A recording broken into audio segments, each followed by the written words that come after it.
it was a gas leak thing, my way out is always, it was just a dream. It was just but a nightmare. Unfortunately, a really long one that used up like 6 hours of gameplay time.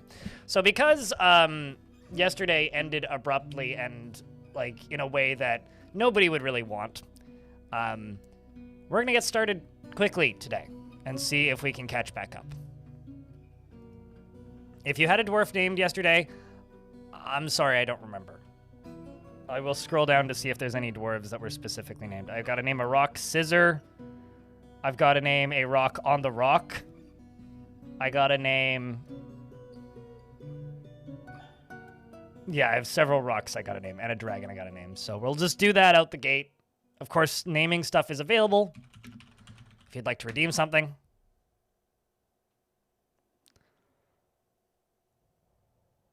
But, hello, crafts. So, I gotta name a bunch of pet rocks real quick. Unfortunately, they're all named Dwayne, so it's difficult. Just gonna go down the list here. On the Rocks is what I have to name one. I've got to name another one. Scissor. I gotta name one... I have to name a dragon.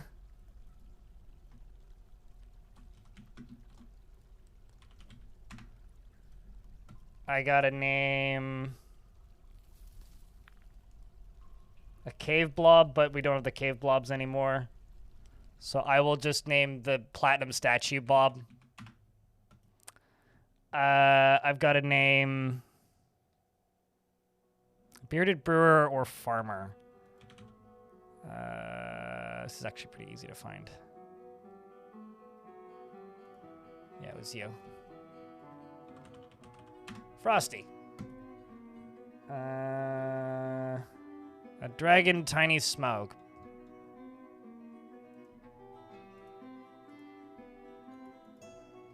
Teeny S-M-A-U-G. A dragon.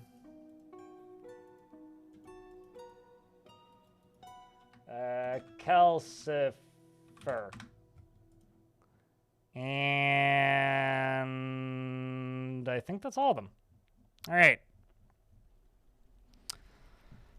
You'll be lurking from work, Drosta. Enjoy your lurks from work. Sengor, you want a dwarf named Gerson? Smugget. Sounds like spaghetti. The best a dwarf can get. Burn your beard off real quick. Beard or no beard? Senger.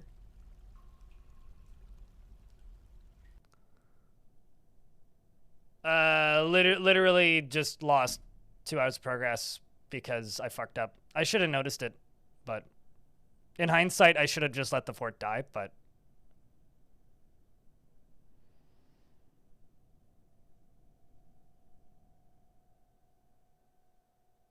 Any dwarf random. I guess that's what you're getting. It was said out loud twice in the last 3 seconds, so let's see if chat remembers what happened. Linfer.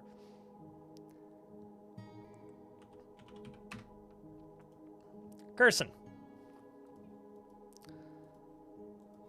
You're actually focused, which is really good.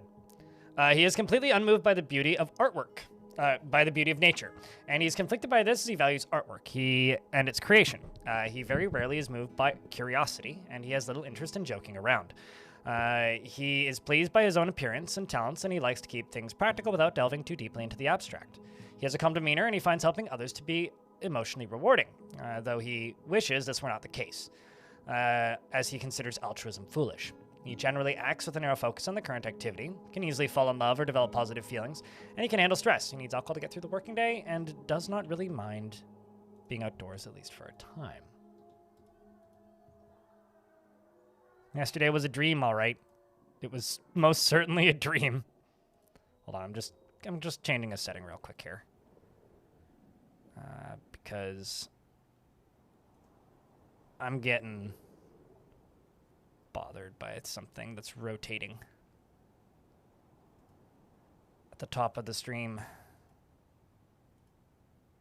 Leaderboards. I'm just going to nuke the top clip so it doesn't rotate as often. All right. And he doesn't really care about anything anymore. He dreams of crafting a masterwork someday, and this dream was realized. He personally sees the idea of war as utterly repellent and would have peace at all costs. He prefers a noisy, bustling life to boring days without activity. Sees sacrifice is wasteful and foolish, and dreams of crafting a masterwork someday. And this dream was realized. How many bedrooms are we at? Actually need a few extra bedrooms. And, I think that's everything. He likes cat's eye and lynx tooth and rammy paper, as well as the color apple green, hoods, doors, and crowns and sheep for their tendency to flock. Giant black mambas for their deadly bite, and the words of the fatal crypt, and the sound of the savior of kindness, and when possible prefers to consume. Giant deer, cave lobster, and giant tapir cheese. And gutter crewer, as well as nafseed oil, flax flour, pearl millet, and absolutely hates snails. You have a friend who doesn't live here, or is currently off of the map, and welcome to the fort.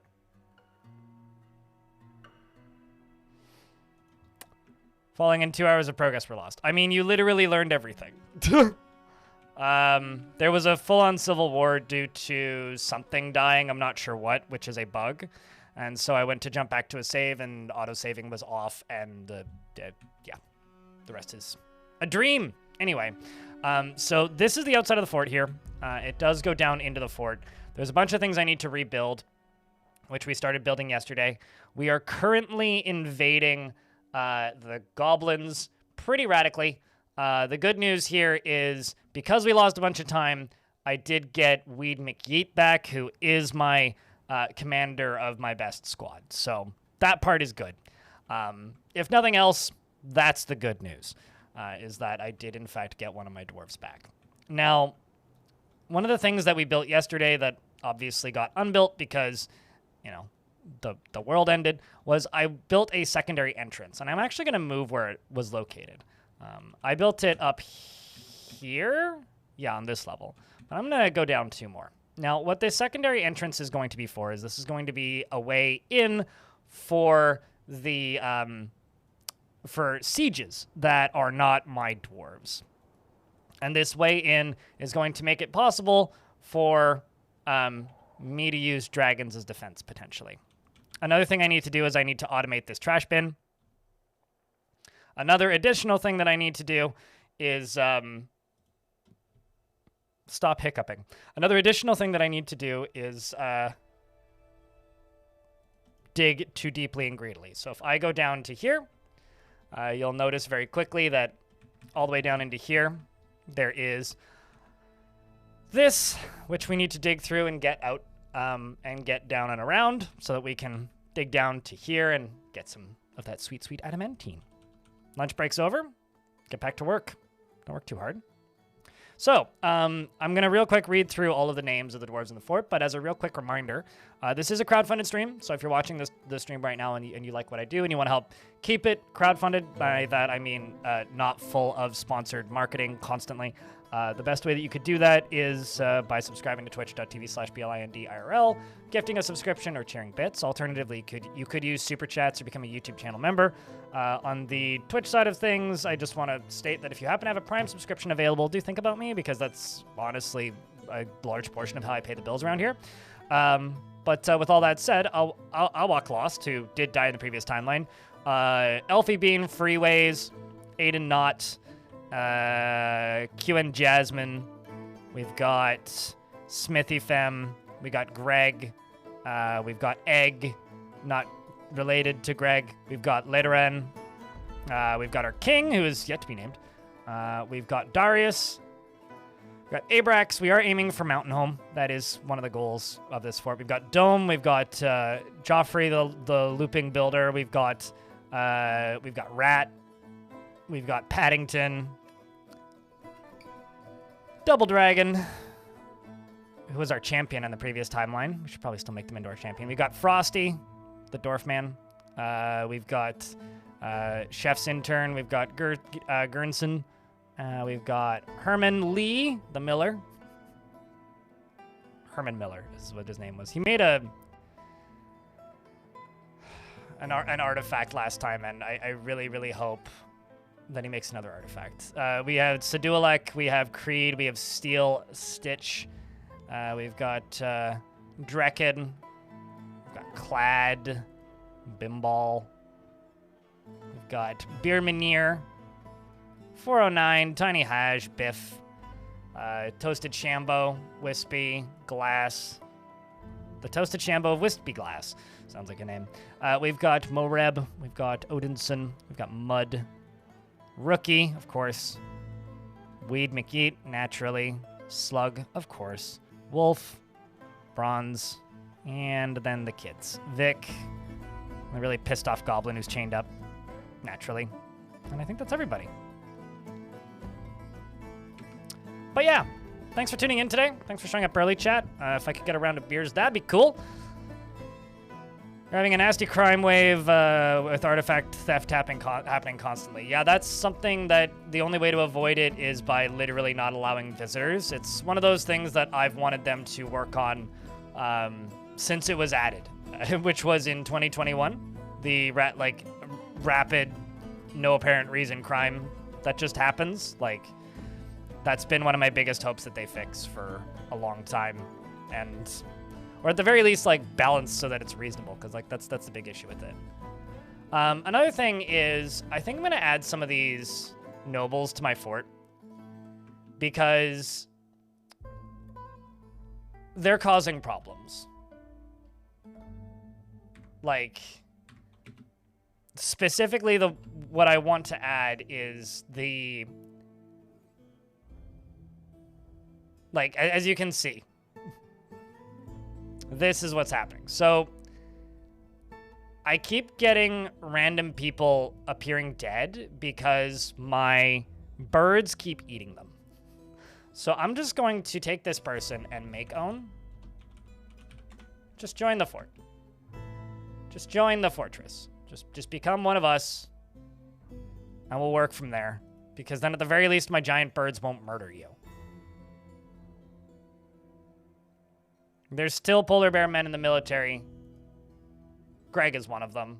We have several of them. They haven't trained in a while, so they're a little rusty. Some of them have died, but not all of them are in the military, so. But yes, I do in fact still have polar bear people in the military. So once that gets done, the other thing I really need to do... Oh, geez. Did I never... Oh, I never did appoint that. That's supposed to be Paddington's tomb. Don't think I even did that yesterday.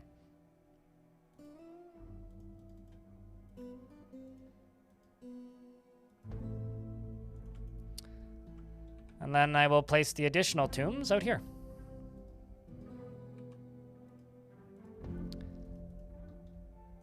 And now, this should be understandable when you see it.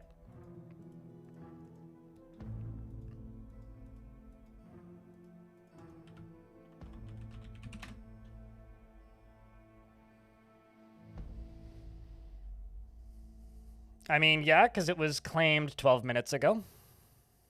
They tend to get claimed pretty quickly, until they don't, actually. Like, it's really interesting. Either it's out of stock, and everybody's commenting that it's out of stock, or it's been in stock for hours. So, generally the best way to get it is to just kind of make note, and then just check periodically, because, like, most streams, there will be a good, like, 2 hours where nobody grabs it or touches it. Also, Buttsworth, it's good to see you. Hope you're doing well. Same with you, Neezer. And Tank. And Juristov. Seeing who else is here that I've missed. Probably Jody. I already said hi to Bastet, but hi, Bastet. The dragons keep laying eggs that are infertile, which is very unfortunate. The other thing that happened was we had a Etten that tantrumed yesterday who broke out and got into the fort. I think one of the first things I'm going to do, since I'm just sitting here, is I'm going to make an infinite stockpile for cages, because it's actually, like, really handy. So basically what I'm going to do is I'm going to sort this stockpile so that empty cages get put into this tiny little tile, and non-empty cages stay in this stockpile, so that we can just sort them easier, and it'll just make my life a lot clearer. So we're going to do that.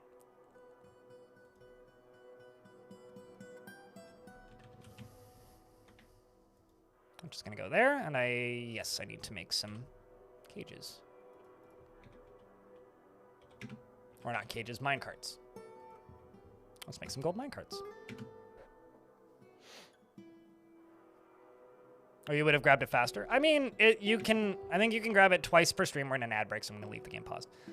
I think you can grab it twice per stream, and you can grab it every 30 minutes, so it's pretty consistent. I've thought about making it more consistent, but then there's, like, whenever that happens, then there's a big patch. And when there's a big patch, then chat gets really busy again. And when chat's really busy, then it gets harder to be more consistent about it. So, I don't know. I have to be kind of, like, reasonable about it without, like, making life unreasonably difficult for no reason. You know what I'm going to do? I'm going to be mean.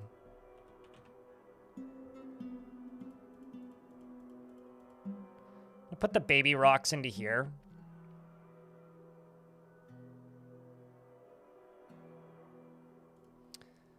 And I'm going to put the mama rock and the dad rock into the cage. Because we have to stop worrying about this a little bit. Yeah, we're going to do it that way. I'm going to try and, like, manage my giant birds a little better. I won't. Don't worry, Diamond. I would never do such a thing. You should know me well enough to know that I would never question. How could I?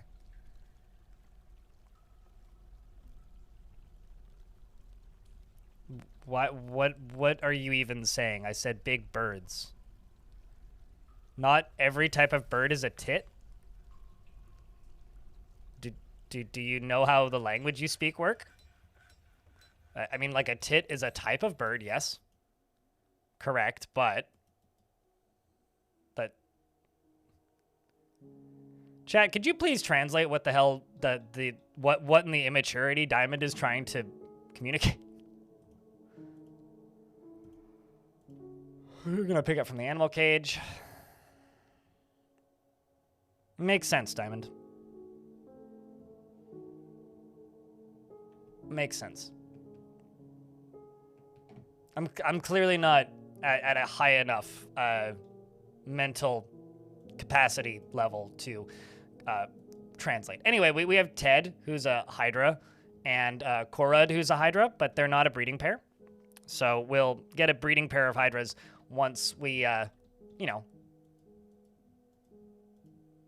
get a female Hydra, because those are both male Hydras.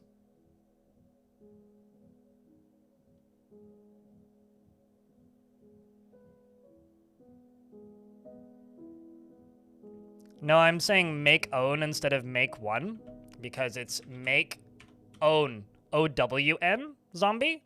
So I'm not saying make one and pronouncing it wrong, and you are, like, not telling me to pronounce it correctly. You are misreading the thing on the screen, because it clearly says make O-W-N, not not one. If I was saying make one, then I would be making one, but I'm not making one. I'm making own. So, I'm not saying this make own thing that you're telling me that I'm saying zombie. You might want to pull the maggots out of your brain, because the zombie part of your name is showing a wee bit.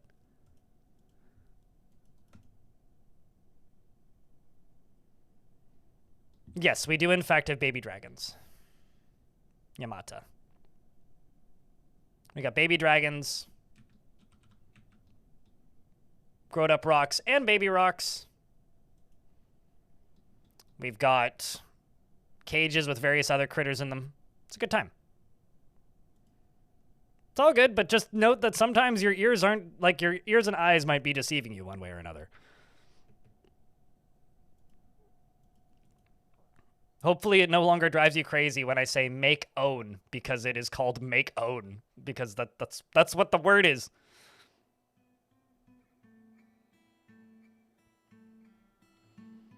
Well, So there's a question in YouTube chat. What happens to these mega beasts when you retire the fort? The rocks would just stay in the fort because they're all tame. So, like, these are all pets. So they would act the same way as any other tame animal. They would stay in the fortress. Same with the dragons. The ones that are chained up that are trained would remain trained and probably stay in the fortress. These ones would all be released somewhere into the general vicinity because they are not trained. Same with the caged ones. They would all be released somewhere into the general vicinity. Because they're not trained. But the ones that are pets would remain here. Heyo, Sandberg.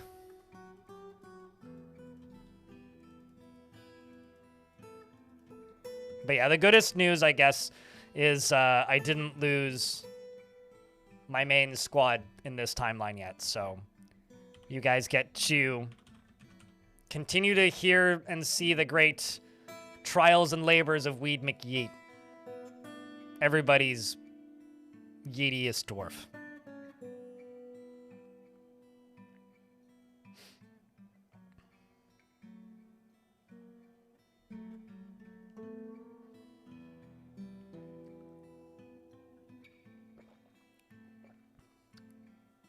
What is OWN?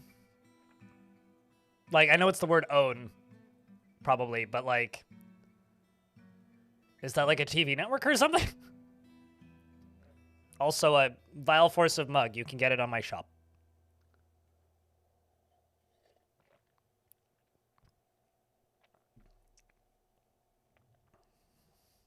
I should have figured that out.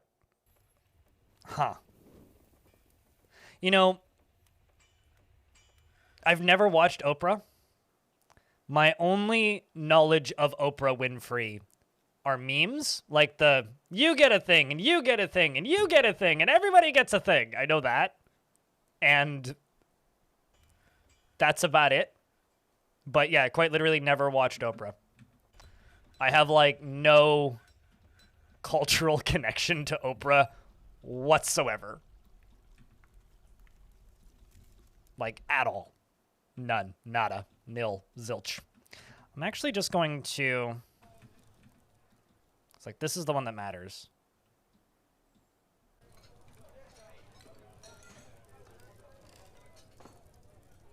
It's, like, very inconvenient where that wall's placed.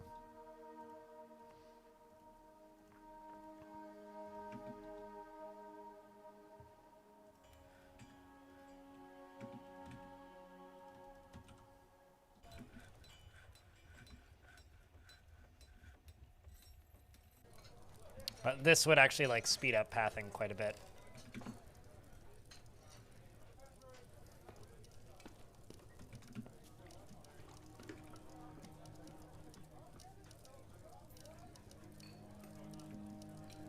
Oprah Bees is still top tier. Sure, like, as a meme.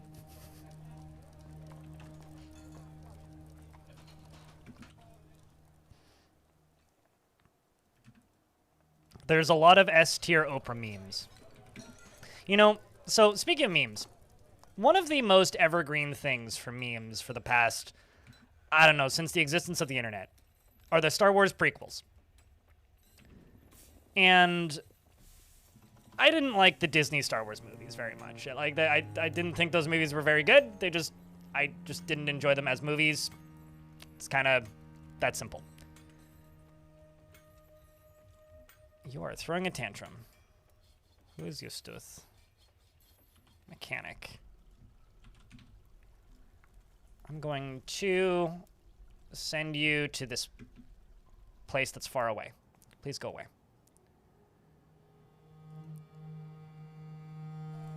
However, I don't even think that those Star Wars movies, like the recent ones, with the exception of like Luke Skywalker chugging the milk stuff, and a few like edgy Sith Lord memes, I don't know about you guys, but I really haven't seen any, like, consistently memeable material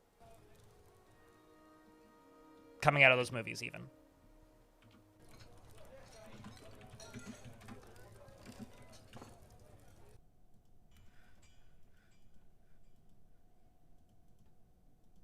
Like, do you think that those movies are going to have the same kind of resurgence as the prequels did? Star Wars is becoming less relevant and it's scary for you? Yeah. Yeah, it kind of is. I mean, they still are great. Like, prequel memes are, like, objectively hysterical. Like, they are truly some of the best that meme culture has to offer. Just period. Check Discord? What am I checking? Is there something going on? What am I looking for, Emily? You bought a pickaxe. So Emily, I don't know where you live. I don't know what you do with your life. But, what do you plan to use a pickaxe for?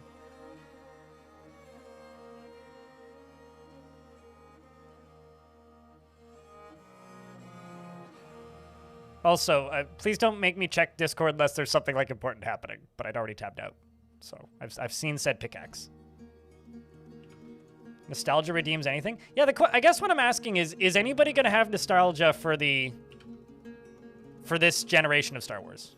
This is the pickaxe for reference that Emily is sharing. I know you were posting pictures of anvils earlier.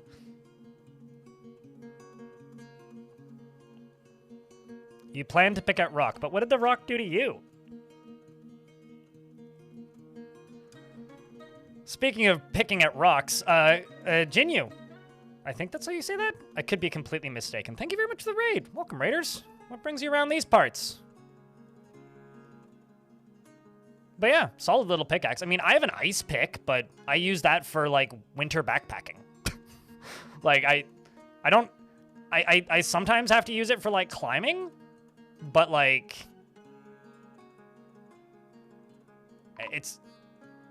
that's kind of it.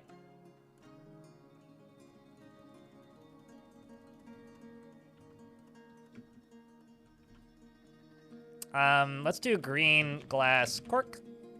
Oh, wrong screen. Still waking up. Also, mods, can I get a shout out for the raiders, please? If there's any mods lurking. If there isn't, I'll do it in a second.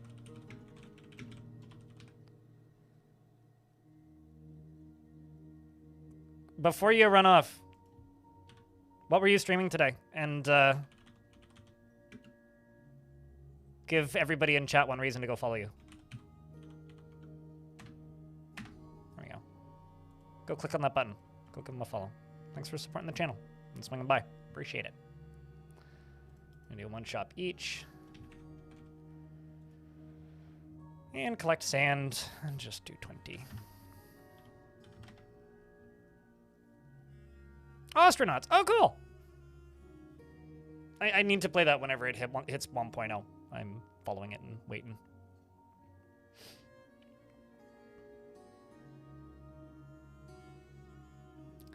The handle was sold separately? So wait, the handle is made of plastic?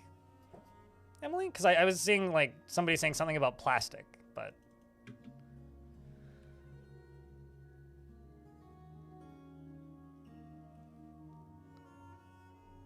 You're a fan of Kit Fox Studios? So you like the Kit Fox published games?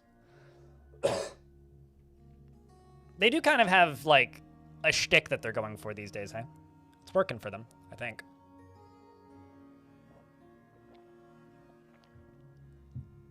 But yeah, I don't know. Like, as somebody who lives, like, in a condo in a city, like, I see very little use in any of that stuff. Like, if I were to get into blacksmithing or any of those hobbies, I feel like I would just go about it by, you know,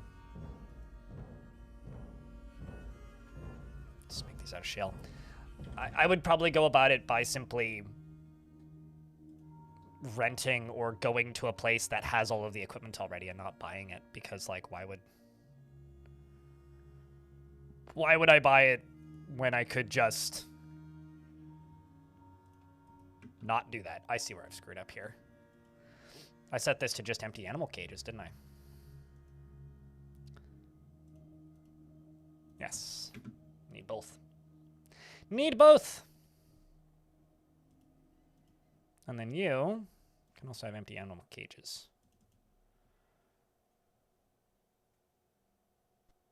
They were going in an infinite loop for a second there. Greetings from the woodlands. We have much to discuss. Blah, blah, blah.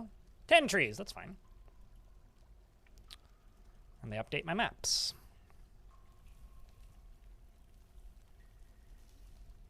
I don't know. I'm fictionally imagining a place similar to, like, there's plenty of places like where I live where, like, they teach you how to make wine.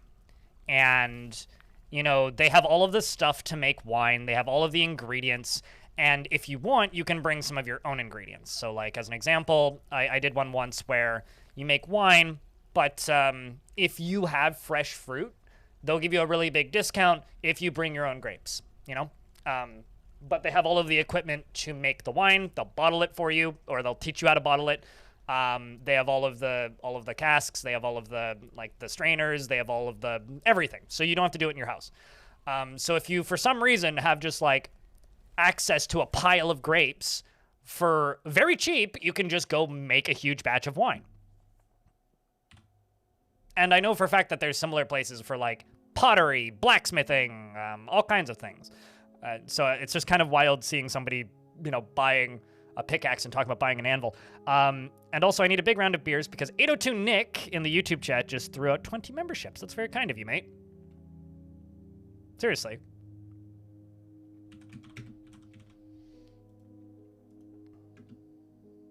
Okay, so that should sort out this now. So the ones with animals in them should go into this, and everything else should just go directly into that. Next thing I want to do is automate my trash disposal. And my dwarves are back from their adventures at Hexwanders. In your defense? In your defense, you're going to build a shield. Huh? It's not that super expensive. No, I'm not saying it is. My question is just like, are you planning on building, like, a forge? Like, what's the end goal, I suppose? And if the end goal is to just, like, I want a pickaxe to put on my wall, fair. You know, for years, there was a Minecraft pickaxe on my wall. So we're invading goblins. We're invading them with squads, with the added assistance of trained war rocks, which are quite effective. Like, Rocky here clashes with 95 goblins and slayed 8 of them, which is one of my rocks. Rocky clashed again with 77 goblins, slaying 8, which means the rocks are clashing with them. So it's like the livestock fighting their own squad almost. The Reigns of Creation, brilliantly led by Weed McGeet, clash with 31 goblins, slaying 10. And then Eric and squad clashed with 11 goblins, slaying 10. So we're going to go attack them again and just, I think, keep going at that. Something I fucked up on yesterday was I got a little bit too cocky. And we attacked Gear Spider. Now, Gear Spider, we can attack them. But I can only attack them if I'm not using livestock. Because they have a demon there. And that demon overlord shreked me yesterday. We lost a bunch of dwarves.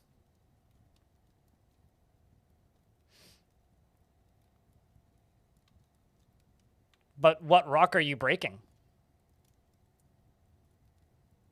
Like, I guess the question is, are you buying a tool for a project, Emily? Or are you buying a tool project TBD? Like, if you're buying a tool for a project, then cool. Yeah, that makes sense. But, like, I've the only, like, side that I've seen from this is just, I'm looking at anvils, followed by, I bought a pickaxe.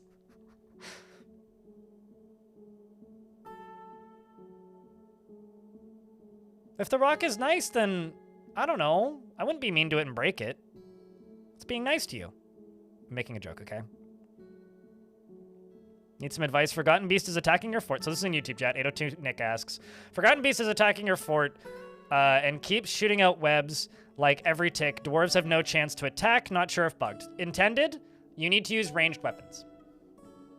Keep it at a distance. Use ranged weapons. Webs are a free stun. So if it's a strong creature with webs, or in the case of spiders, like, they'll just web your dwarves and then poison them, which paralyzes them and kills them. It's basically like a skill check where you need to have ranged weapons. So set up bolt throwers where it'll come through, or use a Mark's Dwarf squad. Either or. Not bugged. Definitely just working as intended. Typical Korean bedrock. So I grew up in the country around a lot of rock. Okay, humble brag. You know, I grew up in the middle of nowhere, close to Alpine, on basically like a hillside that was nothing but big old boulders and lots of clay. Never in my mind did I ever think that I would say out loud, I'm gonna go break some rock, especially by hand. So good luck. I'm gonna pour one out for your back. And say bye, power tools. But that's some fucking hard ass labor, I guess is what I'm trying to say. I'm gonna. I'm gonna cut out all this, except I'm going to leave you, and you. I'm gonna cut out that.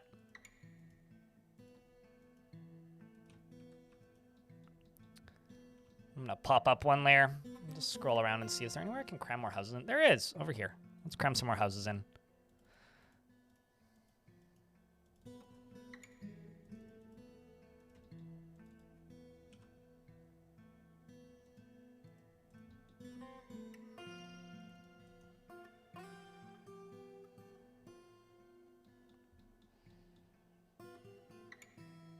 I mean, you've moved from the Stone Age into the Iron Age. So yeah, I would guess that is more advanced.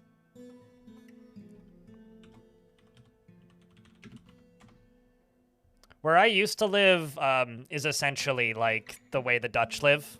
They're very close to where I used to live was, I mean, I lived up on a hill, but if you went down to the bottom of the hill, it was all like below sea level lowlands, swampy marsh crap. Lots of farms, lots of big piles of dirt to hold back water. I can't say the name of big piles of dirt that hold back the ocean, because if I do, YouTube will demonetize me for the day on the stream, because it doesn't know the difference between big pile of dirt that holds back water and lady that likes other lady derogatory. This is why, like, whenever, like, people use slag on YouTube or other platforms to, like, avoid the ire of, like, Autobots just going around going, demonetize! I just kind of, and like people every now and again will be like, why are you doing that? You don't need to do that. You can just say the word. It's like, yeah, I mean, I can just say the word and you'll still see the video, but then I make 0 ad revenue that day. And like get denied if I dispute it. So, because robots don't understand what the fuck a context is. Yeah, it's, it rhymes with pike or Mike, Emily. Yeah, I mean, I could just call it a levy. I could do that. But isn't that like a legal term? Like pulling a levy on something? Whew, watch your mouth. Diamond, watch your mouth.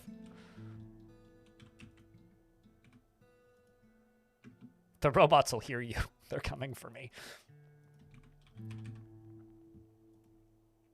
Jokes aside, though, yeah, that's why I don't say that word. Thankfully, hopefully there I feel like there's some humor in saying giant pile of dirt that holds back water very loudly, because I personally find it really funny that YouTube just like doesn't let me say that. Like honestly, I think it's funny. But like at the same time, like, come on. Like the first time that happened, I laughed so hard. Like, I was like, really?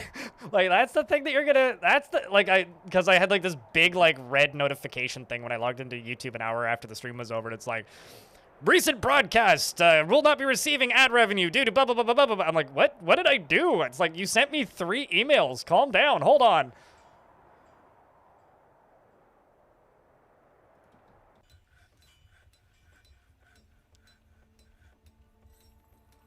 Yeah, oh yeah, you're right. A levy is a fine. It's fine. Point of view, previous subject said, did a semester of blacksmithing in community college, didn't attend the the place. Otherwise, a lot of people in the class already done it before and just kept coming back to keep using the forge. Oh, that's really fucking funny, actually. Like, just, like, I'm assuming this, like, wasn't related to any other classes you were taking. You just took it so you could go learn blacksmithing. That's pretty cool, actually. I do really like the people coming back to just use the forge. Like, that's really funny, actually. That makes sense, too. Like, I could see why. I mean, there is, a couple people in this chat who've, like, got home-built garage forges and stuff. An invisible vile force of darkness has arrived. The goblin army is the army is commanded by the goblin Amaksu Tanglefiend. He became a baby snatcher operating in the wilds in the year 250, and you know, I think this might be a bug because it's announcing child snatchers as sieges if they have a mount. Because this is just like a group of child snatchers with a singular dragon. That is all that this is. Like, this really isn't a siege. This is just, like, some child snatchers. Plus a single dragon. I wonder.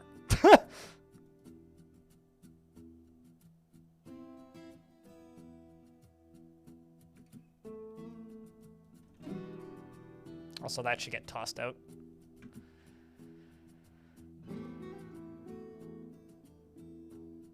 And Dishmab immediately dies, and then it gets caught. Excellent.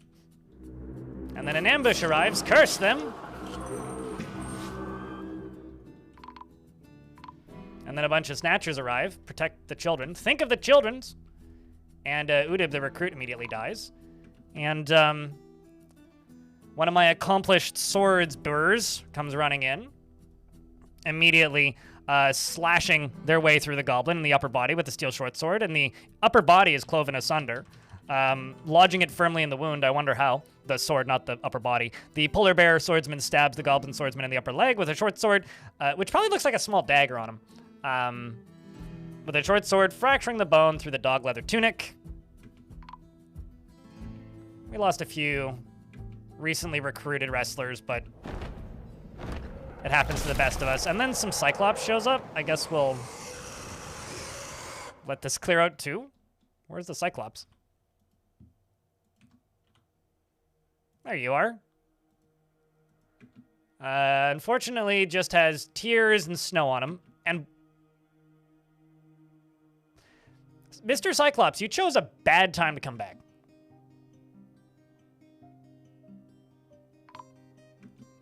I think.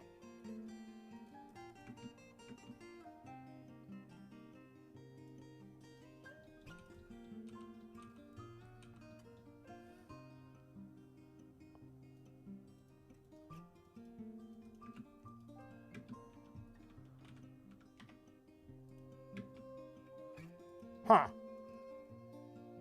So they haven't actually left yet. I'm just gonna jump to you. Go to work animals. Just assign those two to you. And let's see what this Cyclops does.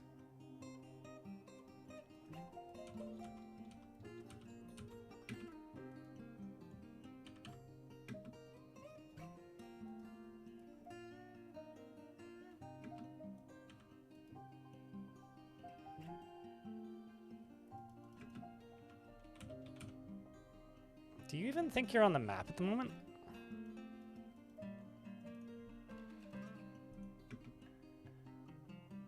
Bizarre.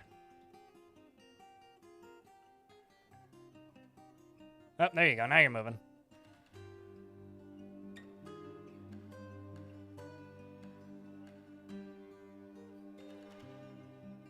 It's weird that it thought it was fighting with something when it wasn't. Anyway, here come the rest of the squad, and they all run past him because they're not paying much attention. Guys?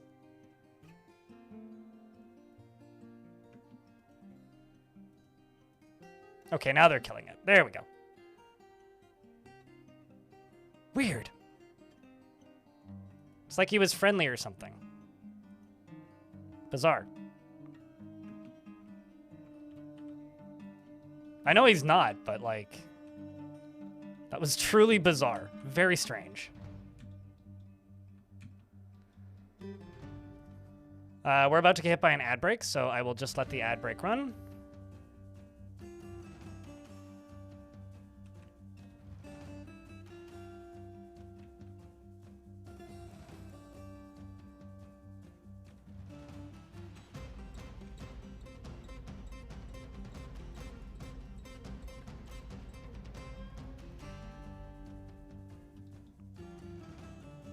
Did he have any good loot? Just the tears in his eyes.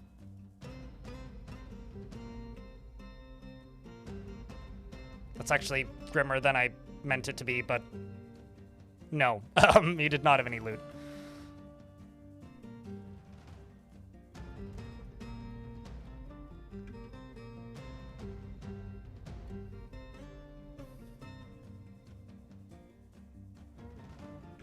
And I'm just gonna go back down to here. No merchants trading right now.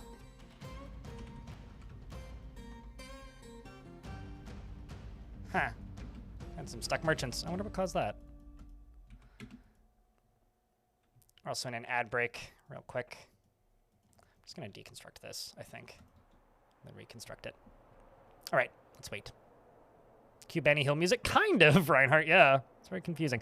I've seen them do that before when they're like going to go attack something and something else is in combat with something else. Like, it's almost like sometimes there's points where things just go into 1v1 combat against something else, but don't actually fully go into combat with something else. Because if they're just in 1v1 combat, then they like just go sailing past the other thing that they're in combat with.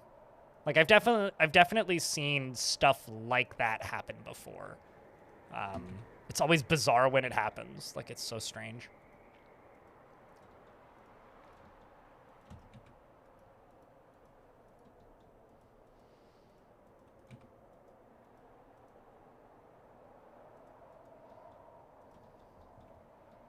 It's like, there. You're the one who needs the cabinet.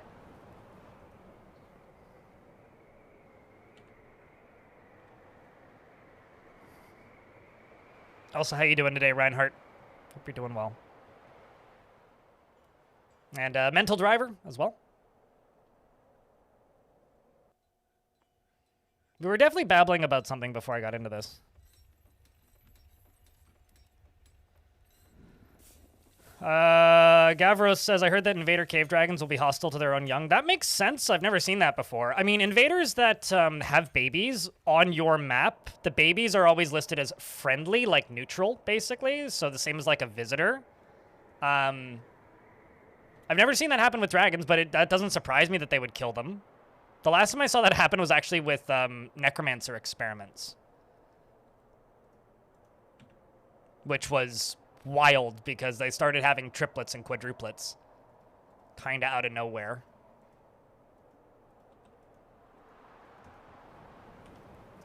Another thing I'm going to stop doing is I'm going to go to labor.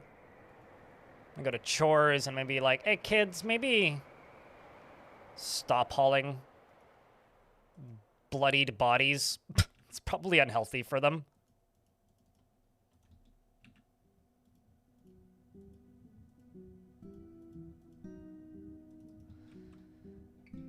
All right, now that we're back up here briefly, just like, oh, I need to give these guys more nest boxes.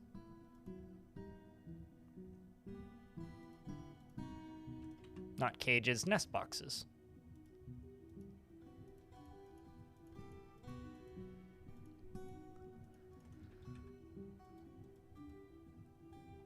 So let's get rid of that because there's no rock sitting on it, so it'll just rot eventually. And something I'm going to do is I'm going to go up to here. I did this yesterday, but I'm going to do it again. I'm going to go up to here, and I'm going to make a big ol' corpse stockpile. A morgue, if you will. Some migrants have arrived, which means Yeah, I'm getting some more of the same dwarves that appeared yesterday. So I need to fill out the squads. Because there was some really good military dwarves in this, like this dwarf. How far would a destination have to be before a dwarf gets mad eggs in travel time? Between their bedroom and a tavern, you build your forts with everything clustered together, and you were wondering. So verticality is the exact same as horizontal. The only time I find that there's ever really an issue is if they have to go up and then down, or like left and then right. So like, as an example, according to a dwarf, from here to here is the same distance as from here to here. So if you build a bunch on here, right here, a dwarf thinks this right here is closer than here. So the only time I feel like there's issues is when they're converting layers consistently and having to go left and right. Because then, like, the way the dwarf would actually have to go is to go over here and go to here and then go to here probably, and then God knows. Actually, no, probably from there to down to here, over to there, down to here, right? Dwarves have to walk a very long distance before they'd ever get mad about walking that distance. So I would say don't worry about it too much, but something that's really helpful is if you have an upset dwarf, go look at them, click on them, and follow them. And see what they're doing for like a day, and that might give you an idea. And if one of the things that they're doing is walking like 2/3 of the way across the world, maybe that's got something to do with it. What does this dwarf want? Because you're real upset.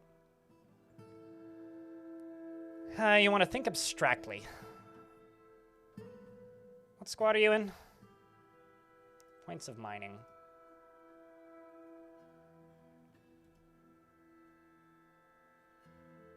I'm just going to swap you out for another dwarf. And you're going to go join the library because you want to think abstractly, so go be a librarian there, dwarfy.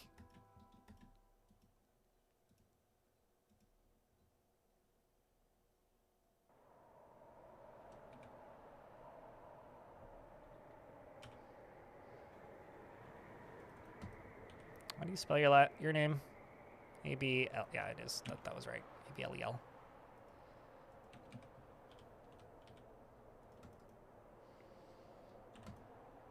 And I think I did this yesterday as well, but I'm going to do it today.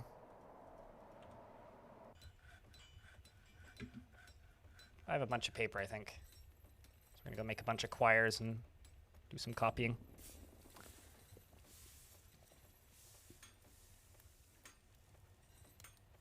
Are you telling me to turn up the music? Because it's exactly the same as it was yesterday. I turned it down after last week because the setting was really high and it was like overpowering my voice. And at the very least, when I'm watching my own VODs, I find it annoying as fuck when I hear the music, but you're going to have to be more descriptive. It sounded distorted. That's because the audio and video on the stream is desynced on your end, so just hit play, pause, and it'll fix it. Like, pause the stream and unpause the stream, and that'll fix it. Like, immediately.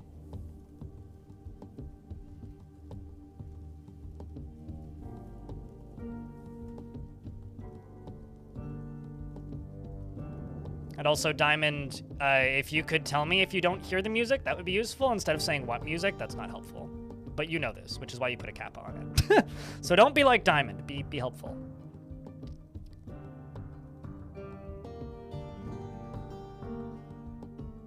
My voice sounds fine because it's 2 separate streams.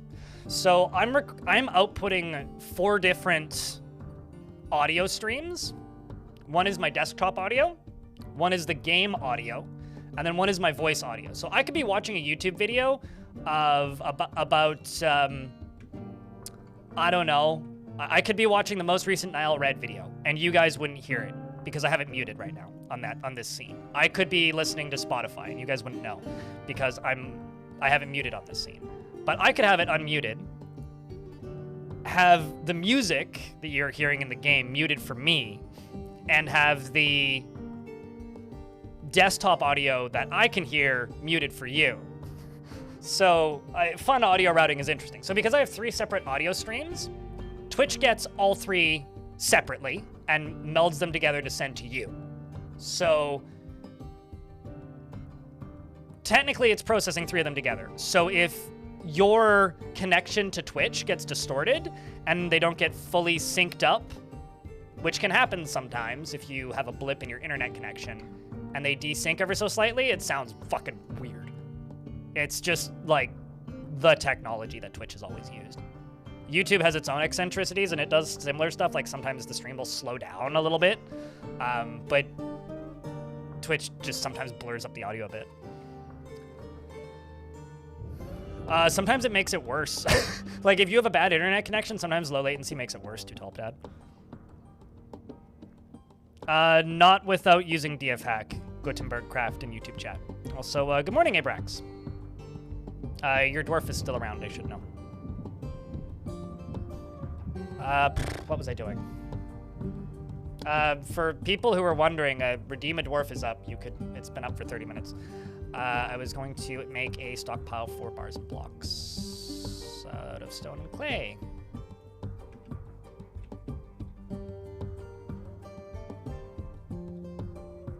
And I'm also going to do a buttload of copper bins. Just like 40 of them. Because I'm pretty sure...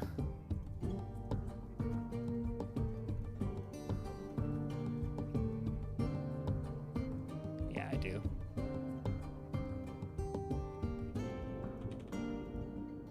Let's do like 30 tetrahedrite, because I just got a bunch of tetrahedrite. Also have like 700 magnetite for whatever that's worth, so...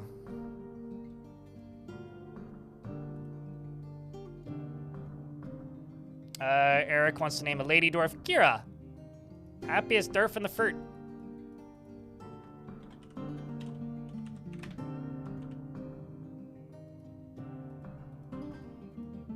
I'm just gonna cancel that mission. Something weird about it.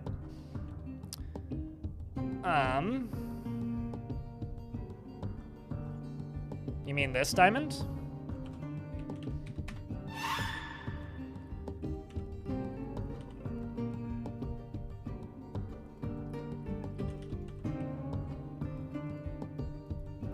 Also, since it's been so long, the first person to say pick me in the YouTube chat can name something as well. I was near a furnace. It is interesting, she has to say. Wheelbridges is her last name instead of a footbridge, I suppose. She is truly fulfilled by assisting those in need and never becomes angry, is impervious to the effects of stress, and would never pass up a chance for a good fist fight. She can be very single-minded, and she has great trouble mastering fear when confronted by danger. She is not inherently proud of her talents and accomplishments, and she is curious and eager to learn. She tends to make a small mess with her own possessions, and she tends to consider what others think of her. She rarely feels discouraged and tends to assume that the worst of 2 outcomes will be the one that comes to pass, and she is stubborn. She licks her lips when she's nervous, and she needs alcohol to get through the working day. She dreams of creating a great work of art and personally believes that chaos and disorder are the truest expressions of life and would disrupt harmony whenever it is found.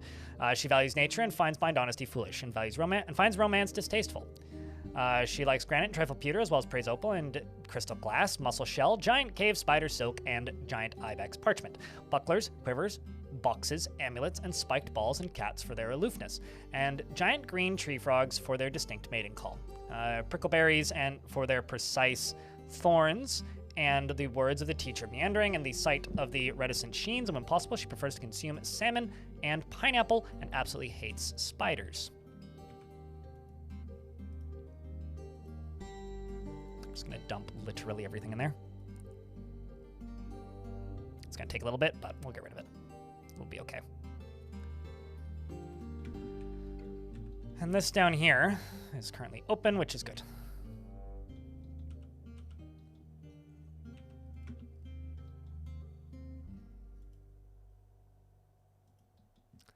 I think I'm just gonna run you this way.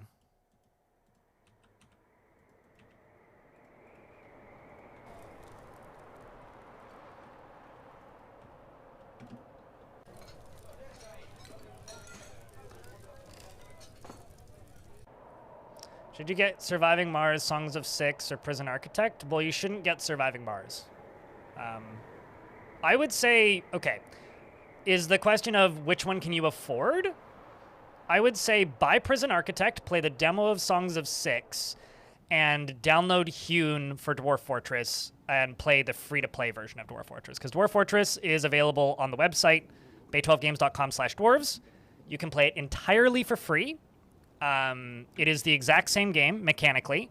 The only difference is default, it looks like, you know, this, okay? But if you go to Steam, I'm using a new window manager for my PC, so I'm still getting used to it. If you go to Steam and you go to the workshop,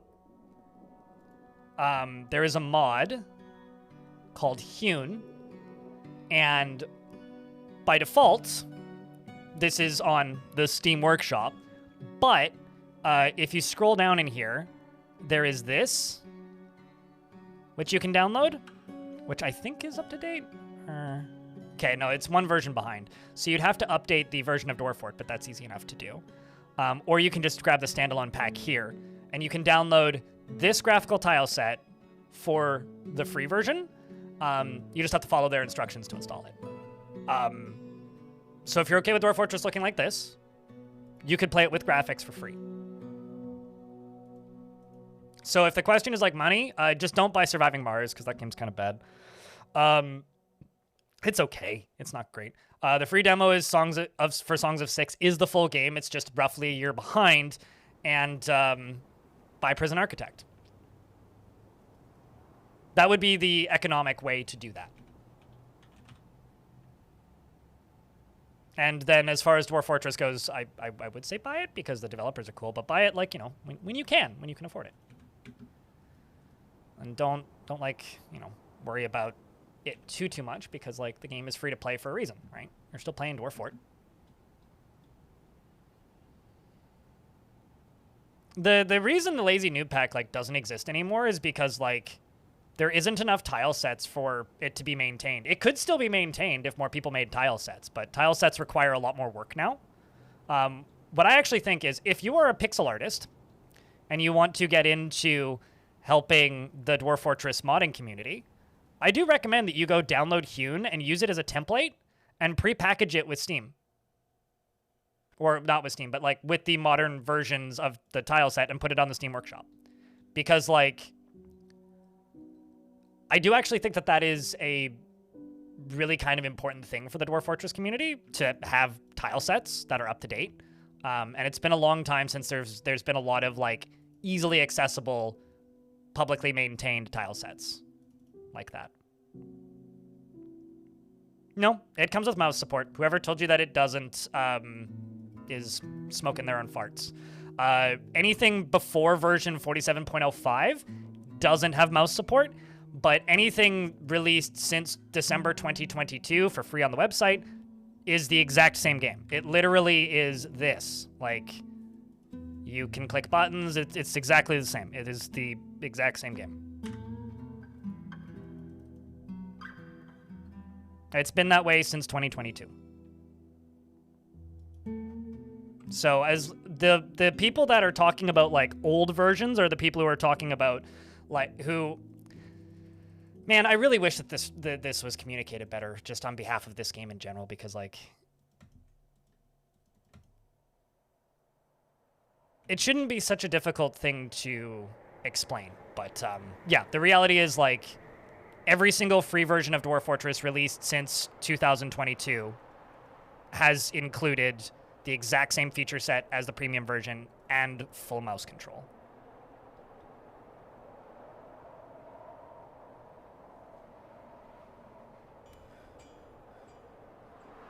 Unless you go intentionally download a much older build before the Steam version released, which some people do.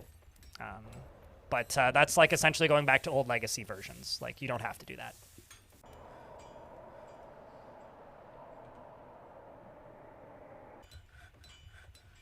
Codison said that looks more complicated than anything I could teach you. Let us play the time she was an economics teacher, so she approved.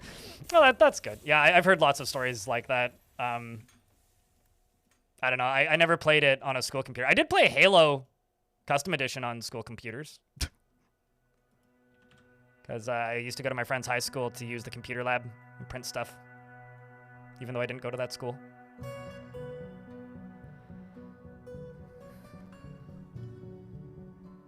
It's a very long time ago that you played the free version. Yeah, no, Dwarf Fortress, like the free version and the paid version are identical. The only difference is the paid version comes with the official tile set and the official soundtrack. The free version comes with, I presume, the old soundtrack. I haven't downloaded it in a while. And no graphics. Like that's the only difference. And it's free. The part where it's free is pretty important. Oh,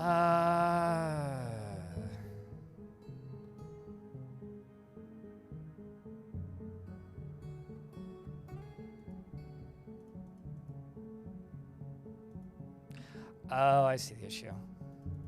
That's why they weren't leaving. They weren't leaving because the bears were still assigned to a stockpile. I mean, not stockpile. Pasture. What about your other pets?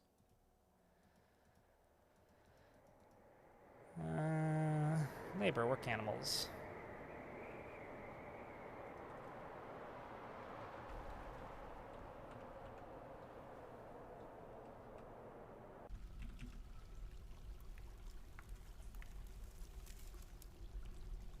Yeah, none of them are set as war animals, so should be good.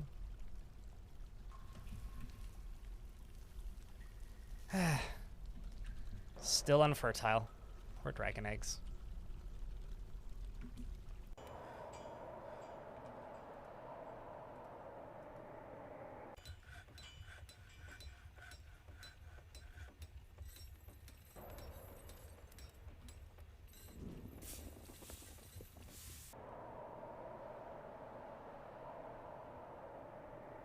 Nothing wrong about linking a clip. In fact, please clip things and please link them.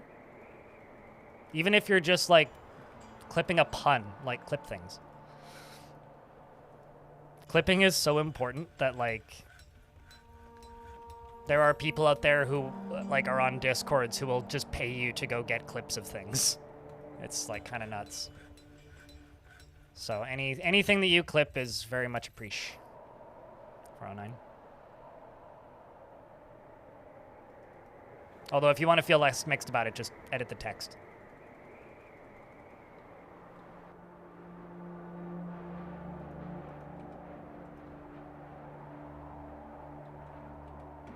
Okay, so we're gonna make another one. This is gonna be for bodies. Let the bodies hit the floor. Bodies. It's gonna be corpses, not dwarves. And refuse, not dwarves, and not hair and wool, and not skulls, but all man skulls, and dwarf skulls, and humans. Okay, well they're man and elf skulls. I think that's everything.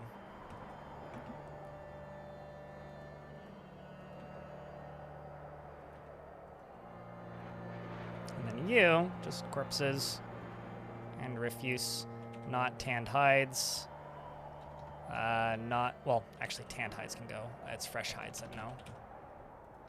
And no hair and wool. No skulls. We'll get rid of you. And toss you in there.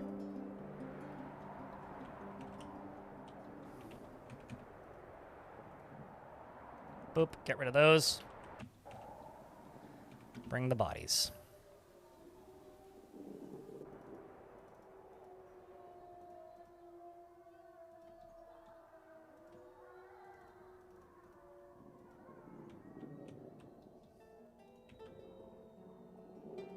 That is a whole bunch of coal right there. I have to mine that out.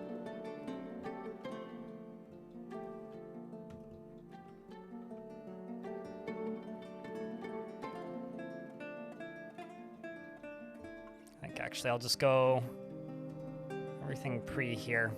Just get rid of that. Go to this side instead.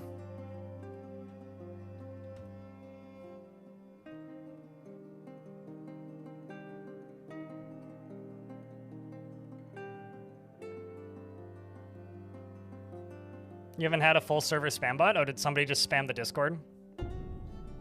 Sounds like it. I'm glad that people like Songs of Six, because YouTube chat's talking about it a little bit. I wish I liked it more. I'm kind of just, I guess, jealous that I don't like Songs of Six as I feel like I should. Like, chat, what's a game that you feel like you should love, but you don't?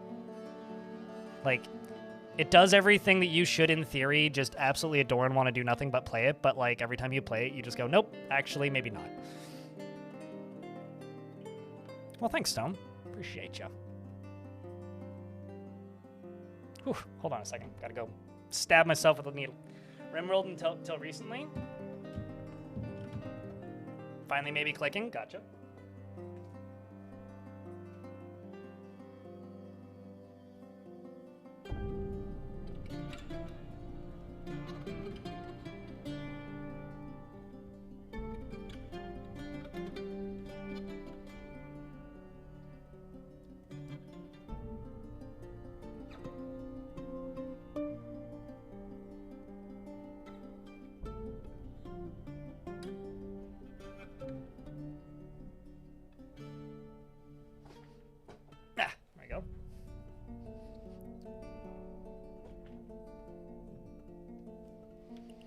Tarkov? Yeah, actually, I see that one. Crimson Desert, I don't understand why anybody likes that game. Like, I don't get it. Like, I can safely say that is a game where I do not get it.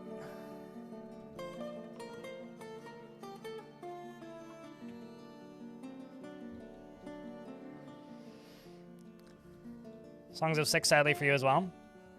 Yeah, I don't know. I'm very happy that game exists, and it seems super cool a lot of the time, but yeah, I don't know. There's just something about Songs of Six that it just never quite clicks. Yeah, actually, I would say the same about Anno. I don't know if that's an unpopular opinion. Caves of Cud is, like, inherently extremely niche. From, like, the way it's written right down to the gameplay. Like, everything about Cud is, like, it's either for you or it's not, and if it's not, that's okay. Baldur's Gate 3? That's an interesting one.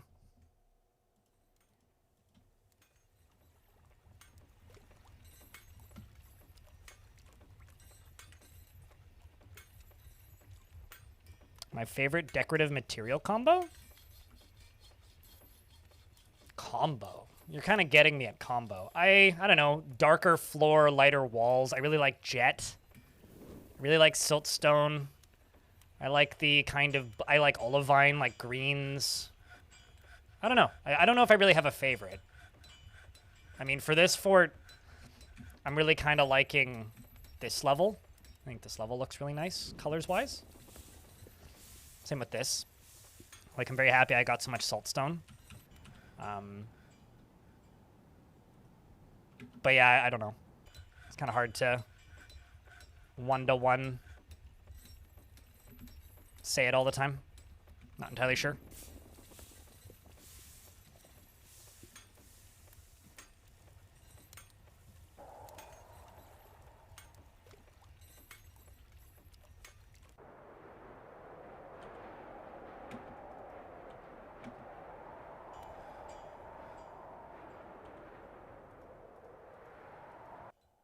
This is odd. Having a hard time getting my squads to leave the map to the point where I think I should just, like,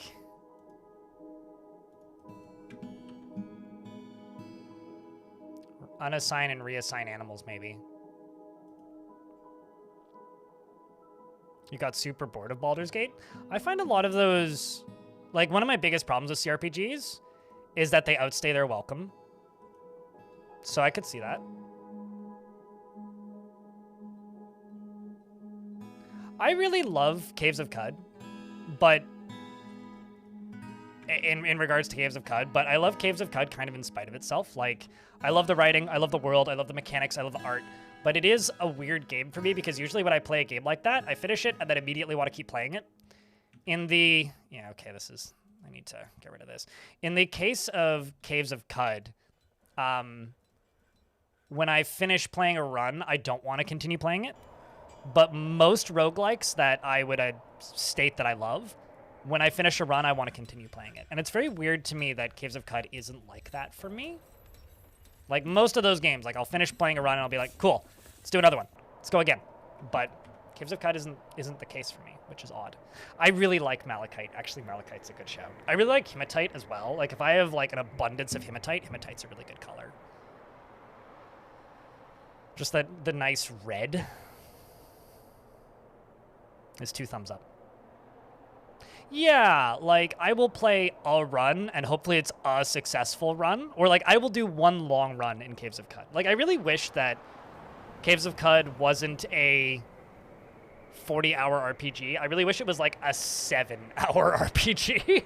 Like, I really like Caves of Cud up until about Bethesda Susa, and then after that, it just kind of starts to feel long. Because, like, it's just such a deep game, and I don't mean like in depth of mechanics, but I do. I mean like in just the length of the different zones. Like I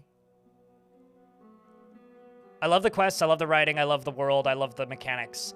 I wish that like Tomb of the Eaters was like an hour, but it's like 6, you know? It is a, well, I mean, it is a classic, it is a open world RPG roguelike. It is that game. Like, there's been other ones of those, Eurist. It's just a particularly long one.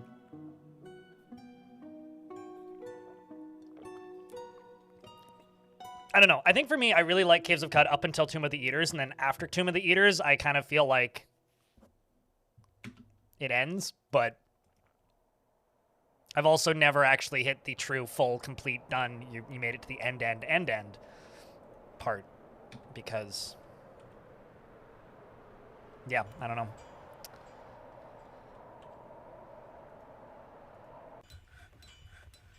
They should come back anytime soon. Yeah, they're on the way back in.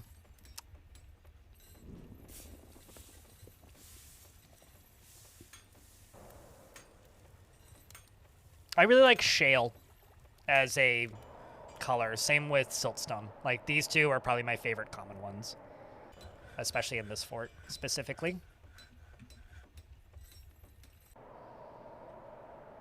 Uh-oh.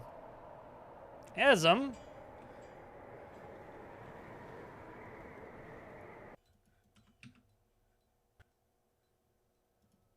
There's a ghost that they haven't seen yet, which somehow I saw first. That never happens.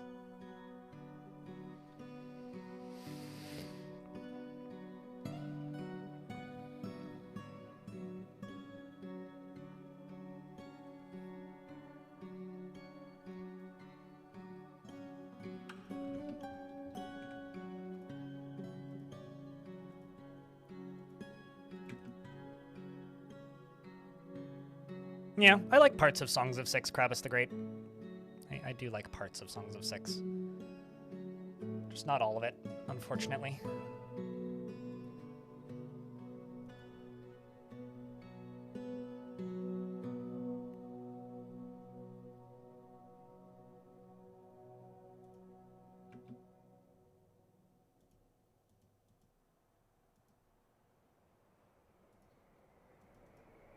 Where are your work animals?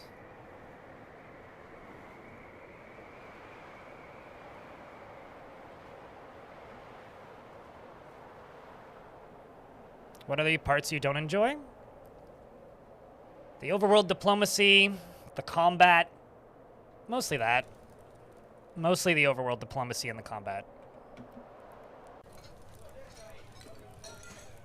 For Songs of Six. Like, I've always found, and I don't like the research system that the game has now. I like the old research system. I think the research tree is slow, grindy, unfulfilling, unrewarding, and bland. I think that the system of having to upkeep and maintain the research is same.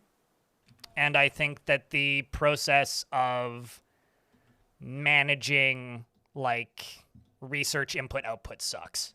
And I just don't want to do it. Like I don't think it's I don't like it. There was a pretty different system for the game previously for research that I liked a lot more, but still wasn't perfect.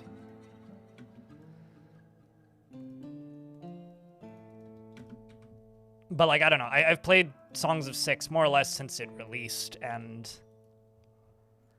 there's always just been bits of it that just kind of make me go, oh, soon. It's almost there. It just needs a little bit more. And I still feel that way. Like, I do think that, like, if I really dug into these settings for how to play that game or, like, modded it a bit, I think I could probably make that game into something I want to play. But whenever I go back to it, which is kind of whenever there's a big patch that releases, I always just, like, want to see how it is now.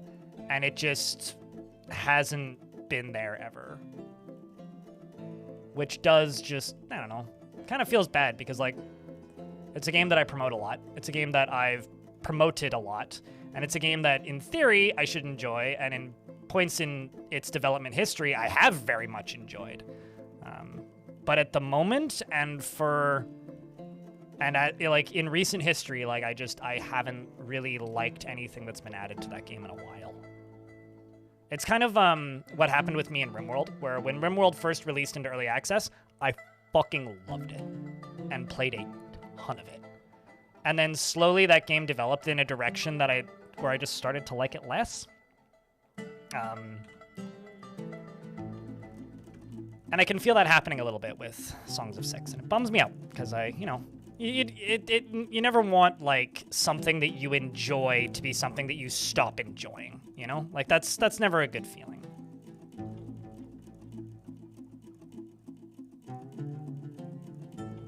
Yeah, and like part of like that is it's not the mechanic itself that's the issue, Kravis the Great, because Kravis the Great says you run out of clay and then suddenly you forget years of science.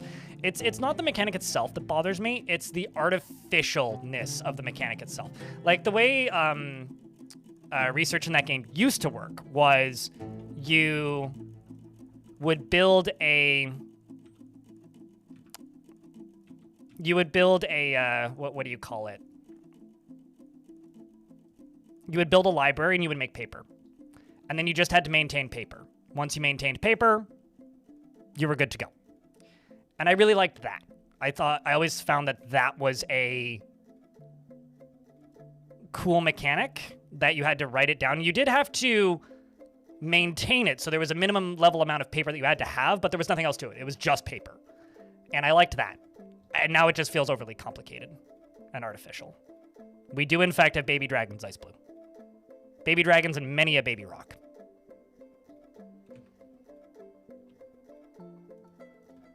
I'm just going to dig into that. That's just, we know where that is. You go that way, and we'll dig into that.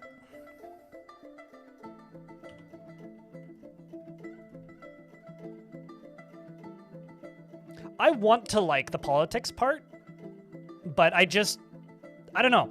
I feel like it's a game that I want to play non-combative or peacefully or in like a semi-neutral fashion. Like it's a game where I want to play as Switzerland whenever I'm playing it. Like that's just the way that I want to play that game. I want to be like somewhat neutral. I want to be a big trade empire kind of thing. And then the game's just like, now go kill everybody. And I'm like, but I don't want to play it that way.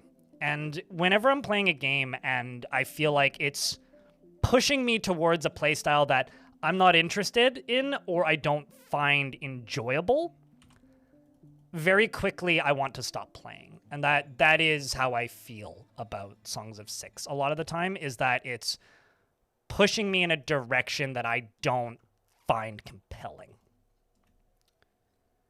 Like, I like neutral interaction systems in games. I do quite like those. I've played numbers of games over the years that have included, mechanics that require the player to be neutral or be in combat. And usually I will try to play the diplomatic route because I find that more interesting, and it just seems like it's pushing itself as a war game kind of purely, and that's fine. But I'm much less interested in that. That's kind of the long and the short of it. So.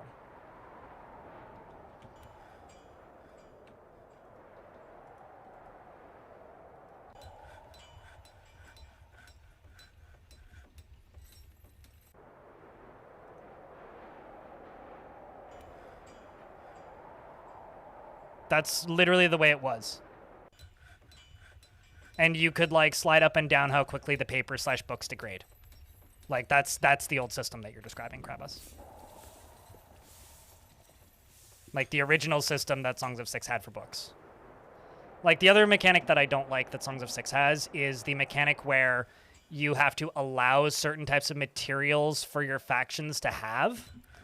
Because back in the day, it was just simply you would make houses, and they would move into ones that were wealthy enough. Or they would move into ones that were the shape that they liked. Or they would move into ones that were close to where they worked. And now you make houses, they can move out of them and move into them kind of freely. And you don't get to design the layouts of the houses. They're just small square, bigger square, or rich square. And it's very specific what materials they need in order to keep people happy. And I find that whole system annoying. Bearded woodworker? I'll see what I can do. Ice blue. I find that entire system to be aggravating.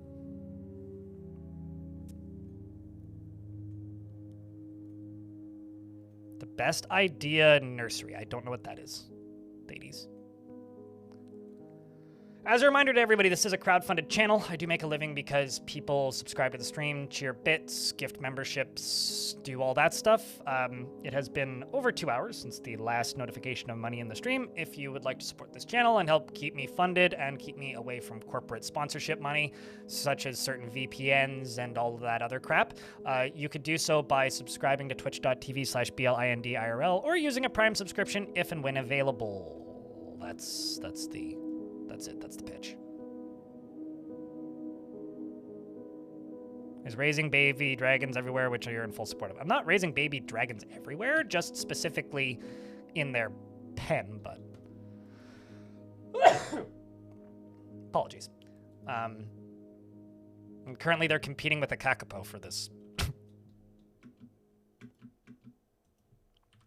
And my squads are back. And I still have how many beak dogs?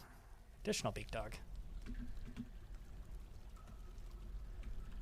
All right, well, I'm going to send just the top squad and see if they can make it off the map successfully, because I've been running into issues with all of the rocks leaving.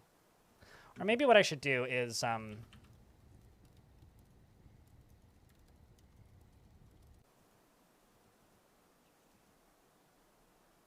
maybe work animals.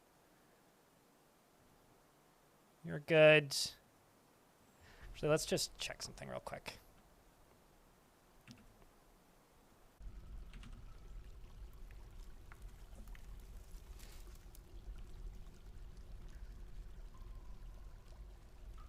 Yeah, they should all be good.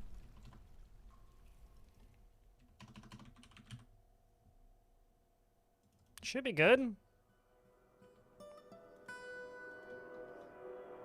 Okay, so we're just going to send the top squad. Although, please, don't steal livestock or other items, just everything else.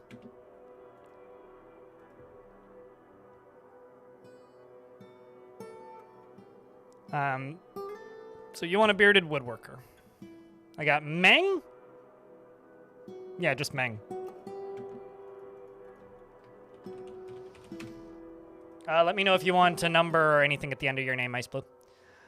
He's prone to hatreds and often develops negative feelings. If you'd like to check yourself up in Legends, you can look yourself up in as Youthful Anvil. The young anvil. He often develops negative feelings, is deeply uncomfortable by differences in culture or appearance, is swayed by emotional appeals, is stubborn, is slow to anger, and often is cheerful. Generally is confident in his abilities when undertaking specific ventures, can sometimes act without deliberation, likes to take it easy, has an active imagination, and often feels discouraged. He tends to be a little wasteful when working on projects and can handle stress. He's somewhat fearful in the face of imminent danger and occasionally overindulges. He idly chews his lips when he's bored, and he drums his fingers when he's trying to remember something and needs alcohol to get through the working day and doesn't really care about anything anymore.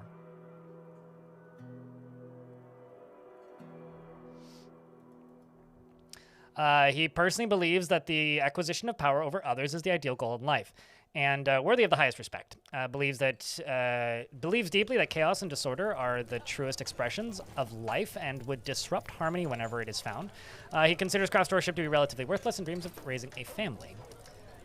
He likes hematite and brass as well as shell, octahedra and backpacks and bags, and sheep for their tendency to flock, and walrus men for their tusks and when possible prefers to consume, water buffalo, lungfish, spelt beer, and tomatillo wine, and tomatillo seeds, not wines, and absolutely hates blood gnats.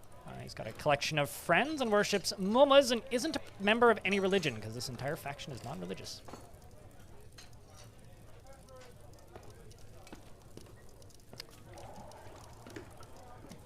But yeah, I don't know. I don't want to just like sit here and talk smack about Songs of Six, but it is a game that I have just very mixed feelings on, which I want to love and maybe one day I will. But I don't think that day is today. Although I will say that that might be the most perpetual early access game that I do play at the moment, because like, I swear, that game was supposed to leave early access every year for the past few years. Anonymous, thanks for the 5-pack. If you want to get onto the leaderboards, you just need to gift a singular sub, because Anonymous still doesn't pop up there. Thank you, Anonymous. Appreciate you. Thades, thanks for the prime. For the 5th month, that I think just doubled today's revenue. Hold on, let me just do some counting real quick. 1, 2... Yep, that did absolutely. We'd had 4 resubs up until that point, and yeah, 4 resubs up until that point, so thank you. Shoutouts to Anonymous and Thades. Chat, can we get a big round of beers? What game is this? This is Dwarf Fortress. It's the grandfather of RimWorld and Minecraft. Is what this game is.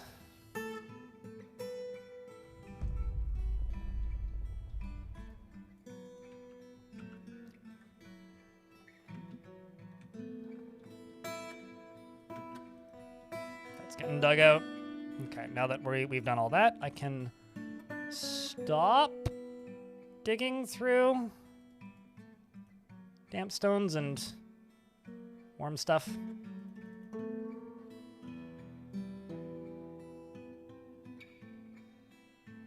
I kind of don't agree with that at all, Epic Teen Bro. Maybe if the only city builder you've ever played is Dwarf Fortress, but like, it feels kind of nothing like Dwarf. It feels like weird indie Anno.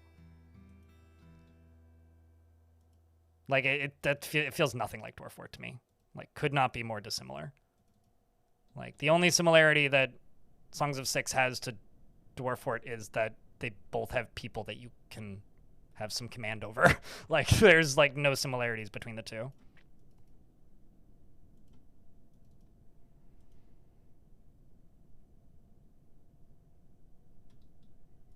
It's also, like, not even that, like, it's not that it's not well optimized. It's not doing much with the individual people, so, like, of course it's well optimized. It's like saying that Factorio is well optimized, but...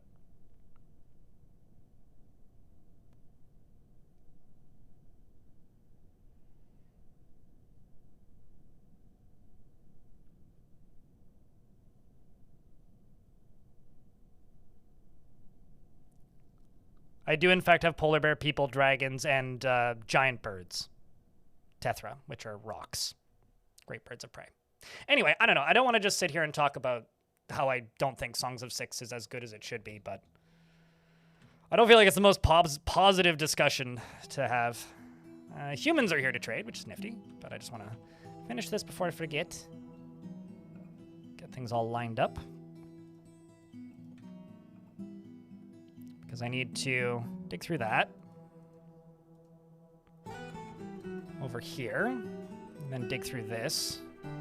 Over here. Get all that done. I could just go over here and forbid this. This doesn't matter.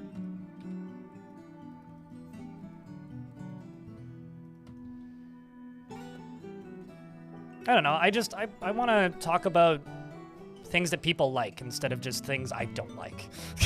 You know, if we want to just talk about things I don't like, then this is not going to be a very fun day, if you know what I mean.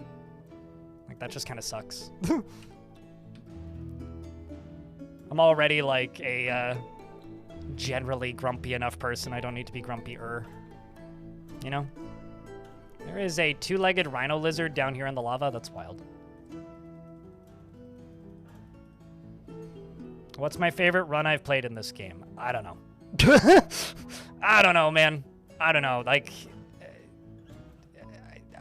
I've played thousands, at least, so I have no idea.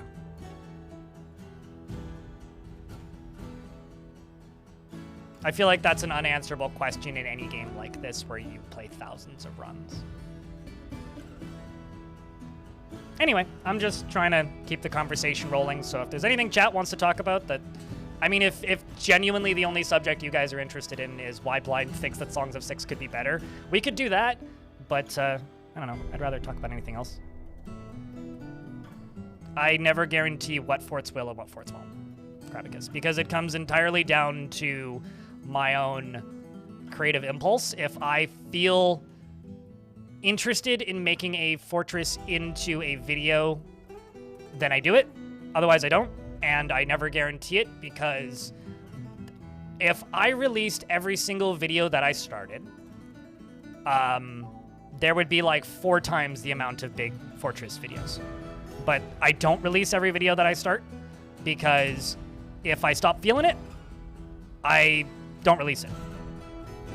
And I do it that way because I used to do a series called Today in Dwarf Fortress a really long time ago, which was kind of like the same style of video, but they were minutes long instead of hours long. And in those videos, I would,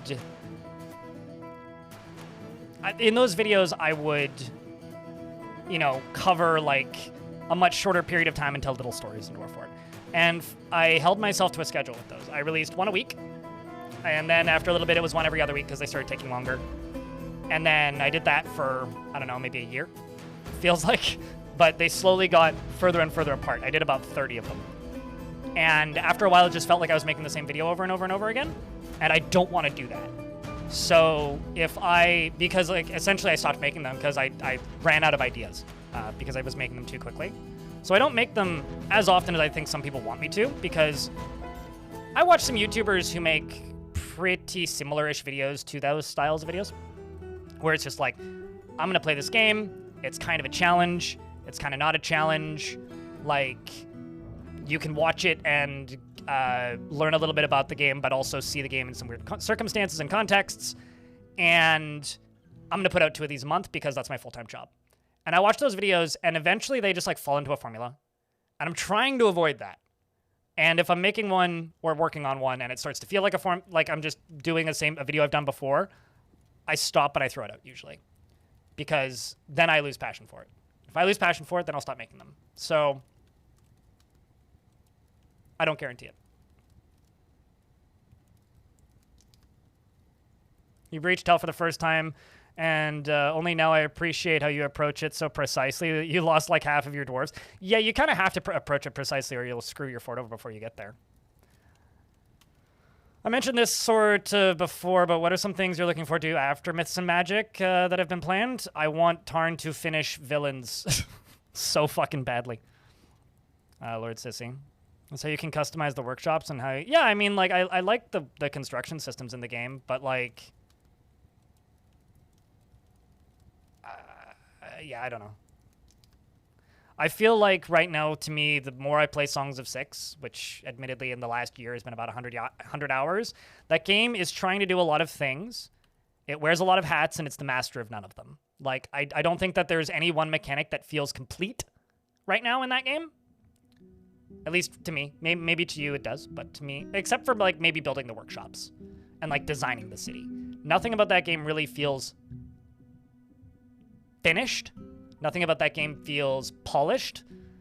It just feels like a lot of systems that are loosely stapled together that are like, in and of themselves interesting, but don't feel coherent.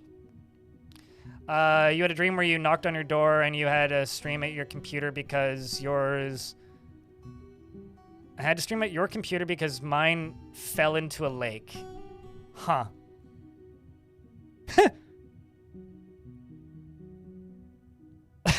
That's kind of... That almost sounds like a Robot Chicken bit.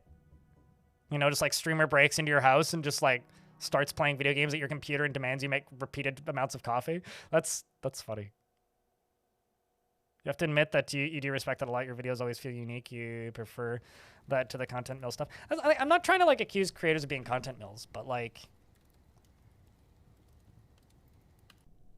I guess I have a lot of respect for people like down the rabbit hole. You know, the people who upload 2 videos a year and or a video every 6 months, and they are very well thought out and very well planned and very well built. I really respect those channels. And I feel like I've never managed to even get close to that level of quality in anything I've made ever. Regardless of like the era, I feel like I've never managed to even get close. But like that's always kind of been the target, is that kind of thing. And I should have given this more space. Shit.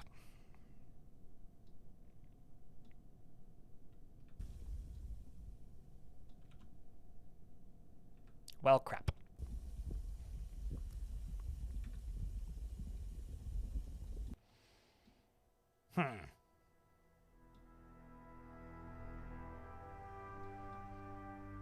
Once a year? Deities. Once a year. Once a year, you say? Once per year. My guy.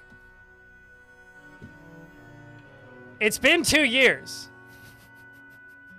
Almost 3. Since H-Bomber Guy has released a video. What are you talking about?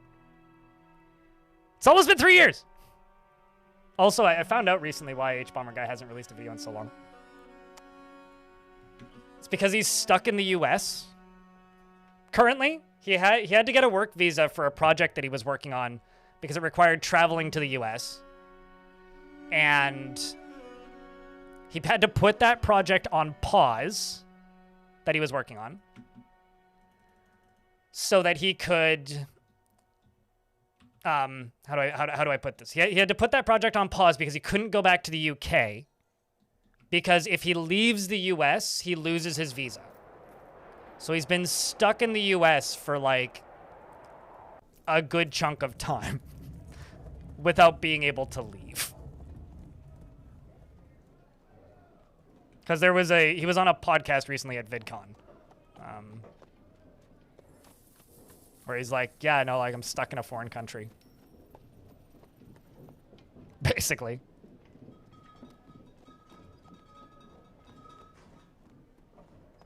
So he's working on something unrelated to what he was working on. So he basically worked on a project for the better part of a year, then got stuck in a country that made it difficult for him to work on that project, and then stopped working on that project and started working on another project.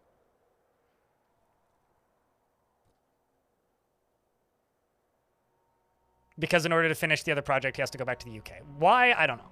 But that's supposedly what happened. All right, so I just can't send all 3 squads out. So I don't know what's going on with the other 2. So we'll just use the top squad then.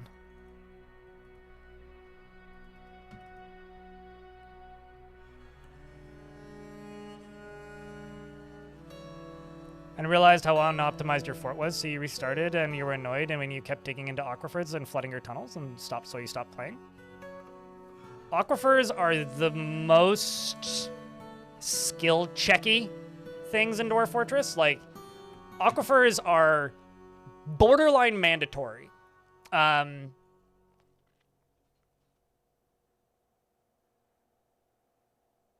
In order to have like a fully functional fort. So I don't know how to really help you. I will just say that if you do try Dwarf Fortress again, 1, you could turn them off if you insist. 2, you could settle somewhere where there isn't an aquifer. Or 3, you could learn how to deal with aquifers and then truly become a dwarf master. It's up to you, though.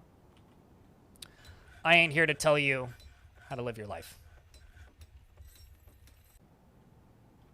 I'm simply here to tell you that aquifers are important. Did I memorialize the wrong ESM?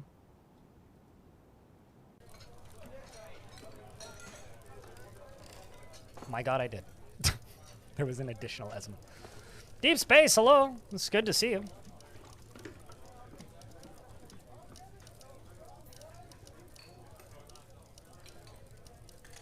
Why would you be doing something wrong by using silver and bone bolts?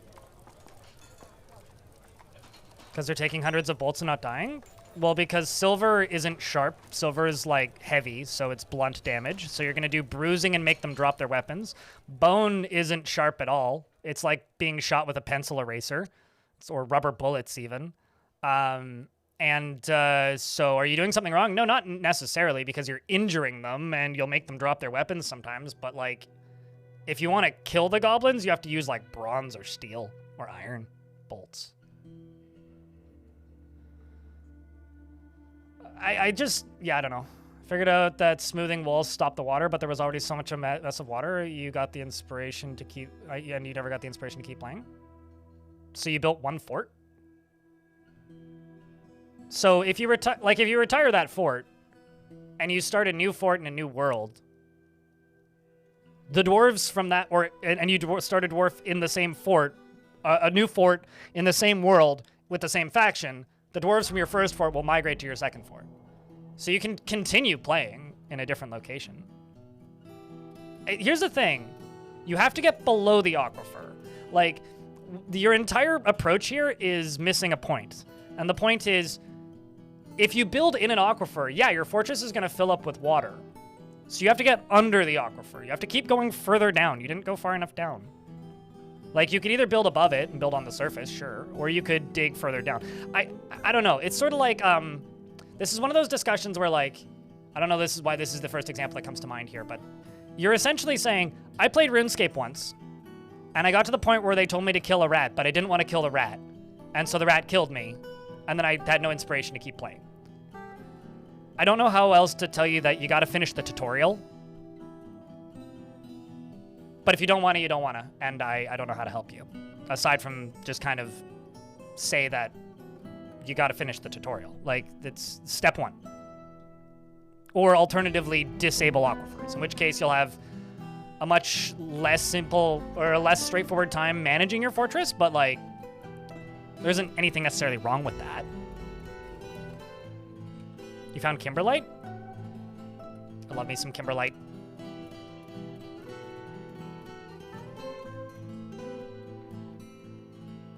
Within an aquifer sounds like an interesting challenge mode in a way.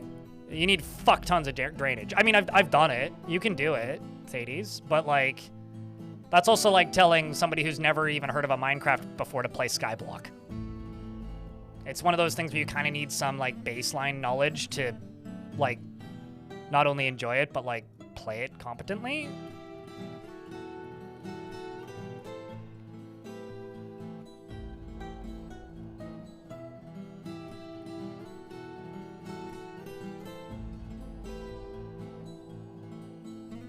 I don't really need anything from them. Not kind of at all. Just buy the clothing.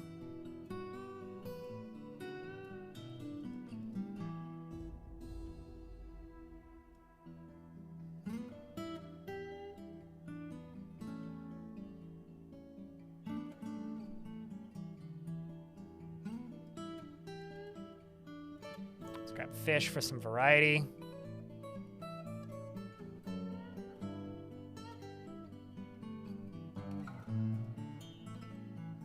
I saw capes in there. Where did they go?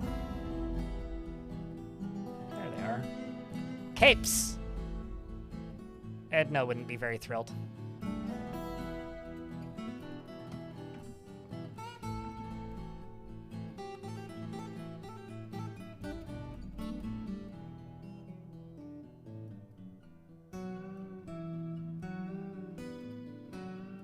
Sucked in by pressure and you were trying to expand it? I will, if it makes you feel any better. Chat, press 1 if you've ever lost a fortress to water. Aquifer or creek, either or lake or ocean. If you've lost a fortress to water, press 1.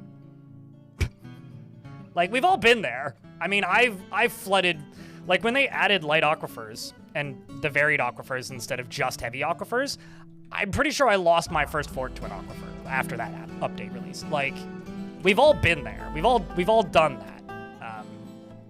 And it's never any less frustrating. Like, it happens to the best of us, I guess.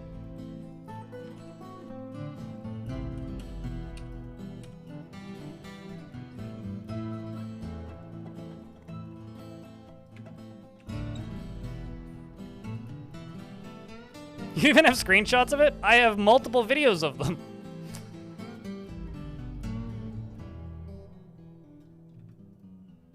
But, you know, like, the motto of Dwarf Fortress is losing is fun, right? And a good reason for why that is the game will put you in situations that you will just kind of have to put your hand up sometimes and say, this is unwinnable. I mean, the game did that to me, and I was a coward and didn't commit to it yesterday, and the result was I lost an entire day worth of progress. In hindsight, I should have just let the fort end, but I wasn't ready to let go yet. And it happens. And it can be frustrating.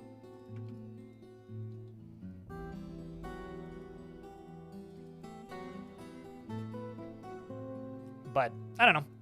At the end of the day, I can only point you in a direction. I can't make you actually do the things, so it's up to you. If you just like watching the game and don't want to play it, that's totally cool.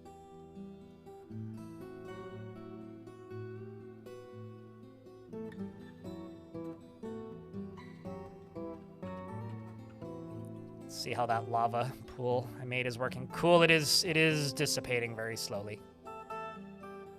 Lava down here is dissipating as well, so let's just go there and go pit pond, which is a zone type, and I'm gonna assign it as a pond so the dwarves dump buckets of water into it to put that, well, burning gem out.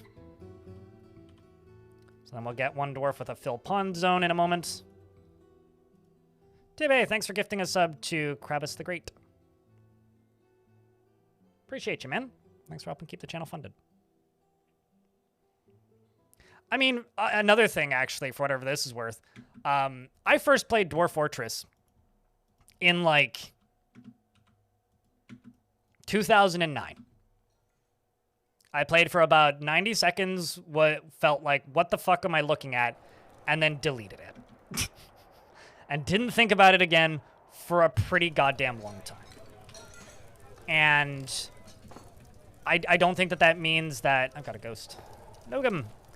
I don't think that means that, like, I failed necessarily. It just means I wasn't ready yet. But the thing about this game, at least for me, was it interested me. And it intrigued me. And it intrigued me enough that years later, by that I mean like sometime in 2010... I went back and installed it again, and the same thing happened. I uninstalled it and said, fuck this. And then a couple years later, it happened again. I installed the game, and I got a little bit further, made it like a year in, and was like, okay, I understand this game now. And then kind of forgot about it, and around 2016, I installed it again. Then I kind of forgot about it, and then around 2017, I still installed it again. Or maybe I still kept it installed, I don't know. But I updated it, I guess. And then that cycle continued, and maybe around 2018, which was when I started streaming it occasionally, was when I actually started learning this game.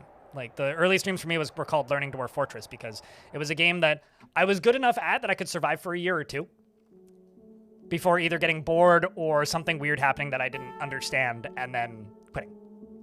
I think that happens to a lot of us, and I don't think that's an odd or like strange way to learn the game. I think that this is a game that is inherently difficult to understand, just because of its weird obtuseness. And I think that is part of its charm, but also one of its, you know, maybe one of its bigger issues, is that this game does a really poor job of explaining itself. I think it's easier now, but only because, like, there's buttons that you can click on.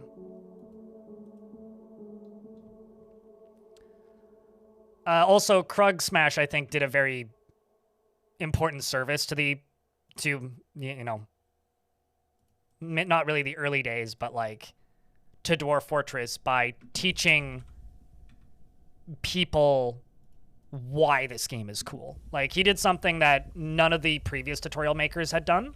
Because there was many people who've made tutorials for this game. Like, you know, everybody has like the one that they know, like Captain Duck comes to mind. Like Jeff Major comes to mind. For some people, it was Quill 18. For some people, it was somebody else. I think a lot of people who play Dwarf Fortress have like the person that they saw first who made tutorials for Dwarf Fortress that helped them learn this game. And for many people, I think it was Krug Smash, even though he only really made one tutorial. Like, Krug Smash mostly made narrative videos.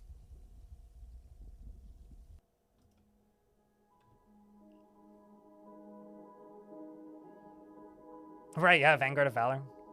A Smith. So I've got lots. Which one would you like? There's plenty of options. I've got multiple pages here. I'll sort them by happy. And feel free to pick one.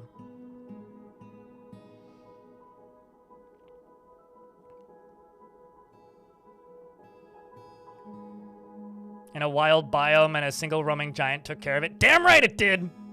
And the story and legend of the dastardly, unaware fort of tavern place thing of the Stuff and Stuff died valiantly, defending their beer from the great dumb giant of Dorcas.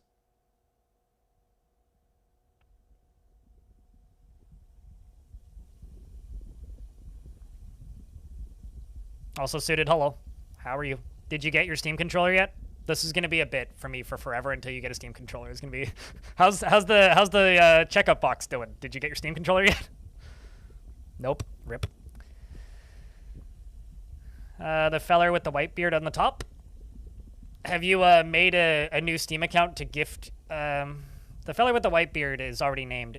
If you're referring to Eric, I could do Sodell. I could do Ono the Gilder, who's watching a metalsmithing demonstration. I could do Raoul if you want somebody in the military. Because if they have a name in brackets, they're already named. The Gelder, I think you mean? Gelder. Okay, so the ball cutter. Got it. Krabus the Great. He would be deeply satisfied if everyone would live in complete harmony, damn it! He is utterly fearless when confronted by danger. Did you want to be in the military? Because this dwarf reads like a military dwarf. Utterly fearless when confronted by danger to the point of lacking common sense. He does not often feel lustful. He is often nervous, and he is quick to anger. He is somewhat uncomfortable around those that appear unusually live differently from himself, and he could be considered rude. He enjoys the company of others and tries to keep things orderly.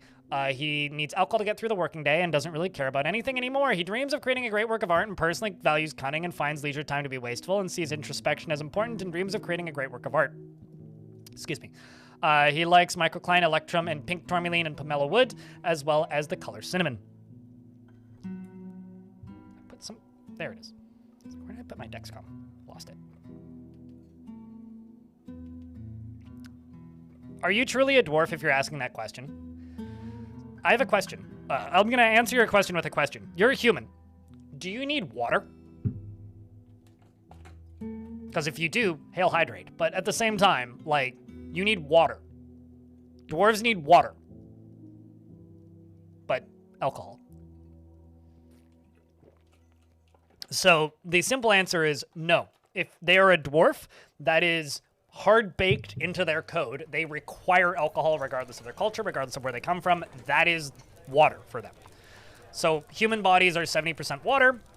Dwarf bodies are 95% alcohol, 5% muscle.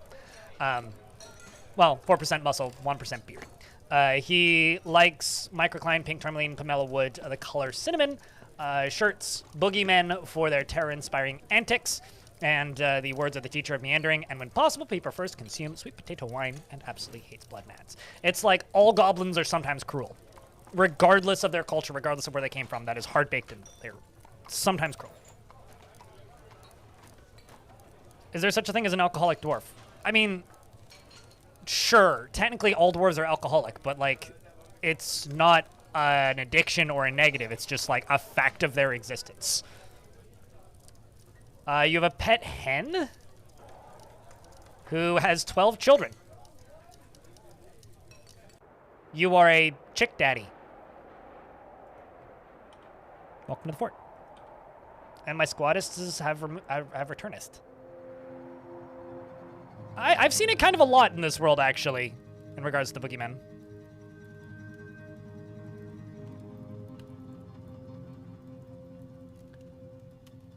No, they use water to bathe. Immediately kill the leader of this squad, and the rocks get to work.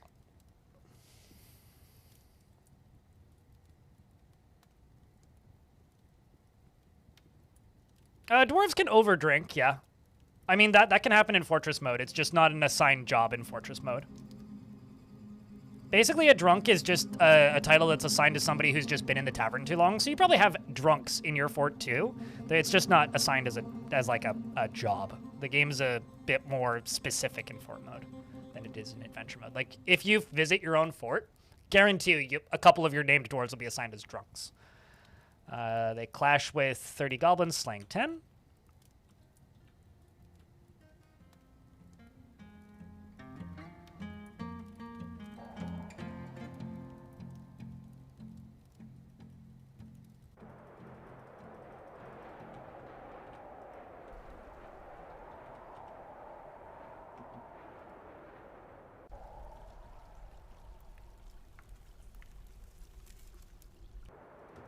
Do I have additional ghosts that I haven't memorialized? As in Logum.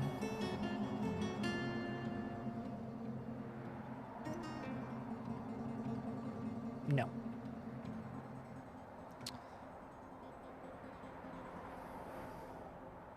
I could make some more chickens available as pets, if you like. Like a rooster.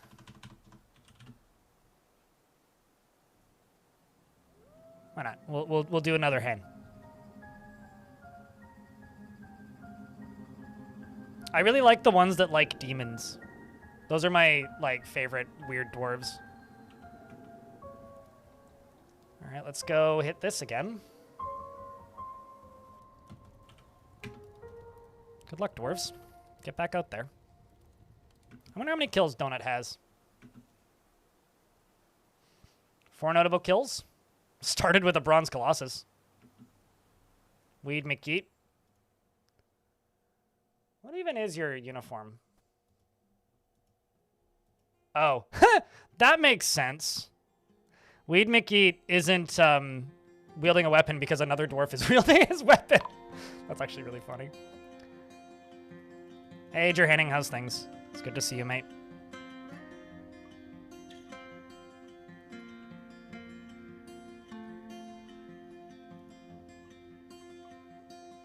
This fort is one of your favorites? Is it because of the dragon, or is it the layout? Like, yeah, the dragons are pretty cool. Hey, chat, I really need to take a piss. I will be right back.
Alright.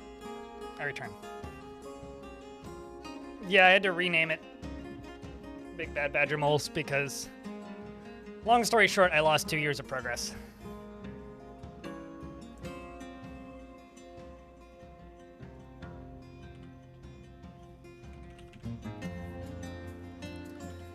I'm going to make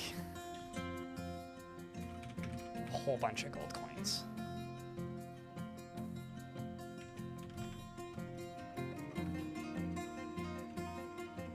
Yeah, well, fortunately, I was able to sleep through the annoyance and get back to it.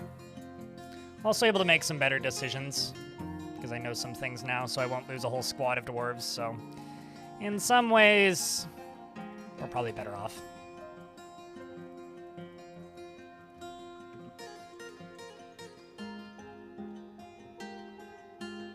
I have no idea what there is going to be magic for or what magic will do because I know literally as much as you do. So, if you're gonna ask me, is magic going to add, insert whatever your heart desires here? My response is gonna be IDK because I don't know. I do know that creatures will often be older by default because they will. Like dragons, as an example, will be able to be born like earlier in history, so it's more likely that you'll have full-size dragons off the bat. So stuff like that. But that's all that I know.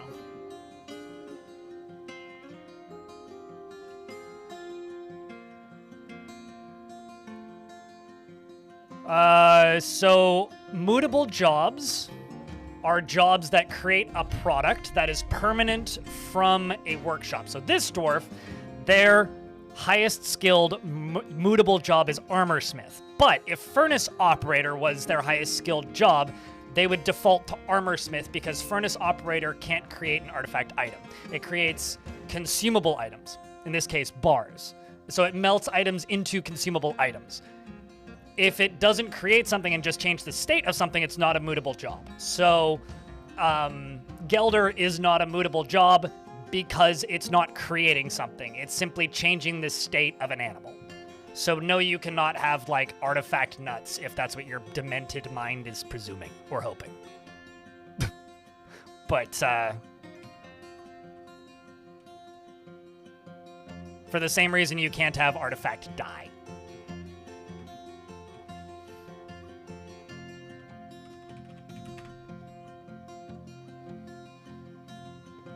Yeah, I agree, Deep Space. Very much agree. I'm also just excited to see people come back to the game because a lot of cool things have happened in the last 2 years that I think a lot of people who are pretty loudly, at least in my comments section, waiting for magic, haven't seen. Like, there's been a lot of really cool little things added to Dwarf Fortress over the past few years. Like, every now and again I see a comment that's just like, this game stagnated and hasn't had any major content updates and blah, blah, blah, blah, blah, blah, blah. And it's like, have you played the game in the last 2 years? Like holy shit. Was probably because you didn't have a glass furnace, because you made a habit. It's a bit of a workshop and a creator of consumables. A glass furnace is, like, can make glass furniture. Like, that's where all glass items are made.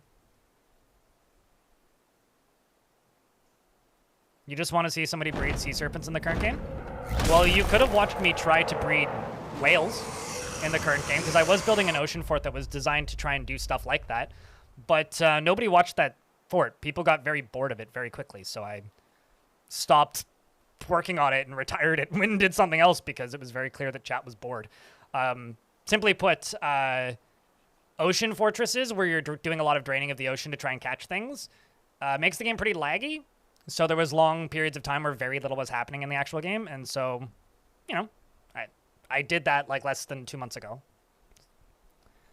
I never changed strategy. It's always make the same shape and type of fortress to make good temperature hills. In the good temperature hills with all the good metals and coal. I mean, hold up. Are you trying to make fun of people who say the game stagnated and hasn't had any meaningful updates in years? Or Are you actually asking for how to build with variety? I actually can't tell. Okay, cool. Got it. Just checking. Anyway, an Etten Otar has come.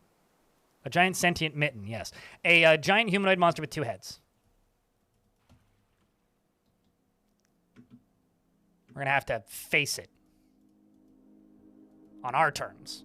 I'm just going to tell the dwarves to go stab it and see who wins. The confidence of matching.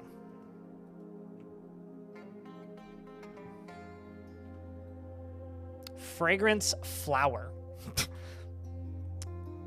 Doesn't look like a very fragrant flower. And Kumala here did get injured in the process, but was able to 1v1 it. Killed it by slashing it in the upper body. Well done. Boot murdered. That's a really good name. That's a really good name. I might need to steal that for a fort at some point. That's really funny. I have to give you the name Boot. That's just Canadian boat murdered. It's boot murdered. It's boot murder there, eh?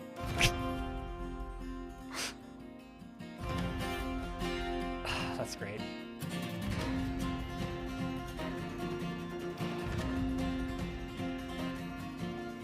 That's Kagu-san, of course. Instead of Kogan-san.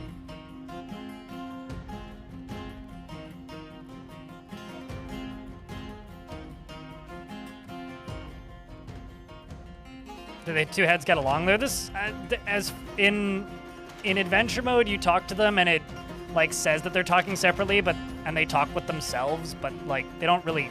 I've never seen them argue with themselves. They just kind of go die, and then like they immediately try to kill you. So they don't get along with you, regardless. Also, I know I've talked about this before, but there was one time I asked a demon for directions. They're not very interested in giving you directions.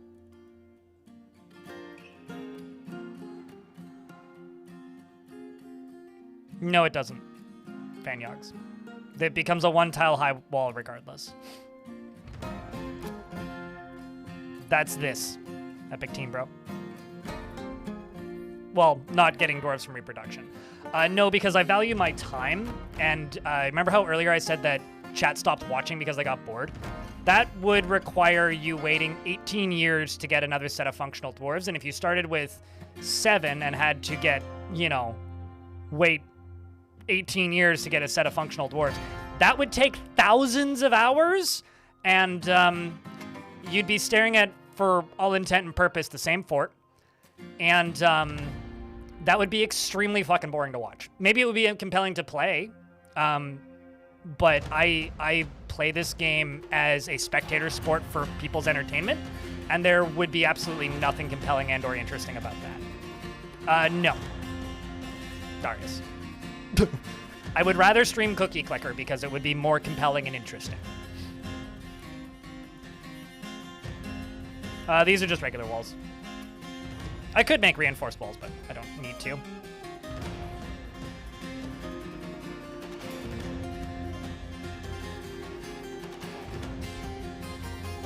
I mean, yeah, I could also stream watching paint dry, but...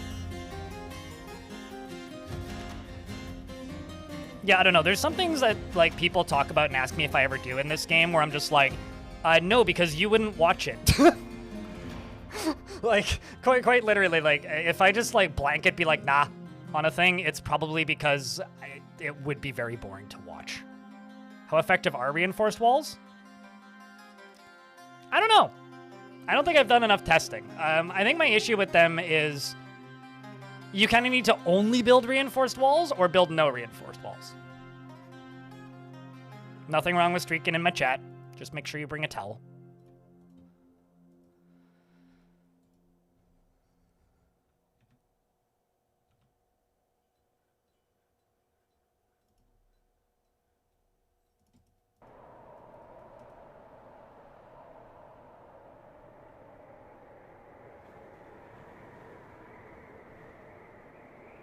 And really, dwarven social engineering is the real treat. I mean, Yeah, I don't know.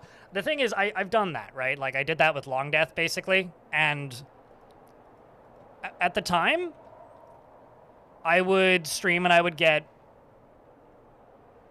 I want to say, like 50 to 80 viewers back then.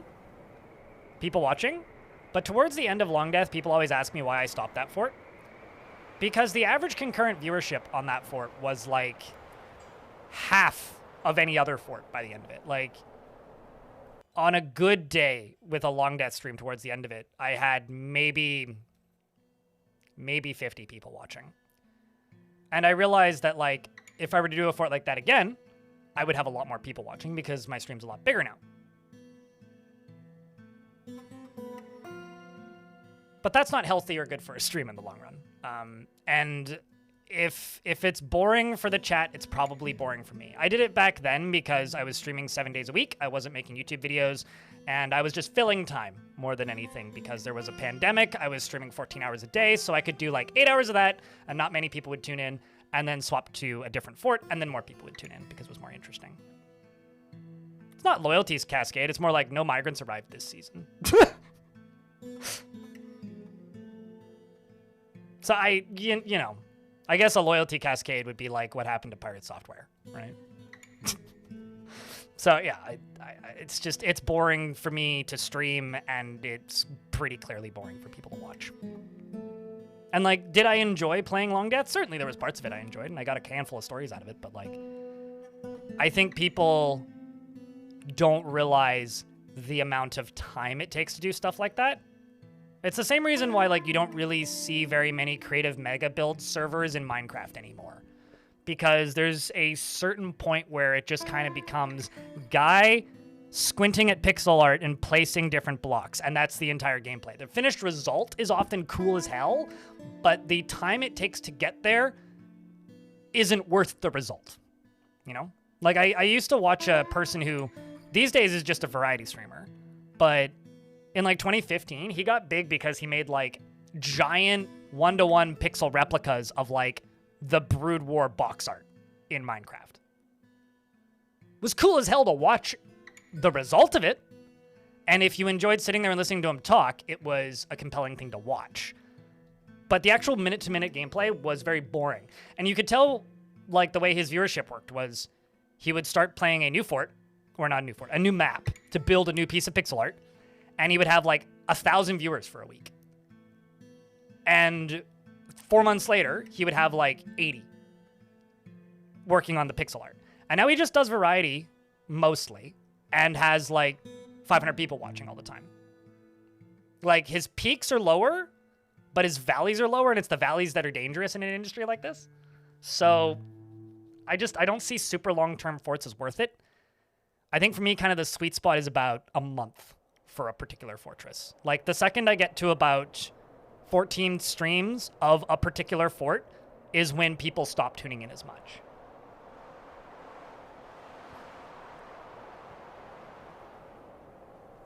Was that he released a game that wasn't very good? He's just, I don't know. I don't like gossiping about other people. I hope he has a good therapist. Pirate Software talked a lot of smack about a bunch of his friends because he screwed up a sequence in a World of Warcraft hardcore raid.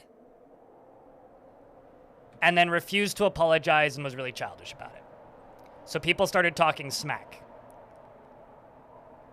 And then a couple weeks later, or months later, he released a video talking a lot of shit about the Stop Killing Games movement, which is a pretty popular, positive thing for the games industry, vehemently disagreeing with it and going on about how it's horrible. When in reality, if you are kind of frustrated by always online games shutting down and disappearing from your library, it's a good thing, and it is succeeding. And he largely nerfed it out of existence. So there was some people that were like kind of annoyed with him because he refused to apologize to his friends, and also then he went and talked a lot of shit about this movement. And that just kind of bubbled for a little bit, and the World of Warcraft stuff really kind of hurt him And actually, that might have been swapped. The World of Warcraft thing might have been second. The World of Warcraft thing hurt him. And the Stop Killing Games thing really didn't. And then almost a year later, Stop Killing Games had been having a really hard time and did kind of a Hail Mary to like get enough votes for it to pass in the EU Parliament. And a bunch of videos released, all just kind of being like, yo, this guy like misrepresented this movement like very heavily, and talked a lot of shit. And then people just started digging, and in a popularity-based industry, it attracts narcissists, and he's, without doing too much digging or thinking about it, he's not very good at apologizing, and he's very good at talking like he knows everything, which I do too. I'm very much like, it's very easy when you're the person with the microphone to talk like you know everything all the time. It's something that like just about everybody in this industry does. But sometimes you have to be a human and realize I said the wrong thing, oops, and apologize. And he's very bad at that. And when you refuse to apologize and the internet, and you said things about a thing that the internet likes, and also have been kind of a dick to your friends in the past, it's very easy to become the laughing stock of the internet. And that's kind of what happened, as I understand it. I have no idea about that hand of fate. But I don't know, like, he has his community, like, he still has a career. He's still making more money every day than I do in most months. Like, he's far from, like, done, as all the YouTube thumbnails will have you believe. But he's certainly, like, attracted a lot of ire, and like I said a couple weeks ago, more or less built a cottage industry around making fun of him, because he's pretty easy to make fun of. Like, I used to work at Blizzard is almost as funny as, like, he's covered wars, you know? You know, like, that is a funny thing to, like, an easy thing to poke fun at. So, like, you put a target the size of a Blizzard logo on your forehead, and then do some dumb shit and make yourself look stupid, and the internet's gonna bite it, because that's just how fish work. Thanks for coming to my TED Talk.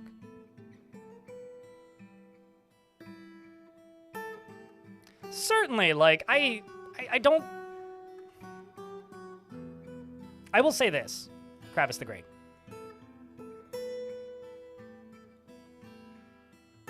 The only person that can fix this problem is himself. Like, he could fix the cottage industry around making fun of him.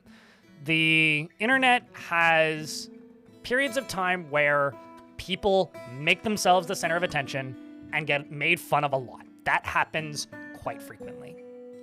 Generally, what happens when that happens is the person who's getting mocked and made fun of doesn't say anything. Sometimes they make an apology video, and sometimes that works. Sometimes it makes it worse. Usually what they do is they shut up. And they wait. And it goes away. If you keep doubling down, it'll just get worse. And he has to learn that. He has to learn that. Like, I think it's impossible to exist in the industry of content creation and not occasionally say something stupid that gets people making fun of you. I've done it. Obviously not on that scale, but, like, I've said dumb shit. There's thousands of hours of me on the internet. Like, I've said dumb shit. We've all done that. But you just gotta put your head down and be a better person and learn from it and move on, right? And, like, the comment sections on those videos are going to be toxic hellholes because that is the kind of audience that kind of content attracts. In some cases, it's warranted. In some cases, it's not.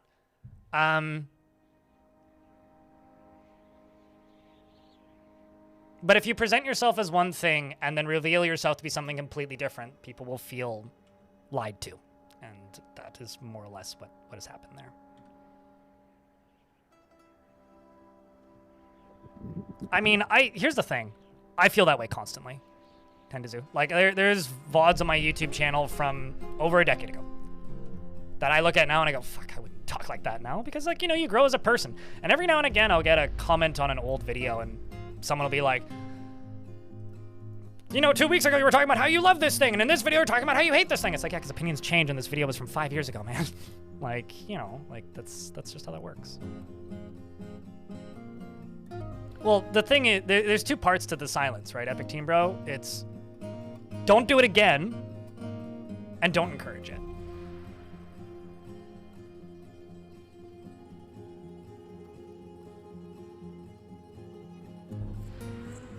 I mean, I can't speak to that. Like, I don't have any love for Asmongold. I don't have any love for clip farmers, but I also kind of can't hate the internet drama channels. Like, I don't know, the internet anarchist. Because 20 years ago it was TMZ. And TMZ still exists. They're a fucking institution. Like, if you are a public figure and you say a stupid thing, it is literally like the universe's right to point and go, ha ha. Like, I don't have any problem with that on paper. But if you're gonna be a public figure, you gotta know how to get out of that. And some people just keep digging.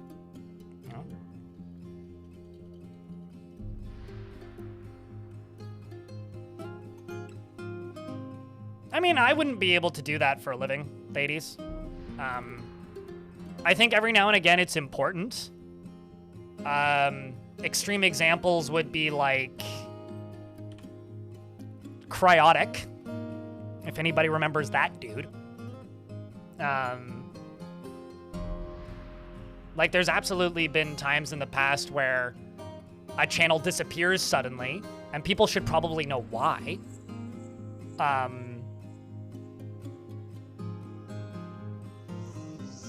But at the same time, like, the cottage industry around just, we're gonna beat this person into a pulp, is what happens when you have popularity-based industries with bigger-than-life personalities. Is like, there are people who fucking hate me. I don't think I'm a mean person. I don't think I'm rude to people. I mean, if you heckle me, I'll heckle back. But all's fair in a fight. But at the same time, like, there are people who vehemently hate me. It's one of the reasons I don't go on Reddit too often these days. Is because there will always be that one person who posts, like, a paragraph about how I apparently insulted them 5 years ago. I'm like, I don't fucking know, dude. What was I looking for? Strange mood. And, like, is that on me for, you know, being an imperfect being? Sure, but I like to think that I've grown and gotten past it, you know? Like, I've become better because of it in those years.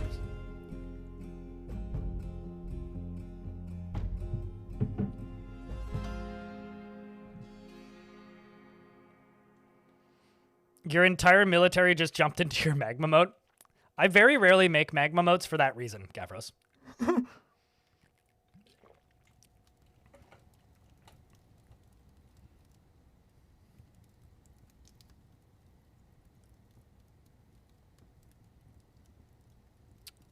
Go to Disneyland and hold a bubble wand as an elected official as the entire world's on fire? Yeah, sure. Brilliantly led by Weed McGeet. Clash with 14 goblins, slaying 10.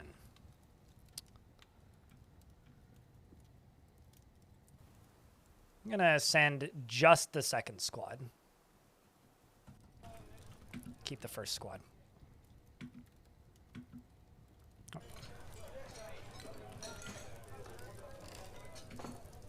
Got a mostly naked child making an artifact who's 1 year old.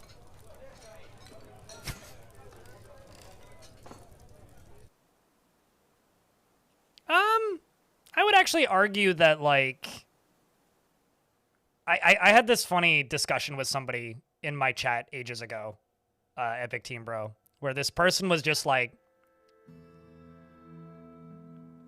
how do I put this? Saying really culturally problematic things, like just making references to things that one could describe as a dog whistle in my chat.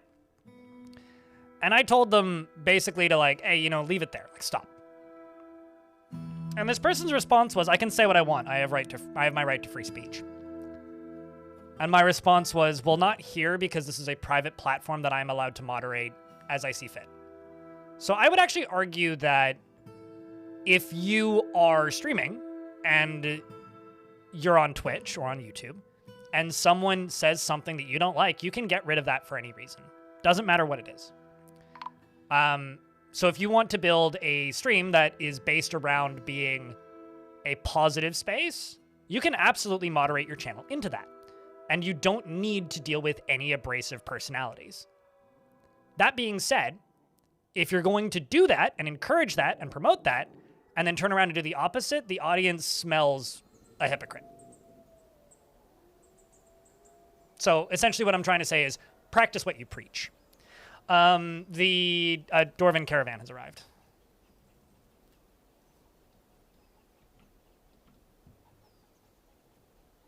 I don't even think that you need to. Like, you can if you want. Why are they going up and then down? That's odd. Such a strange route that they're taking.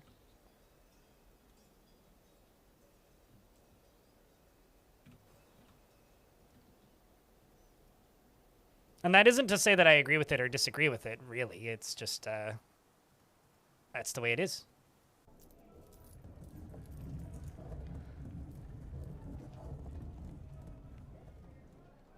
And, there's been times in the past where I think I've over-moderated my chat in weird ways and, like, been far from perfect. And like I said earlier, like, I think that I've improved a lot. I think I'm allowed to pat myself on the back for that one. I'm actually going to sell these to the dwarves. The military's new magma diving strategy has been described as poorly thought out, a waste of the fortress resources. However, the complaints from participants are largely non-existent. And somebody falling into the lava, as they gurgled away, you could vaguely hear the sound of, build a fucking railing! And one of the other dwarves said, yeet! A dwarf spent years trying to tame a dragon, training manuals, enchanted chairs, slinging lullabies, and one day the dragon finally sat calmly beside him, and the dwarf whispered, "So you trust me now?" And the dragon said, "No, I just realized you're easier to train than I." Is this about a cat? Jody, bearded farmer or similar. I don't have any unnamed bearded farmers. Do I have millers? I do have an unnamed bearded miller and one who's not pissed off, so this.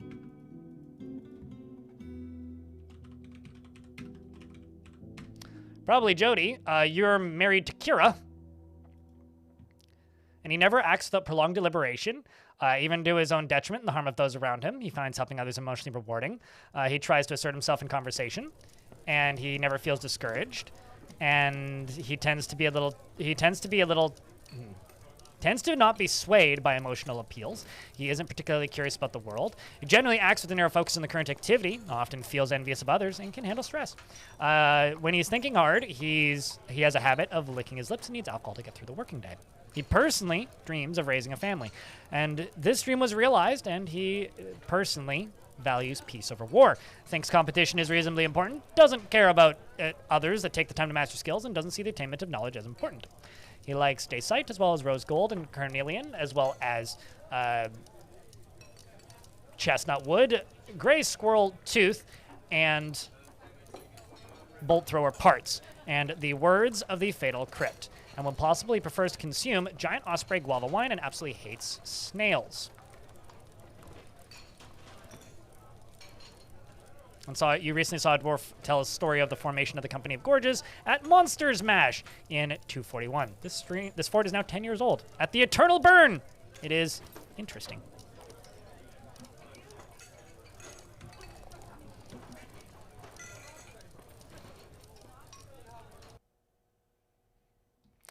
Well, I mean, the actual reality is dwarves aren't very smart about pathfinding when it comes to, like, lava. So they think that they can jump over it when they can't. Or, like, they'll dodge and think that they can dodge into an area where there's just, like, water, I guess.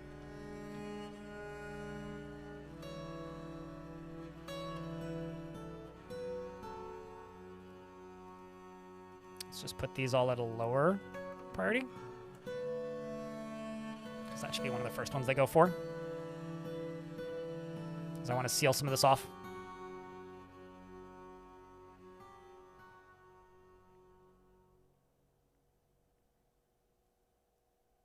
Oh, 100% it is, Epic Teen Bro. 100% it is. Because then you can have, like if you build a fortress that's built entirely around nothing but maintaining, like, large guild halls, you can absolutely build a fortress that does nothing but train up a large group of child metalsmiths that then do an incredibly efficient work at building up your next fortress. 100% you can do that.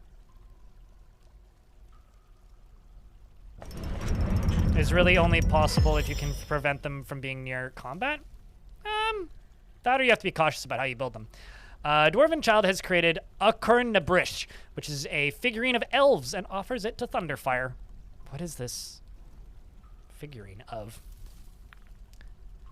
The item is a masterfully designed image of elves, and the elves are fighting with the dwarves. The artwork relates to the attack of the standard of fainting of the Bolt of Contests in Pastorch by the Birds of Fame in the late autumn of 93 during Lanistathema, the routed siege. It is decorated with Forgotten Beast bone, Forgotten Beast leather, and adorned with hanging rings of copper and menaces with spikes of tower cap and green tourmaline, cobaltite, and star ruby and Forgotten Beast leather.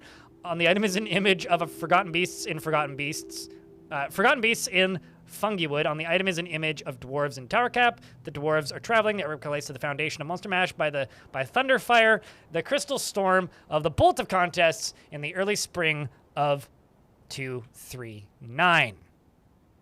Gosh darn it, man.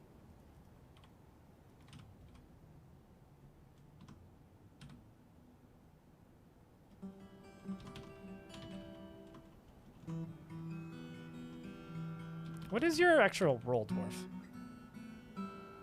Oh, sinew.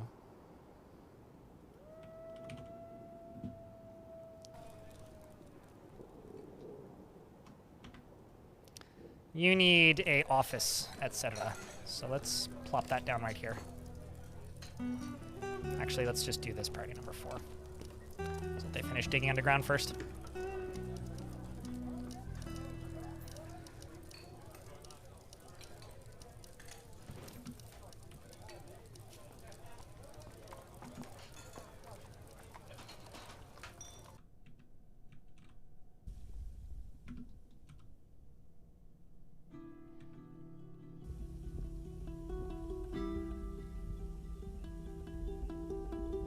That's going to burn a bunch of dwarves to death, is what that's going to do.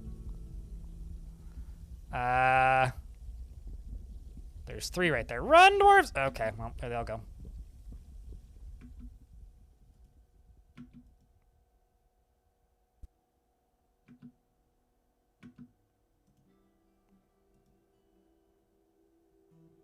Maybe the water will put you out? Maybe? Oh my god. No! Freeway. Maybe you can hold it. Okay, you made it. Wow, almost became a obsidian block. That was fucking heroic.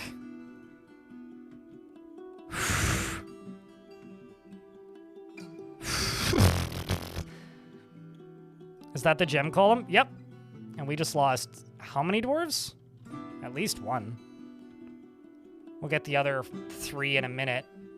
Most of my miners. Such a fucking shame.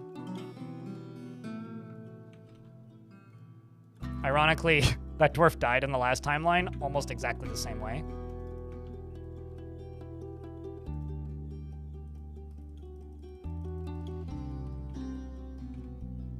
Do I have any others of these that I could place? No.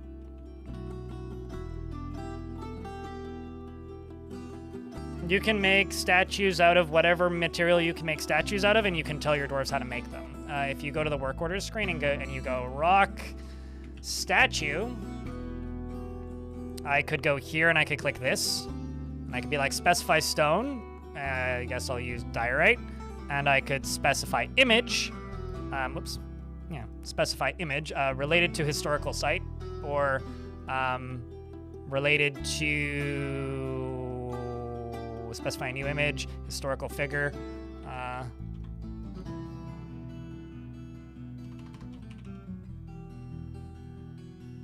Lost intern. Where is that dwarf? There you are.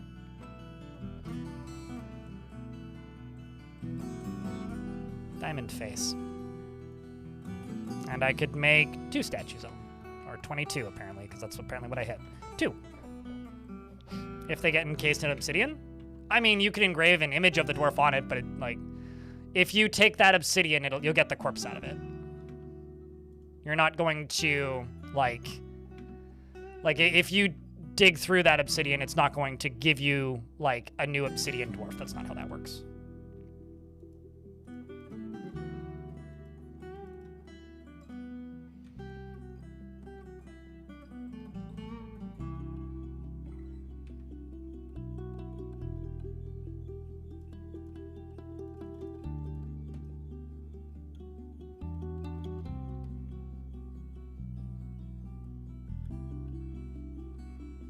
But yeah, no, we're trying to get adamantine so I can become the mountain home, because that's all that I need is adamantine.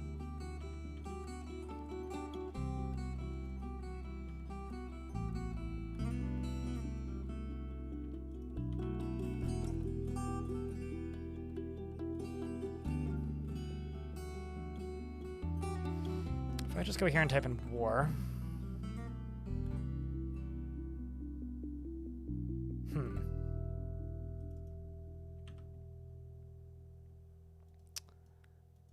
I don't know what's up with that squad. Because, like, the place that they're attacking is how far away? 7 days travel. It's been more than 7 days. I'm just going to remove that mission.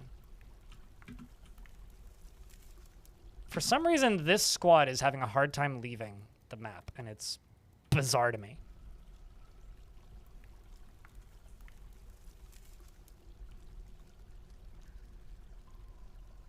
It'd be fun if an obsidian statue entombed the dwarf. What is my adamantine mining strat? Build glass above it so I can see what's below it and then dig around inside of it. But we just fucked up one tile and life goes on.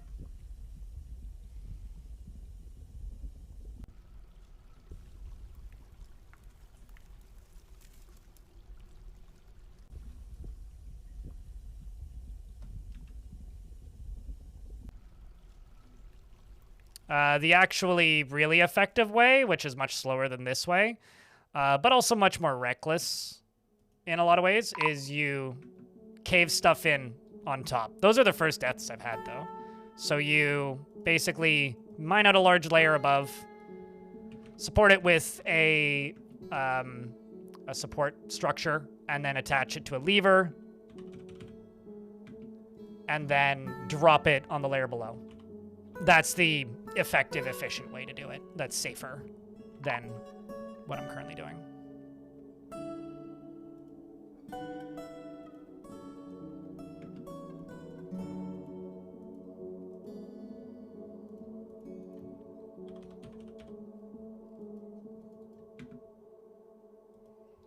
Oh, you're stupid. It's C to good you. It's good to see you. Thanks for the first gift sub in an hour, actually. Well, 55 minutes. That counts as an hour, right? Appreciate you, man. Thanks for chucking a sub at Epic Team Bro. Enjoy your subscription. Epic Team Bro. Is being a mountain gnome just cosmetic? No. It allows you to get different types of trade from different factions. It gives you political sway. It gives you specific different types of visitors. It builds up the under the hood economy of your faction drastically. So this is the only fortress that this faction has. Meaning it's much more likely that helixes will form around the fortress and increasing the overall population and strength of this faction as time goes on. So no, it is not just cosmetic. We're also in an ad break, so I'm going to wait until the ads are done. Actually, I'll unpause the game until these are both done.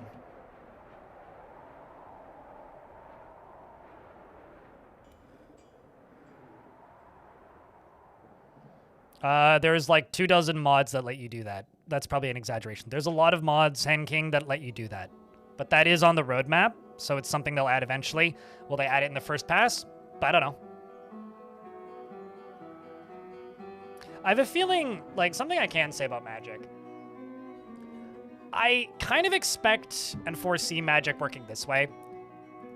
An update is going to release that is going to add some baseline Magic effects. I know that we know that it's going to involve temples.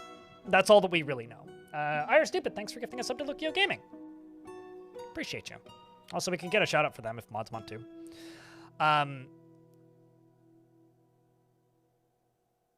Will Hillocks form in your civilization if you are extinct? No. Hillocks will only form if you have a fortress. If there has to be, like, functional noble family and ranks for Hillixes to form. But I've had a Hillix form because I have a Baron and the King. They're more likely to form if you have a King. So there's 60 dwarves here now, which are part of my civ, and are now regrowing the civ. Meaning, because this exists, they're now capable of, on their own, behind the scenes within the game simulation, traveling to abandoned locations like potentially this one, which is these dark pits down here, and capturing stuff on our behalf.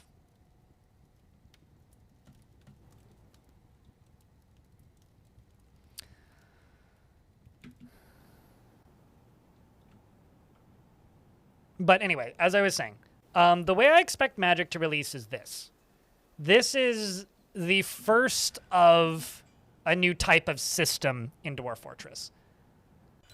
I fully expect this first release of Magic to seem kind of basic in some ways. That isn't to say that there isn't going to be a lot of stuff there. I expect there to be a lot of new systems. But I do have a pretty firm expectation that those systems in and of themselves are going to be pretty straightforward. Which isn't a bad thing. It just simply means that it's going to be clear that there's more that they can add, I guess. Because they're taking a bunch of time right now making a whole bunch of new systems for the game that the game hasn't had before. And once they add the baseline of the new systems, then they can bolt new things onto it. So what we know that we're getting is we're getting something involving temples that's going to change based on how the world is generated. We know that magic available will change from world to world. We know that they're going to be based on religious spheres, and we know it's going to change how Legends is written quite substantially. That's what we know on the baseline.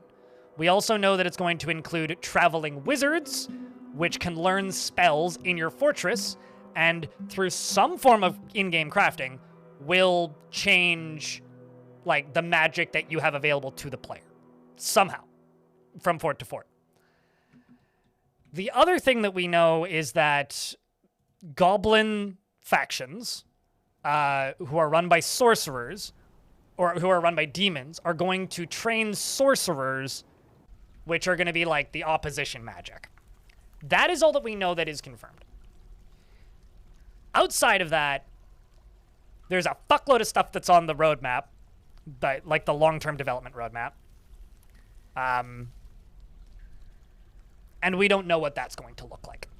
All that we know is that some stuff has been worked on, some stuff is unfinished, and it's going to take a while for any of that stuff to be implemented in the game this year. That's going to show up sometime later this year. And then after that, it is just simply a matter of they will add stuff when they update the game. I'm just going to dump some buckets of water, which they already are. I'm going to build another one right here.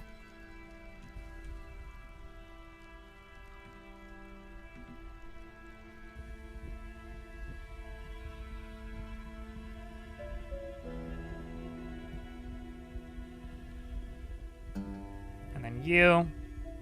Can go away. Bastet, you used to be rich. Congrats.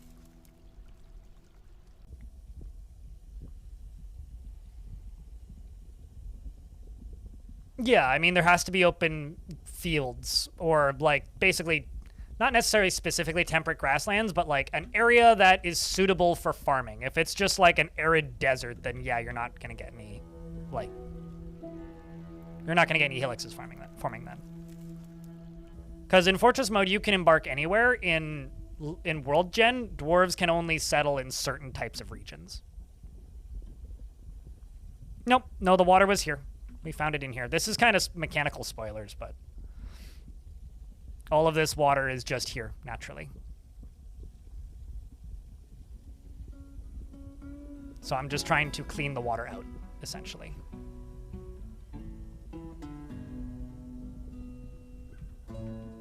Actually, let's just erase that, because did a dwarf just get frozen in that?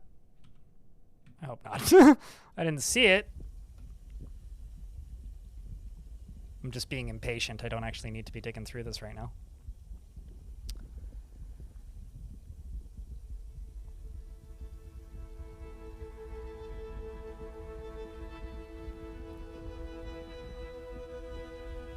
No, it's not. There is nothing convenient about this. It is entirely just a bother. Okay, no, we didn't. Phew.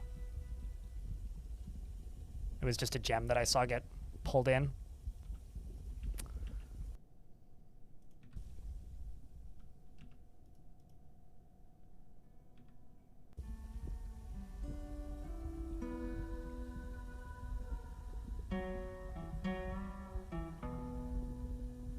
Mountain halls cannot be created by anything other than the player after World Gen ends. Epic Team Bro.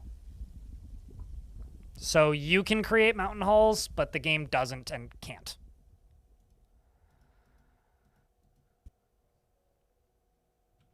Just need a bucket to come in here.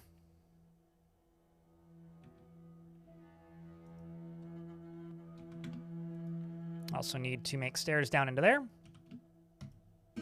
because the dwarves keep climbing out. I don't know if you're noticing this, but we don't actually have stairs up and down in and out of this right now. Which means I can speed up a few things.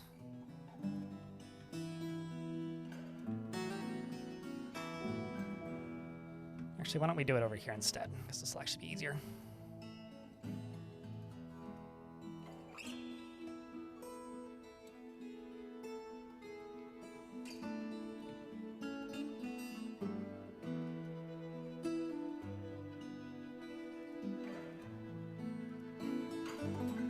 And then fortify that.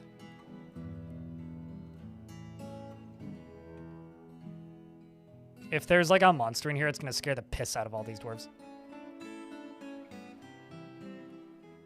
Nope, just fire. And Frosty is now very warm. Did that just eviscerate both of them? I think it did. Well, that's a shame. Sorry, Frosty.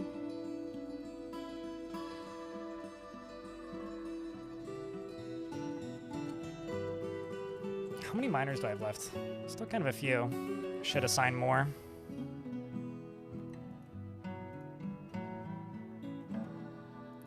Mining is a dangerous pastime in Dwarfort.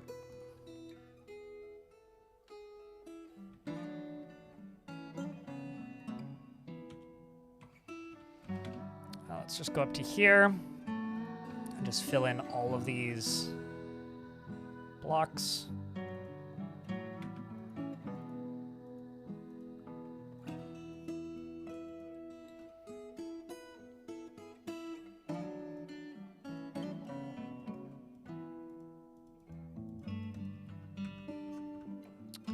Let's also go over to here. Seal this off.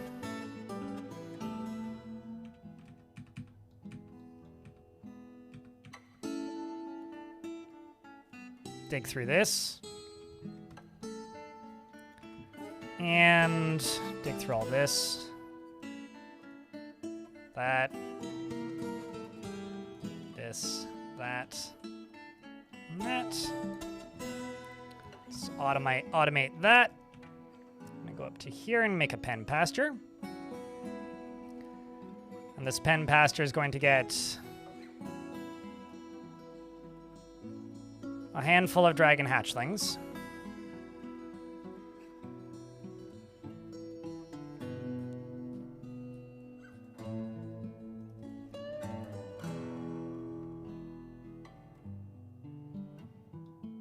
It used to, and it will again. Epic Team Bro. But the old system was very fiddly and not the way you'd want it to be. It was like a planning mode, and then you would wait, and when you would pop back into existence after sleeping for 72 hours, all your construction would be done.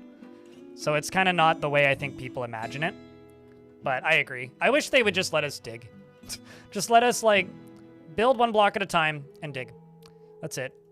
But, I don't know if you read The Future of the Fortress or watch my videos on The Future of the Fortress, but Tarn has been saying a few things in the last few of those that I think are very hopeful on the side of, I think you'll get what you want soon-ish.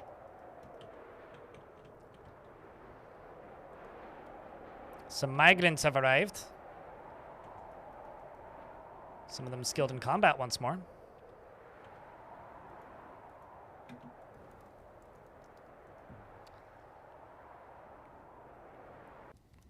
You were digging at the very top of a spire in your last session and unleashed a forgotten Divine Retribution. Luckily, a very weak Divine Retribution. Divine Retribution isn't necessarily effective.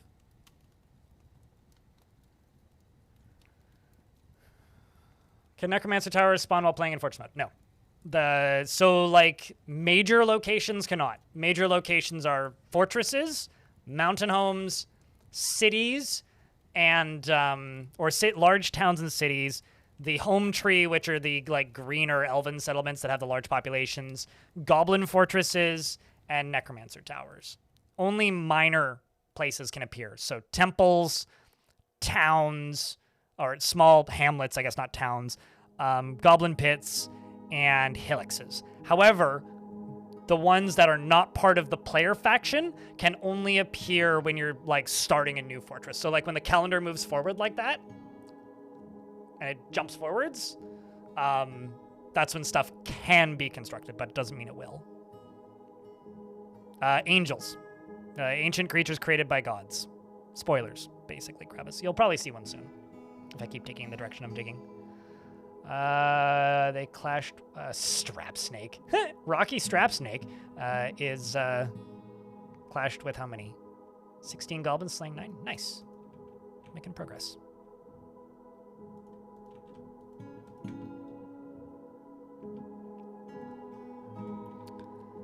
Let's go smack some more. Let's just pillage them.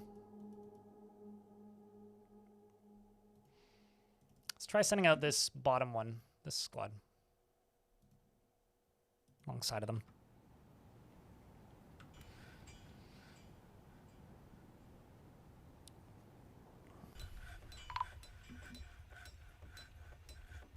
Hopefully sooner than later in regards to building. I've said this before about adventure mode. Like, if I could just wish cast 3 features into adventure mode. One of them is really big.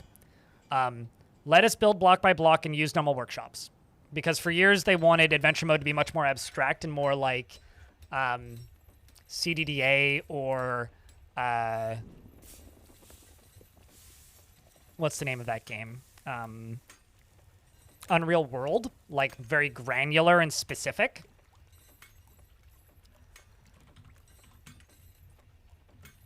Which they've more recently stated, we're probably not going to be able to pull that off the way they want. They're probably not going to be able to pull it off the way they want to, which kind of sucks. Like, you know, I kind of, when you need to simplify something out of necessity, like I don't envy that on anybody. Like that just kind of sucks. That being said, I want them to allow us to build the stuff that you can build in Fortress mode, the way you build it in Fortress mode.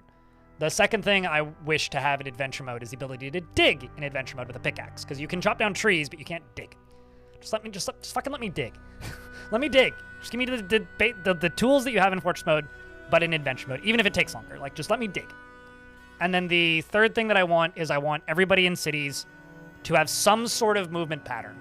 instead of just standing stationary in their place unless you're a monk where you move from religious site to religious site. I just want them to, I want the cities to feel a little bit more alive. And that's kind of it. That's like, if I could just wish cast 3 things into adventure mode, it would be that. Maybe make quests easier to complete. Like, give us, like, a very clear indicator of where our quest marker should be. And, like, that would more or less fix adventure mode, I think, for most people. Because right now, it really is just a dungeon crawler / combat sim / explore mode. Like, it's not as questy as I think people want it to be, and I don't even think it's, like, as questy or as varied as the developers want it to be. Like, it's not enough for the developers, and it's not enough for most people who play it, unless you're way into the combat. And some people are way into the combat.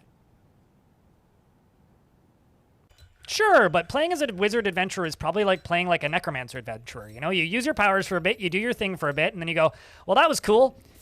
Anyways, and then you go on with your day.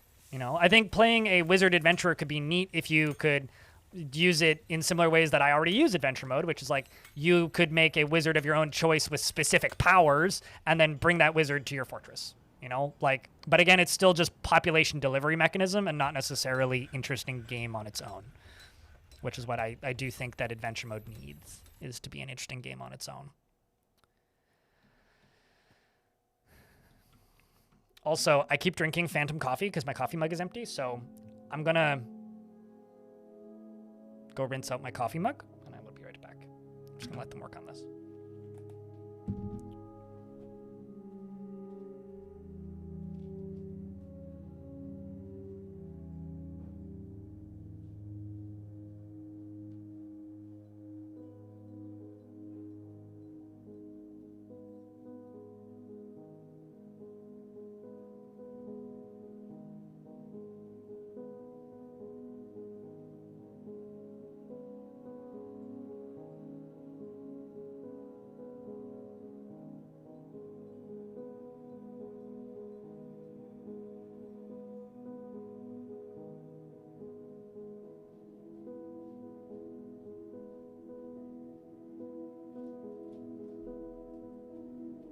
I shall no longer drink phantom coffee. But like, I don't know. I think I've had to accept something this year, which is Dwarf Fortress lost its overwhelmingly positive reviews on Steam. Like, it no longer has them. They're gone. I think it's actually quite unlikely that it'll get them back anytime soon. And I'm kind of bummed out about it. I'm going to be honest. Like, it kind of bums me out because, like, it's kind of like, how do I put this? Dwarf Fortress is a classic game as far as video games goes. Like, it is an important game in the annals of game history. And there's a lot of things in Dwarf Fortress that are busted, weird, abstract, abnormal, strange, and I think that's part of the appeal of it to a degree. And so it makes sense to me that Dwarf Fortress has lost its overwhelmingly positive review status. And I think that part of the reason for that is, for me, Fortress mode has consistently been about 85% of the way there in most aspects to being a approachable, interesting, exciting game for normal people. Maybe not all the way there for everybody, but it's far enough of the way there for most people who get into it that you forgive its faults. I think adventure mode is like a concept of a video game that a lot of people look at and they think, man, this could be amazing if. And like, that's kind of been the way of things as long as I've played Dwarf Fortress, that adventure mode is always, or adventurer mode for the one person who's going to call me out for that eventually. What used to happen was when this game was crowdfunded purely and not a product for sale, there was a very active, rather large community that played Fortress mode, and a percentage of them also played adventure mode. But it was bigger. The portion of the game who played Fortress mode was bigger than the portion of the community who played adventure mode. And so what happened was they would put out a bunch of adventure mode features, and then they'd get donations, and then they put out Fortress Mode features and they get bigger donations. More of them. And I think that it subconsciously pushes you towards a thing. And so for a very long time, Adventure Mode kind of got left on the sidelines a little bit because, oh, you got to update Fort Mode.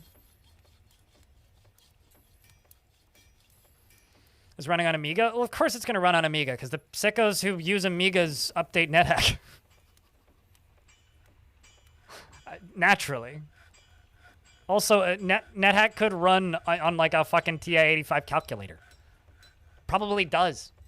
Does it, actually? That would be kind of cool if it does. They're biblically accurate angels. I don't know about that, but they're definitely not like pretty flappy, like painterly angels. Some forgotten beast named Radavi has come.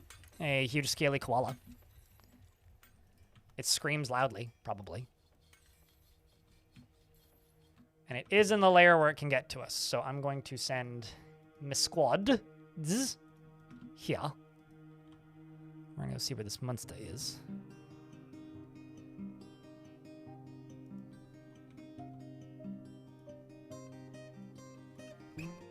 Oh, is it in like that one corner of the map where it seemingly kind of can't get to us?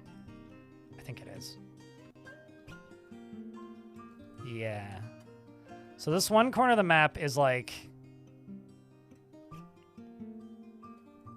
surrounded by water.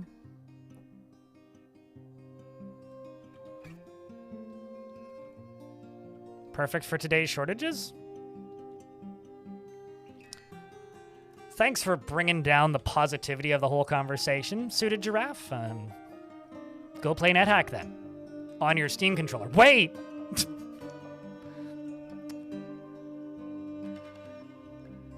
I heard this effect explained by cinema reviewers where classics were groundbreaking at the time would be considered mediocre now by new audiences. I know that this is like the I watch movies thing to say, but like, yo, dude, go watch Citizen Kane. Because on one hand, yeah, that movie is old. On the other hand, that movie ages pretty well. So I think it kind of depends on the movie.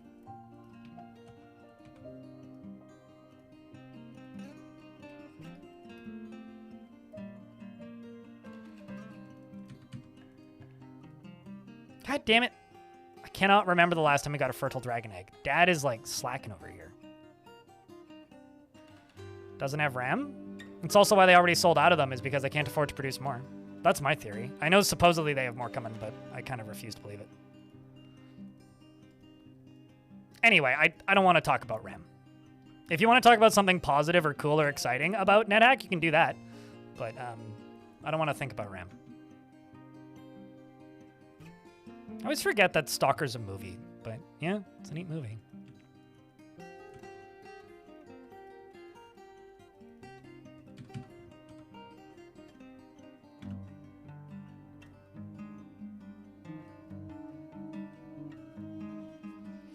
I mean, Bunniest Bunny Bun. I wish I was, but I'm kind of not in the adventure mode percentage. Like, I don't mind playing adventure mode now and again. I have no interest in doing like long-term runs because they just get very dull quickly to me.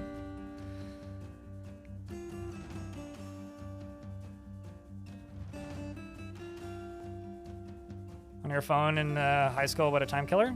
Yeah, I never got into NetHack as much as I thought I would have. But there's a lot of roguelikes that are a little bit more straightforward than NetHack that I liked a lot more. I really like Brogue. Brogue is my favorite of that kind of classic lineage.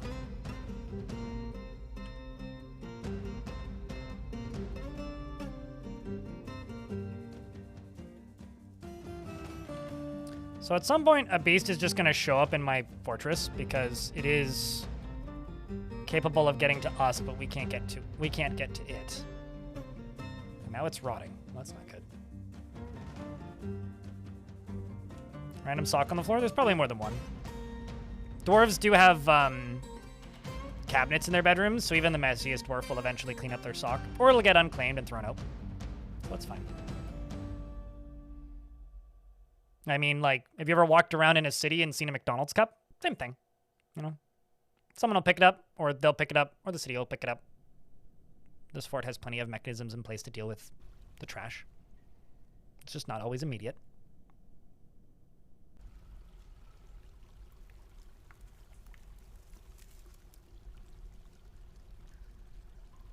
You didn't expect the Steam controller to sell it so fast? I mean, for whatever it's worth, from Valve's response, Valve didn't expect it to sell it so fast. As far as I'm concerned, it was never in stock because I was looking at my Steam and refreshed my Steam at 10:01 and it was already sold out here. So I know they had regional availability. Different regions had different availability. Like it was available in Europe for like 4 hours or something before it sold out. It sold out in about 20 minutes in the US. I don't know if it was ever actually for sale in Canada. I assume it was, but yeah, I don't know.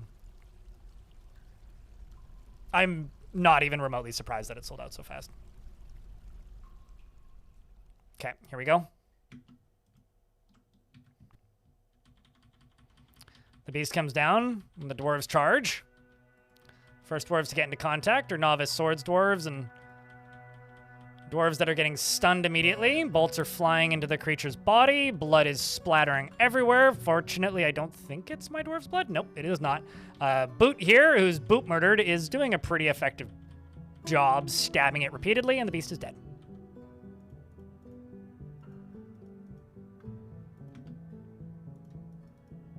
Well done, dwarves. I say it again. Well done, dwarves.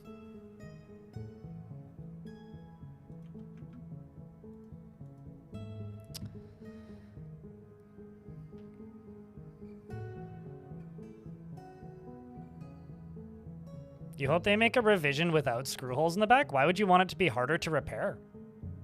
What? They're certainly the only likable Monopoly I can think of.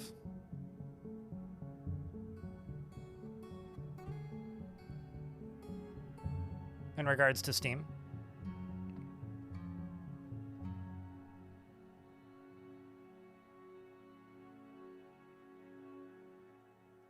But yeah, if you don't want like screw holes in the back of your Steam controller, like get little rubber like nibs and stick them in there. So you want to be able to remove those screws. That's how you change the battery.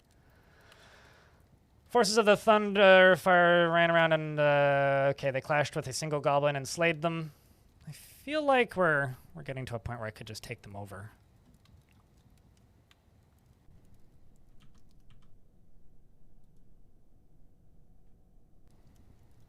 How good are you, Dwarf? I'm gonna try and do something dumb. Send the bottom squad, conquer and occupy.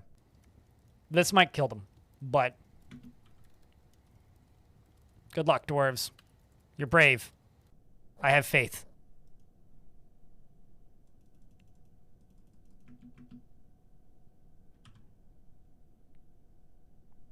Is it possible for right to repair to be a not well-liked movement? Like, that's something that, like, boggles my mind. Like, that somebody, like, just even that concept of, like, it not being well-liked. Like, in what world would not being able to repair your stuff be a better situation? Hearts Watch TV, hello. Would be pretty fun if Adventure Mode had a way to be a soldier and have to fight beasts and sieges like that with a party. Yeah, like, that's the thing, is you sort of can. Hearts Watch. Sort of. Not quite. Just sort of. Like, I've definitely found sieges in progress, but they aren't active when you move into those areas. They're just like, that's where all the units are. So there's like a bunch of hostile units and they're not fighting each other and they all just kind of stand around.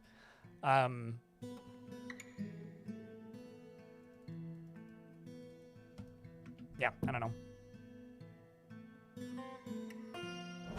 As far as I'm concerned, the only people who don't like right to repair are corporate nutcases, so... we're getting attacked by a Cyclops. Just gonna go to missions real quick. Go to the pillage one and just remove that, and then just go see where this is. Where is it? You are up here.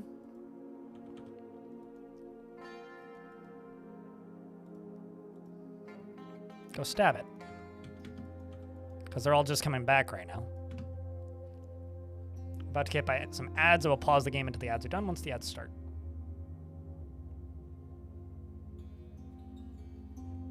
Well, I guess like the only non-bootlicking thing could be a bootlicking thing. Like, if you really like heavy industrial design of electronics that are super, super thin and thus unrepairable, like if you really like the aesthetic design of a Mac, base. Like, do you like MacBook Airs?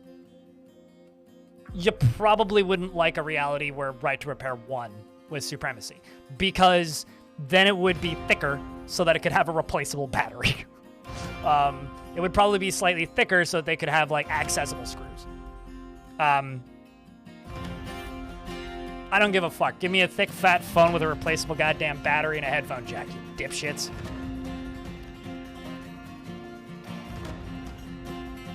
I've never actually held a MacBook Neo, but I would say that Apple inherently puts things into their stuff that makes it not repairable, at least not in what I would consider to be a right to repair friendly way.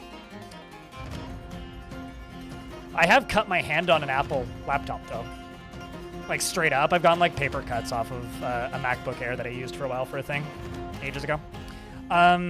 Investments are open for those of you who care.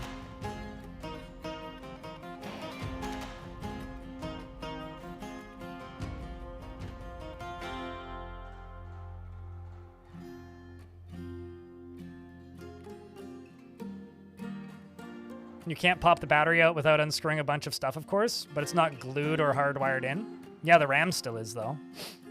Unless they've changed that, in which case then I stand corrected, but...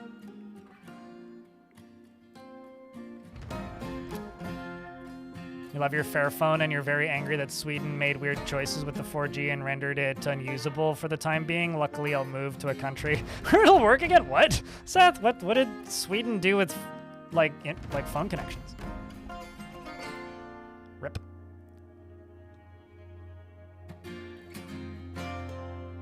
Rock hatchlings hatched X2.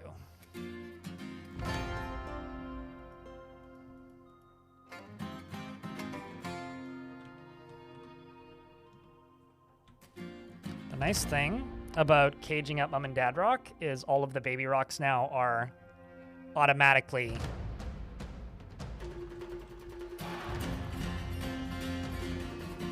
tame.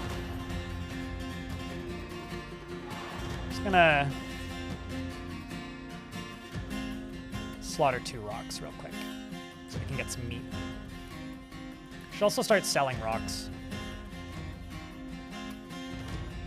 Because, you know, pet rocks and all that. God damn it. Getting so bummed out about this lack of...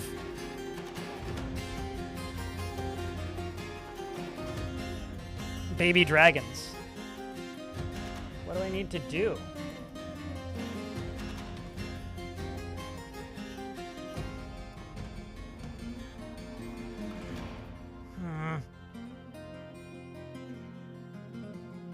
You can just get a new IKEA. They make IKEAs that are the dream phone for many people.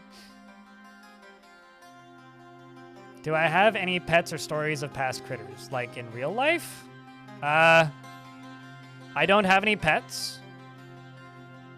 I don't know. My parents had a cat that lived to be 22 years old, and I found his body, which was unfortunate. So I got to bury him in their front yard. Not that I really want to share at the minute, I guess, in regards to stories, but yeah, I had pets growing up. But nothing I really feel like talking about. I guess, like, most of the stories of, like, my childhood pets are sad memories at this point. It's not really a touchy subject. It's just some days I'm willing to talk about it, some days I'm not, and I'm kind of just not in the mood. Not in the mood.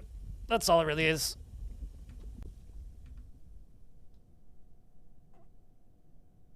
Is it better to let animals grow to full size to mark for butchering? It takes 6 years for them to mark to grow to full size, so it depends on if you're willing to wait 6 years when it comes to them. And as far as dragons go, it takes them 10 years to be able to make babies and 1,000 years to get to full size, so it depends on the creature.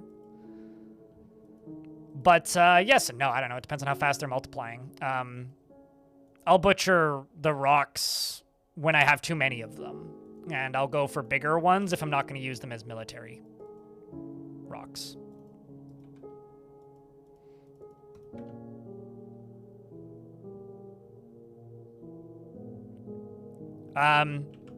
In-game, they look identical. In the wiki, if I go to Dwarf Fortress Wiki for dragons, at birth, a dragon is the size of a fox. At 2 years old, they're the size of a water buffalo. At 10 years old, they're the size of an elephant, and they can now lay eggs. At 100 years old, they're the size of a blind cave ogre, which is about 3 times the size of an elephant. At 200 years old, they're the size of a hydra. At 800 years old, they're the size of a bronze colossus or a 6-year-old rock. And at 1,000 years old, they're the second largest creature on land. They're only smaller than giant elephants at that point.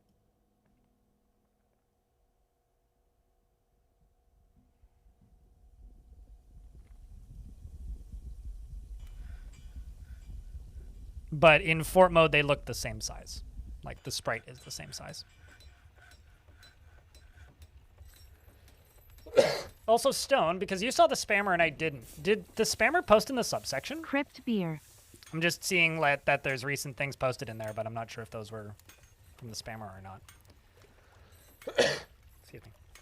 Nervicious, thank you very much for 59 months. Appreciate you. Thanks for helping keep the channel funded. Just good for fire utility? Sure. Sure. Sure. No, they literally need to be 2 years old, and they're already, like, more effective than most of the war-trained animals. Because elephants, which people salivate over constantly as a thing to train as a military apparatus, elephants, are literally smaller than dragons.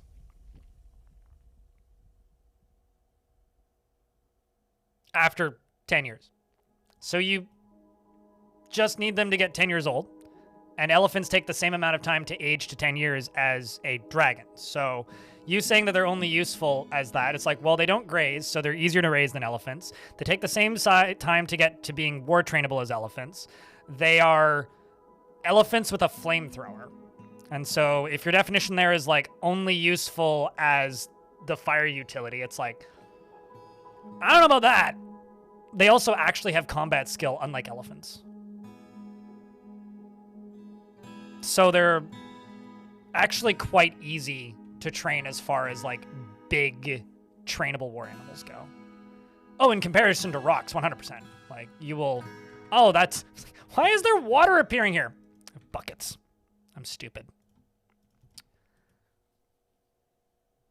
Yeah, I mean, like, the rocks, of course, are going to be more useful because they only take 6 years to get to full size. So, sure. In that comparison sense, yes. I agree. But, like, they're better than bears. You know, like, they're better than...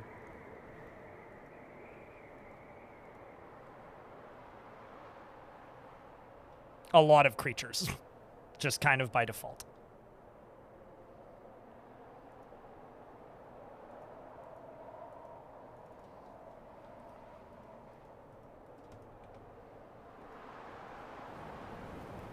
I'm not even sure what I'm building here. I'm just trying to build, like, kind of a cool entryway.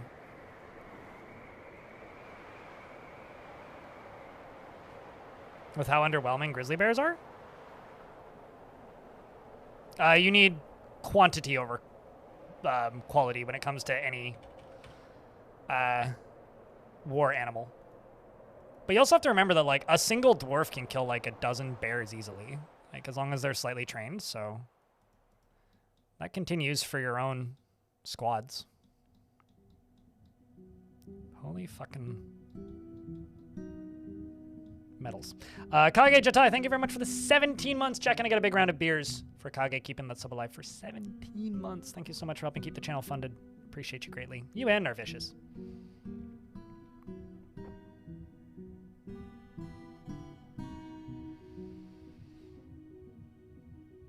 Unless it's off-screen combat. Even off-screen combat.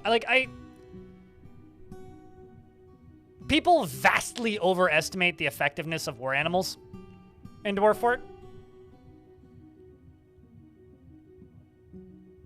Or to tire out your enemies so that your dwarves can just execute them.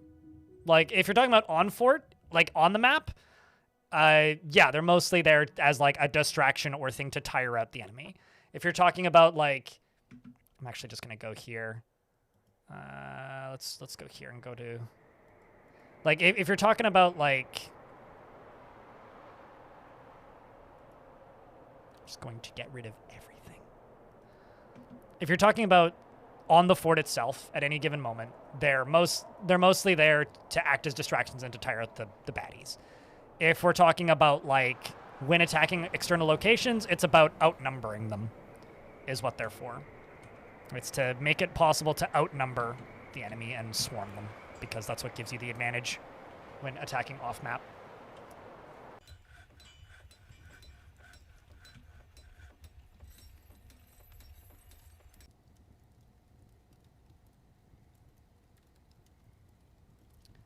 I'm going to try and raise this location with my best squad. Let's see if they can do it.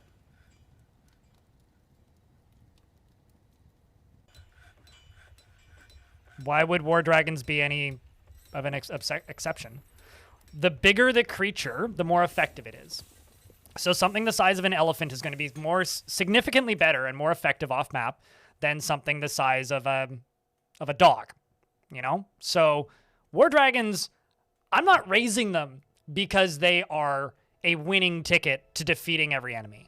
I'm not raising dragons in this fortress because they are the strongest, most efficient, most effective thing. That's probably giant grizzly bears.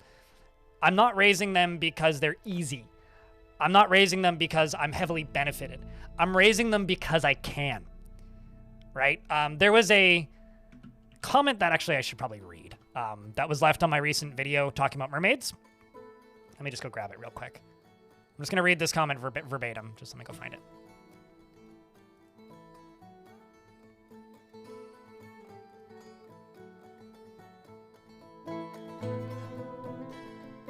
Although I have to scroll down a little bit.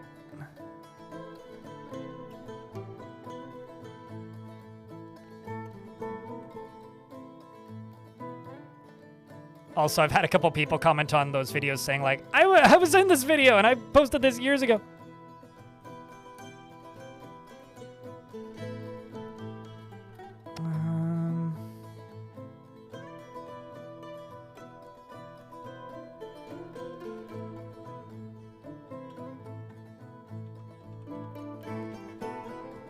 Hold on, let me find it.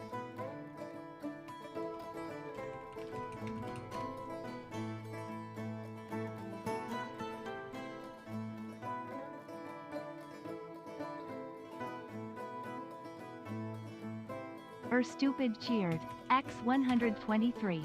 I flirp the pig.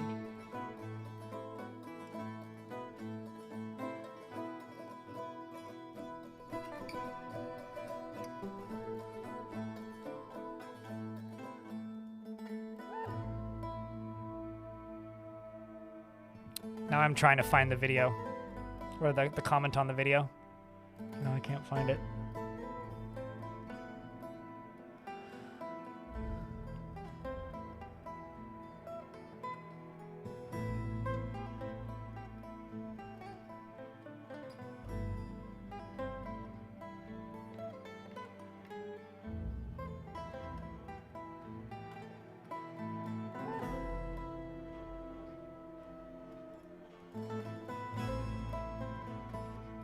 Where did it go?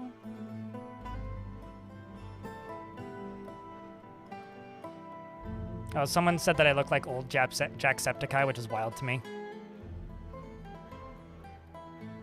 Yeah, here it is. I love this stuff because the longer I've played Dwarf Fortress, the more likely I am to fall into the exact patterns and habits with every embark. I need to start embracing the more wacky self-goals like sea serpent farming.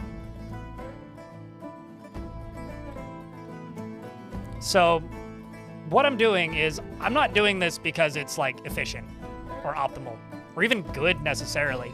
In fact, raising dragons is really dangerous because like they could very easily completely break my faction. But I'm doing it because it's fun, it's weird, and it's exciting. That's it.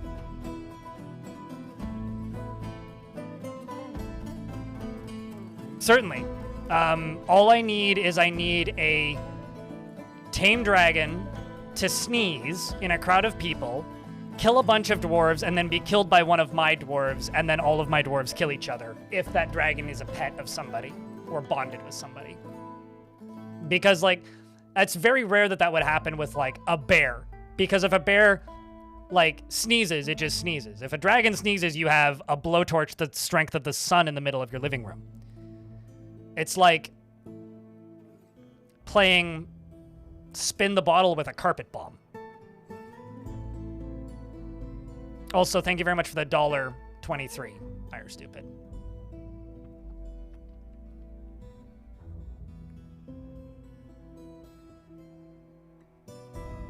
How many unique creatures there are exclusive to evil biomes and good biomes, but yeah, more so the evil biomes.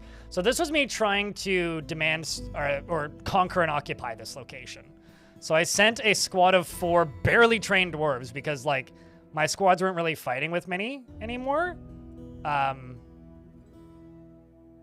They clashed with 60 goblins, slaying 4. They clashed with 56 goblins, slaying 4. They slayed 4, they slayed 4. And then they all came back. I think we're just going to keep doing that because I don't think they really have many skilled squads left, so let's just try and conquer and occupy. Just go back out there. Do it again.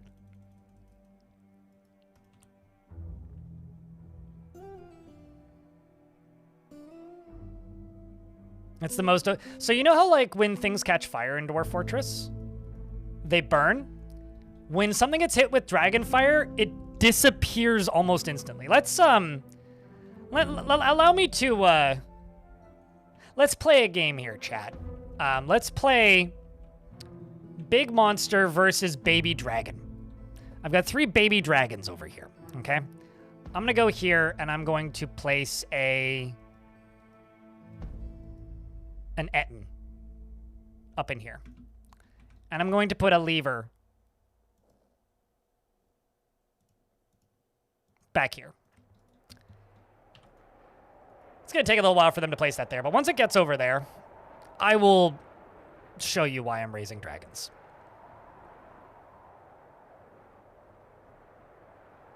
Thank you for the clip, Suited. You know where to post it.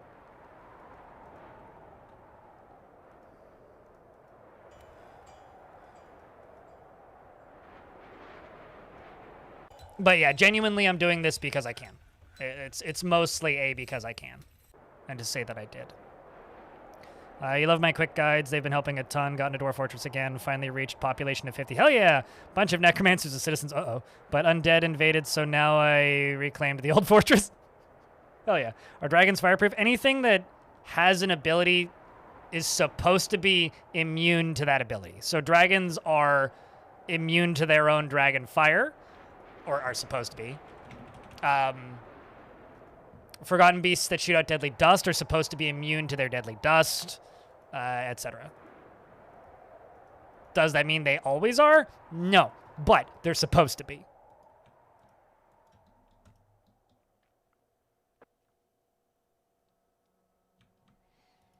I'm here to test out my baby dragons to see if they're fully functional. That's what we're doing. Oh, a force of darkness has arrived.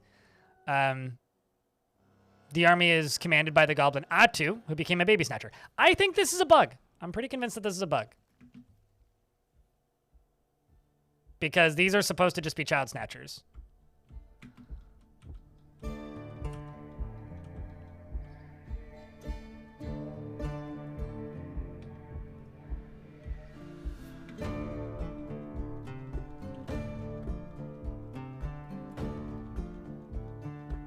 Huh? Where'd they go?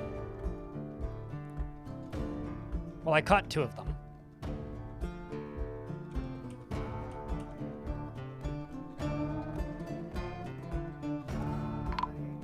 Snatcher, protect the childs.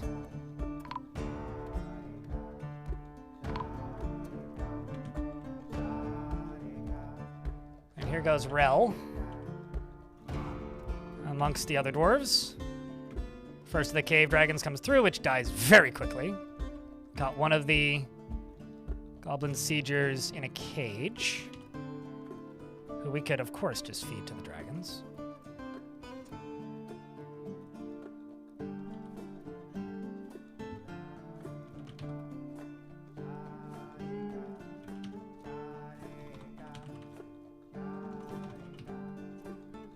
And it seems like the siege is going to collapse now?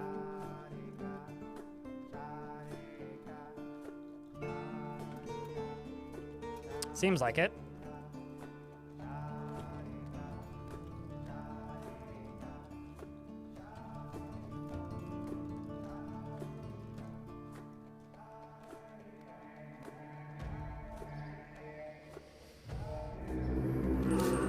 Ambush has arrived. Where is it? Oh. Are they just leaving now? It looks like it. Based on the direction they're going. Because we caught another one of them in a cage.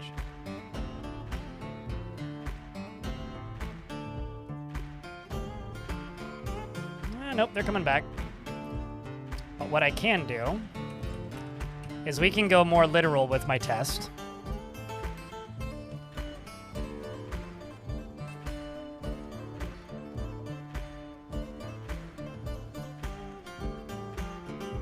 And hope none of my squads come back right now. Let that dwarf head back inside. Oh, is this not connected to a lever yet? God damn it. We're supposed to be connected to this.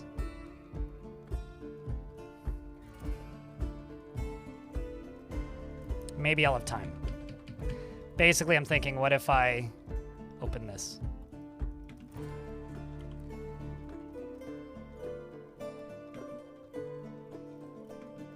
Is what I'm thinking. I mean, they might still just escape. But what if? What if they came in?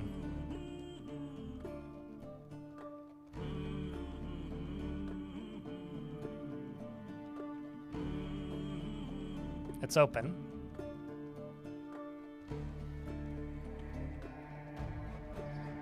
What if?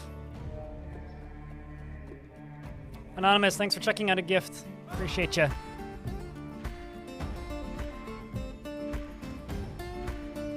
Servesh is throwing a tantrum. That, or what's going to happen is my main squad is going to come home and kill them.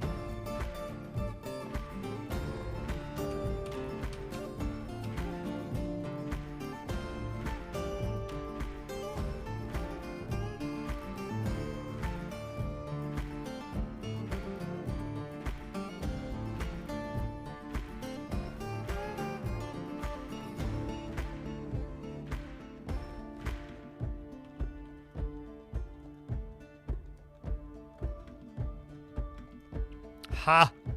So, brace yourself. With a little bit of luck, the baby dragons won't die.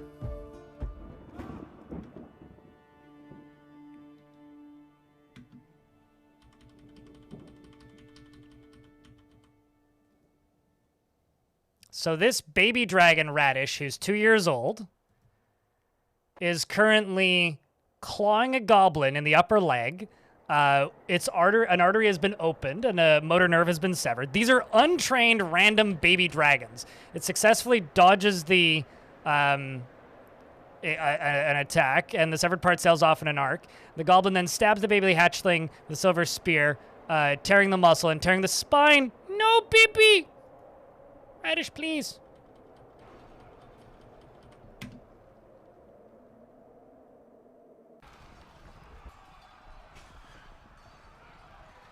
Or stupid These are cheered. babies. 111. Like hatchlings. We're going to lose all three of them, I think. I'm going to full heal these. Because they're too valuable. And I didn't need to do that.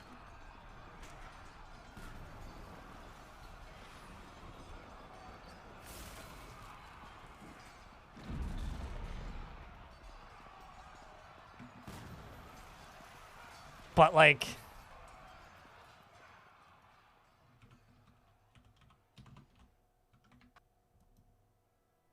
those are baby dragons.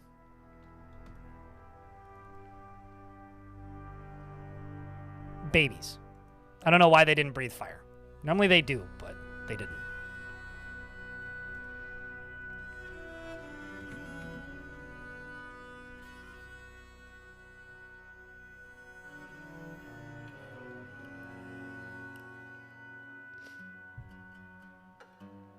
Ire Stupid, thanks for the $1.11 and anonymous gift. Probably unrelated. And I think I was supposed to quick save, wasn't I?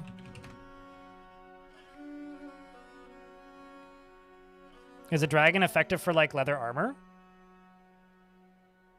A dragon is, like, at the age that they're at, they're essentially like a war bear. But dragons can unexist any material in the game if they breathe fire. Bullwinkle. Okay.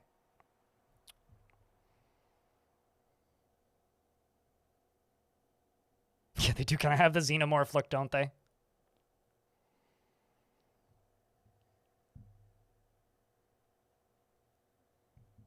Also, oh wait, you're asking about dragon leather? It's exactly the same as any other leather. I'm pretty sure leather's, like, value varies from material to material, but, like, leather itself is going to be the same regardless. Leather is leather.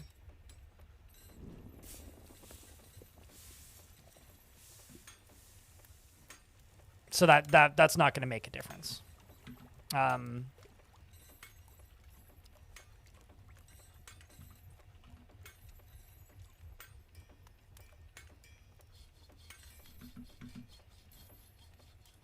Bullwinkle. And just unpause you long enough until you get your name.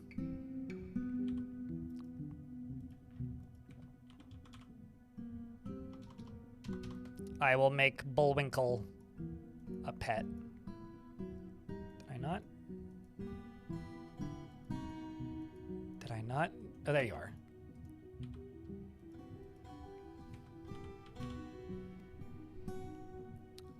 You can be available as a pet, and Bullwinkle is not readily moved by art or natural beauty, is conflicted by this. She values artwork and its creation. She's given to the flights of fancy, and she, to the point of distraction, and she is stubborn, and she is pleased by her own appearance and talents, and she doesn't, and she's pleased by her own appearance and talents, and she doesn't focus on material goods, and doesn't often feel envious of others, and has an active sense of humor, and is quite comfortable with others that have a different appearance or culture. Most questions have been asked before. What's the plan for baby dragons? Make full-grown dragons. Why? Because I can. There is no plan or purpose for this, aside from do it. Basically.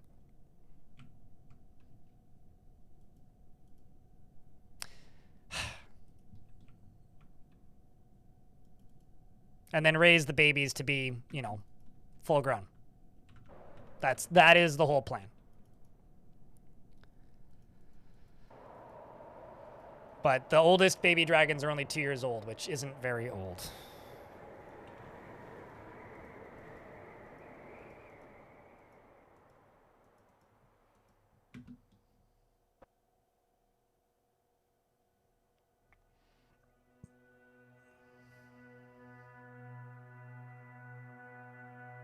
Do they only drop scales? They don't drop leather? Oh, that's interesting. I mean, then you'd be able to do stuff with their scales, presumably. Okay, so we've destroyed Drill Monster. I'll send this squad to continue trying to conquer and occupy that location. And as far as missions went, we raised Drill Monster, presumably successfully. 1,000 years. They can make babies at 10 years. Like, they're adults at 10 years, so they can, like, lay eggs and mate at 10 years. But to get to full size, it takes 1,000 years. But by the time they're 10 years old, they're already the size of an elephant. So, like, they're already as effective as the biggest normal war creature in the game by 10 years. Like, they're the size of, like, a bear already. Here be dragons? Yep. Hi, audio. How thing?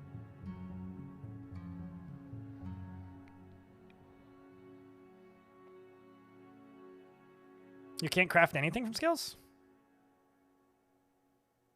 Can you not, like, encrust with scales? You're probably right, but I thought they did. Huh. I don't know. We rampaged throughout Del Monster and destroyed Del Monster. Did I get any stuff from that?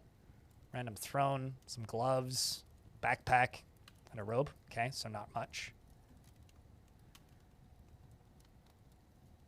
I'm going to keep sending them. We've destroyed Drill Monster. And let's move on to Maligned Blades, I guess. I'll try and raise it with the main squad.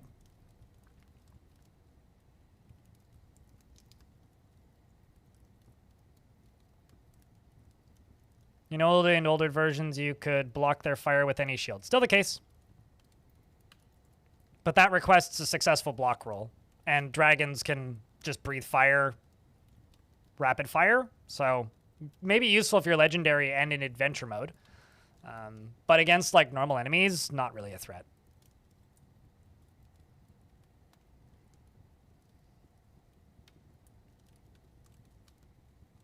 But yeah, that's still the case. Weight and heaviness and like material of shield only matters if you're using the shield as a bludgeoning weapon. Which is actually really funny if you think about it.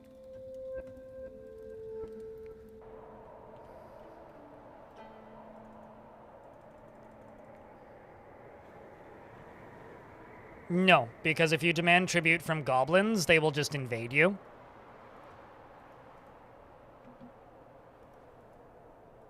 Like, I've demanded tribute from goblins before, and they've delivered tribute, but after like the first or second time, they'll just deliver violence and terror. And you won't get trolls because you don't get animals from any tributes, you just get items. So like, you might get shoes or sandals or swords, but also what Miri said. Like, in order to get trolls in your fort, you basically have to mod the game or use DF hack.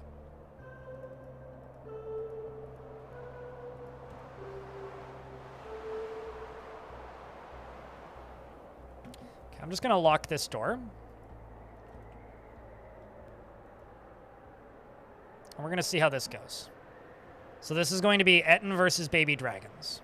I'm also gonna quick save in case they die. Because I think they'll just shoot fire at them, but I'm also kind of testing this because maybe I need one of the full-size ones to shoot fire at them.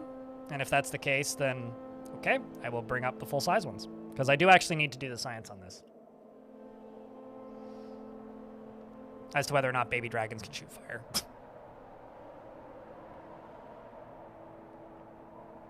Things are mostly good on night shift this week, so everything's a bit wonky. Yeah, I know the feeling. You know I know the feeling. It's good to see you, though.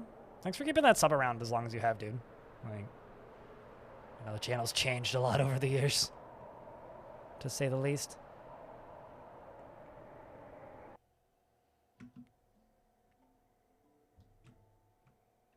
Okay, so now we're just waiting for a dwarf to come over here and pull this lever.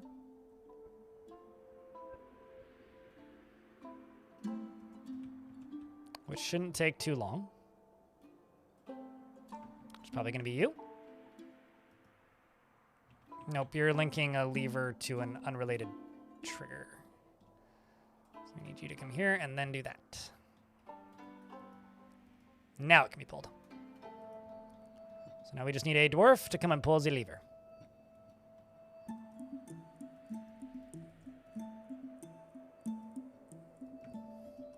There you are. Eight and not.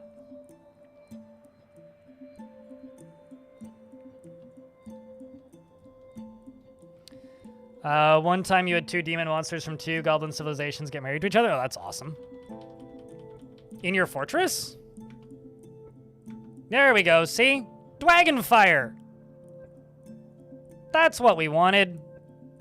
Meissner did the whole Dragonfire thing. Look at that. Glorious. See, the red fire is normal fire, blue fire is significantly hotter, and purple is like hotter than the sun. So it's, as you can see, the Etten is fine. If we read is caught in dragon fire, also is getting clawed by it. And, it's dead. And also all of the items that were over there is just gone now. And so's the body. So that's why I'm raising dragons.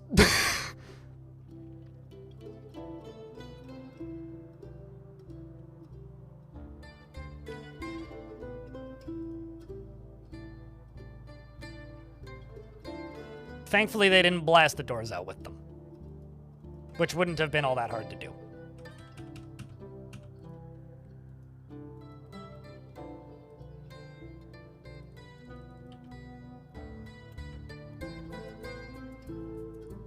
Can dragons breathe through fortifications? Theoretically, they can. Historically, they have.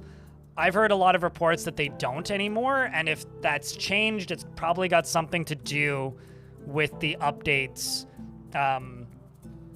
since, like, ranged characters got changed, so I don't currently have them set to do that.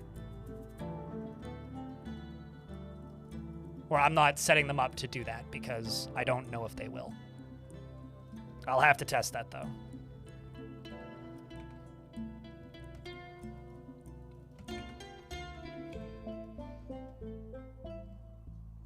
But historically, I've gotten them to breathe through fortifications.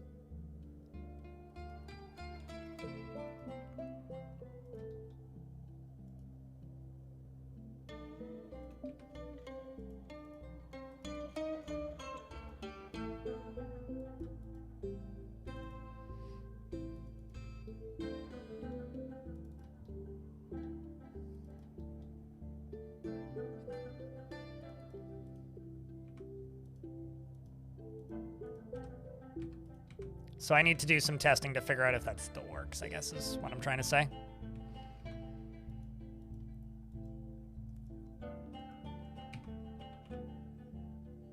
Got a shit ton of siltstone now? Okay.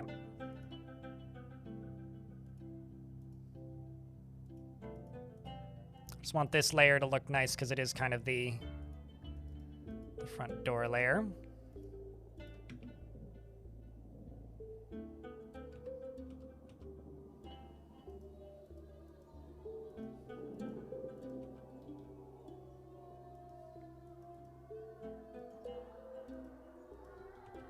A lot of work still needs to be done in here.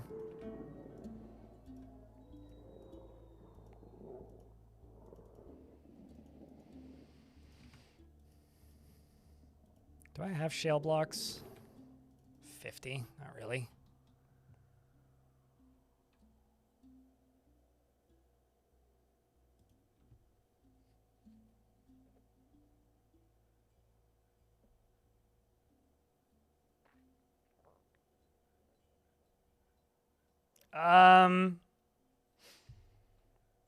Maybe. I wouldn't depend on it, though, Montecore. If they're like Forgotten Beasts, which I think they are, it's probably like Forgotten Beasts and Web Spitters, where it doesn't seem like they can aim up or down. If you ever watch me fight something that spits webs very closely, you'll notice that I always try to get them onto a different level than my dwarves, because then they can't hit them. So I'd be willing to bet it's probably like that, where they can't actually be super effective unless they're going further down.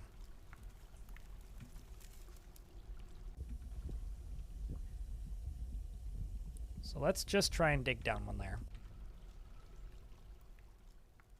How big is this squad? It's missing one. Let's throw you in there.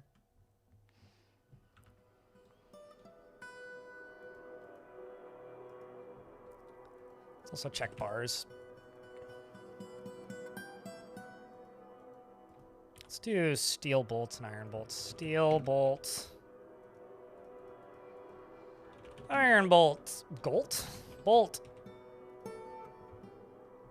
Let's do 50 and 10.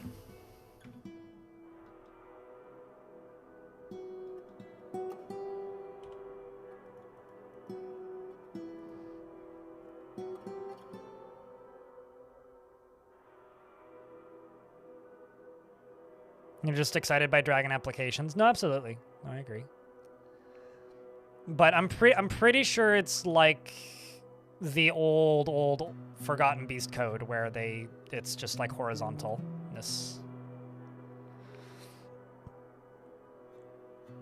If you want to catch a bigger animal, does it need to just walk over into a cage trap? Currently, yes. There are plans on the roadmaps to change that, but at the moment, if you want to catch a bigger animal, all you need to do is just catch it. Also, something I want to mention because I think it's really funny.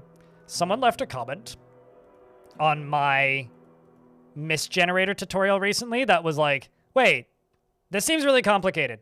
What if I just tell Eurus to dump a bucket down the stairs? And then responded to his own comment 20 minutes later. Eurus is just dumping buckets down the stairs. The kids are the automatic happiness generator. This is great. I'm like, buddy, you've outsmarted us all. Like, I'm so impressed by that whole thing. Like, you figured out a way around some of the most complicated shit in the game.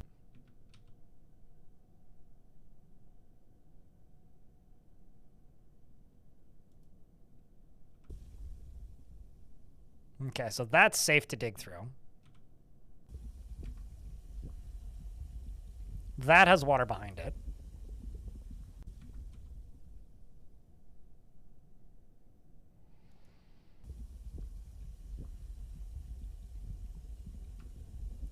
So what I would do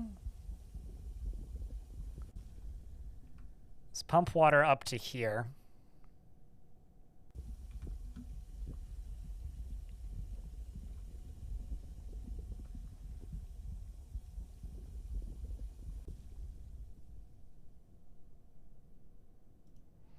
By going through there and there, probably. So basically connecting these two, because there's scary things under those two, potentially. Adamantine, praise the minings. And then right here, I'm just going to place a screw pump. It can be any material. And then, nope, I can't actually place it there. I have to place it one further up. I have to place it right there.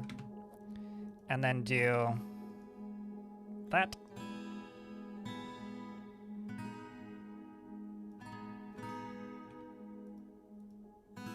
And that.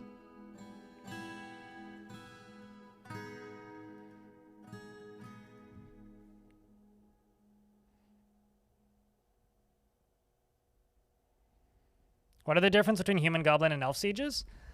These days, a lot less, but it's kind of their default states. Humans siege, meaning by default they show up, and like their main behavior historically is they show up, they hang around outside, and they wait for you to come fight them.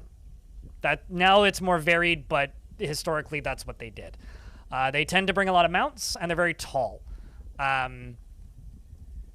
Goblin sieges are the most aggressive. Historically, they used to just attack you until they all died. Now they have a few other behaviors, but they try to get into your fortress and kill as many dwarves as possible. That's their goal. The elves' goal is to just fight until they run out of ammunition. When they run out of ammunition, they retreat, but primarily ambush. And dwarves are very similar to goblins when they attack you. Actually, I think fighting with dwarves is scarier than fighting with goblins by kind of a lot.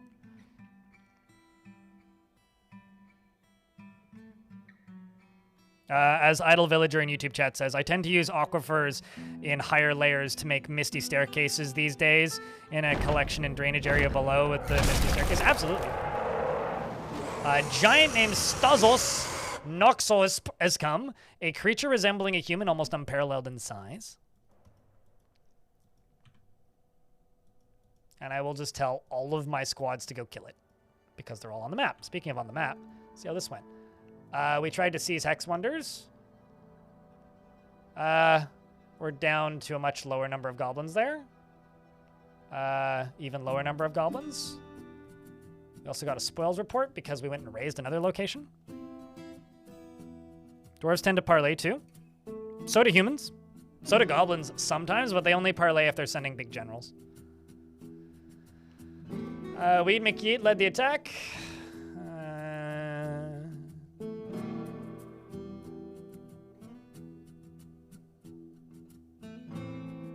This looks like we've destroyed them. Goblin Toad was smashed. Toad was struck down by Sandberg. Amaksu the Goblin was struck down by Irish. Slug dodged out of the way of a Goblin.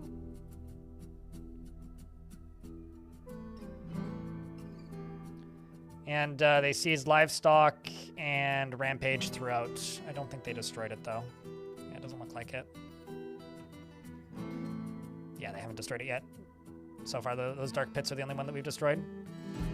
Which means I could probably conquer and occupy you with this one, because there's nobody else there, aside from civilians. We're going to go pillage the main one. And yes, I'm aware there's a giant here. That's fine.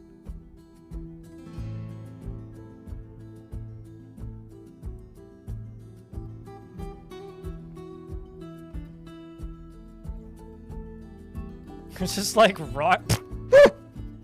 You know, if I walked into this fortress and saw all the things running around, I too would just throw myself into the cage trap. It's the only way to survive. It's like, oh god, don't make me fight this.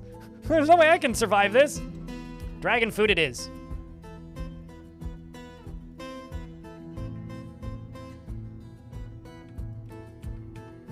That's funny, man. It's so fucking funny.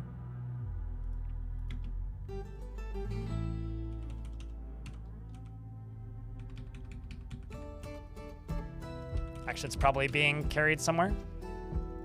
Yeah. What is it? Is it persimmon? Alder. Alder cages.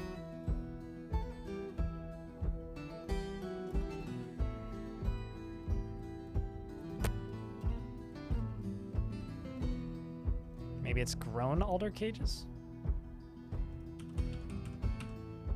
Oh no, I was dumb and unpaused the game.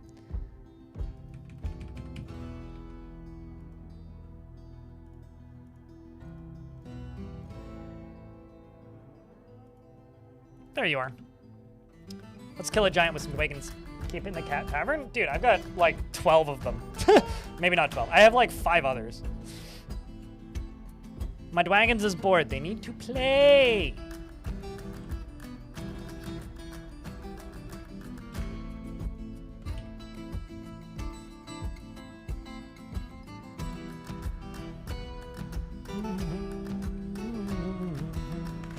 This is starting to look like a much nicer little entrance. What do you think?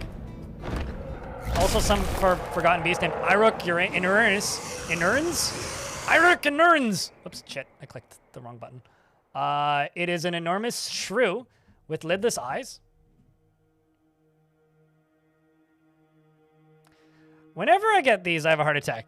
Who else just got this? Emergency alert! This is a test of the BC emergency alert system issued by the province of British Columbia. This is only a test emergency. This message could tell you about a hazard and how to stay safe. This information could save your life. Visit emergencyinfobc.ca/test to learn more and give feedback on this test. This is only a test.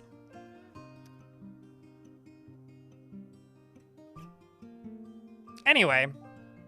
Thanks for alerting me of the Forgotten Beast in my fortress game.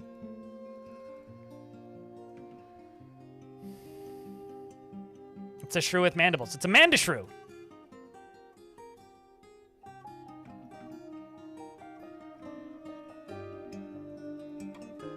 It's the poisoned.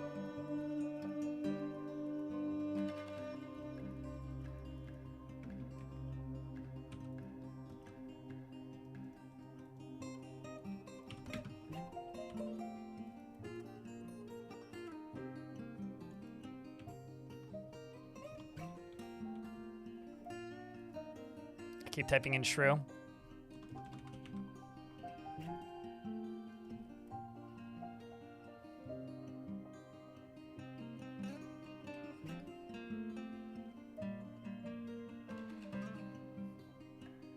Well, thankfully they're just mandibles and not unmandibles, you know? It always spooks the crap out of me when they test the emergency broadcast system. Hey, at the very least, it's only a test, and it's not like the one time Hawaii accidentally set off their emergency broadcast system, so. It was Hawaii who did that, right? It was like, we're being shot by nukes. That was Hawaii. I'm not making this up, am I?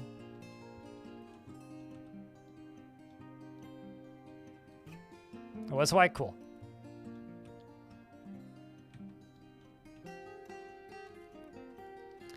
I'm gonna do a thing. This is gonna take a little while.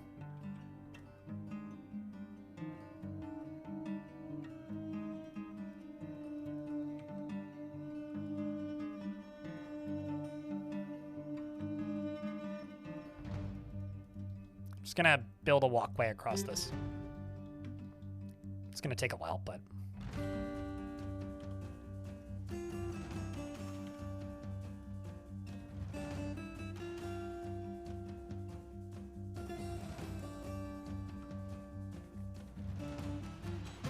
My favorite thing is Forgotten Beasts composed of flame going through water. And just like, I've always wanted to get a blob of fire and just drop it in an ocean just to see what happens.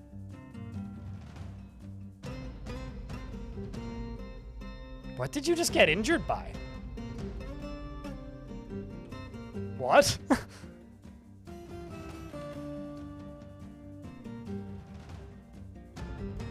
Your foot is rotten.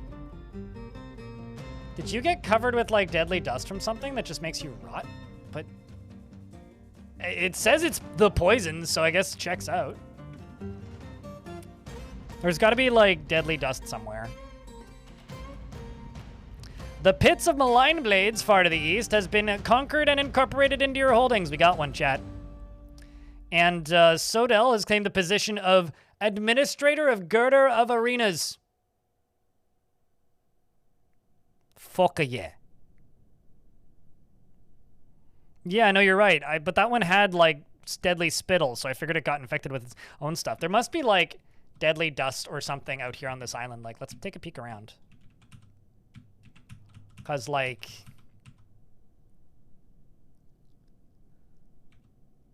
there's got to be something over here that's poisoning them.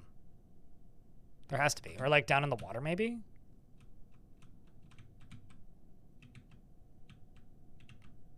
Not that I'm seeing. That's weird. There's some sort of contaminant. That's really cool, actually.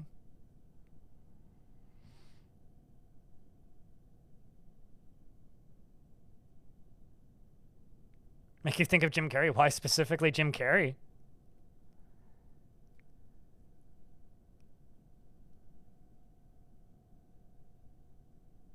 I think like the only actual emergency alerts I've gotten are Amber Alerts. So this squad now is just my... is now running... It's hard to see. It's pink instead of red. But this is now a Dwarven site that we've captured. And we're trying to kill this one. But as far as the actual fight went, not safely or efficiently, but there's many theories and ways on the wiki. Usually, in my experience, when you try to do that, you end up doing more damage to yourself than the enemy, Mary. But sure, yeah, you could do it. I would try to weaponize the Forgotten Beast itself instead of just the dust, because the dust can get cleaned up once and then be gone. But, fighting with dwarves, the goblin was killed. Thunderfire, the crystal... the Crystal Storm defeated the Spider of Horns, the last evil, and took over Malign Blades, and the new government was called the Girder of Arenas. Good job, dwarves. Investments are open if you care. If you want to see like a really bad example of deadly dust, you should look at my fortress that I did a while ago, admittedly. That was called... Sunbirths, because sunbirths was maybe the worst case scenario for Deadly Dust. Queen Thing, thanks to the raid. Chat, can I get a round of beers for Queen Thing? And mods, can I get a shout out for Queen Thing? You've been given hurricane warnings. Oh, I got a tsunami warning last year. That was interesting. My main memory of the tsunami warning was I went for a walk because I was actually kind of curious, like, if it was, because it was pretty clear at that point that we weren't going to get hit by a tsunami. But, like, I was curious to see if the water would do anything. So I was kind of standing at, like, a safe distance from the ocean just watching. And there's a bunch of townhomes around there that are closer to the ocean than I was. And there was a bunch of guys out on a patio at 11:30 at night listening to Ozzy Osbourne really loudly. And I just heard this very drunk guy shout while listening to Ozzy Osbourne, "Where's this fucking wave? Fucking scam." And that's gonna stick in my brain for forever as like the most. I live on an island, and I heard there was gonna be a tsunami thing. I'm gonna stand on this porch and get drunk and listen to metal. On a Tuesday, like it was like I want to say it was like a Thursday or something, but just like, yeah, all the VODs are on the main channel because I think that was on the main channel. It should be on the main channel. But Sunbirths is, if you just go to YouTube and look up my username in Sunbirths, yeah, you'll find it. I think that was before I had a channel specific for VODs.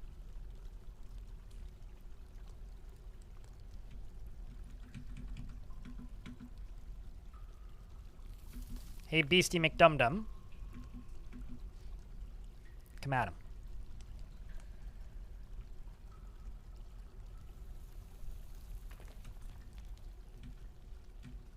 Monster McStupid.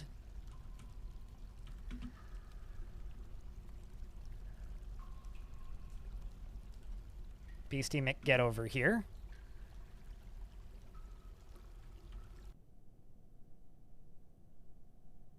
I mean, I live on an island, man.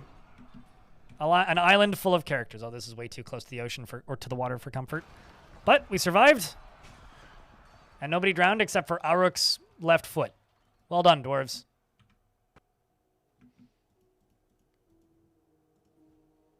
Best case scenario, even. And then they name a steel spear. And a metalsmith withdraws from society.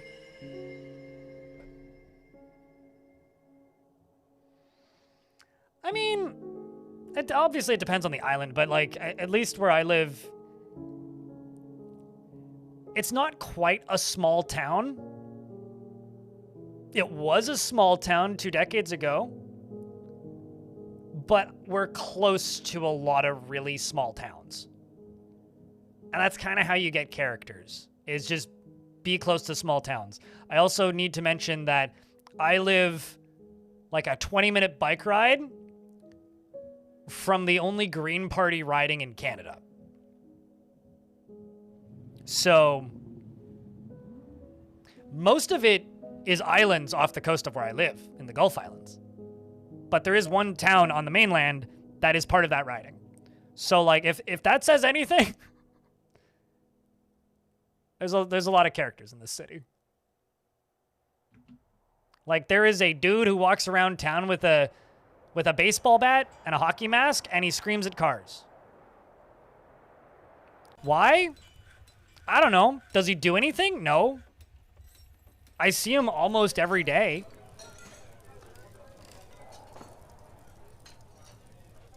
I don't know, he just does that. There's also Chariot Guy who rides around on a bicycle with a wagon behind it. He's got hair that looks like the Florida Man guy. Like very long blonde hair. And he rides around with a bicycle with a wagon behind it.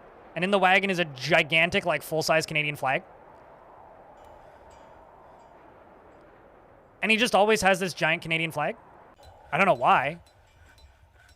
It looks kind of heavy and, like, unreasonable. But, like, yeah, other funny thing about the guy who screams at cars is if you ride a bike past him, he gives you 2 thumbs up. And he looks like a cartoon character. It's fucking funny as hell. I don't drive a car, Cyanide, because I can't drive. Tsunamis in BC. We got a warning when when that earthquake happened off the coast of Russia happened. So did Hawaii. I went and tuned into a friend of mine's stream that evening who's in Hawaii, and literally The first thing I saw in his chat was, haha, nerd, have fun dying. That's the first thing I saw in his chat. But he's like, I'm really high up a mountain. I'll be fine. Even if there was a tsunami, I'd be fine. Shoutouts to Cat on Mars.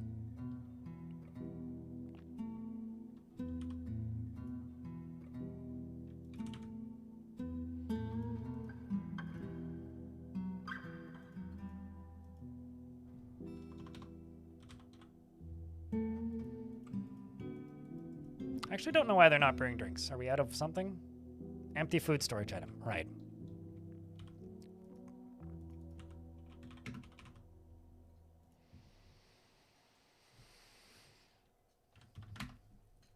How's the fort? Oh, it's fortin'. Look, you would like a Lady Dwarf. Okay.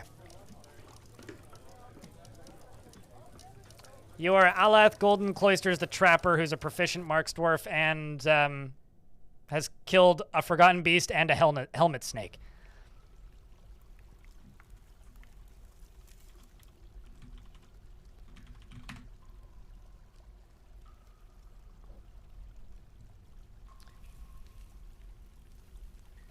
He truly treasures the company of others. He is impervious to the effects of stress. He is quick to anger, and he is rarely jealous. She lives at a slow-going and leisurely pace, and she actively avoids exciting or stressful situations. She doesn't cling tightly to ideas, is open to changing her mind, and is somewhat quarrelsome, though she is conflicted by this for more than one reason. She has a calm demeanor, and she has a noticeable lack of perseverance. She tries to do things correctly each time, and generally acts with a narrow focus on the current activity. Generally finds herself to be quite hopeful about the future, and finds helping others to be emotionally rewarding. She tends to be a little wasteful when working on projects, and she tends to make a small mess with her own possessions. She does not easily hate or develop negative feelings, and is curious and eager to learn. She needs alcohol to get through the working day, and does not mind being outdoors, at least for a time, and doesn't really care about anything anymore. She dreams of mastering a skill, and this dream was realized. And likes shirt, as well as bronze banded agate, green glass gems, short swords, and cabinets, figurines, and mountain goats for their beards, and the sound of the lavender drum, and when possible prefers to consume thornback ray, custard apple cider, garlic seeds, and coconuts, and absolutely hates jumping spouters.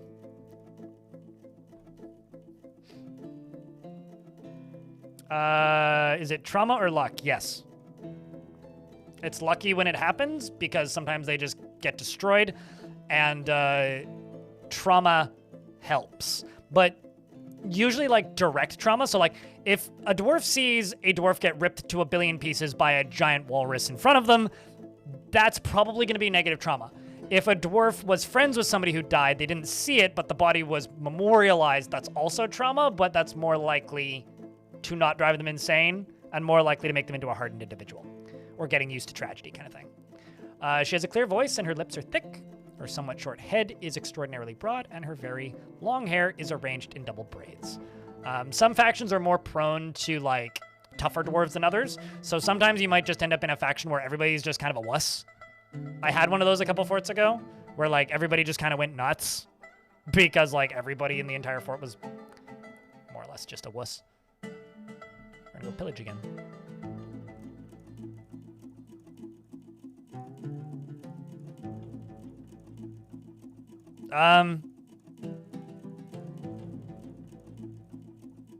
Sure. Like, on paper, technically, Sekle, they're not the most, like, practical, though. As I said earlier in chat, you can maybe repost the clip. I'm not doing this because it's optimal or good. I'm doing this because I can. And I don't necessarily recommend you do this. Stole treasure and seized livestock.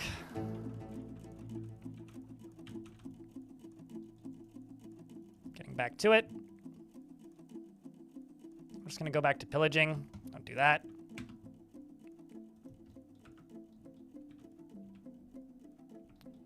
If you want, like, an efficient large creature that you could, like, breed in Dwarf Fortress, I would recommend just,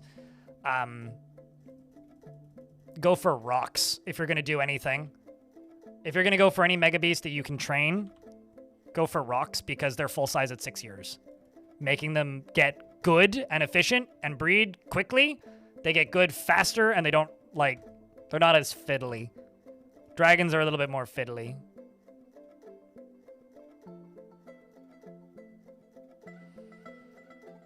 What was I doing? Pump.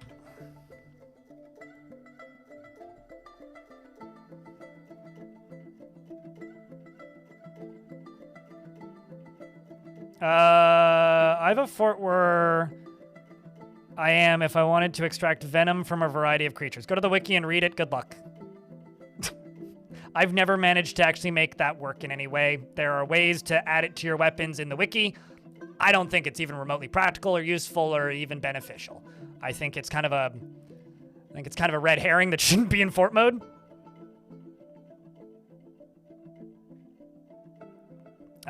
Day 3 of me saying go play it yourself if you want it. If you want to see the fort in ASCII, I can show you the fort in ASCII, but I'm not going to play the fort in ASCII. Here, we'll get a quick run through in ASCII. There's a person who's making it their life hobby and goal to annoy me by tuning in every day and telling me to play the game in ASCII, to which I have to say I answered this the last time and the time before it, so I'm not going to answer it again, but I'll run through in ASCII if you must.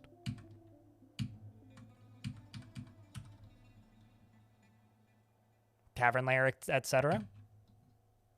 First main layer. Second main layer. Third main layer. Fourth main layer.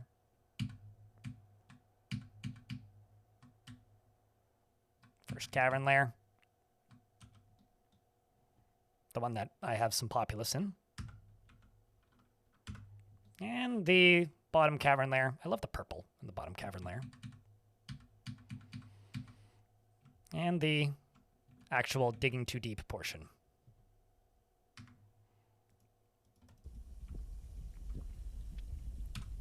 Next time you ask me to do that, you owe me $1, unless you ask politely, which you don't. You just say, where ASCII? Where manners is my response. You're going to pump that up, and you're going to pump that up.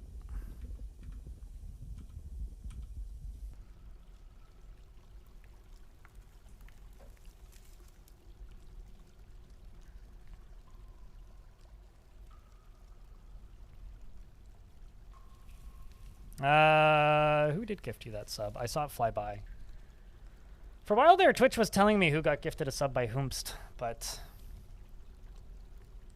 I think it was I or Stupid that threw that one out, I think.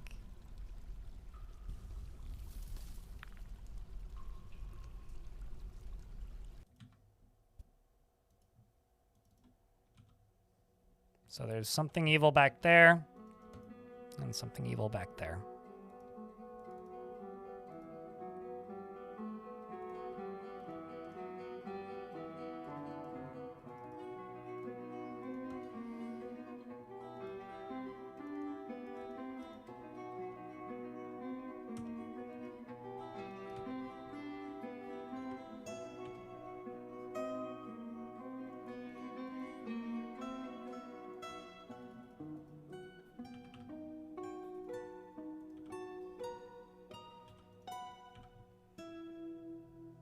How can I tell? Because I made glass on the layer above. Glass can see that there is an open space there and an open space there. That's how I know they're there. So there's either something or an item. And if it's something, I want to kill it. If it's an item, I want to get the item.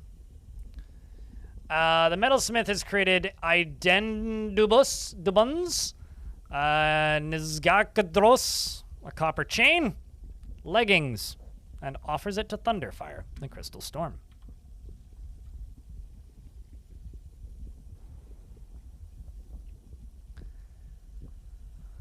And your chain leggings are as follows. This is a copper chain leggings. All craftsmanship is of the highest quality. It is encrusted with pear-cut diamonds, clear-cut diamonds, and encircled with bands of copper and rock leather. This object menaces with hanging rings of mica and menaces with spikes of schist, rock leather, and dolomite and green glass.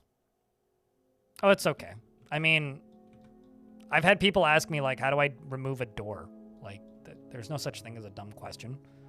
There's questions that I answer more often than others, but that doesn't necessarily make them dumb.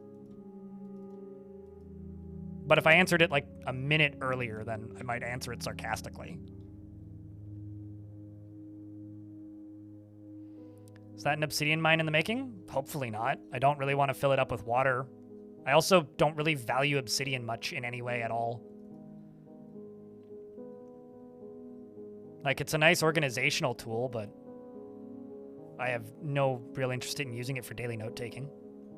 I also think that in Dwarf Fortress Obsidian is kind of ugly, so I don't really use it much. It's mostly just, yeah, I don't know.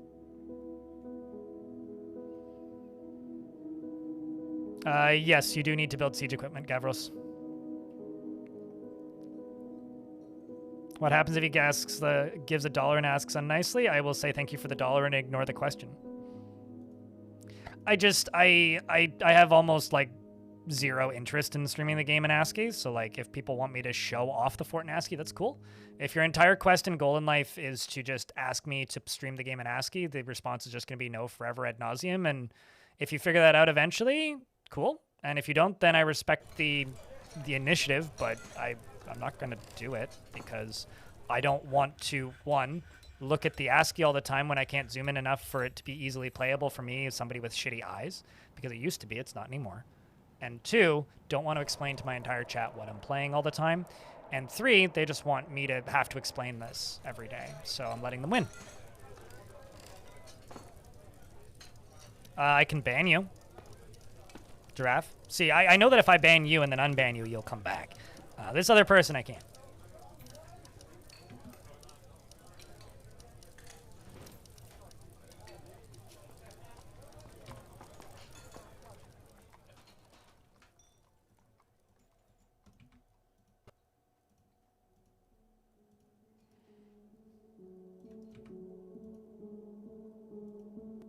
So, to properly answer your question, no, you can't.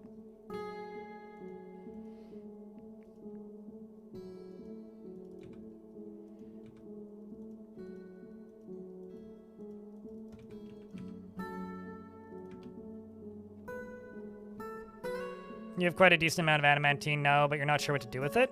I like making helms out of it. One, because they look really nice, and two, like, they're super, like, good for defending one's noggin. But I don't know, swords. Spears, swords, etc.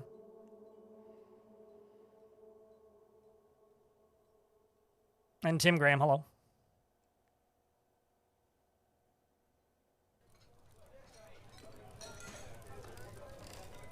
The reason, like, I won't stream the game in ASCII is because I can't do this. Like, if I could play the game more comfortably zoomed in this far, I would consider it, but, like, a lot of the UI just straight up doesn't fit, and this, that's not pleasant to play, which I think is, like, the biggest complaint about ASCII at the minute, which is a legitimate complaint. But I find this a lot more pleasant to play. Like, I streamed old school Dwarf Fortress for years, and if you liked the game back then, you should have watched back then. And I realize that that is the most cop-out bullshit thing to say, but if you didn't watch me back then, well, you missed 5 years of content.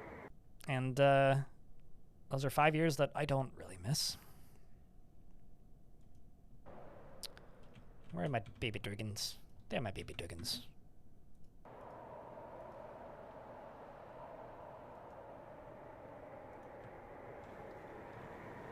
Oh, also another thing, I unironically make adamantine pickaxes now, ever since they made, like, certain materials take way longer to deal with and dig through.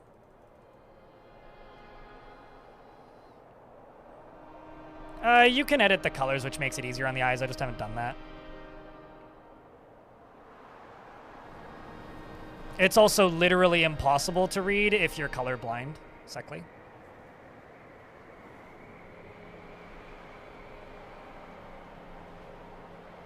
How do you prioritize getting more dwarves? Currently, elves and goblins and humans make more than half of your pop. Well, stop accepting randos from scholars. You get more dwarves if you're selling a lot of shit. Orangutanis. So if you export high-value items, you'll get more migrants. If you don't, you won't. Large quantities of items with value. And you have to do that with your faction. And if you are on the other end of the map on a tiny deserted island completely disconnected from your own faction, you may never get more migrants. They have the same portrait. as full-grown dragons. They don't have a baby portrait.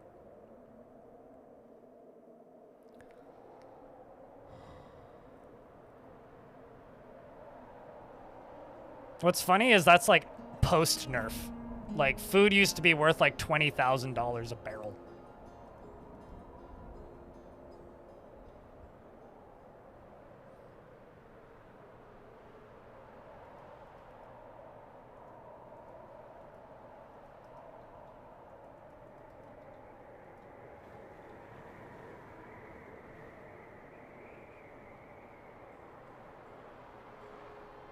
That really bumps the value if you add gems to it? Sure, certainly. Or, like, don't try to micromanage the value that you're selling. Like, give them extra shit. Give them too much, and then you'll get more migrants. All right, we're going to see a giant versus 3 baby dragons. Granted, one of them is 3 years old, which means... Let's just jump over the wiki right quick. It's the size of a water... They're all the size of a water buffalo, so they're not small. Uh-oh, I just muted Dwarf Fortress by mistake. So they are not, in fact, small.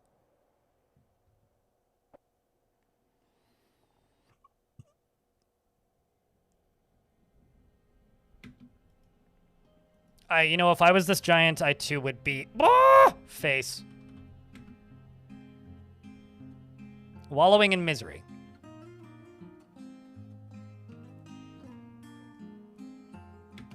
Get 'em, boys! Already dead. Holy shit.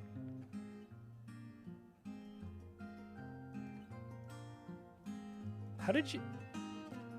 Like, you've killed 3 goblins, you've killed none, you've killed none. So this one, Mice Nerd, is my, like, violent one, I guess.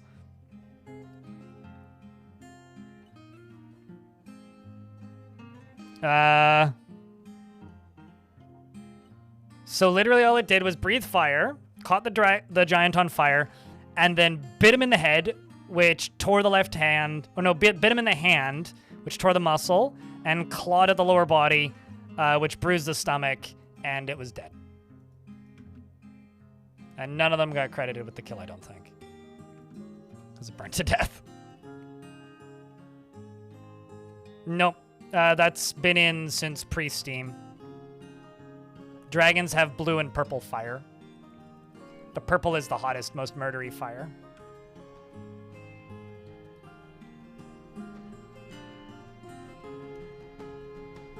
They have since 2014. If you look at their personalities, they inherit their personality from their parents, and they inherit their mental traits from their parents, and they inherit gods. They don't inherit physical traits outside of, like, skin tone and hairstyle, which is faction-based.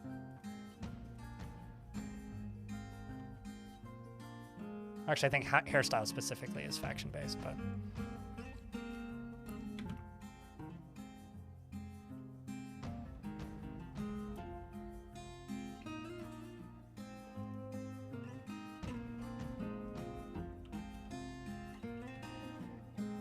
So this right here I can dig through up top. There's an open space right there, which I dug, and then there's one right there. So I also need to go here and smooth that. Because there's something else right there as to what? Dunno.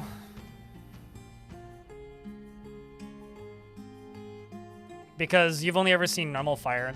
Dragon fire is unique to dragons. So only dragons can have dragon fire.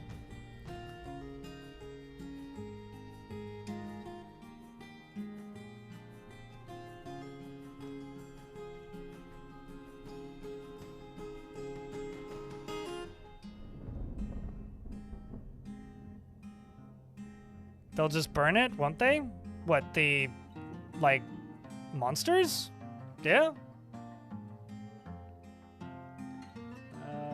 Submerged grapes was struck down by the dwarf Irish. The goblin Logu, Frenzy Holy, was struck down by Wolf. We're trying to take over this spot. And last time they clashed with 2 goblins, slaying them. And then they searched the place and found nothing. which is fine because we're not looking for anything that they're probably capable of finding. And we're just going to continue trying to raise the location until I can either take over it or raise it.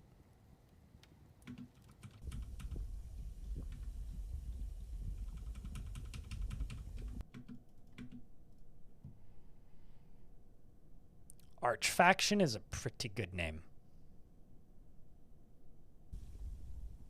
What about the like half dozen Dwaynes we have? Like we got Rocky, we got Purple Dwayne, we got Pebble, Boulder, Progressive Rock, obviously. Dwayne spelled slightly differently. Kentucky Fried Rock. We've got Skinnerd. We've got On the Rocks. We've got Bellwinkle and Rocky, obviously. We've got Scissor. You can't scroll. Plus a buttload of hatchlings.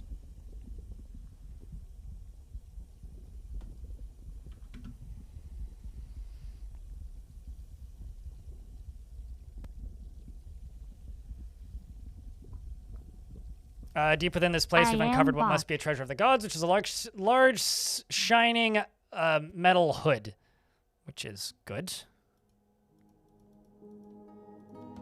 And actually, I'm going to smooth this over this because I want this to go horizontally in case it's fire. No mold! Sorry for just disappearing yesterday. But long story short, we lost 2 years of progress, and I was just kind of done after that. Something evil is emerging from the newly exposed pocket, and it has webs. Look at this. We got a me demon. The me demon is a large eyeless scorpion fly. It has a short trunk and its grunts and fidgets. Its auburn exoskeleton is wrinkled. Beware its webs. Webs, beware, beware. And I just need to send the bolt, the mark swerves up here, and they'll just shoot it when they're not stuck in webs. And it's a firing range. Get 'em, dwarfs. Afraid after experiencing trauma. Oh no. Satisfied, improving archery. Yay. And it's dead. Yay.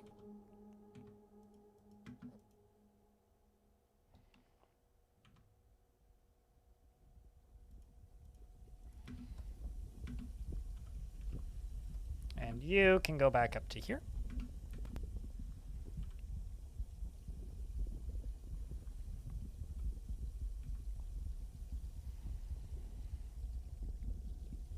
This dwarf's having a hard time. We checked the stone for heat. What devilry is that? It's time to retreat.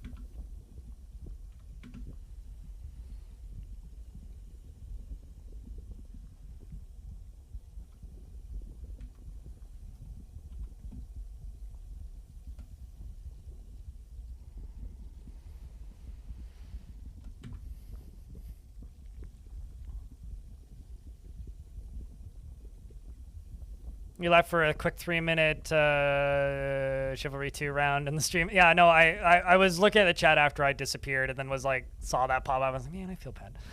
There's part of me that should have kept streaming yesterday, but I don't know. I thought I would go be productive, and then instead I just went and played more like Forbidden Solitaire and a bit of a completely different game that I play sometimes.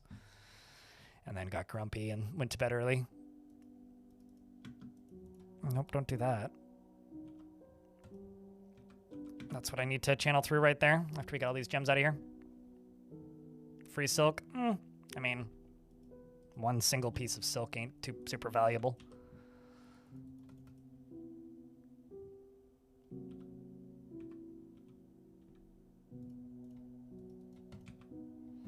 Gotta channel out that. And an elf says, greetings from the woodlands. There's much to discuss. Blah, blah, blah. 13 trees came. I will be back in a moment. 2 seconds, chat. Actually, ads are going to run in 2 minutes. I'm just going to run them now. Okay, I'm just going to go take a piss. Oh, perfect timing. Here we go.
The elves sent a polar bear man? No? The polar bear men are mine.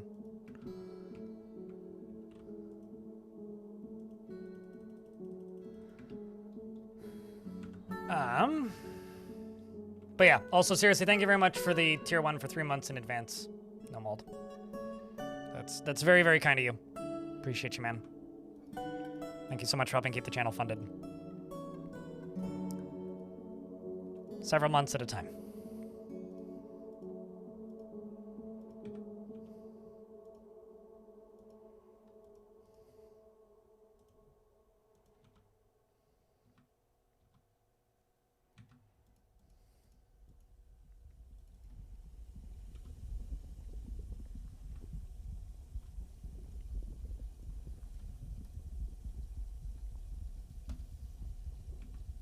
Nope, not that.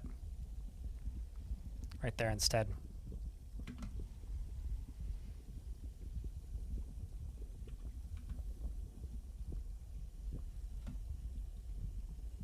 I caught them in cages and used DF hack to cheat them into my fortress. Crypt beer. Bro, what?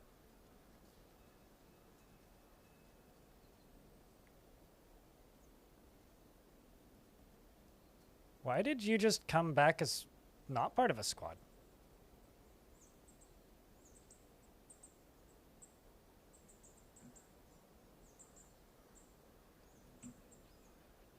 You're supposed to be in this squad, though. An Etten has arrived, a giant humanoid monster with 2 heads. Okay, where is it, though? It's got a artifact bronze spike. All craftsmanship is of the highest quality. It is encrusted with hanging rings of clear garnet. The Lavender is this creature's name. And an artifact bronze crossbow. Our craftsmanship is of the highest quality. It is encrusted with tapered cut baguette, pineapple opals, and cushion gavro cabochons. Let's just tell them all to go kill this thing.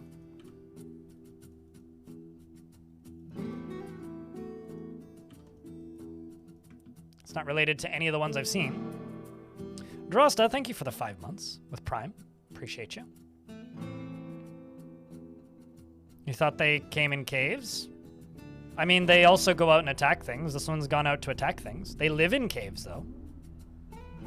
They don't necessarily spawn in caves.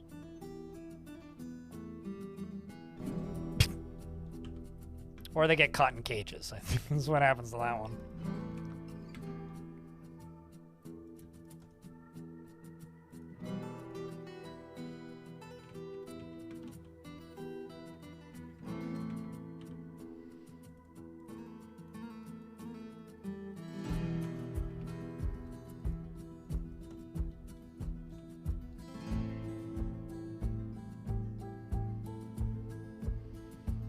He has an artifact? 2 of them.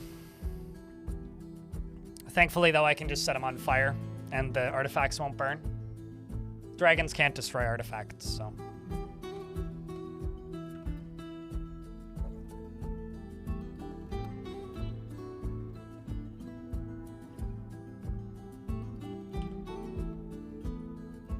In your current world, elves are extinct except for a single island. Unreachable by the goblins? Did they go extinct, or is that the only place they appeared? Because I've seen both happen. They would be extinct, like, they would have been defeated if... Well, actually, they're probably not extinct. There's probably a lot of them. But usually what actually happens is their factions get destroyed. Which doesn't mean they're extinct. It just means that the elven factions that existed in an area are all gone. It's like saying the Ottoman Empire is extinct. It's like, well, no, not really. But, sure. Not wrong, but also not technically correct. It's kind of a actually thing, but...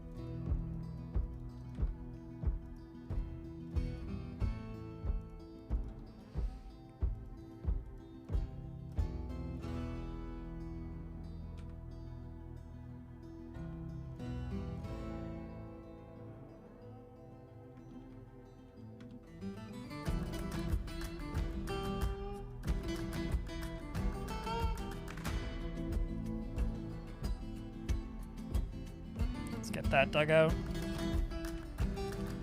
Which will let out the lava down here.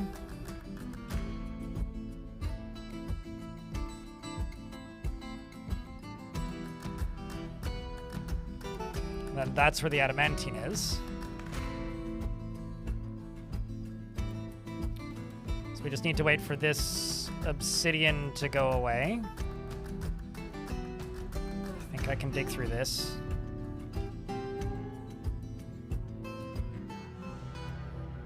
It's red diamond, faint yellow diamond. Could take a gamble. Why not?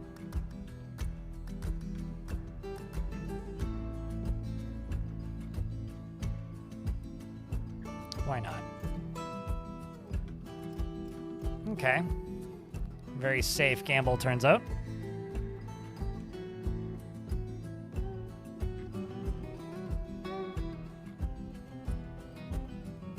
Part 2. Not bad.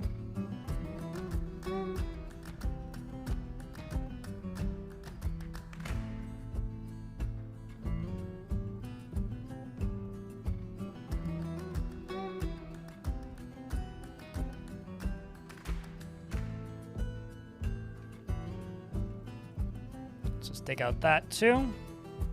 Ah, there we go. That's the gamble. Something evil is emerging from the newly exposed pocket. Pause. The evil thing in this situation is a vomit demon. Football hooligans, we call them. A very large humanoid composed of vomit. It has large mandibles and it squirms and fidgets. Beware its hunger for warm blood. And Freeway here. Dead immediately. And Mark's dwarves turn it into a pincushion. Hopefully. Although it jumps up. It's the larval blister. And then after a quick duel, several other dwarves were able to kill it. Stabs the vomit demon in the lower body, and which is cut away from the torso. And it seems that Mestos here was able to kill the demon and is now the vomit comet. That's a plane, right?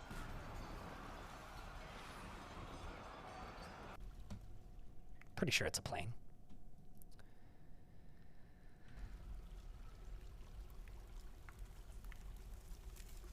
And then lava comes out. And then before I tell the dwarves to go away, get them to channel down through this. Those are going to catch fire. We'll dump buckets of water in here. It'll be fine.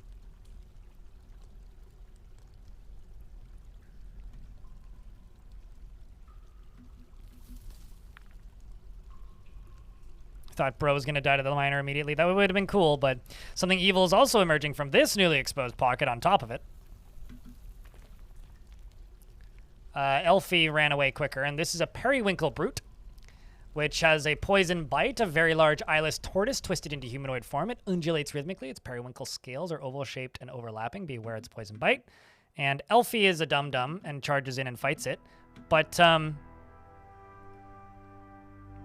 seemingly has managed to get through. The beast, on the other hand, is falling into the lava and hopefully isn't going to make any dwarves follow it. But dies pretty quickly. Elfie is now stunned and injured and runs off. Does have some motor nerve damage. It seems that over here we've got at least one dwarf who's faint and unconscious, and another dwarf who's unconscious. They've definitely gotten some sort of poison. And it seems that the Avuz has died.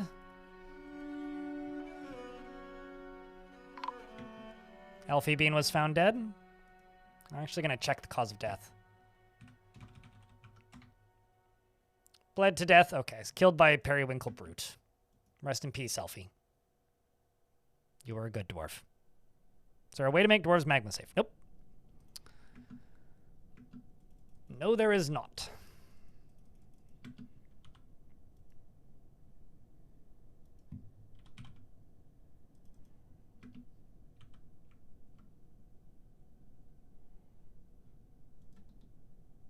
Yeah, it looks like it just causes periodic bleeding. Because the Smithy Femme, Trans Femme's bear person is just bleeding out. But bear people have a lot more blood in them than dwarves.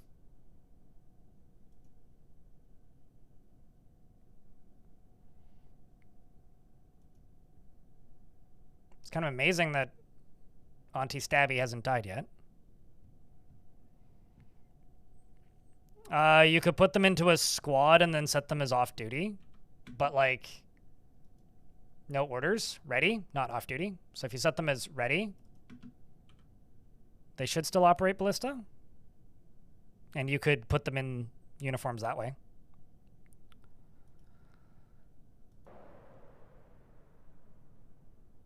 That should work. It's not a guarantee, but should work.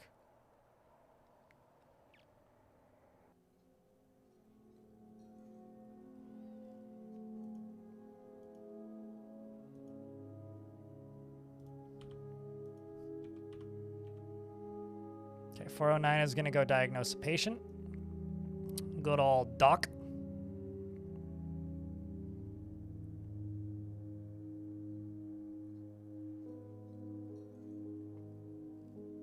Can make a squad with 10 armors. I will state that you have to make sure that the same pick that they have equipped in their squad is the same one that they chose to use while, like, mining. Otherwise, mining won't work.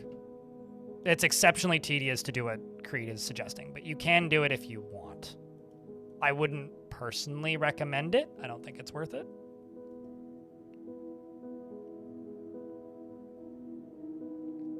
Well, at least the bear survived.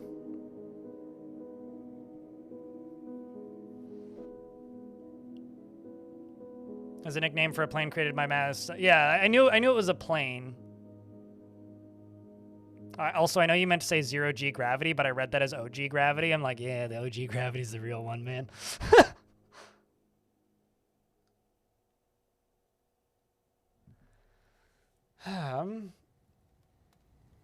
The Burdens of Chewing is Lamox's full title. That's crazy. The Symmetric Letter of Lancers is Slug's full title. Dwarves are fighting with 17 goblins, 0 goblins, slaying them. Found nothing. Okay. I'm going to try and take over Hex Wonders again. Conquer and Occupy. I'm going to send the bottom squad, which currently has nobody in it. And I'm going to send these dwarves.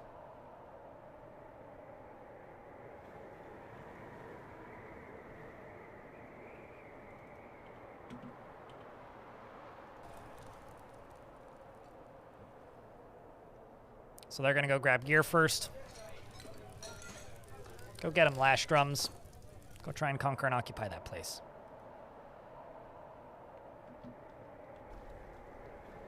Not one type. Specific picks. So just make sure that you are, like, using specific item and name all of the picks. And then make sure that they only equip that one. Otherwise you will have, like, not constant, but consistent conflicts. Basically, you're forcing the game to do something it's not supposed to do, which isn't to say that you can't do it, but you will cause yourself unnecessary tedium. I just like to be specific about these things so that new people who have never played the game before will know. When you suggest something kind of wild or hard to complete, if it's wild and or hard to complete, I like to make it clear that, yo, that's both wild and hard to complete.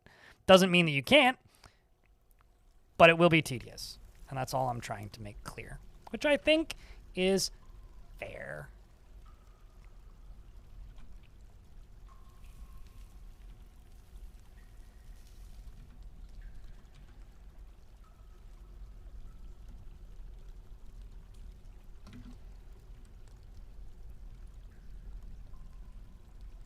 That or Creed just wants to see people in chat suffer, which is entirely possible. If not, probable. Well, he gets carbon monoxide poisoning in the lower levels of a boat. Are you on the boat headed home yet?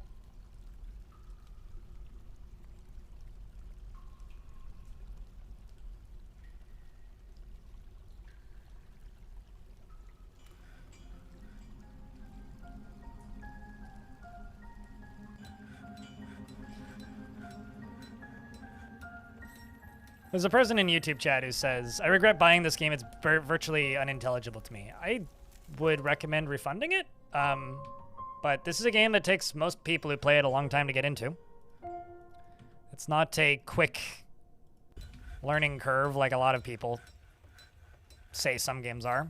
Like, I'm never going to tell you that you'll learn this game overnight, but it's unfortunate. I hope that you were able to get a refund and or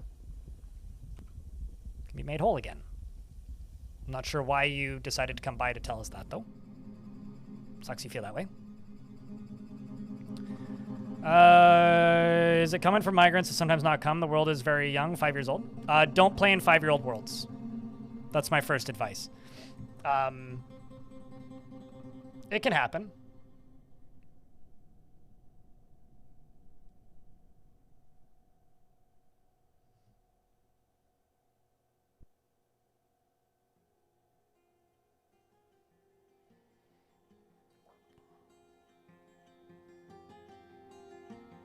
Almost missed the stream. Oh, we got a bit of time left.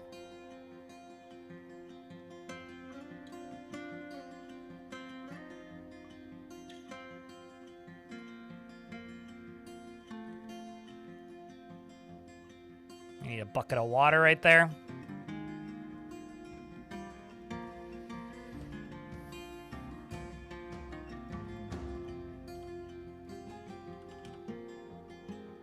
Kiddo here going to go fill the pond. There you go. Oops.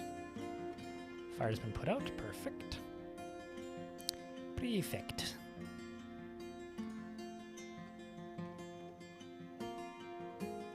Save the game streamer. Okay.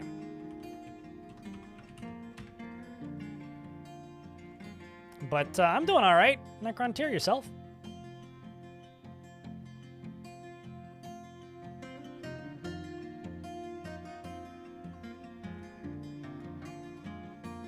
Can you just state the version number that you play, Alex Diversion, instead of saying classic? Because all you're doing is confusing people.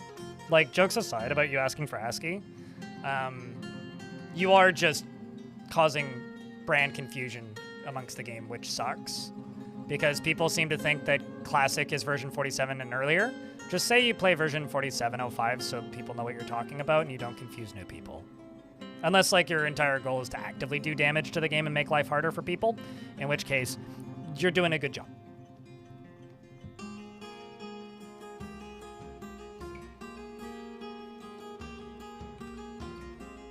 And also, you were able to learn one of the most complicated...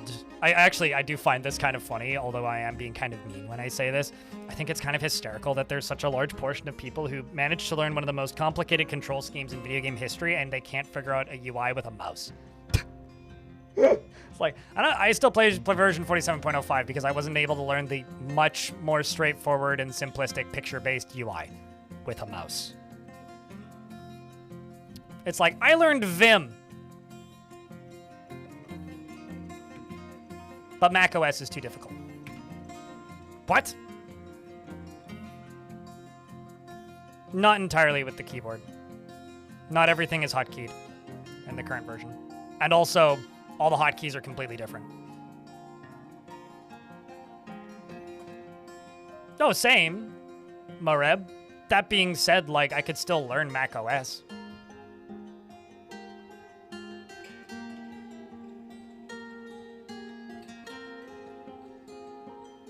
I'm getting a string of text messages I need to read. Hold on.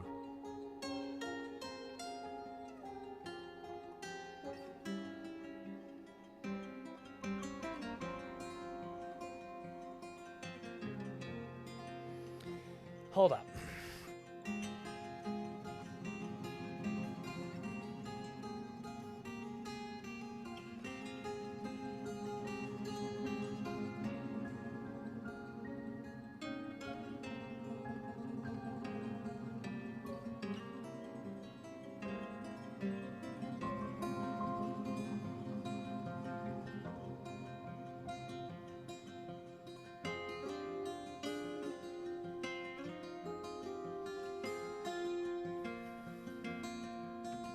I like how Chad is just discussing Vim now. I was just using that as an extreme example, but... How the fuck did I get globs of magma? This must have been melted gems or something. Funny.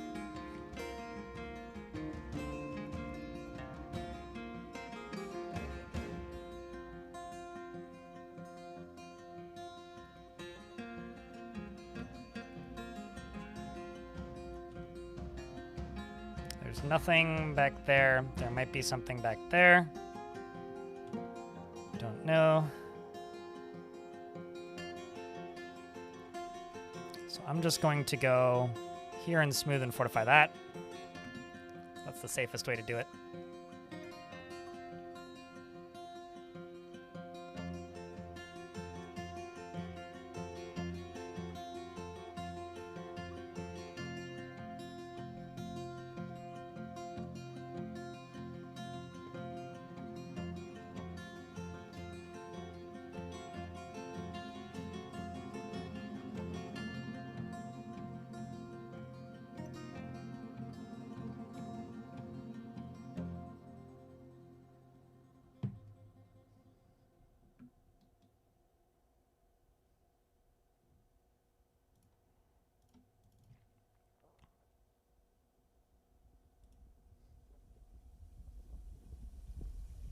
By reading the descriptions of the dyes. I think the most noticeable thing about the dye changes, Atulak, would probably be the variety of plants and things that you can harvest now that you couldn't before. Because there is a lot of different elements, such as like parts of trees and seeds and plants that are processable now, that you can process that you weren't processable before. Another thing that changed with dye is you can specify what kind of dye you're going to make instead of just make dye. Like there's a lot more, like in this screen, like when you type in process plants, you can now go to the magnifying glass next to process plants and select what you want to process. That's new.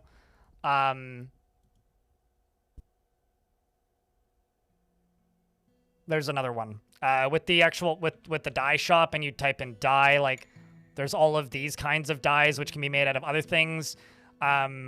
You can harvest like various other materials, and there's other plants that you can process now that you couldn't before that produce different items that can get dyes.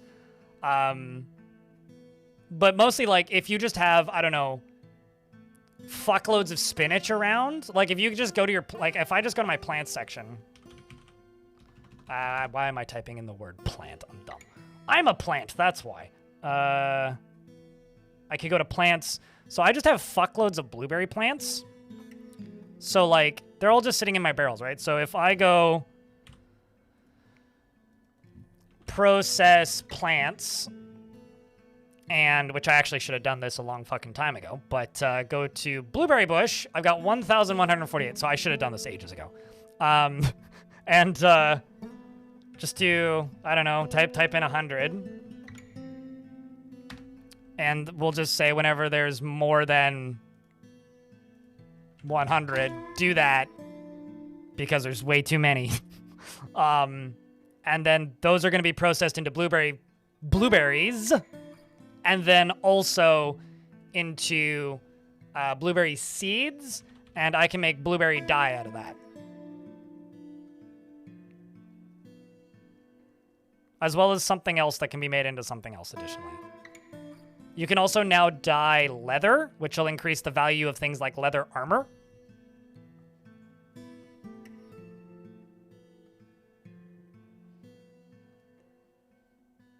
But yeah, as far as I could tell, the dye stuff was just like, was an update that, at least for me, was a little bit mixed. I was like, why do we need this? Like, why do we need why do we need dyes in the game? But then after talking with Tarn and like hearing that it was largely a thing that Tarn's wife made, like she did all the research, told him what was needed, and Tarn just kind of implemented it over a weekend. Duckust is the dwarf that's a ghost. And Tarn just kind of implemented it over a weekend. I think it's kind of adorable, actually. Dwarf Fortress is a family business, and I respect it for that. What's up, Welsp? I started saying your name Walsp, and then started reading the thing that you said as I was saying Walsp. So, hello, Welsp, because I was saying hello, Welsp. Anyway, hi, Walsp. I tripped over my woids and landed flat on my face.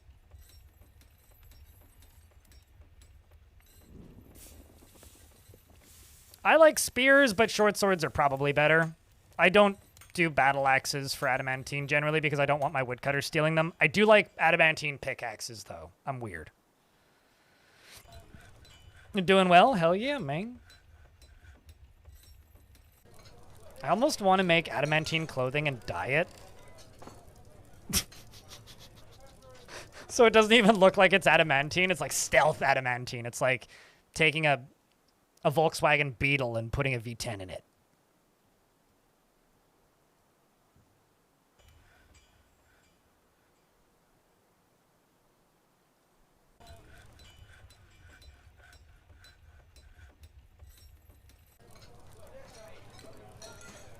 The cats, there's two of them. There's Gustafer and then the other one. Coco? I don't think we've seen Coco. We need to demand that we get pictures of Coco.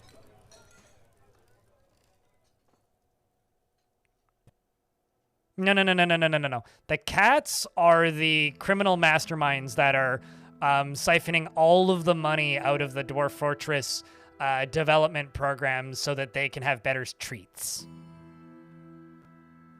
So no, they do not share a single brain cell. The cats of Dwarf Fortress developers are the true key to the success of the long-term health of the game. I don't know where I'm going with this. Also, if you haven't seen Gustafer... Oops, I should just open up a new tab and just go here.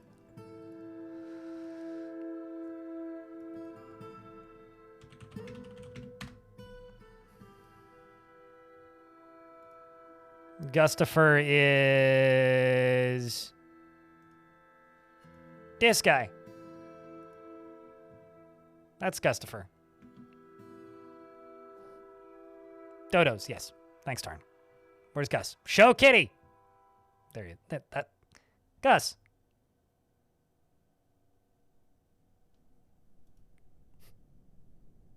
He looks unpleased.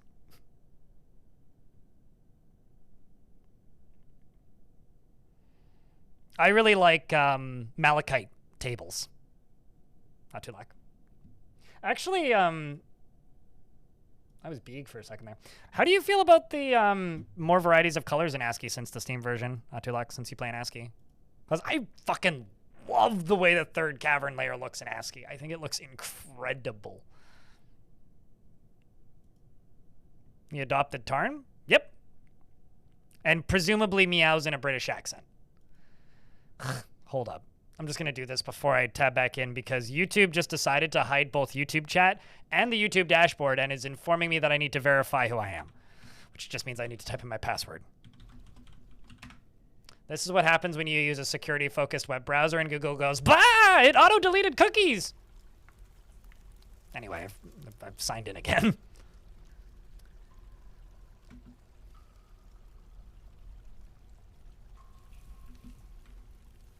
Yeah, I mean, like, I don't know. I think that, like, the very dense layers in ASCII look fucking awesome these days. Specifically the cavern layers. Like, look at that.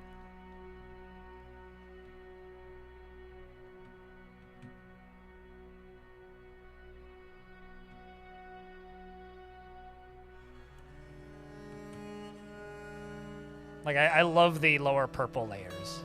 Like, the purple moss just looks amazing to me. I mean, it's like double the color palette that it was previously, right? Like, version 47 only has, like, what? It's 32 colors? And they're 64 now, aren't they? Like, there's a whole bunch, or maybe it's 128. It's a lot more colors since Premium released.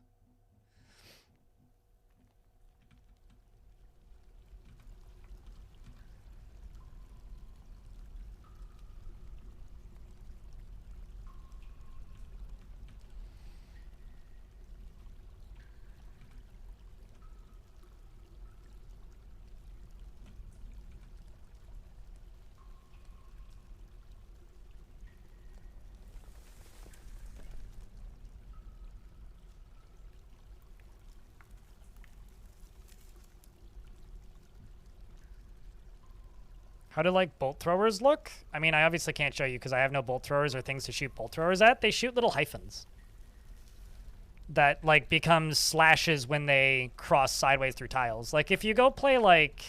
If you go download something like Brogue or NetHack and play, like, 90 minutes, you'll have a pretty good idea of what they'll look like.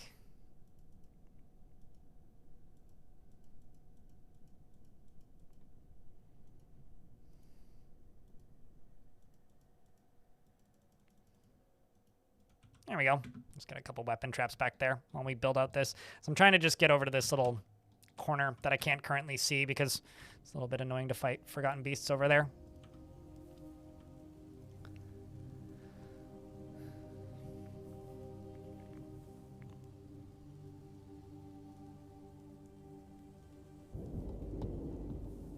Several artifact weapons, but they're made of wood. They're just random ones that the goblins brought. So this was me attempting to take over a location. They got into a fight. They slayed a couple of them. Several dwarves got imprisoned, and then they left. Well, we failed. I guess we haven't killed all of them yet. Time to send the main squad and try and free captives of my civilization. Maybe we will, maybe we won't. If we do, yay. If we don't, oh no. Well, I keep going down into here and working on this. Although, as far as, like, not noticing things in ASCII, now is probably a pretty good time for me to remind everybody that one of the longest-running bugs in Dwarf Fortress history is the fact that there's random naked people in your tavern, and nobody noticed that that bug was a going concern until the game released on Steam, because why are you going to notice somebody running around naked? And then Putnam went back and back-checked every, like, major version of Dwarf Fortress, and that bug persisted throughout. And still does, because they're not sure how to fix it. Because creatures that don't have a culture or a faction don't get assigned clothing at birth, or by that I mean entry to map. So the game doesn't know what clothing to give them, so they're just naked until they associate with a faction. That's a bug. Like, that's not an intended thing. It just is so inconsequential and doesn't really matter that it's just kind of being left. Because, like, they're not upset about being naked because they've never known anything else. How come they have socks sometimes, though? Probably because they equipped socks somewhere that they found on the floor that weren't owned by anybody that fit them. Or because they're part of a faction that's assigned socks. Who never ended up naked in a tavern in real life, even if it was abroad? Me? I've never ended up naked in a tavern. That I remember.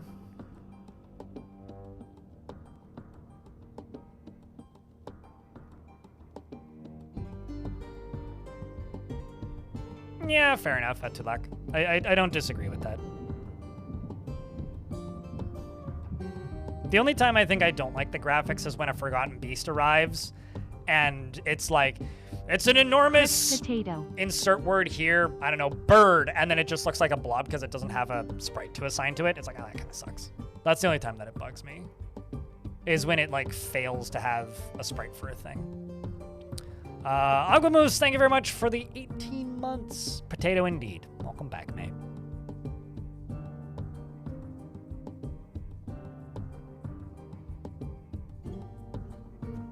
They do have clothing sizes, and they will wear clothing that is not set for their race if they are the same size as the thing, approximately. It's like within a certain window. As in, dwarves are not the same size as an elf, but elves will wear dwarven clothing because it's close enough.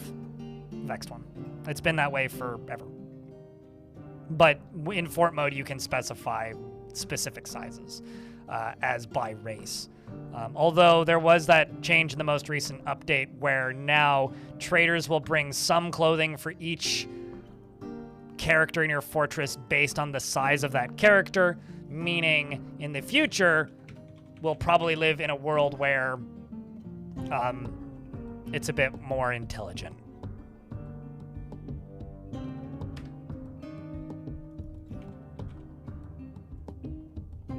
And that has me excited.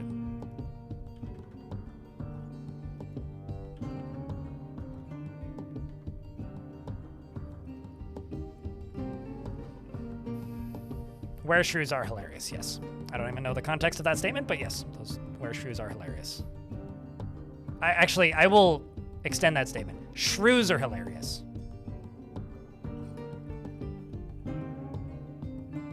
Yeah, well, they've been adding more variation to them with every major update. Plus, also they've been adding more colors in regards to the Forgotten Beast sprites.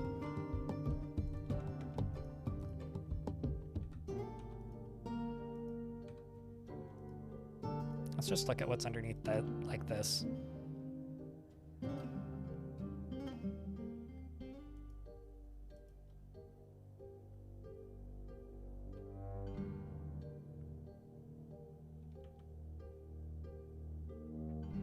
There's absolutely, like, a mod that I've seen on the workshop before, Stivik, that gives, like, random, like, non-faction aligned things, like a default set of clothing, so that they just show up wearing clothes. But I honestly don't care, because, like, the second they become permanent residents or partial residents, they just go equip clothing, so it's kind of not an issue. I just think it's funny.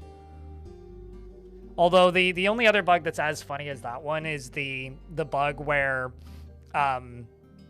there was just a chance that kids could appear with no skin color, because for some reason they wouldn't inherit skin color until the second year of their life. So the first year they were alive, they would just be like a weird floating torso with the graphics, because like they wouldn't be able to assign like a sprite to the child.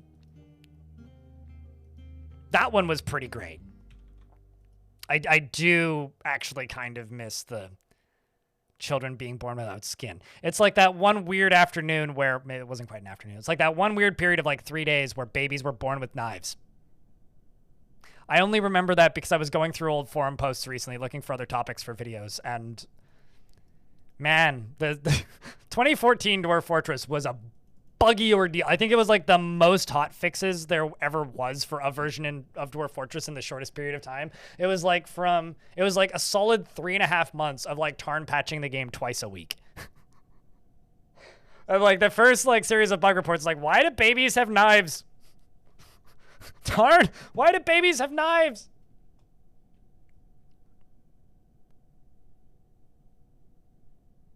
The first dwarven child you ever saw had no head.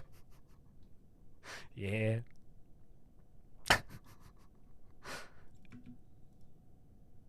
And it did just become a normal dwarf, presumably, eventually.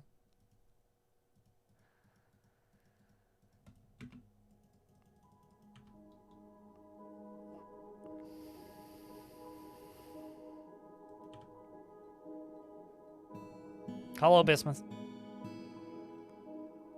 Fort is 20 years and like 200 pop for a long time, and you have not seen a werebeast in that fort because you're not in Untamed Wilds. That's a world population thing. So like if there's a lot of werebeasts in your world, you're gonna see them pretty consistently. If there isn't many, then you're never gonna see them ever. It is entirely like a population thing. Like if there are no werebeasts, like I've gone multiple worlds literally never seeing a were creature. It is entirely how many of them happen to be in your world. It's got nothing to do with Untamed Wilds or not. It's just, I mean, you can change in the difficulty settings, like the chances that they could attack, and the frequency that they could attack if you want. But if there's none of them in your world, then there's none of them in your world. Or you accidentally disabled them up here. Because werebeasts can attack, no, is just an option that you could just turn on if you want. It's teen growing pains of DF development. What, kids having no skin? That, or it's just a visual representation of growing pains. Very meta.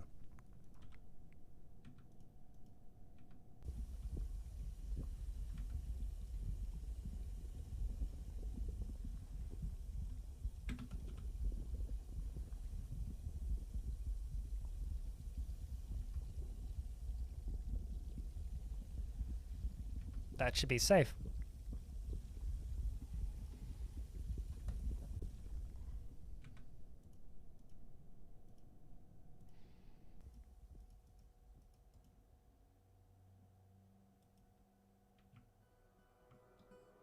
That's impressive.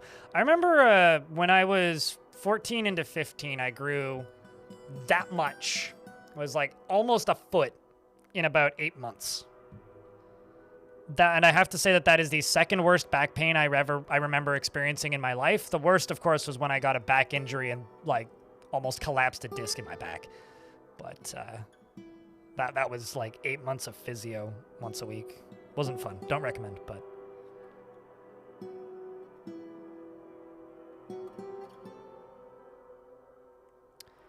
We've uncovered what must be a treasure of the gods, which is a large, intricate, ruddy metal right gauntlet. All craft or ship is of the highest quality. I'm going to assign these to the king so I don't forget. Also, the king is demanding something. What is it? Kingy McWeenie? You want a brass door. Do I have brass? I do! I don't know if I can make a brass door, but I will try.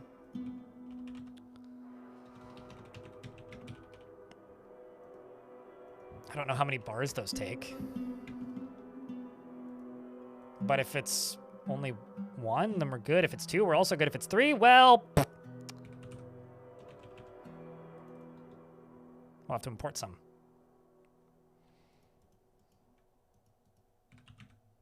I can also just make some brass bars. Apparently.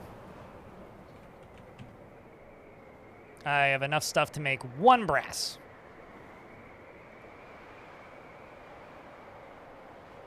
I'll make multiples if I can.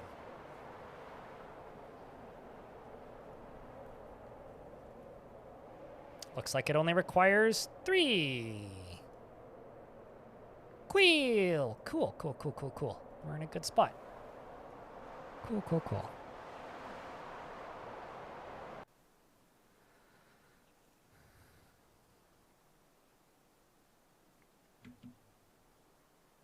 You can pass for a dwarf. Are you under 5 feet or 4.5 feet tall?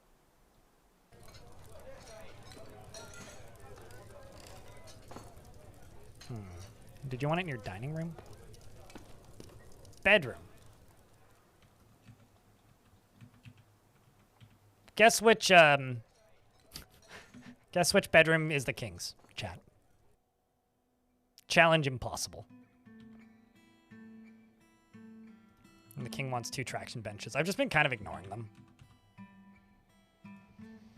Because traction benches are kind of annoying to make, turns out.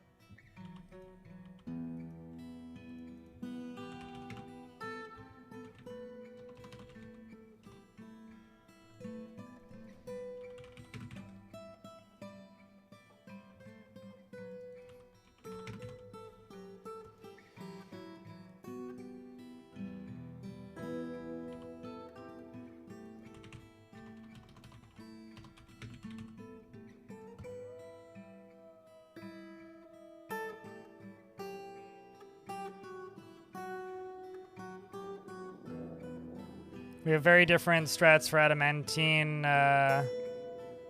You dig them inside out. I dig them outside in.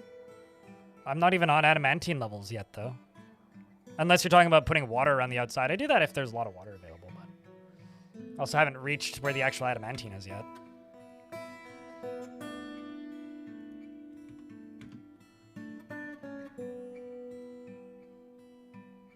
Do I like rock salt a lot in this game? It might be because the world gen, or maybe I'm an idiot. Am I mistaken? But this pinkish floor is rock salt. This pinkish floor is rock salt. I use what I have. This map has a lot of rock salt, so I used rock salt. But, like, I don't have any particular hyper positive or negative feelings for rock salt. It's here, so I'm using it.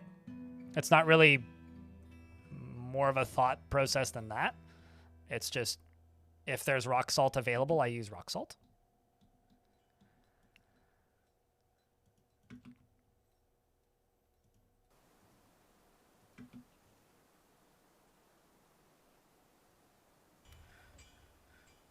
And it turns out that there's a lot of rock salt. I don't think that's how rock salt works. Name a dwarf goblin spy. No, it's my manager, Abrax. I can't do that. Literally all the dwarves I clicked on are named. I mean, I could name a... I could name one of the two goblins Goblin Spy. He's also really mad. Like, if you actually want a Goblin Spy, I could name that performer Goblin Spy. If you like.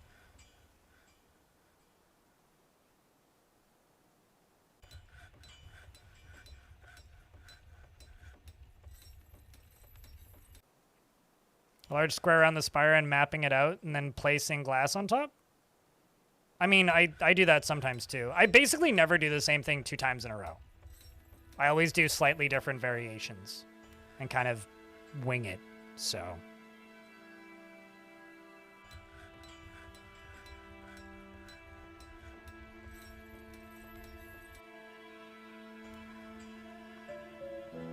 And also the way you're describing it more or less is how I tend to do it usually. Please name the goblin not a goblin spy. Not a goblin spy. It's a human spy. Deliberately cruel to those unfortunate enough to be subject to her sadism, is very comfortable around those that appear different from herself, and does not generally respond to emotional appeals.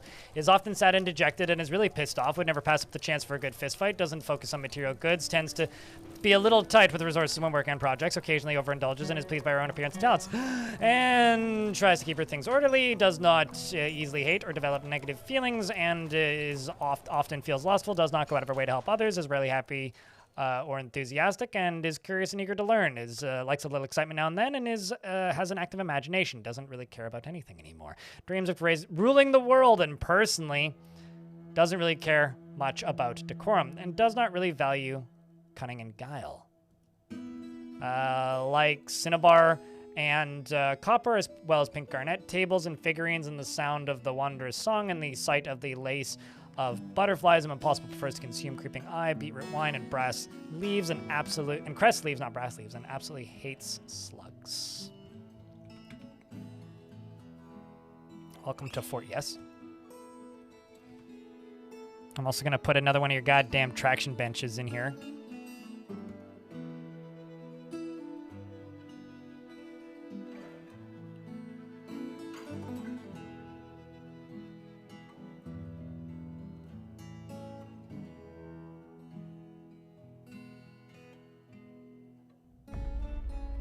Song is a pretty good name for a performer.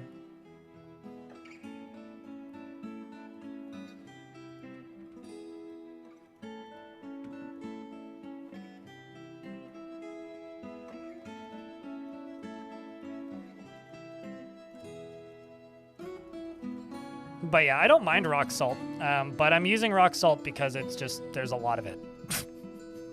If there wasn't a lot of rock salt, I wouldn't be using rock salt. But it's not like I've been importing this rock salt or anything. It's just, it was what was here when I was laying out this area.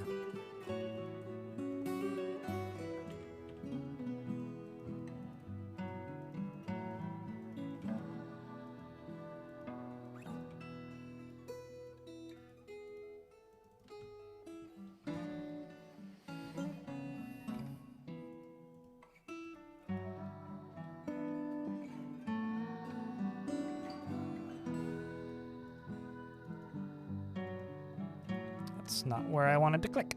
That's where I wanted to click.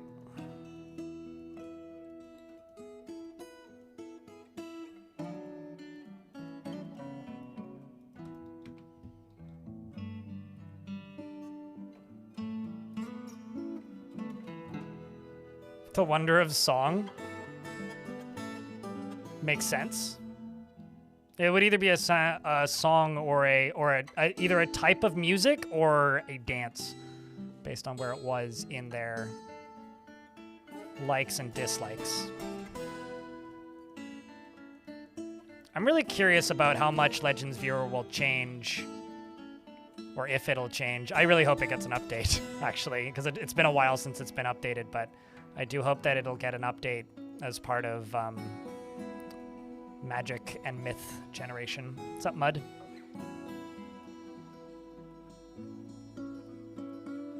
I'm kind of sad I haven't found any microcline.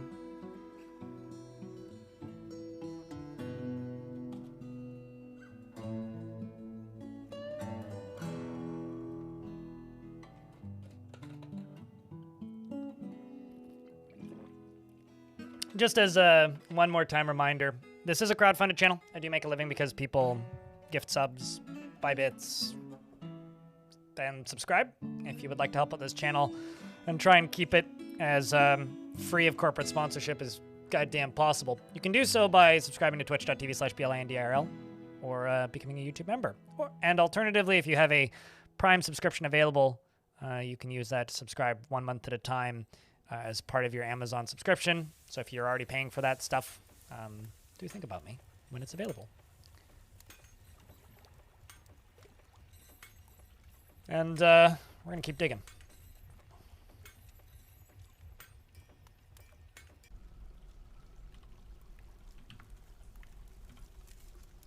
Have they not queued that stuff up yet? It's possible.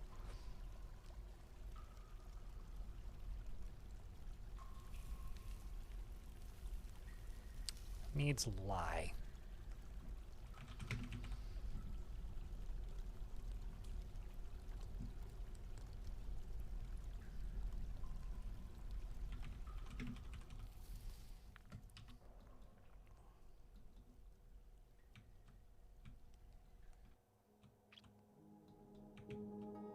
What was the thing that I was looking for? It was down here.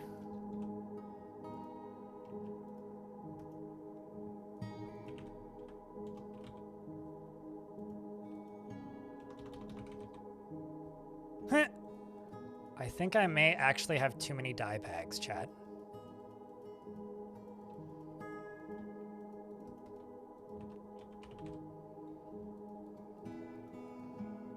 I'm gonna make 400 silk bags. And apparently more adamantine crossbow heads. 250 silk bags, actually. Because I literally don't have enough bags. So I guess I'm going to sell a whole bunch of dye, because I've got more dye than I know what to do with. So next trading opportunity, we're going to sell dye. Volan, thank you very much for checking out a gift. And Vivid Nights, thanks for subscribing for a 5th month. Welcome back. Appreciate you. Both of you. It's been about a year since I started a new fortress. I think that there is different enough from the most recent updates to start anew. I use DFHack, but you have no experience with additional mods. Any good suggestions? I don't generally use additional mods because I don't find them necessary, so chat's probably the one to go to for suggestions other than me. So they've got a lot more experience with that stuff. I mostly occasionally mess around with visual mods and tile sets and stuff off stream. Let's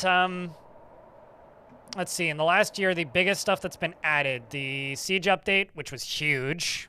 Sieges are completely different now. The reworks to Mark's dwarves and armor. So, like, as an obvious example, I haven't done anything fancy. They just wear boots properly now. Should probably update this. So, okay, I need to go make you more armor. We're out of armor, clearly. Iron high boots. Iron greaves. Iron breastplate. That's maybe the most obvious ones. A bunch of small tweaks and tons of bug fixes and small tweaks and minor things. Yeah, I don't know what you were last what you last added. If mud is still serving brew in the tavern. Yes. Yes, you are. You're also very happy. We should all be so lucky to truly master a skill, says the very rusty armor smith. You've been standing out in the rain too much, clearly. You're loading a weapon trap at the minute. Seem to really like your gig.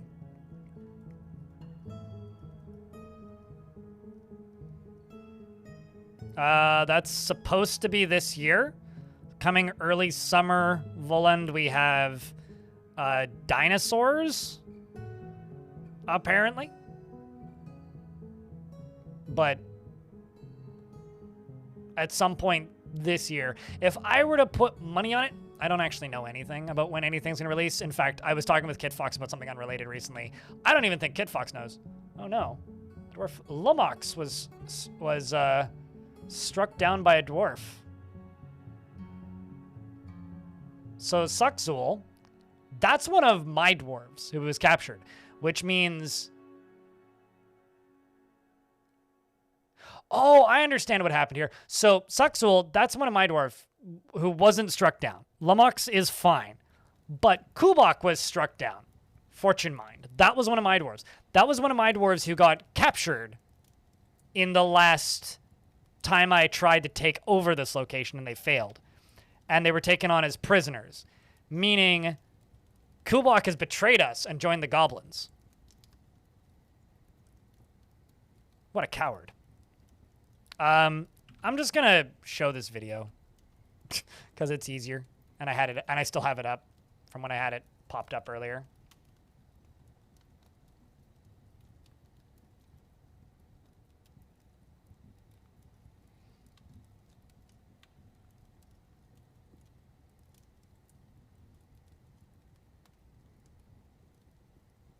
Oh, would help if I unmuted the tab.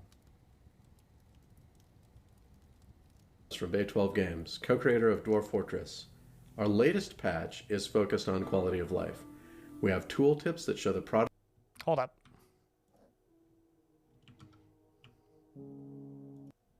And required materials for tasks now. The military will wear their boots properly.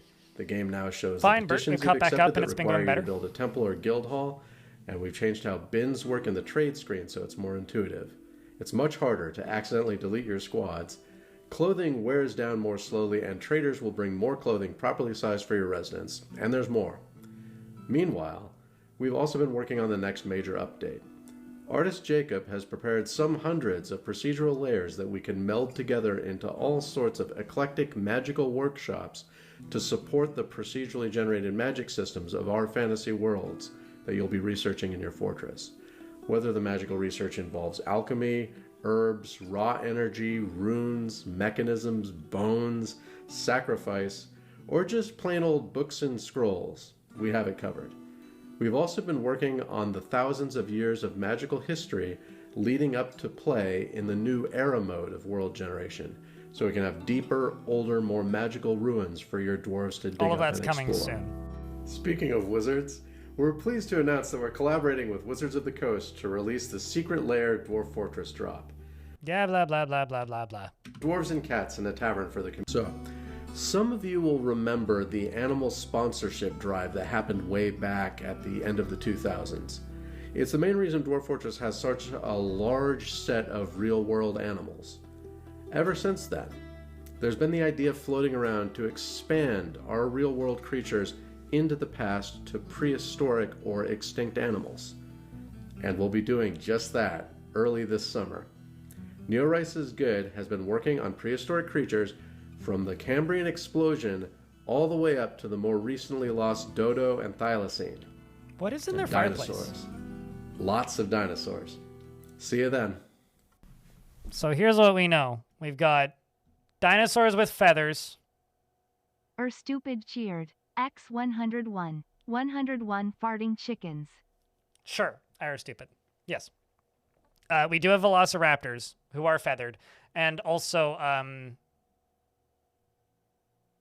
Llama, who is in my chat, who is one of the artists.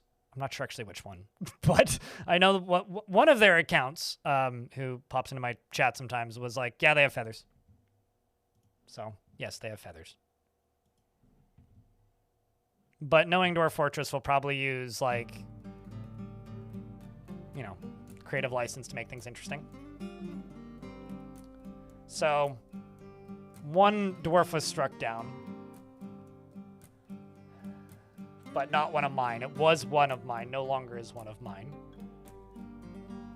And another goblin was struck down.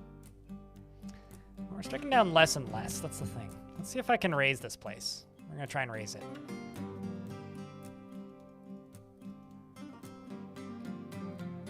There's still one other dwarf who may still be imprisoned there, so...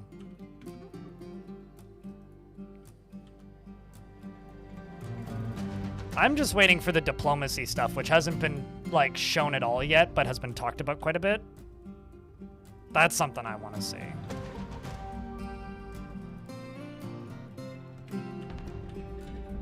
And I'm super excited for. It's just better diplomacy.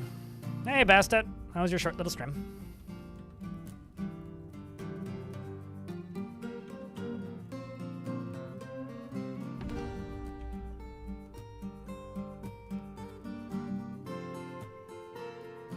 Sounds awesome and also has been stuff that people have literally been waiting for decades. What are expected diplomacy things? There is a blog post about it. As I understand it, for diplomacy, we're supposed to get the ability to muster up support from... We'll be able to muster up support from helixes and controlled locations to go invade something. I don't know how that's gonna work. And we're supposed to be able to see moving armies in some way in the overworld map and be able to do things to stop them from attacking you. And supposedly we'll be able to have non-combative ways of talking with other factions. Because right now, the only way to communicate with other factions is attacking them, threatening them, conquering them, or demanding they give you free shit. None of those are positive. I mean, they can be positive for the player, but most of them end in war. So I don't know what that's going to entail outside of that.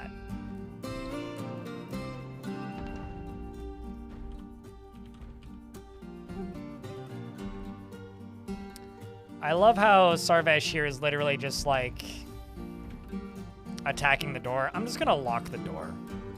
I'm kind of tired of you breaking shit.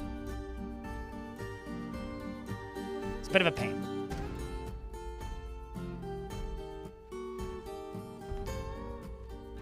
And also apparently breaking out of prison, or trying to.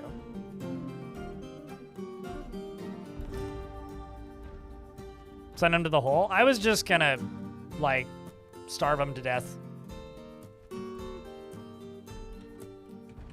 I don't really have any other easy way of getting rid of him. Is that a vampire? No, he's just a dwarf who keeps tantruming. He's had a rough life. Most of his friends are dead, like dead, dead, dead. Possibly dead. So most of his friends are dead. Like, he's just had a rough life and is tantruming a lot. Sucks, but, you know, it happens to the best of us and also the worst of us.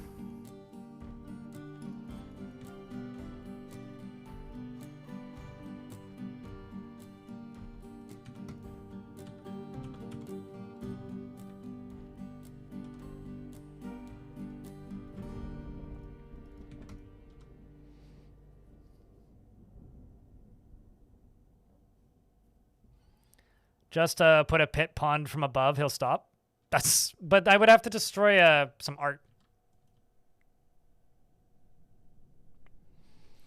Anything you can do with a giant zombie spider? I guess in theory you could lock it up and use it to make webs. You could look up, Bismuth's probably in an ad. Ruin any child's birthday party. Very true. Did adamantine get mined? That's a good question, actually. Adamantine is one layer down, and I haven't started digging into it yet. Because I was waiting for lava to go away. My neighbors got a new dryer kind of recently. And so now I'm just, like, explicitly aware, unfortunately, when their dryer is running. Because I can feel a slight vibration in my desk whenever their dryer is doing the drying cycle. How dare they get a more powerful dryer? Fucking ruining my life up in here. Hey, humans. No mold. Thanks for the first 5-pack of gift subs since Anonymous did it a few hours ago. Appreciate ya.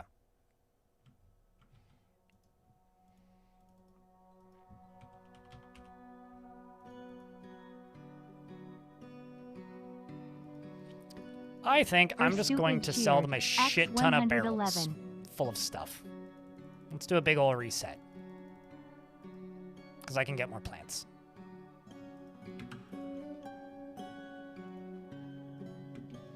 And also, die.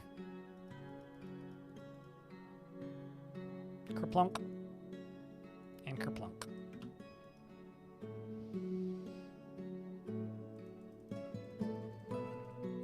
And also for the $1.11.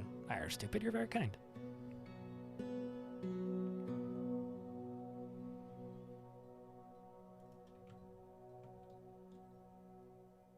May they have damp clothes? Now that I'm not sure what you mean. Is still a married demon? I would agree. Yeah, that's kind of nuts. Well, I mean, not the demon being, just seeing a demon in general is kind of crazy. I think the craziest thing I ever did in DF was probably in the... If you watch the sequel to the worst map in Dwarf Fortress history, which is Return to the Worst Map in Dwarf Fortress history, which I'll do another one this summer. We will do another one. Probably after Magic releases, whenever that is. The sequel to that fort, where I played the second area, that area again, I go into hell and then walk to my fortress in hell. And at one point, while doing that, I asked a demon for directions. And the demon just, like, said, "There is no way out," and then killed me. Like, immediately.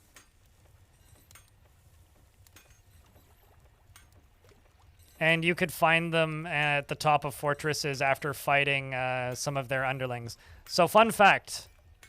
Aside from the fact that a titan named Sod just arrived, a towering hairy sauropod. It has twisting jointed trunk and a regal bearing. Its crocus purple hair is patchy, beware its poison numbers. Aside from that, if I go to the overworld, this one, Gear Spider, has a demon living in it. Still. They still are. Rulers of Goblin Civs. They always have been. Literally, like, always has been meme. And still are. And you still can fight them and you still can kill them. I've done it. They're not always on top of the fortresses, but always has been. Speaking of always has been. How many kills do you have? Holy shit. This fucker's been busy, man.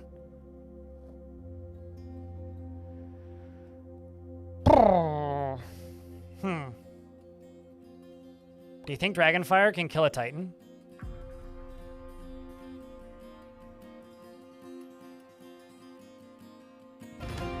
Aw, baby fort. 5 years.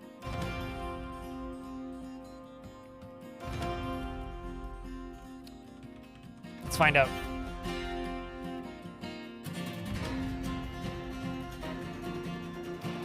Yeah, but this is neither of those things, Bismuth. This is a Titan.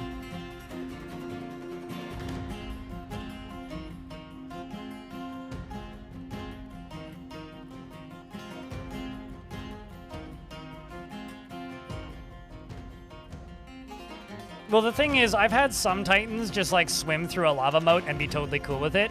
And I've also had Titans, like, swim into a lava moat and catch fire and melt. So, I'm gonna test it, because I want to know. But, if it kills the 2 dragons, we're gonna go back to a save. Because those dragons are more valuable than save continuity, turns out. Let's hope these humans can get into the fort before I close the gate, though. And before the demon, or Titan, I guess, kills them.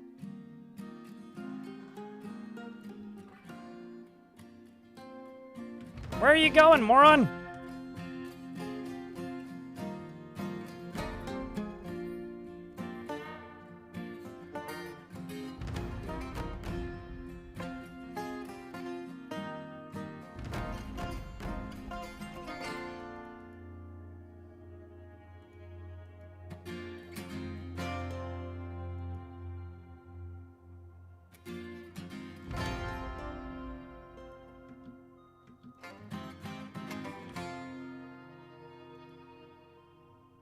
Oh, there it is.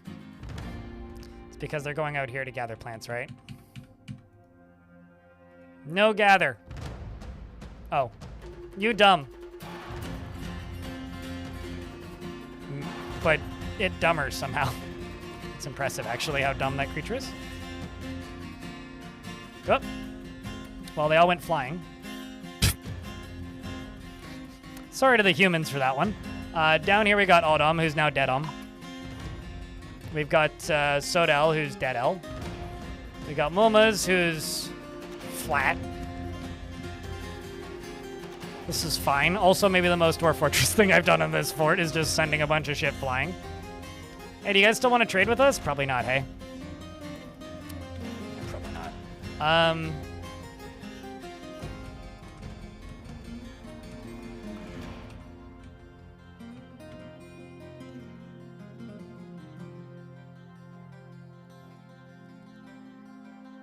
Run, Dwarf.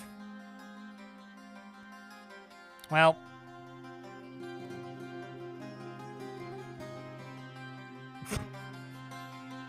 They'll come back this time. Oh yeah, probably.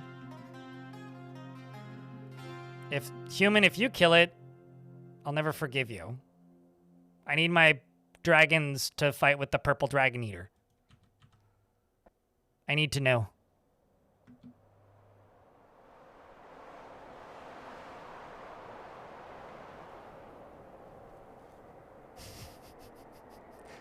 Conclusion? Blap! And the cat's like, oh my god, man. I too would be afraid after experiencing that trauma.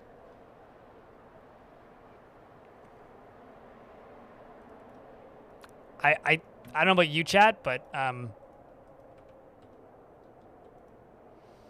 worth it. I think Moma's here disagrees because got flung into the air and his upper arm is smashed into the body in an unrecognizable mass, but he's still got the blueberry. Zzz.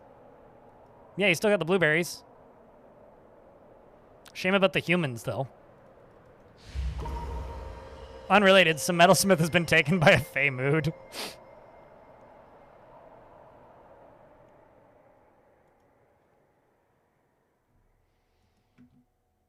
No, it wouldn't drop a metal bar.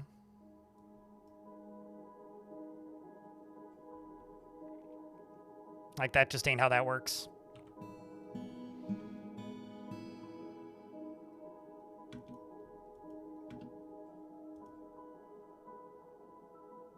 It's kind of a lot of rush hour traffic in here, hey?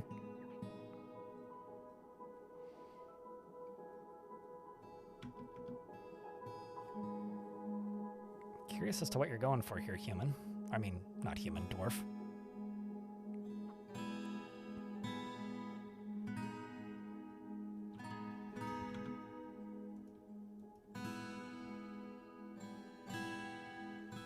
Oh my god. We've pushed this goblin location down to a population of 75. This was previously at 600. Let's go pillage it again. I know I've been, like, attacking it a lot, but still.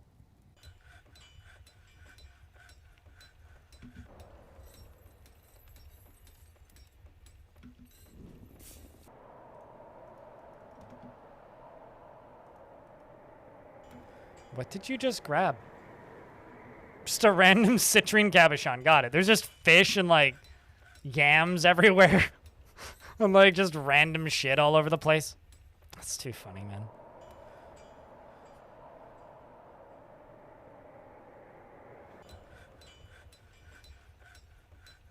If you type in tickets, you'll see how many you have. Or exclamation point tickets, Bert. You have to get lava one tile behind it. Or underneath it. So if, like, you dig out the layer directly below the river and you put lava in that will thaw it. So lava transfers heat, but only horizontally and only through one layer of floor. But I've absolutely done it before, so you can. Unless you have temperature turned off. Gavros in YouTube chat.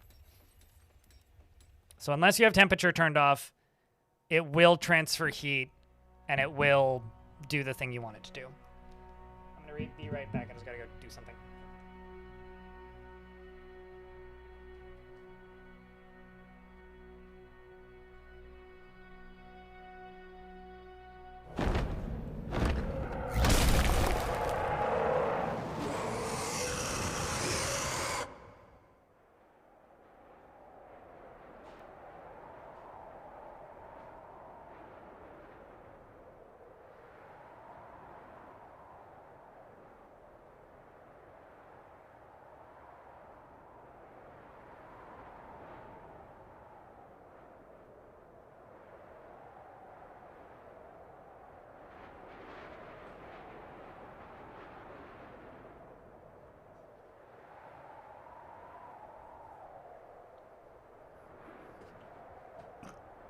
Excuse me.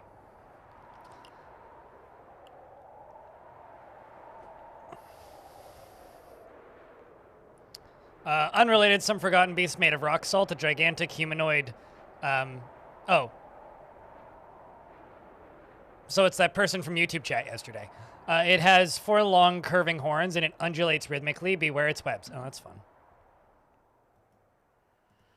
Where is it though? It's horny.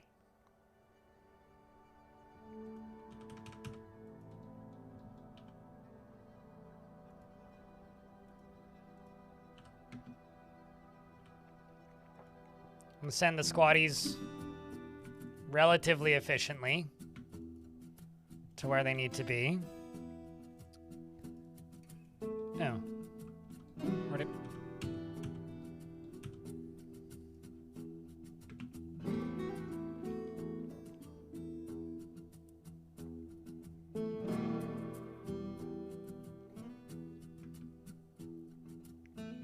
So yes, actually. If you use DF Hack, Professor Voland, there are several things that you can search for in Legends that the game doesn't let you search for in a vanilla capacity. And one of those things is total value. And you can search for essentially like net worth. And one of the things that the game tracks that doesn't matter in fort mode is the net worth of like merchants. And so you can find merchants that rip people off, lie about the value of things, and also embezzle funds. Uh-oh. Well, rip that dwarf. And so obviously embezzling funds, not good. Shouldn't do. I hope that didn't just kill the strange mood dwarf. No, it didn't.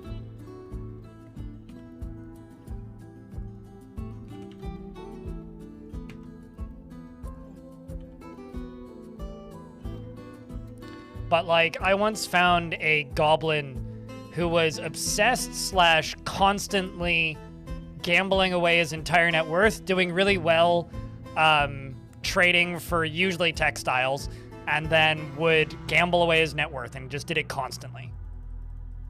It's like your average like sports bettor, and then would lose it all, and then do it again, rinse, repeat, ad nauseum, forever. Speaking of legendary liars, lies and propaganda. Thank you very much for the Prime subscription. Business must be good, hey? In 2026.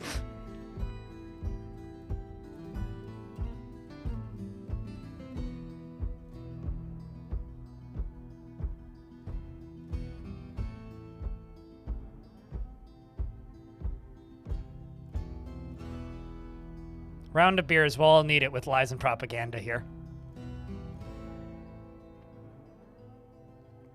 Quality username, though.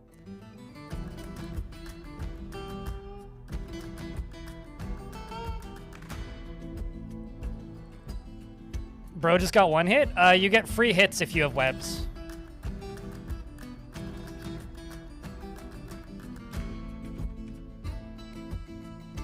I should have locked the gate.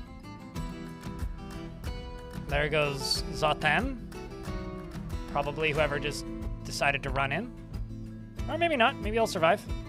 Because Beastie down here is taking some hits.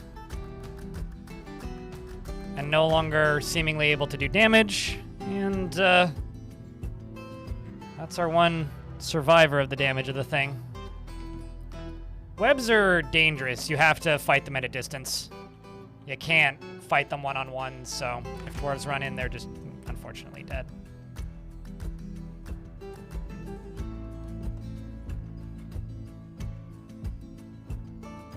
My content is epic. It's the only reason your dwarves are kind of not dead.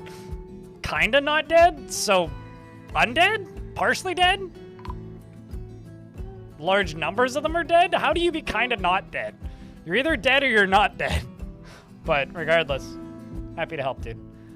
Copper bars, cabochons, cave spider silk cloth, gabbro blocks, blue diamonds, gabbro blocks, And you made a thin copper right gauntlet. The rightest copper gauntlet. It's got an image of Lamox, the burdens of chewing, the dwarf, and clench chance, the copper low boot. It's the dwarf is raising the low boot. The artwork relates to the creation of the low boot by Lamox in the burdens of chewing in the late winter of 244. On the item is an image of Umod Mineroot, the dwarf, and dwarves in diamond. Mineroot is surrounded by the dwarves. The artwork relates to the ascension of the dwarf Mineroot to the position of queen of the Bolt of Contest in the year 92. On the item is an image of Tetrahedral, Tetrahedron, and Gabbro.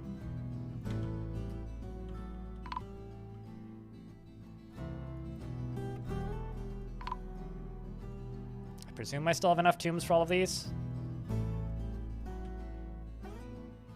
The truly shocking thing is my king is still alive.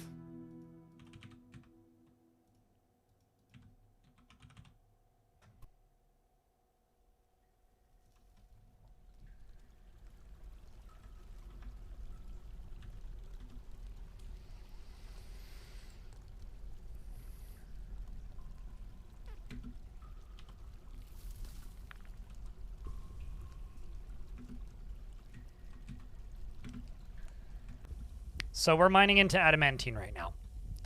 It's going to take Kib a while to do it. But we're damn close. I'm also going to make this into a water source. I'm going to go dig through this, dig through this, dig through this, and dig through that. Those can all get channeled into, and then we're just going to dump buckets of water into them to try and solidify them. Wait a second. Oh, I've just got one clear glass. That's why. Okay. I was going to say that looks sus.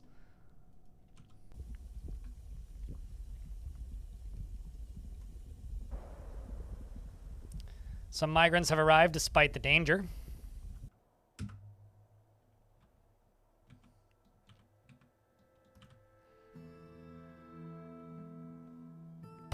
Seawater that's poured, like pumped, using pumps becomes fresh water. Yes.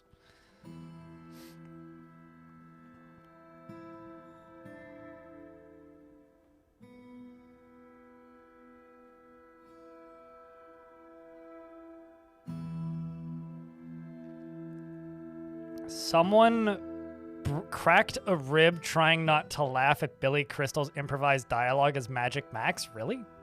I feel like I knew that, but also, holy shit.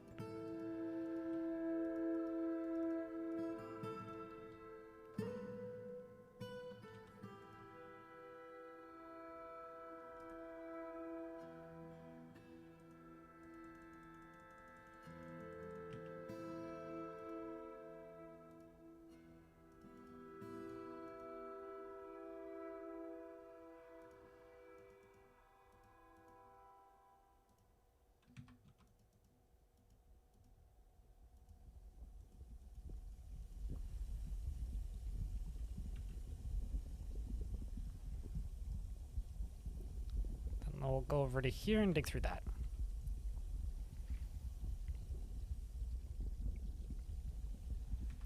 I think I'm going to let this dwarf take a break digging through this and let somebody else do it.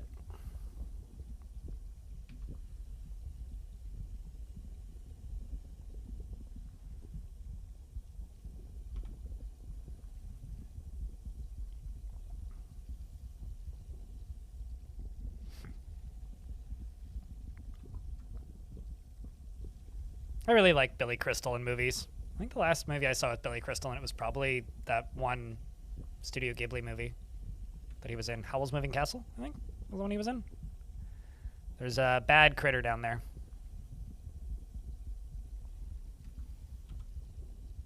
Well, you're a legendary miner, and you have a iron pick, so this should take like another 2 minutes probably.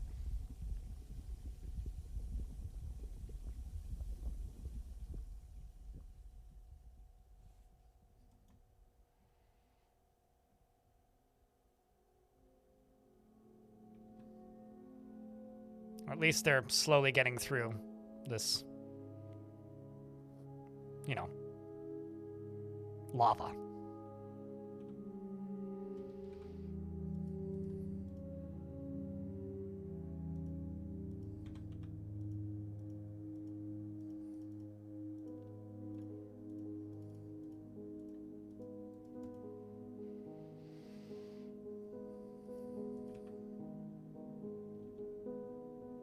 because I need to know if there's more scary shit down here.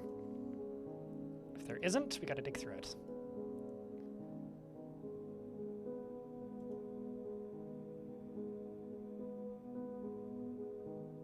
Calcifer's a fun character. Yeah.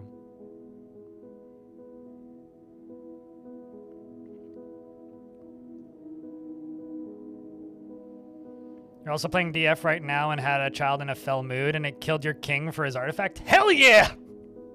The only way that would be better, person in YouTube chat wanna, if the child then became king.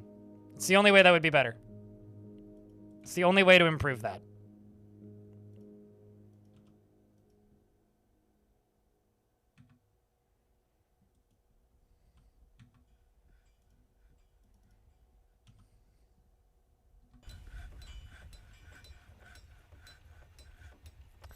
I think that has a creature in it.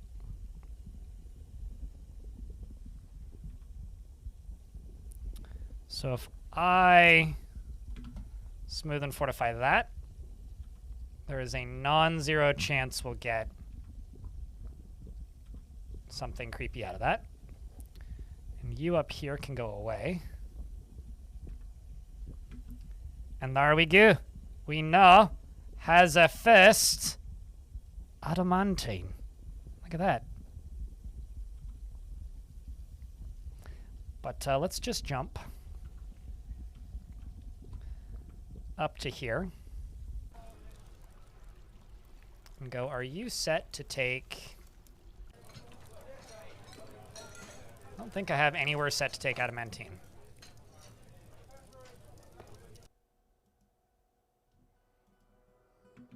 Nope, we do. Let's see where it's set to go.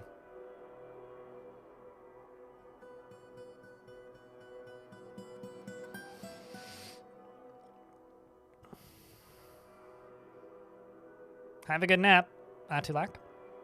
We'll be on tomorrow, normal time. You know where to find us. Same place, generally.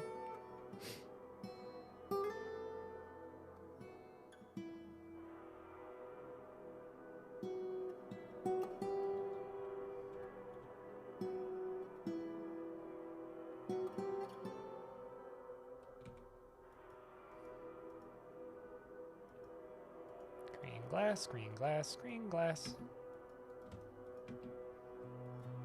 Let's see where you put this. Because I want to unassign it from wherever it's going to go. And actually assign it to up here.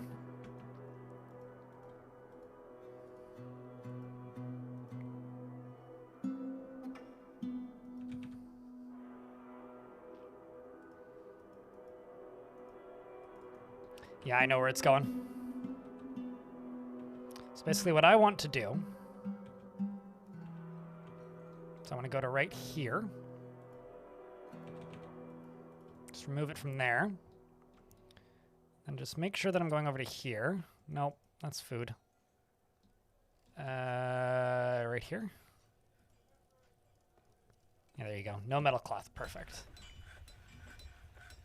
And then just go craft Dwarf shop. Sure, we could use maybe not glass for these. Let's go sure. Pink.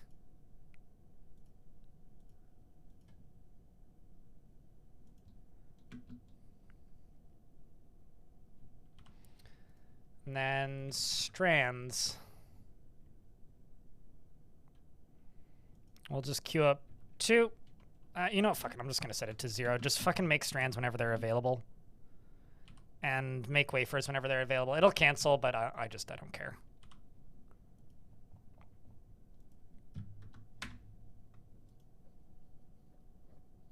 Without talking out loud all the time? It depends on the type of game. This type of game, yeah.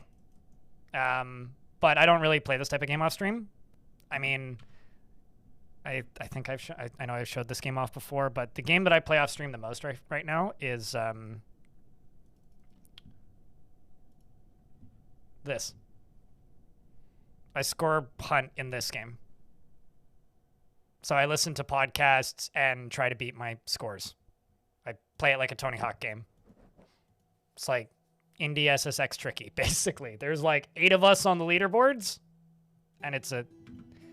I've never actually talked to any of them, but I have a good time.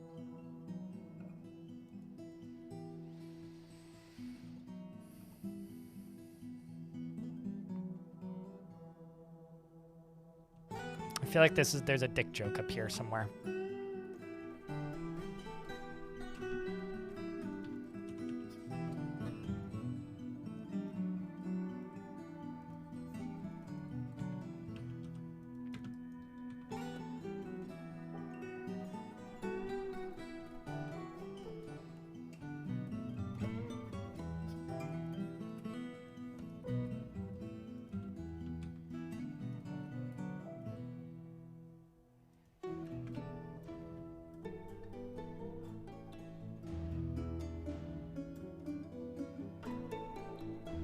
Forgotten beast made of fire has arrived. Quick, get a bucket.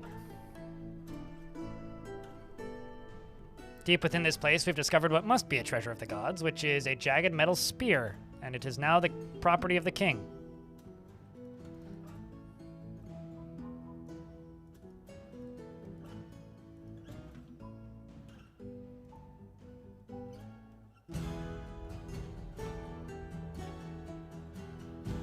We're in an ad break, but it just takes 1 billion years to mine through adamantine, so I'm just gonna let the game run.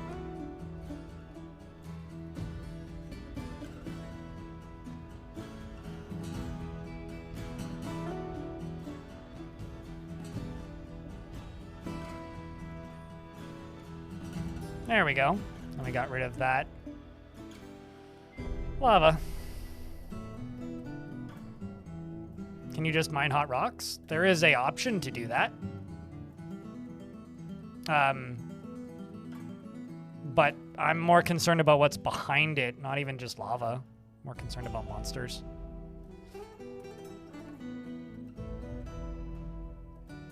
You missed literally nothing yesterday because I made about this amount of progress yesterday and then, like, basically lost 2 hours of playtime.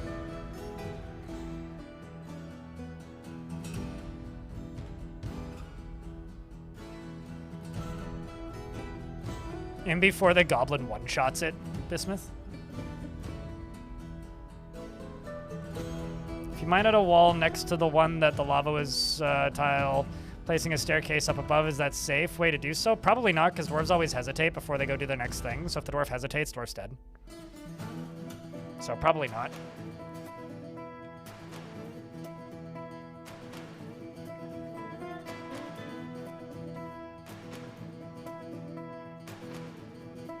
That should all be safe, because I don't see anything down there.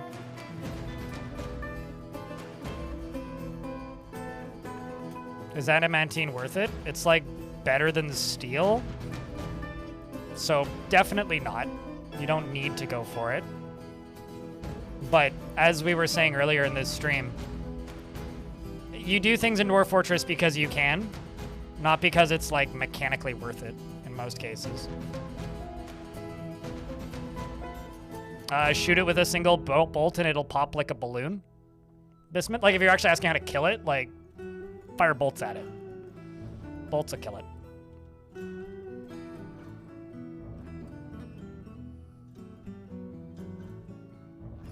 There's a hole in the ground right there.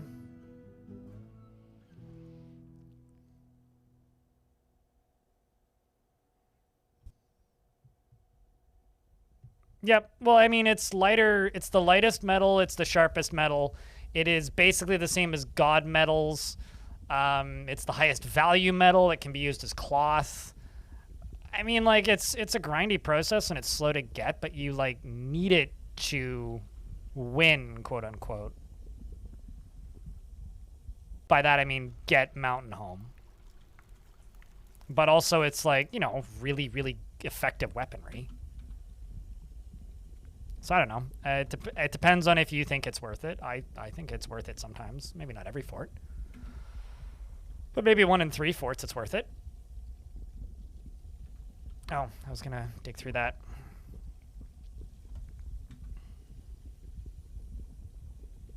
It does take a lot longer to dig out now, though.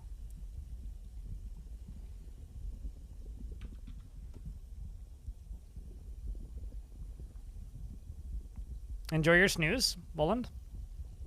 You need it for Mountain Home? Yep. To become a Mountain Home, you need it. Because you need a king, and then you need 7 items, which can only be found around the adamantine.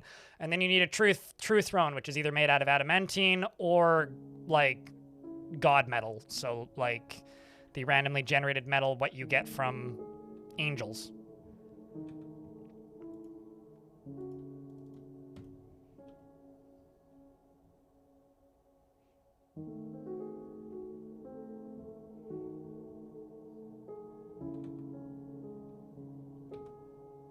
But at least at the moment, there's no real mechanical reward for becoming a mountain home outside of just better trading options. I don't know. So it's all optional. You don't need to do any of it. There's angels and demons. Yeah, they're way easier to find now too, because they're just like on every map, but like I do kind of miss one thing about the pre-version 50, like version 47 and earlier stuff, is angels only existed in vaults, and like unless you played a bunch of adventure mode, you'd never see one ever. And so I used to love to be like, yeah, no, and then there's also angels in Dwarf Fortress, and people who'd played this game for like 15 years would be like, what the fuck? Like, what in the world are you talking about? You came in, gave a Crypto Rocks and your Wi-Fi died. RIP. Thankfully, you were able to fix it.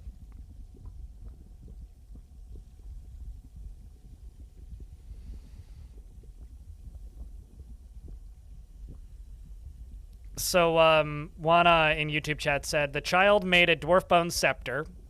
Fell mood child murdered his king. And I shall name our former queen consort champion and have her hold her husband's bones.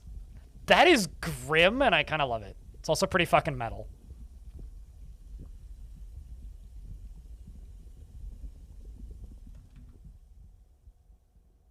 Pretty fucking metal, if I do say.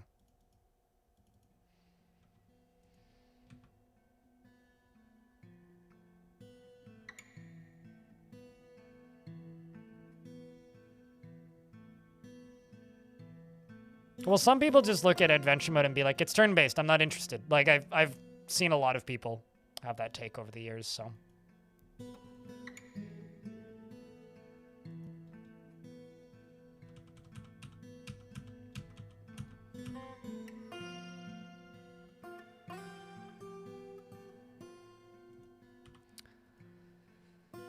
Where's Bone Bolts?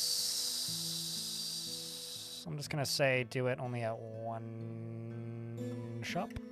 Yes.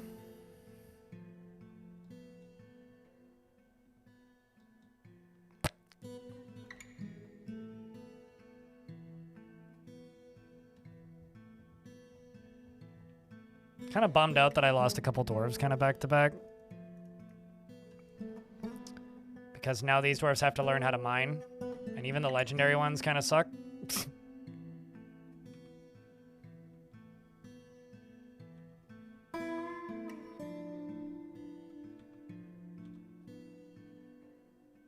That looks like an open space right there, so I'm just gonna smooth that.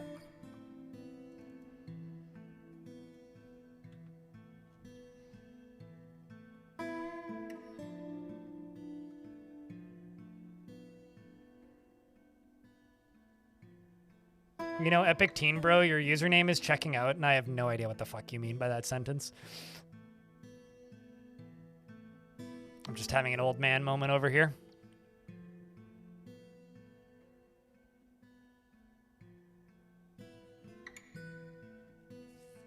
So in order to make an adamantine throne, I need to mine out 7 tiles. 1, 2, 3, 4, 5, 6, 7, basically.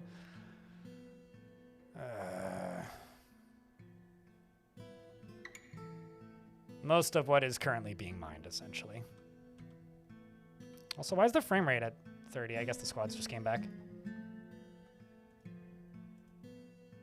Pillage was fine. Let's see how the raising went.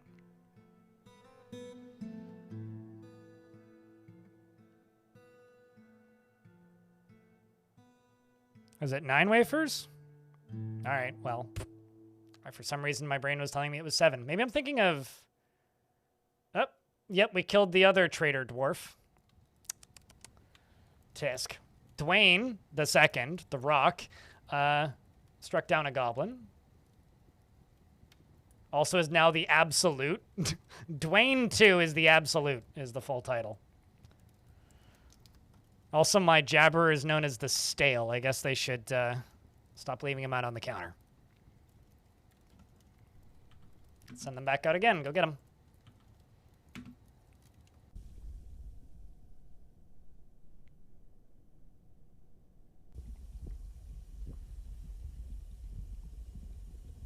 So, chat. Does anybody else think it's fucking hilarious that Windows 11 added a Xbox mode? And it's compatible with PlayStation controllers until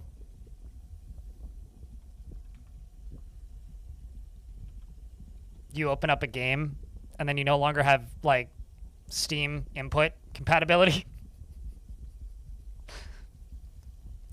I just need to say that out loud because I think it's really fucking funny. It's a very Microsoft-like solution, if you will.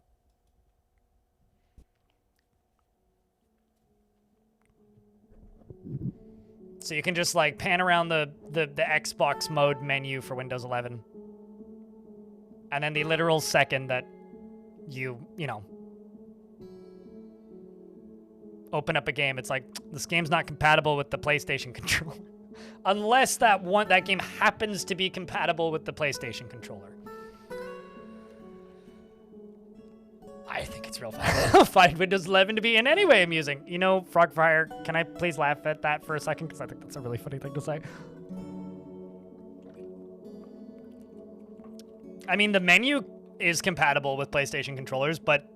So, like, Steam, right? You can play any game with any controller because Steam has, like, a compatibility layer for controllers, period. And we'll just, like, be like, oh, this game is looking for an Xbox controller. We'll just pretend this is an Xbox controller for this game. Which sometimes leads to some oddities in some games where certain controllers will just act weird, but, like, people just tend to forgive it because, like, you know, you're getting a controller with a game that you wouldn't normally get to use with that game. So people forgive it. However, the problem makes a lot of sense in that not all games natively support all controllers. So if it supports an Xbox controller, you're fine because it's the Xbox menu. But like if it doesn't have an Xbox controller, then you're just kind of fucked. I think that's hysterical. Like truly hysterical.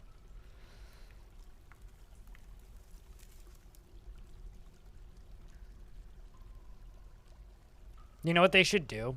They should just license Steam controller support. There's also a statement that came out of Microsoft recently that they're using SteamOS as the performance target for games, for like playability and like game performance, which is incredible to me. It's like, if anybody in video games ever needed a crash course on why monopolies are bad and why we don't like them and don't want them,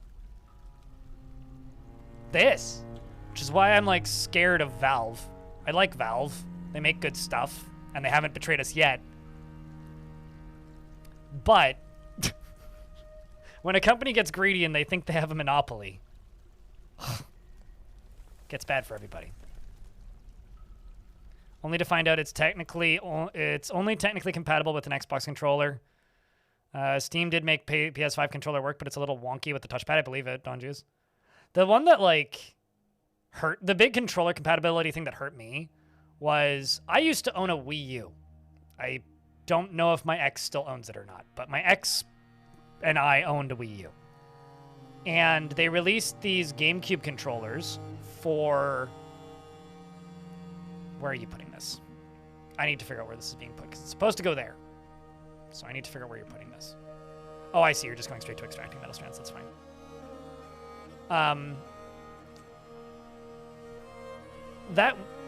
They released these GameCube controllers for Smash Brothers, but they were literally only compatible with Smash Brothers. So We bought those controllers thinking they'd be compatible with Smash Brothers plus other games, but they were only compatible with Smash Brothers. So bought those controllers. I played Smash Brothers for like, I don't know, 6 months. My ex 100% at Smash Brothers, and then I sold all of the controllers for a massive profit.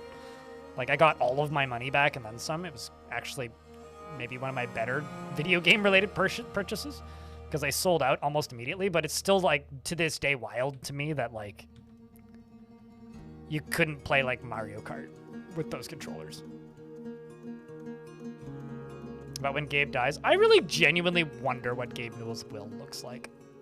I will say I'm very happy. Gabe Newell is looking a lot healthier than he has in the past. He seems to have gotten in shape in comparison to where he was in like the 90s, and like has been looking good. So here's wishing Gabe Newell a long and healthy life on his yacht fleet. But seriously though, he has actually been looking a lot better. Bearded Gabe Newell era has been looking healthier. Like the post Gabe Newell went and lived in New Zealand for 2 years because of the pandemic. Because like Gabe Newell was one of those billionaires who like was in New Zealand when the lockdowns happened and then just bought a house and stayed. Like he just was in New Zealand and then the pandemic hit and he just moved in. That did happen to somebody from my chat who like ended up living in Iceland for like a year. I mean, if by back at it mean back since yesterday, then yeah, you know, never really left very good.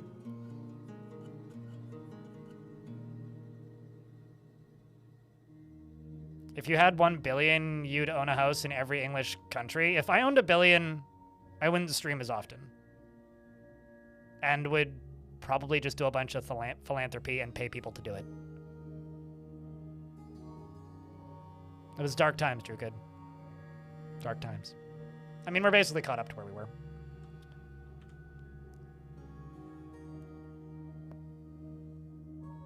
You're essentially retired? I've joked for a while that I can sometimes feel retired.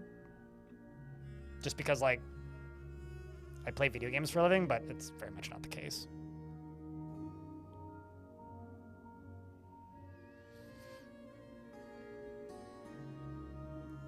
I mean, I'd buy my family members' houses and pay them off, but that's probably it.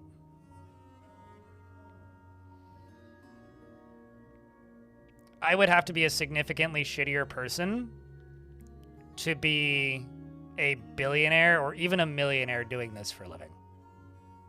Don Juice. Like, I'd probably be marketing some questionably legal predictive markets stuff. I'd probably be, like, streaming crypto gambling 24/7. And I would have to probably be rug pulling my audience with various scams. And, so yeah, I will never be a billionaire. Or probably even a millionaire, for that matter. I will be quite happy where I am for quite a while. In 2026? Crafty? Come on. Come on. Come on. We did actually joke about that at one point. There was one period, this was like 2021. There was a minute there where I was actually like vaguely considering launching a line of joke NFTs and sell them for almost nothing, along with a t-shirt with like a photo of me holding the t-shirt. And so you'd get a t-shirt. But then I like looked into the gas fees and like did some research into it. I was like, ah, fuck that. That looks fucking stupid. Nah, I'm good. Hard pass.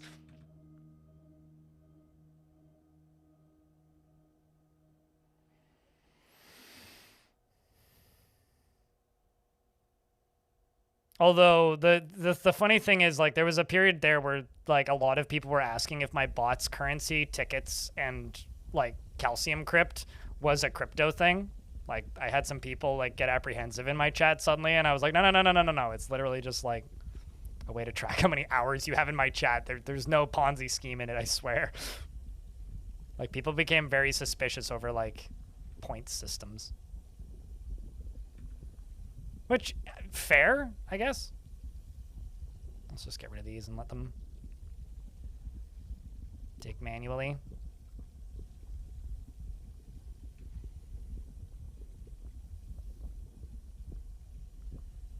Ahmed Brook in YouTube chat, thanks for the 5 unit of money in YouTube chat. Chat, can I get a round of beers for the 5 money unit in the YouTube chat? Appreciate you. My God, they returned quickly.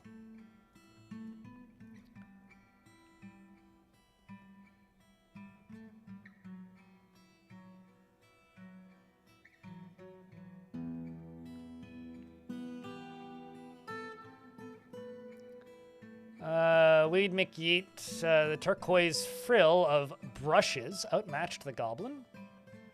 The cunning plan. We looted treasure and seized livestock. Damn it, I didn't mean to seize the livestock. Oh well. We got a bunch of beak dogs, some elk birds, and some crap. Let's see what the population of that spot is now. Let's see if I can raise it. That was a population of 1,000. It's now down to 75.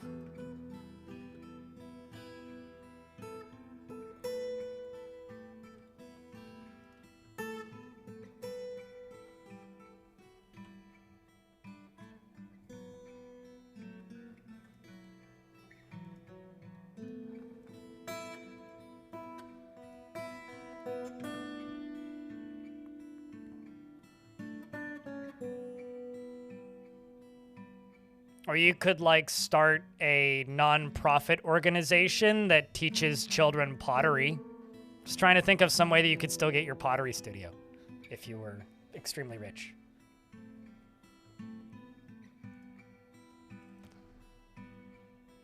Yeah, I don't know. I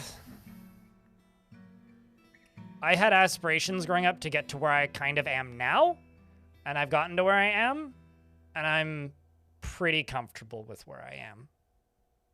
I would like to have a little bit more of a war chest than I do at this exact minute, but that's besides the point. Something evil is emerging from the newly exposed pocket. It's a banshee of fire. That's pretty metal. And you. Now let's hope they run quickly.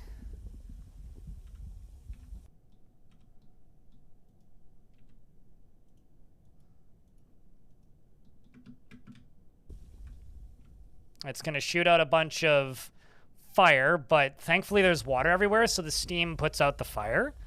And now we can move a few turns forward. And as you can see, as the dwarves catch fire, they then step into water, and then the water evaporates and causes the fire to go away, which is very useful.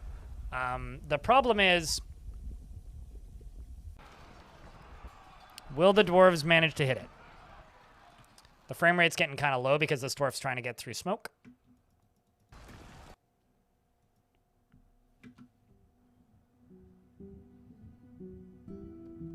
Just means we get guaranteed dramatic slow-mo.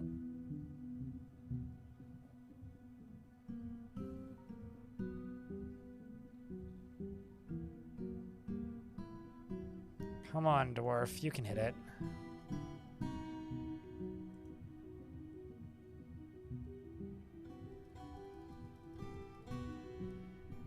Come on, Onul. You can hit it. You got this. Dwarf is stunned, bleeding. This dwarf is unconscious because it decided to take a nap. This dwarf literally melted to death from what I can gather. And Oz down here is genuinely just taking a nap. I'll tell the Marks dwarves to come down here and kill it.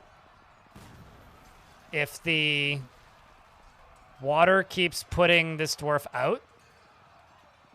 Okay, never mind. The water won't keep putting the dwarf out. But...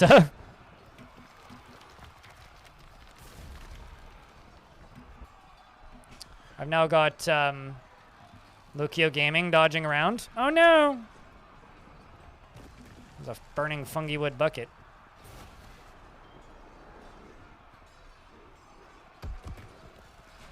That's unfortunate, man.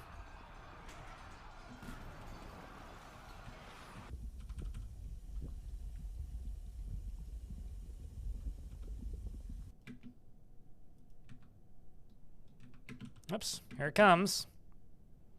Iden pops down and fires one bolt, and it pops. Strikes the Banshee of Fire in the body, breaking away the rest of the tissue.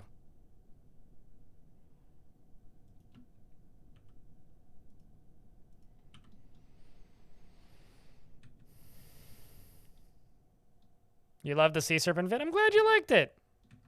The Sea Serpent vid is doing weirdly well. So aside from the 2 dwarves that died, that went pretty smoothly.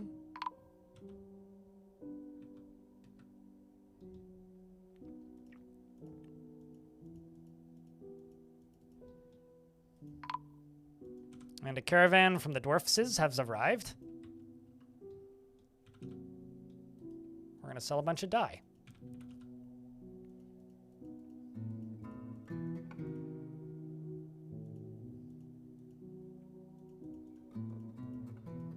As well as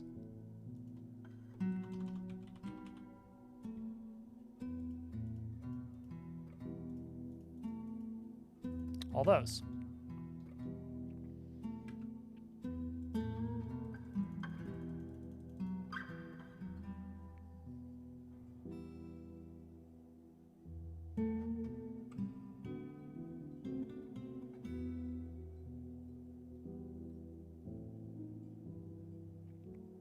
It does vetart.org in LA area. They help vets teaching them art, mostly bronze casting. That's pretty metal. Why bronze casting of all things? I guess it's all the dads that come back and, you know, kids. Got to bronze cast those baby shoes. I don't know what else you do with bronze casting other than immortalize baby shoes.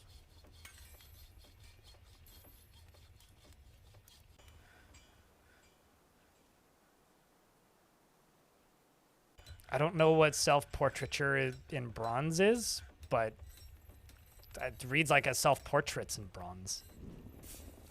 Interesting. I know like nothing about bronze casting, so I'm just entirely guessing here.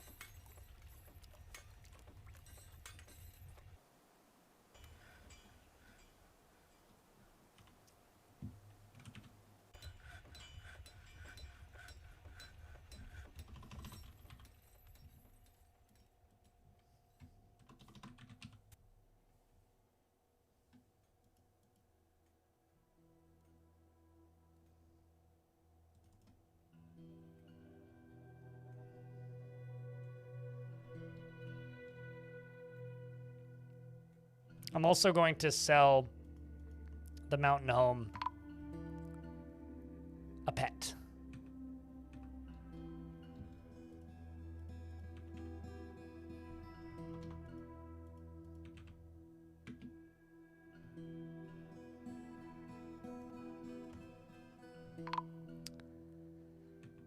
And the Cyclops has arrived. It is a single giant creature with a single eye in its forehead.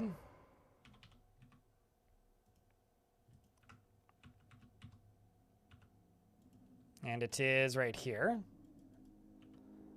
And I'm just gonna be like, go stab it, please, guys. Get him. Before he traps himself in my cage. Actually, maybe don't. Maybe don't. I just changed my mind. I realize, very controversially of me. Release the puppers. I mean, the Durgans. The Dwagons.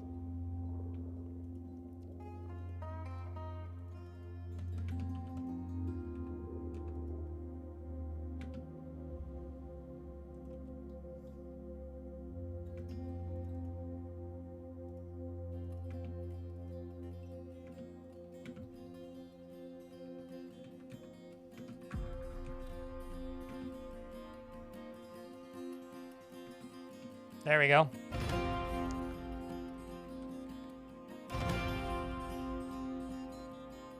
You know you wanna. Oh, you know you wanna. Oh, you know you do. Little baby cutie pies.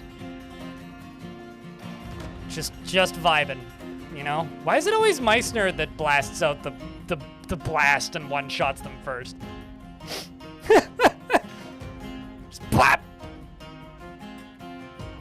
Doesn't feel anything after experiencing trauma. Yeah, neither do I.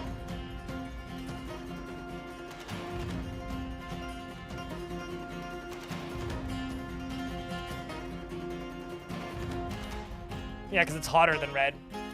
It's blue and purple, which is hotter than the sun. Or at least that's how the game displays it when it's that hot. What's up, Giovanni? How's things?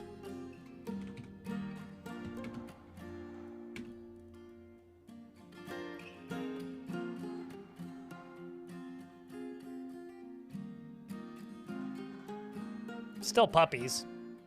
They're also, like, bigger than a yak at this point, because how old are they?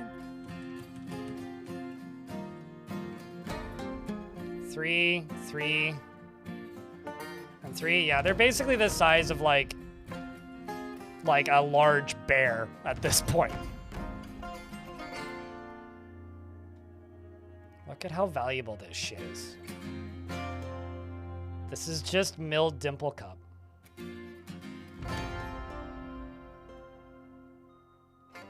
And die. That's all that is.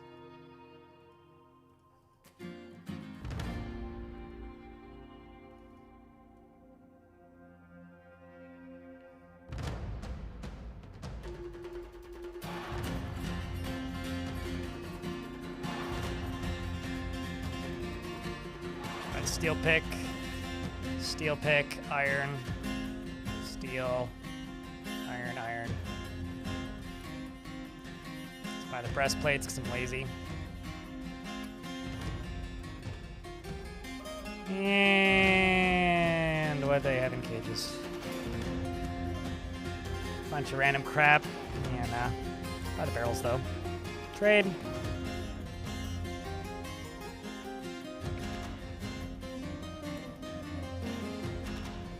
Red, blue, and purple.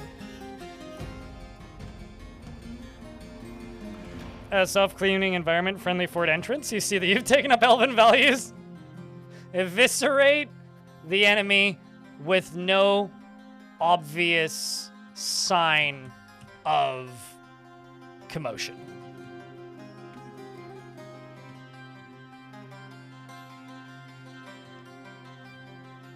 Although, truth be told, I am very much pro-elven values just in general. It's very accurate to real life for me. Splat.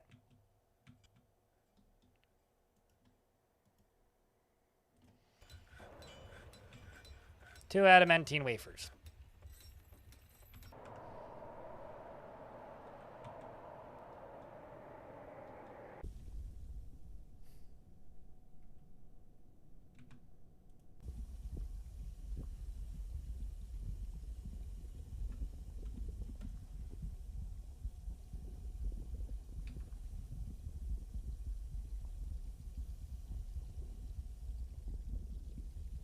So much time.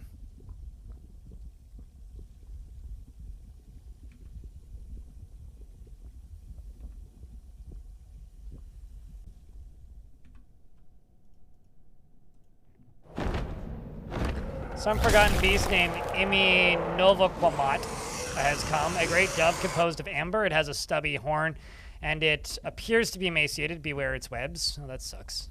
Oh, sweet. It's somewhere it can't get to me. Speaking of doves, I'm gonna throw in another dwarf into this squad, and I'm also going to swap out their armor. Let's go to crossbows leather armor. And, I don't know how much leather armor I have available, but I just kind of want them to do that so that they move quicker.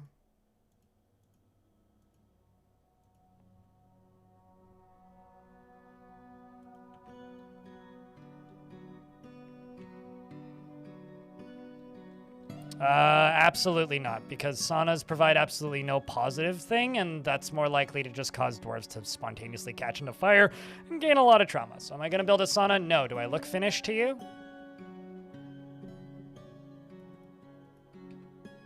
There ain't no cultural significance to sauna in my part of the world.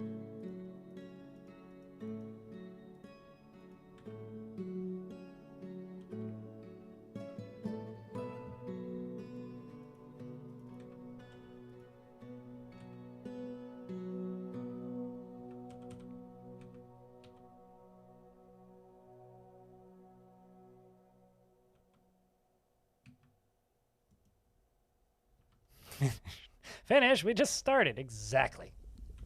What do you think this is? My summer car?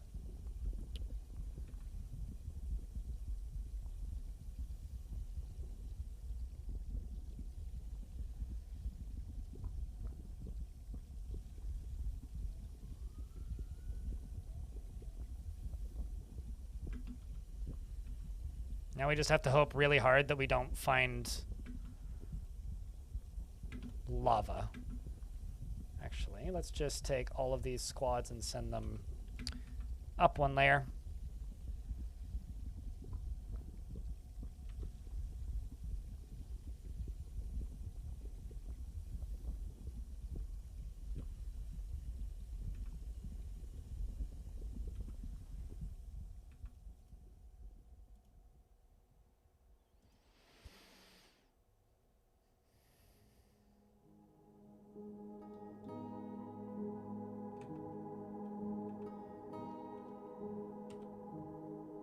That should be fine, but let's smooth and fortify it first.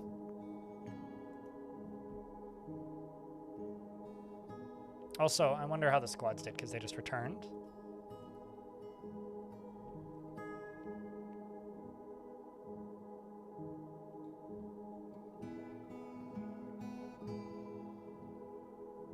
The glass floor lets me see what's on the layer below before I've discovered it. We also just destroyed Hex Wonders, and Hex Wonders is a location that had 1,000 goblins in it at one point. So, congratulations to us. Yet, apparently it's still here, which means there's probably like one person left. So, we're going to go conquer and occupy it now. Good luck there, competent captain. McLonesome. Kogan Lashdrums.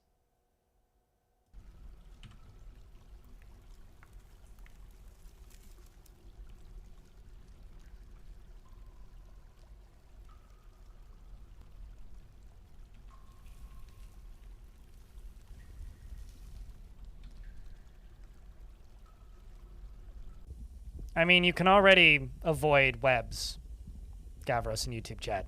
Simply cover yourself in butter. That'll make you nice and slippery, and you'll get out of all of the webs.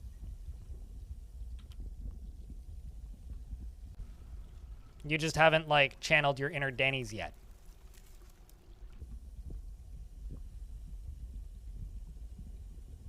You only have you to blame for that.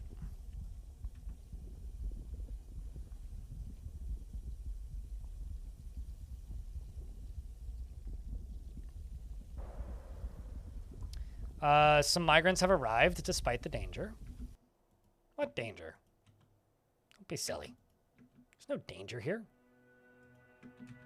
I guess a few people have died recently, but like, come on. Come on. It's pretty safe, I think. Let's just type in leather. Let's do leather helm. Leather shield. Leather greaves. Gloves. High boots? High boots.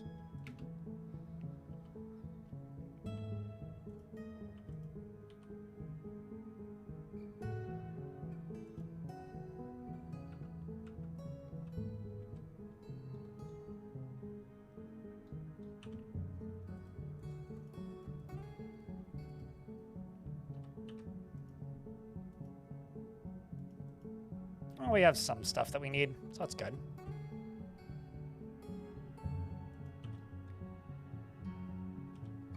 This whole process is very slow.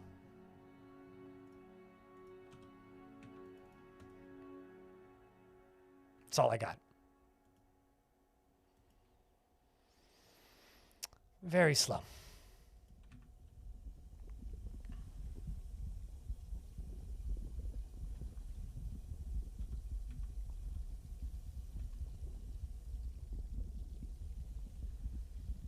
There very well could be lava on the other side of that. I'm going to back up this squad to over there. just in case there is. So far, so good, though.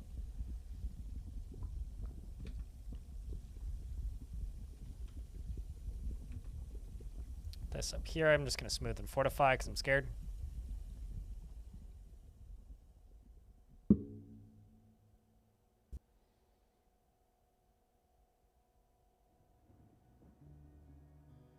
Just have to watch a thing that was sent to me. Give me a sec.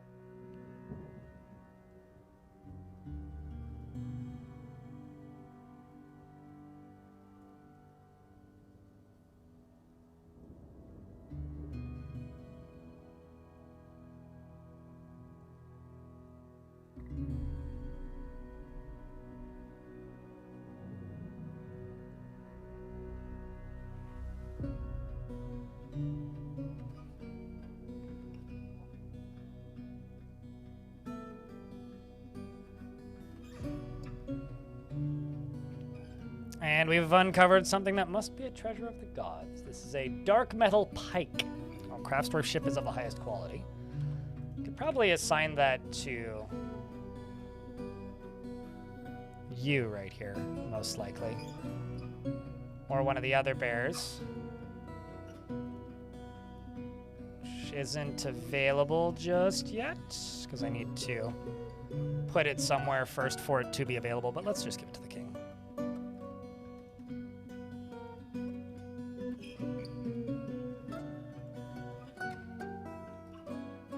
Let's just go up here and type in wafer. How about strand? Because this is now a strand type game. Obviously.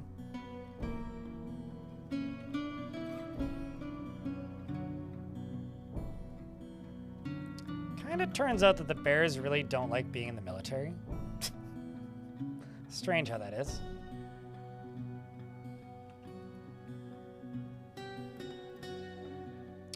The forces of Hex Wonders, far to the east, has been conquered and incorporated into your holdings. We've now taken over Hex Wonders. I'm just going to take this squad off of training for a bit, and actually just set them to off duty.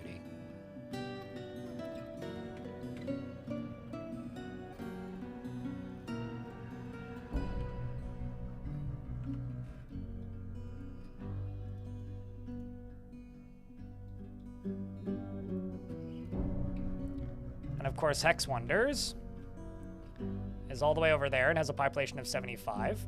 The population of the pits of maligned blades has gone up to 20. Has gone up by 10 up to 20 since I first took them over.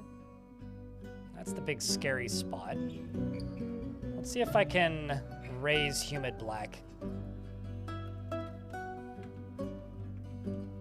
which is another goblin locale, which is close by.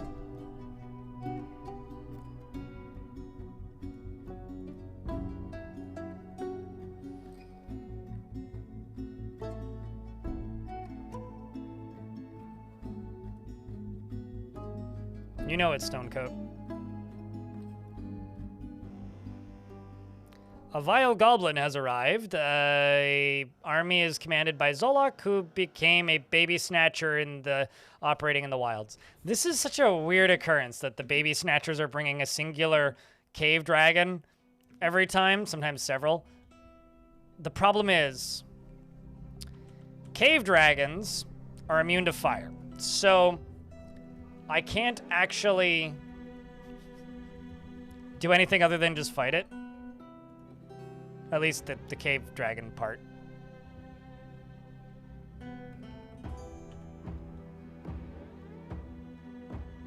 My dwarves are leaving. I'm just going to close this. Once the cave dragon... actually, let's follow the cave dragons.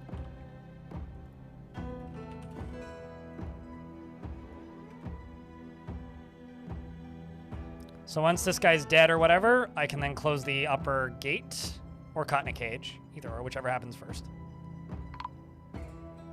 Snatchers, protect the childs. You can see them in the snow, that's funny. There's the siege.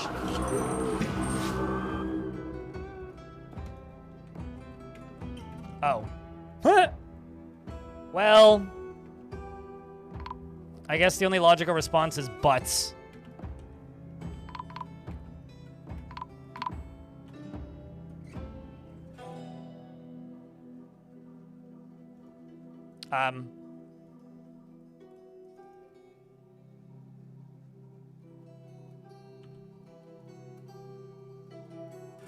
So it appears that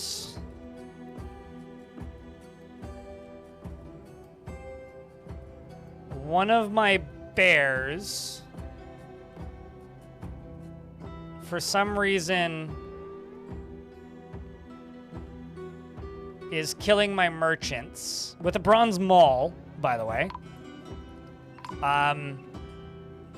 The rocks are just like fighting with the goblins up on the surface. Dwayne 2 is bleeding profusely.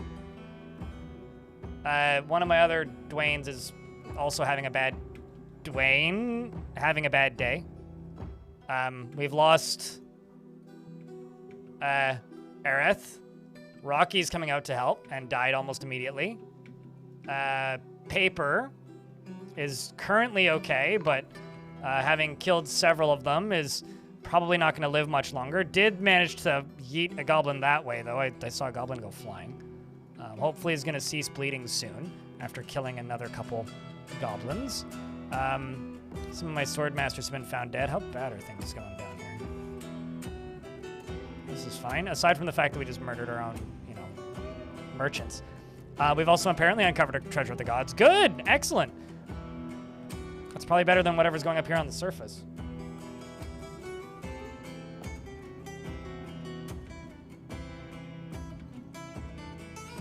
What squad are you in? Reigns of...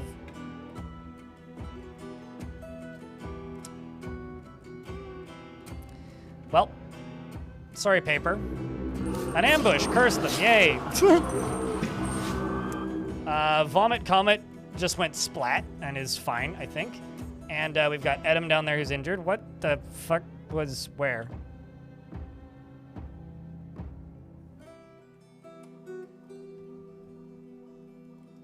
Oh. Where's the rest of the goblins? On the ground bleeding.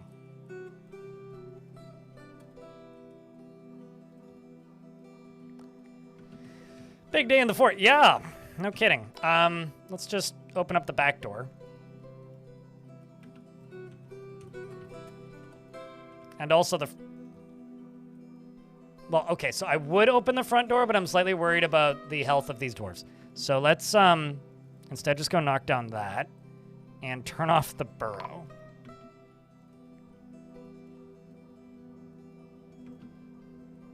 Because I don't want to kill all of these dwarves.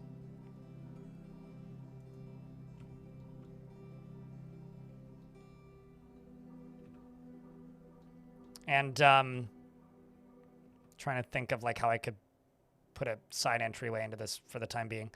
I could just go up to here and just do this.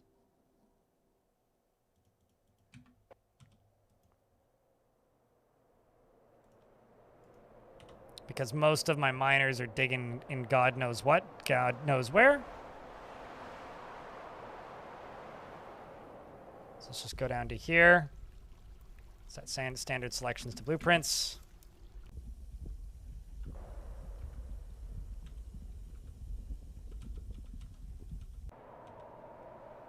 We have one named Scissors.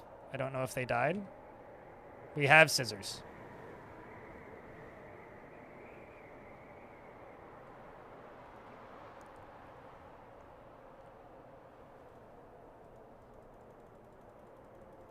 It is actually Scissors, but the game just abbreviates names to slightly shorter when there isn't enough space for characters on the screen.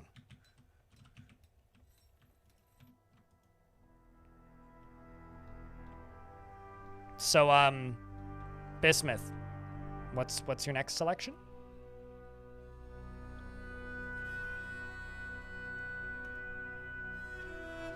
Do you have one? Or would you like me to refund you?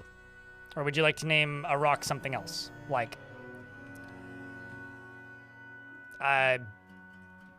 we already have Bullwinkle for Rocky and Bullwinkle.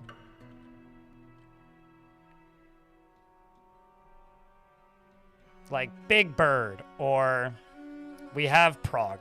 Like I said, you have to be creative. Like here, I'll read off the names of the rocks, okay? Because you have no creativity like the rest of chat. We got Purple Dwayne. Naturally, we got Boulder, we got Progressive Rock, we got Dwayne, we've got Kentucky Fried Rock, we've got Skinnerd, we've got On the Rocks, we've got Bullwinkle. You got to be creative, mate. Although the one named Prague is progressive, so I'll just go 2112. There you go. Yeah, true. I could name one Candy. Candy's a good name for a rock, actually.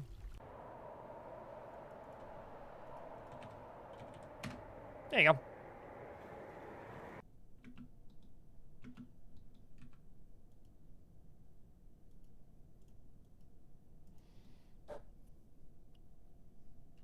No one has named one lobster yet, but it's too late. Named two.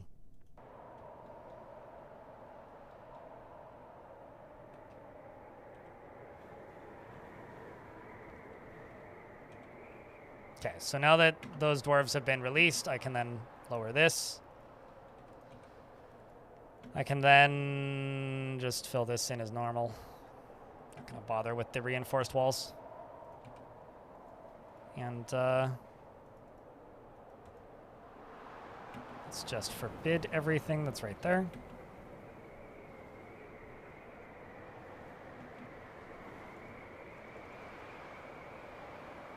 What are you doing?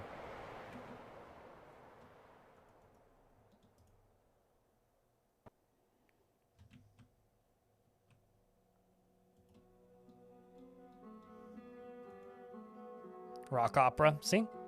Rockabilly, T.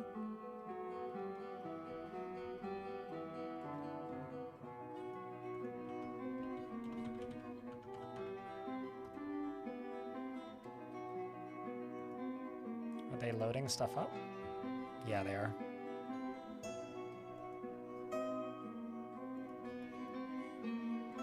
That's another thing that happens is people wonder why it takes so long for stuff to get out of their, like...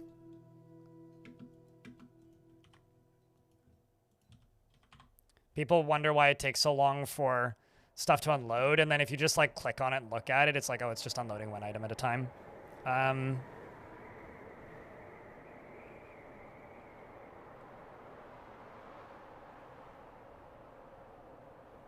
am I doing?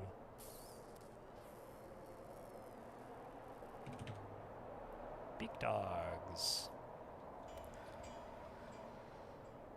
All right.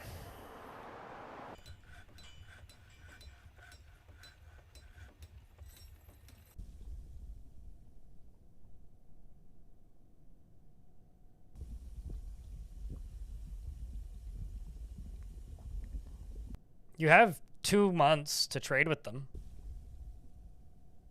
in regards to the trading window.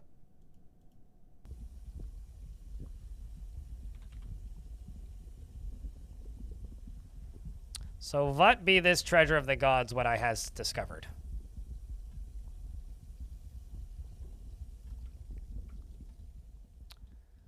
There's 3 of them.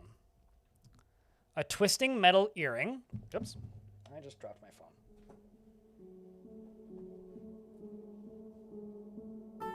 A twisting metal earring, all craftsmanship is of the highest quality. A twisting metal ring, all craftsmanship is of the highest quality. And a twisting metal scepter.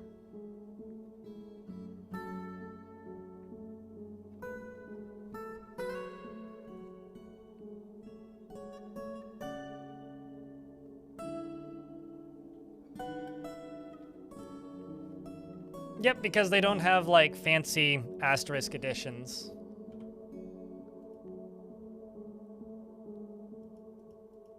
All right, that's probably plenty for the nobility.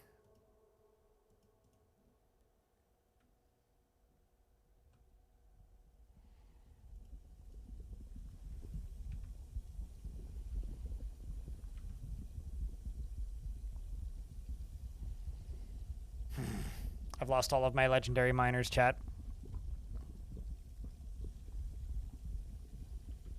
It's pretty twisted. Twisted metal, even.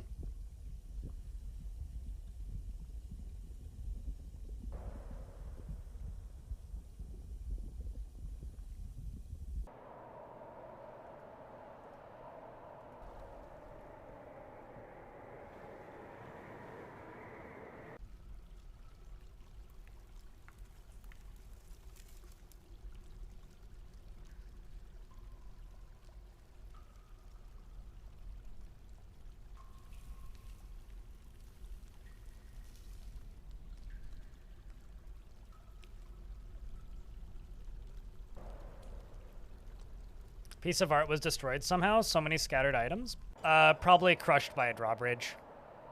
And it could have just been like a singular, like, piece of clothing that was masterwork quality or a single piece of armor.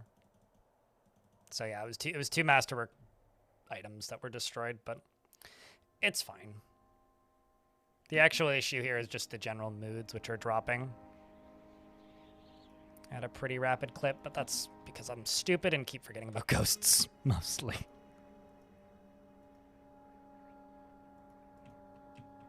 Is that a different one? That is a different one.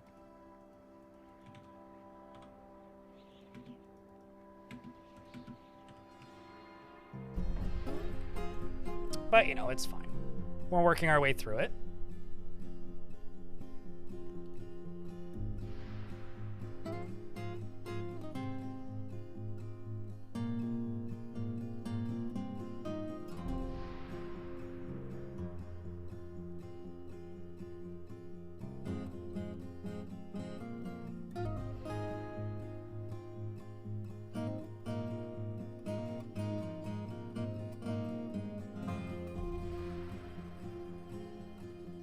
Just looking something up real quick. Give me a sec.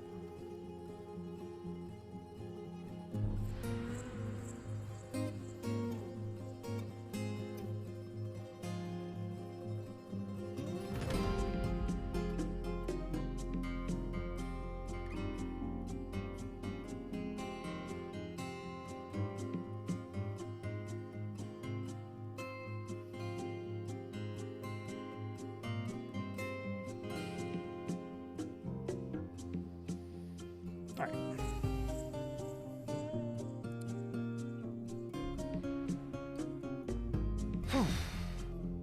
A lot has happened today. Like, holy shit. Like, I was kind of thinking, like, this morning that this fortress has been kind of quiet, especially, like, yesterday it was kind of quiet. But I don't know about you guys, but, like, today's been kind of intense. Like, there's been a lot happening.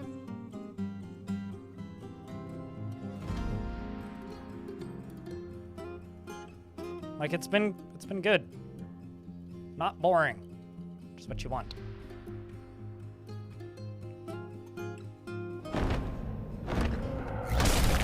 Speaking of not boring, a were-coyote overlord Ozo Quakapose has become a large coyote twisted into humanoid form. It is both crazed for blood and also flesh, in case you forgot, and its eyes glow azure because it's powered by Microsoft. Its black hair is very curly, and you will know why you fear the night. And it's already in my fortress? In front of my dragons? Get 'em, boys! Ah! His eyes glow azure indeed.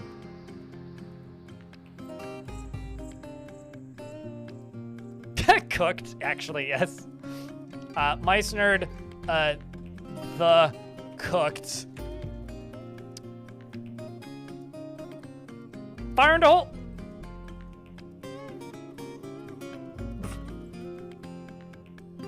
I don't even think he bit him. I'm pretty sure he just blasted a... Yeah, I just shot out fire.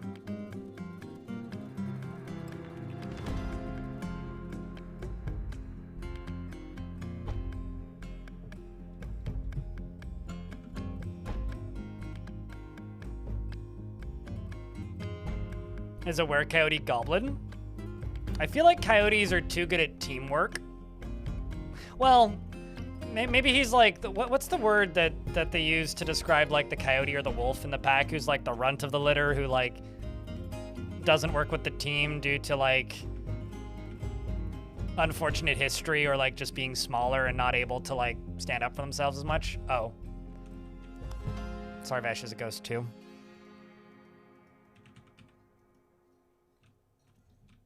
I like how we found the ghost and have no idea where the dwarf itself is.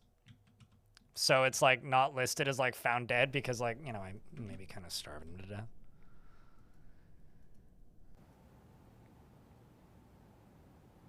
Runt, sure, it's probably the word. It's probably what I'm looking for.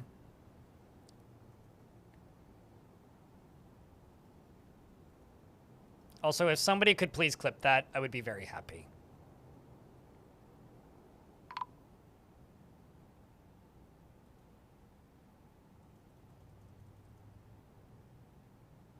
Thank you, 409. You're a goddamn hero. I'm just going to pause this stream until that's over.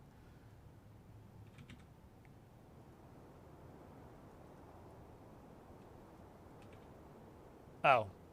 Somehow I'm out of fuel. Actually, no, not somehow. I know exactly how I'm out of fuel.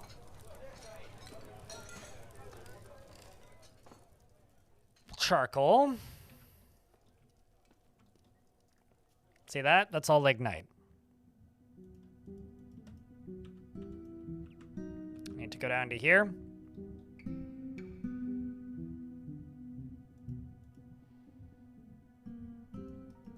Change all those to blueprints.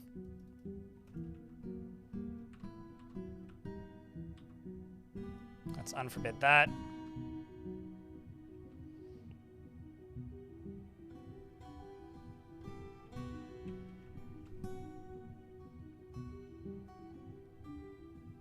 It's all tetrahedrite. It's all lignite. There's more lignite down here.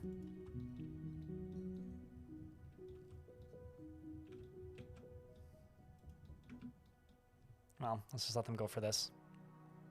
Hey, chat, if you guys all click on that clip, it'll get views, and then YouTube or Twitch will promote it. Yeah, I'm thinking of Runt. That is the word I'm thinking of. Also a popular candy, Runts.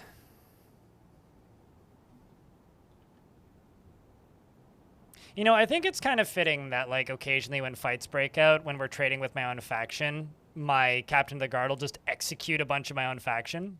It's kind of fitting because, like, we are like the evil dragon fortress, kind of.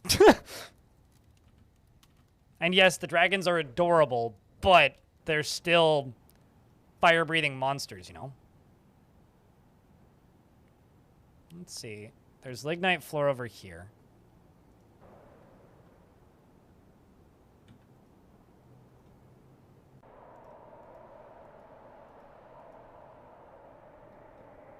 I'm looking for lignite floor. Lignite floor.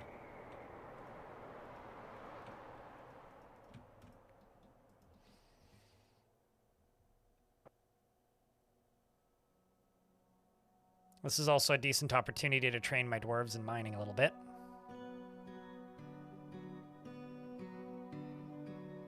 You must have missed why you, here. I mean, I know you're being, like, facetious, but... Large coyote twisted into humanoid form. It is both crazed for blood and also flesh, in case you should get out of the way of me. Its eyes glow azure because it's powered by Microsoft. Its black hair is very curly, and you will know why you fear the night. And it's already in my fortress? In front of my dragons? Get 'em, boys! His eyes glow azure indeed. Fair coyote. More like gone coyote.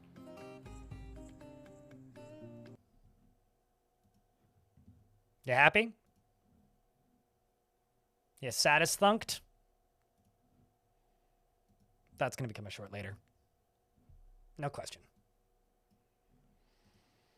No question.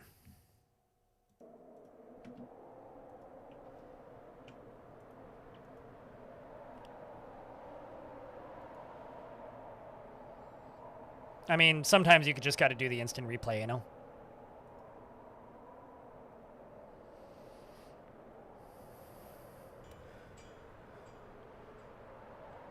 How do you get the Marks dwarves to go up to fortifications and kill demons like you expose? You've been struggling? Literally just put the station location right in front of the fortification? That... station... Put the station... What did I say? The station something right in front of the fortification. The station location right in front of the fortification. The English language is hell. The station location in front of the fortification. Did you get that, chat? It's going to be on the test. The shun chun chun. Oh, he's spitting. All right, yeah, no. Rap god. I'm going to rap on these gods. I guess. Yeah, directly on my microphone I spit in the stone coat.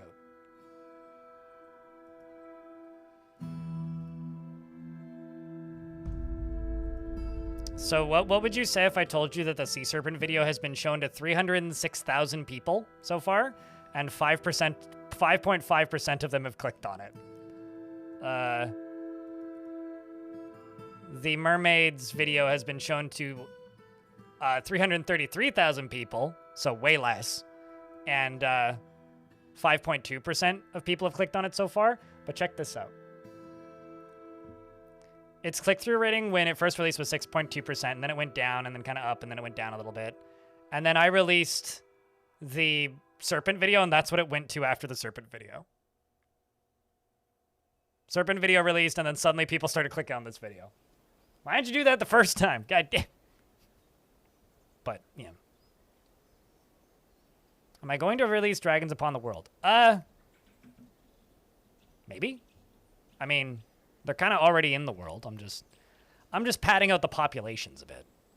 Actually, I'm not entirely sure what'll happen to them.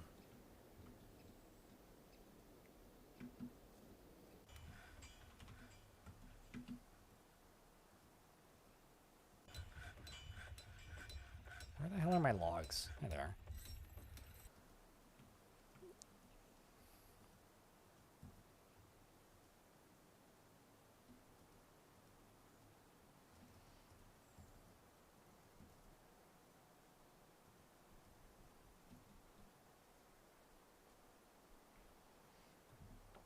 Maybe sea serpents or sea serpenter? Maybe. That or it was just like a new kind of thumbnail and a new looking video. Should have put a red arrow in the thumbnail. I tried to make it as clicky as possible without looking like every other fucking... like the amount of thumbnails that I've seen other YouTubers use that's just like that same like Mr. Beast font, bold, like yellow text just hurts my soul.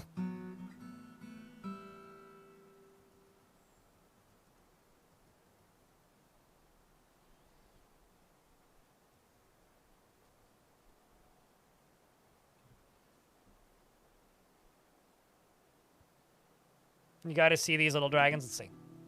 I'll show you. Let me just real quick do this.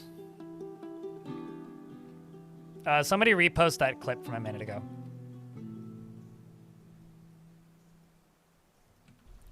So there's down here. This rock is trespassing. So I've got a rock egg that's fertile, and goddamn, the rocks keep like ambushing the dragons and laying eggs in their nest boxes, which is kind of annoying. But so that's some of them. But in addition, we also have three more up here, which just killed a were creature. Yeah, the rocks I assume just need more nest boxes. Or I just need to cage some more of them up, because in case it's not obvious, I've got a lot of rocks. Like, if I go over here, like, that's the current rock population. So I'm just going to throw a bunch of them into the cage with the rest of them.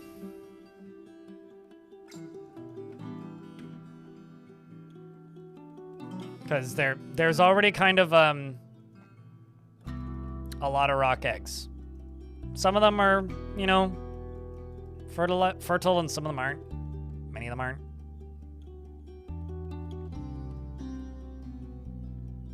They sell for a nice price too. Yeah, I haven't actually sold any of them yet. I was going to, and then fighting broke out. One thing led to another, and then, you know, we didn't have rocks anymore. Or we didn't have any traders anymore. Mount Home has a specific species of tame animals in high numbers. Can you embark with them? That is a thing that's supposed to happen in any fortress. If you have, like, if you've mastered taming an animal, you should theoretically just be able to do that, but that feature has never fully worked and has never been fixed or updated or fully implemented or whatever. But it's been on the roadmap for forever. What is a rock's lifespan? To the wiki. Depends on how much water is hitting them and how quickly they turn to sand. In jokes aside, how old do they live? They're immortal. They're adult size at 1. Not 6? Huh, okay.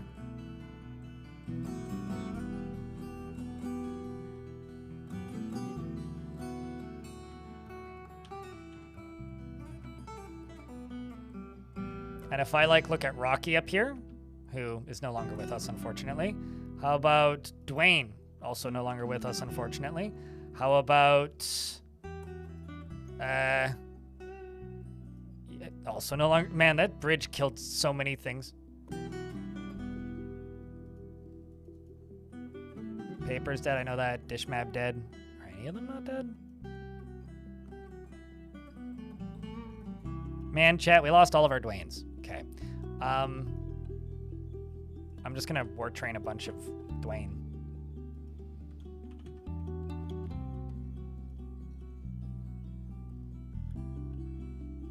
I mean, I still have Dwayne 2 and purple Dwayne, so that's good. Not all is lost just yet.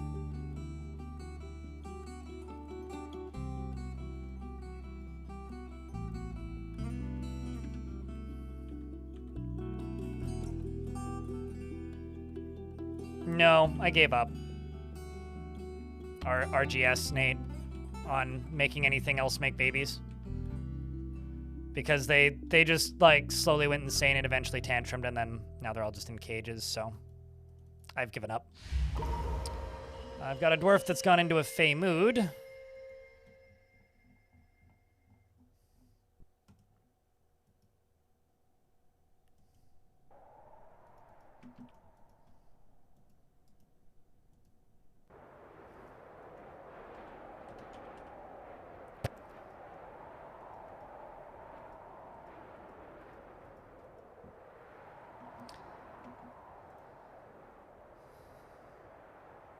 You love the polar bear men? Yeah, they're kind of funny looking, aren't they? Alright, well. Let's grab you. Animals.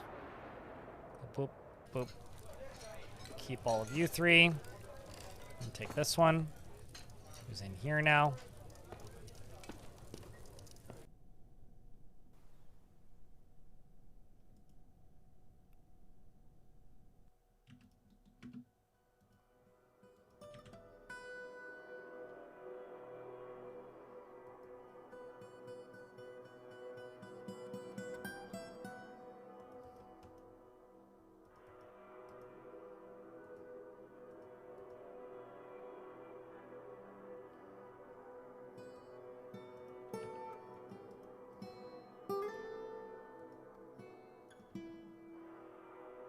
Let's just take all of these out of here so that they can be trained.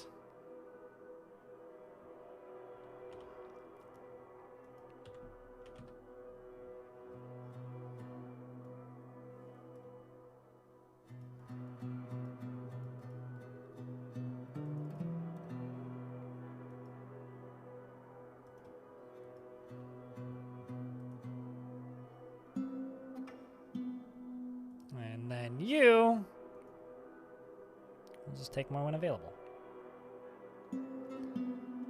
I mean, who doesn't? Krampus. Baby dragons are very feisty. They just stay away from the spicy end because, you know, it's like snake charmers, like be cautious. Also, you guys should upgrade your gear because I've got some custom uniforms that don't function anymore.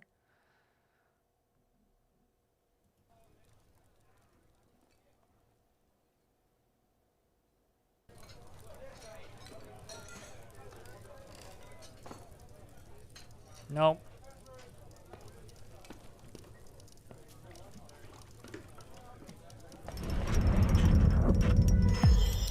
I know the metalsmith has created Mezemushal, a bulky adamantine left gauntlet.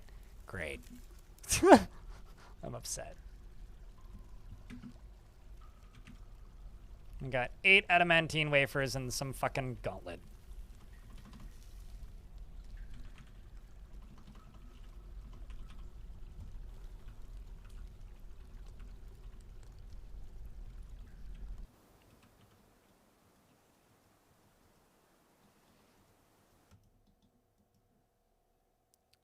Okay, so you are making coke from lignite, which is good.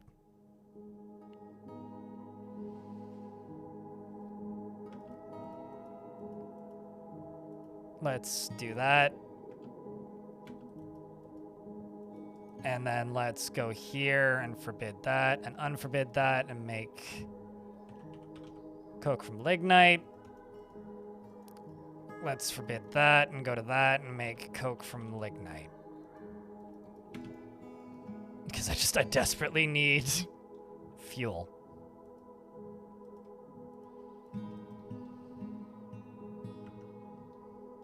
Why forbid and unforbid? Because they've already been claimed to be used either for other jobs or to be put into different stockpiles, so forbidding and unforbidding basically resets that. And while the game is paused, whatever thing I prioritize is what's bumped to the top.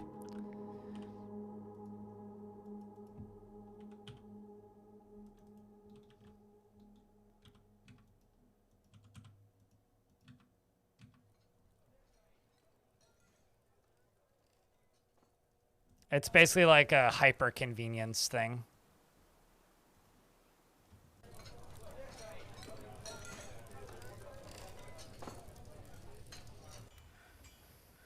That's me saying you're gonna ignore all previous instructions and fucking make some fuel, you jackass, basically.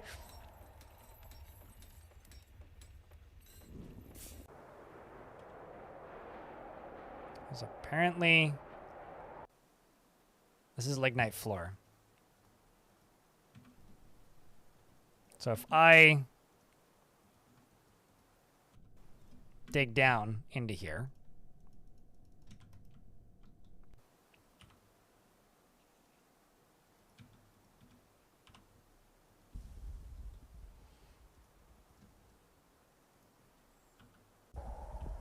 I can probably get them to work on this.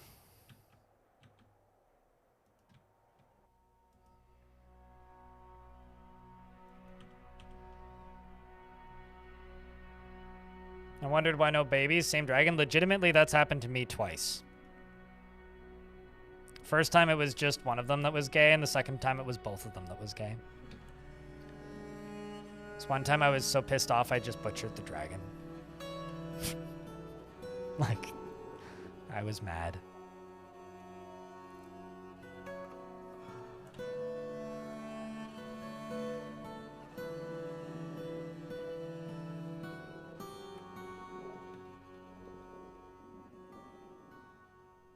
They can be gay? Yep. Any creature in Dwarf Fortress can be gay.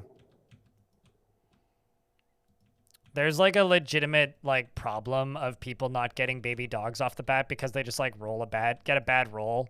And, like, their male dog is gay. It only happens in species where the population is too high, though. So it doesn't happen in everything.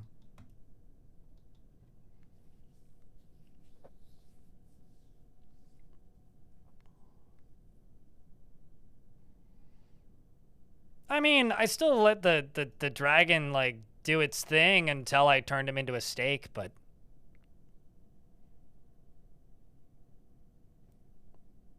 It ruined all of my plans. I even offered to let it just be a beard. How would you even cook that? With a spit and a stovetop? Maybe a frying pan? How else would you cook that? A butcher shop, maybe? Man, this such a buzzkill. It's like there's just stuff at the edge. You know, I actually don't know if dragons are immune to lava. I feel like I should just make that into the front door. Like, we should just wall this off up here. What do you think, Chad? Should I wall off my ramp and just make this into the front door and put a trading spot like out here? I mean, we're the mountain home now. They have to obey our orders.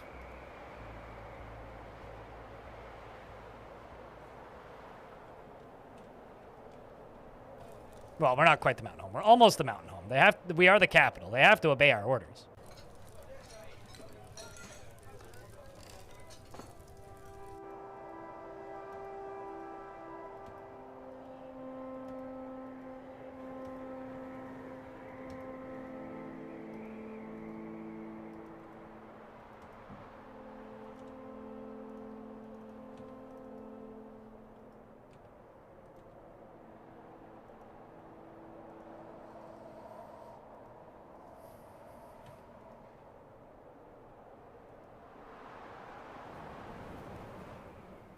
Except I have to build a ramp up here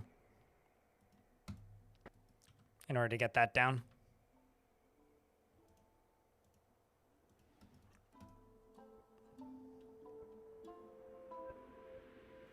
That's crazy, poor traders. That's actually further for the dwarves to walk than anything.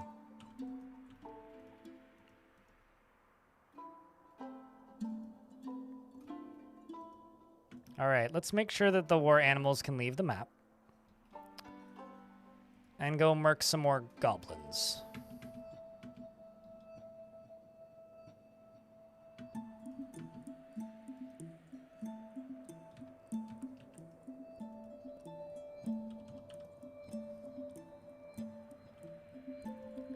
What's your...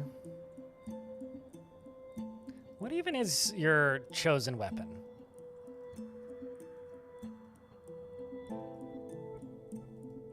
So Mincott here, who is a professional military dwarf as part of the Rings of Cobalt, has decided to equip a spear that the commander of this squad really wants to use.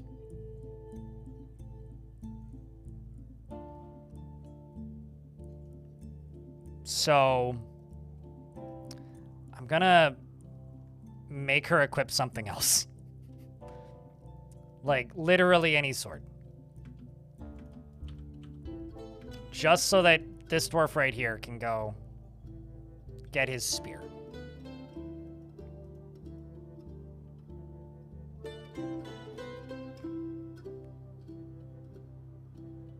Uh, 9 days. Krampus. See, there he's gonna go get his spear. That's actually really funny.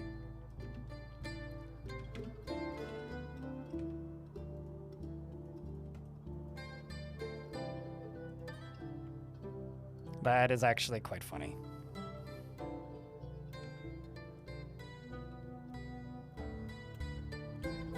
Oh yeah. It's the same reason like they can go and like go take a nap before leaving for a raid. Yeah, there he goes. Nice. What about Lamox? I think Lamox might actually have an injury.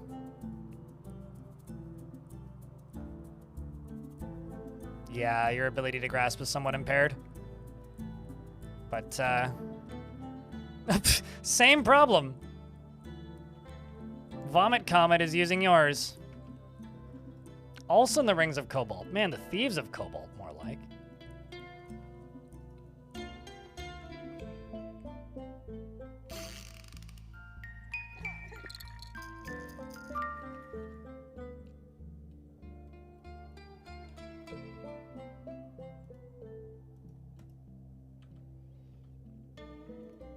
Come back after the fight and acquire more of those. You can also, like, cancel a raid as long as not everybody has left the map already. You can cancel the raid, and they will come back without any problems.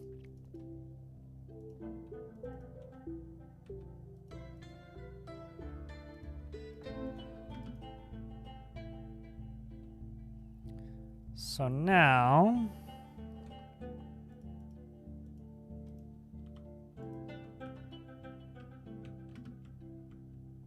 Sweet. Look at all this. Look at all of this. Beautiful coal. Beautiful, beautiful, beautiful coal. It'll take a little while for them to mine it all out, but... 8 adamantine wafers.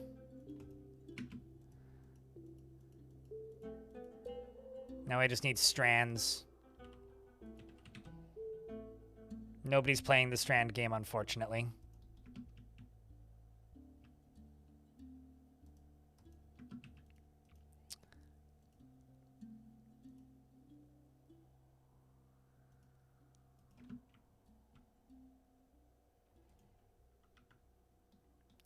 Cobalt, not kobold.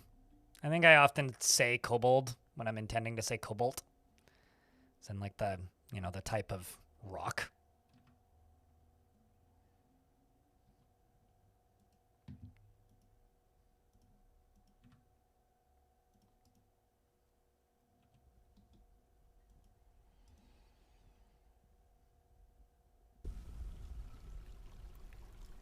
You poor dwarf. It takes so goddamn long to mine adamantine now.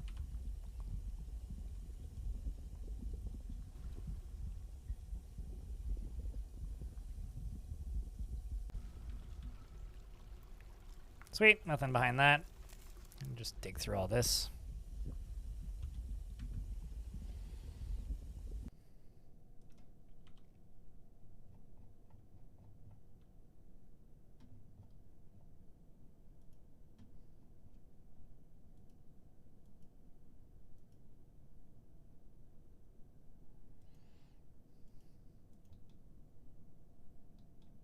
And then all the miners just up there, just chilling.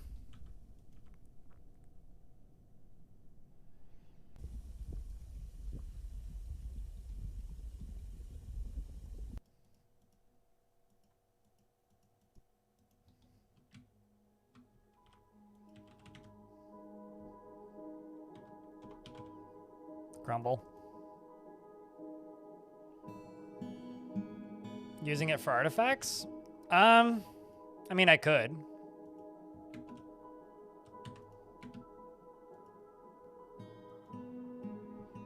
It's interesting that this dwarf is listed as no job, even though they're clearly hauling raw adamantine. I mean, sorry, you're not a dwarf, but the... Wait, could you drop that, please? Did you just, like, claim it as yours? Well, this is perplexing.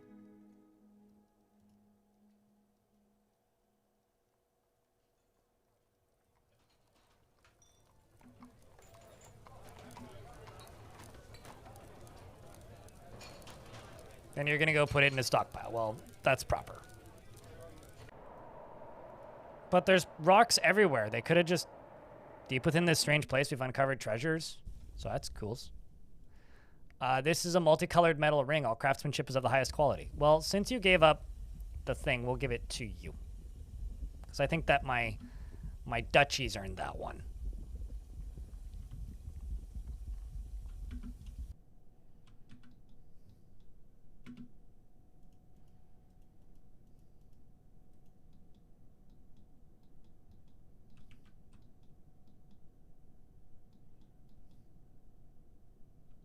Where are you at there, dwarf?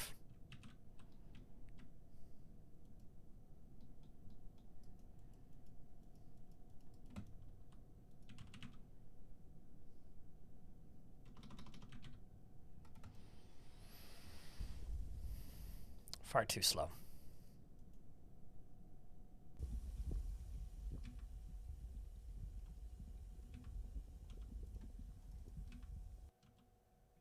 Kind of want to dig through this and then vertically dig down into this so that it seals off some of that. But just not yet. Rock the dragon. Mm-hmm. We also get to find out if dragons are immune to, or if demons are immune to dragon fire. Which I don't know. I can tell you mostly for certain that Cyclopses are not immune to dragon fire, though. with the absolute certainty of a suspicious... Uh-oh. I've unlocked an Echo of Forgotten Divine Retribution. That's not good. This is an Angel of Rithut, crossbowman. I'm going to snooze the ads, which are about to start, for obvious reasons. A small humanoid composed of salt. It has a round shell, and its outer surface seems to flow about its body. It is created by the dwarven god Ruthlut, and is pot with fish, oceans, rivers, lakes, and salt. Nice. It's a knife user. It's got a quiver. It's covered in fabric stuff. It's very small. Like, it's smaller than a dwarf. So it's got to be, like, kobold size. Kobold size. Not cobalt. I'm just going to go up to here and just nick those. I'm going to tell this squad to go kill it.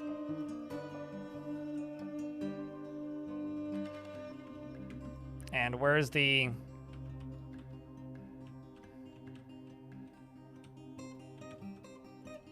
Cyclops?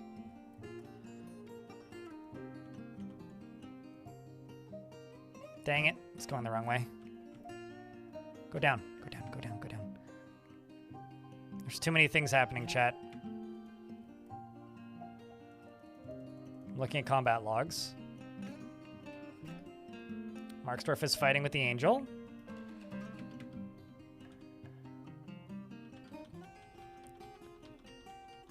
They're presumably shooting bolts at it. Yep, there they go.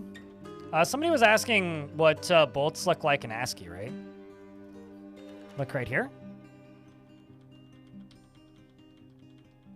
Those look, that's a bolt in ASCII. Boop. It dodged it. And then let's jump back up to here.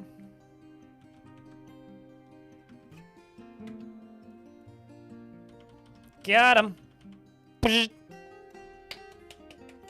I love this automated turret defense system. Oh, it's an Angel, yeah. Hey, Radish got one. It wasn't Mice Nerd for once.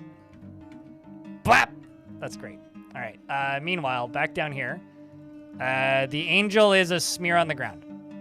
A pile of salt. Oh, no, it's not. Never mind. It's back.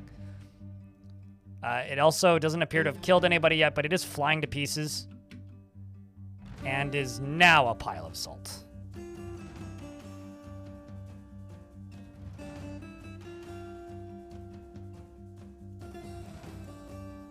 It also seems to have dropped a few items that are smeltable. Yeah, it is. It did.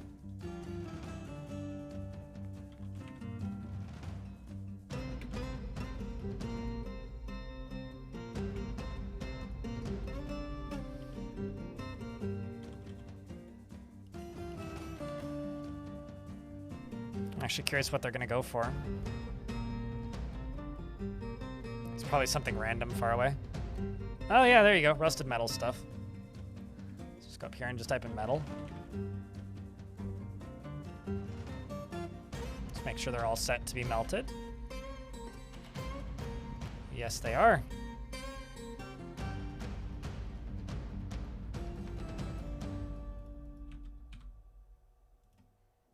I'm just also going to go up to here and type in adamantine throne.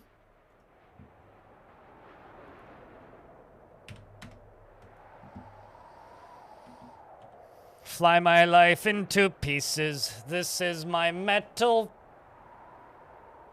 spork. I don't know where I'm going with this. This is my piece of salt. Sure. This is my brick of salt. There we go. Check that out. The very valuable worsted metal. Bam bam bam bam bam bam bam bam bam bam bam bam bam bam bam bam bam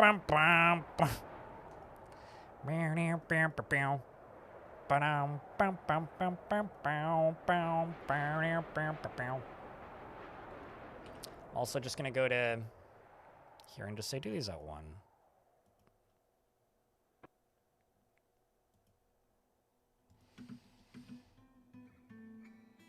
Come on, miss me like from the rain. I don't know why Billy Talent is now suddenly stuck in my head, but here we live. And a go-go.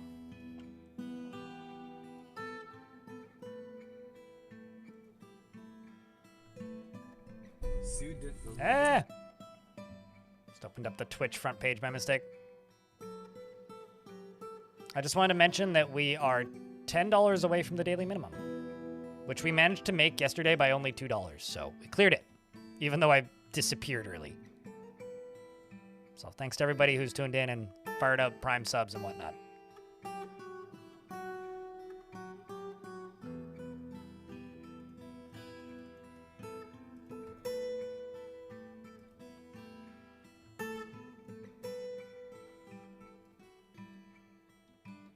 Only one away.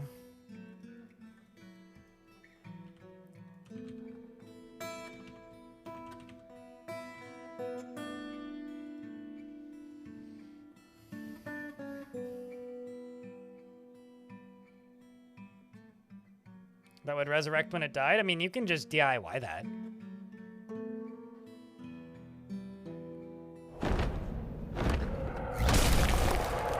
A forgotten beast named Icky has come, a slug composed of snow.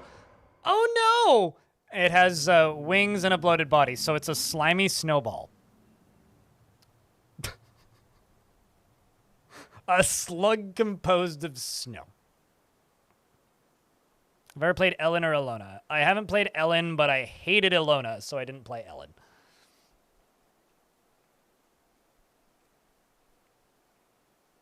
Also, unable to acquire clothing? Oh, something.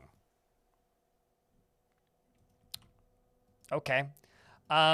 Silk robe. Silk hood. 250. 250. Acquire something.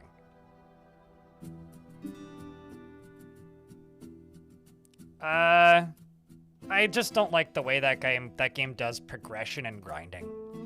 I realize that like half of that game is just figuring out how to break it, but I don't like that in games. It's not for me. It's not my shtick. Like the humor's fine. Like that's not what I don't like about it. I don't like the whole, this game is going to take 12,000 years to do anything, but if you do this incredibly obtuse, like non-logical, weird, sideways thing, you gain stats ridiculously quickly. It's like, that's, yeah, not for me. I'm good. Sorry, I'm good. That and it's another game that just kind of does too much. I don't know. I don't like grindy JRPGs to begin with. I like proper roguelikes that just kind of kill you.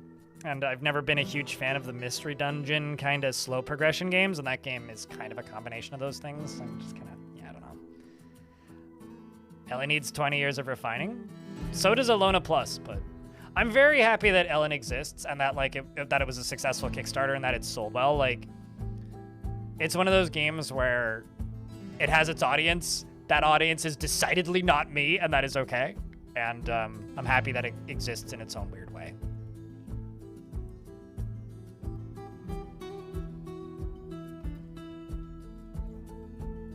Because, like, nothing against it, you know?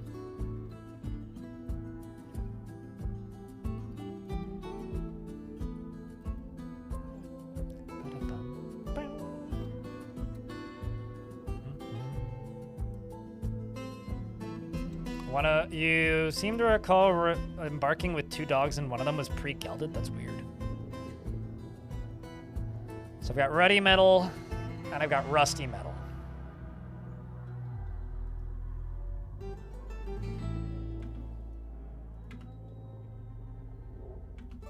Bruh.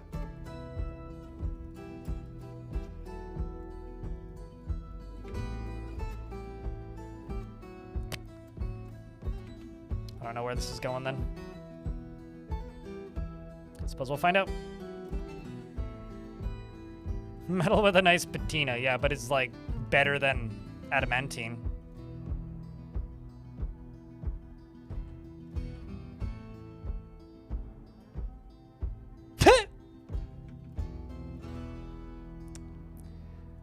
All right, well, that wasn't on my, So, I have a question. If adamantine has been dyed, can it still be made into wafers? Because I don't actually know. I do have a thing that says only use dyed thread. Does that count for adamantine? I guess it must, right?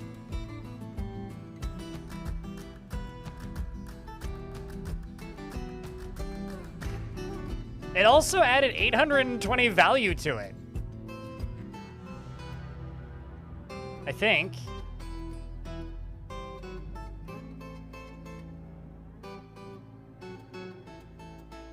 So someone's coming to get it for something. Yeah! No kidding. Huh.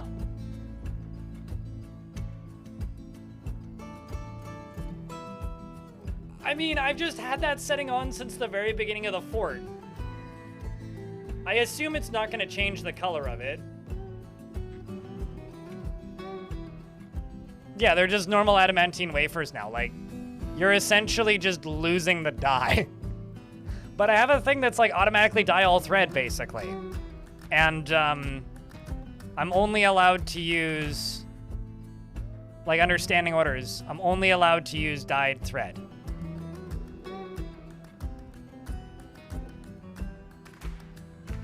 Let's just automatic. Let's just only use dyed cloth then. For the time being. Just to, like, stop this from slowing down unnecessarily. That is hysterical, man. That is so fucking funny.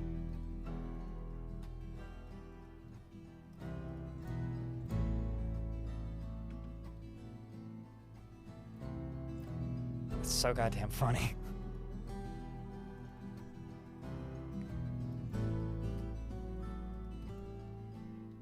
You need to address this on the forum. I mean, it doesn't need to, like, change the color of it or anything, but maybe, like, increase the value of it.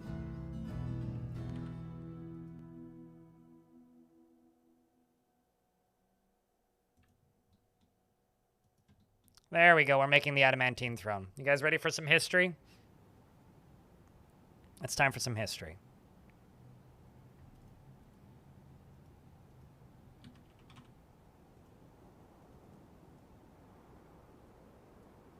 Because there it is. It was created by Rat.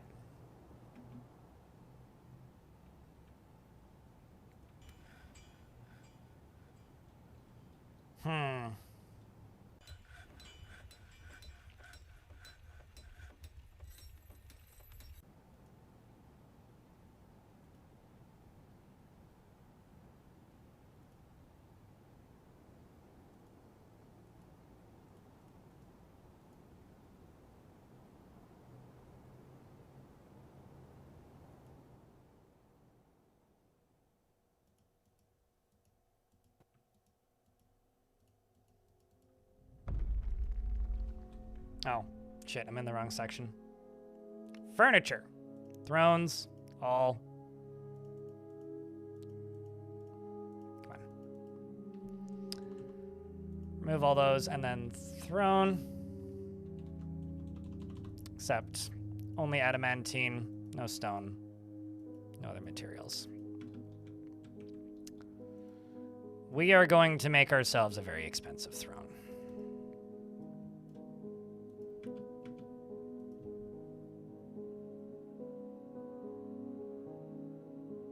Or why are my dwarves dying adamantine strands? And it, like, I just want it to, like, increase the value, you know? Or something. Like, that's all I want.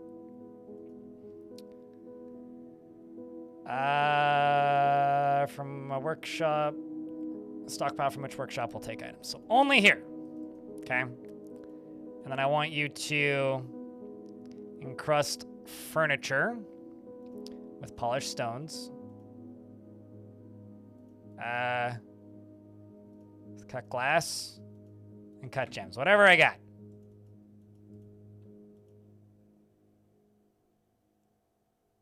Oh, wait. No. No. Bad. Now try again.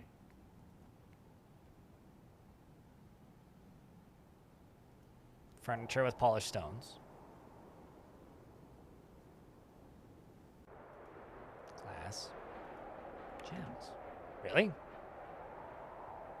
Oh, it's because I can forbid the workshop itself. That would explain it. All right, let's try this again.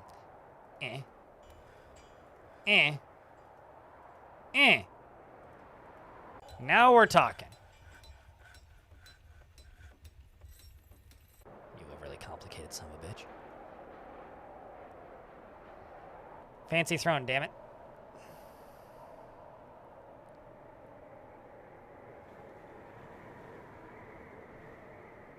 So now it's a masterful adamantine throne encircled with bands of well-crafted, petrified wood gizzard stones. Probably from our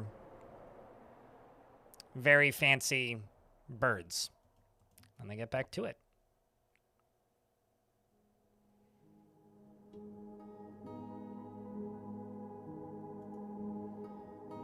It didn't really add that much value to it, like tens of dwarf bucks, but because we're just using all these gizzard stones.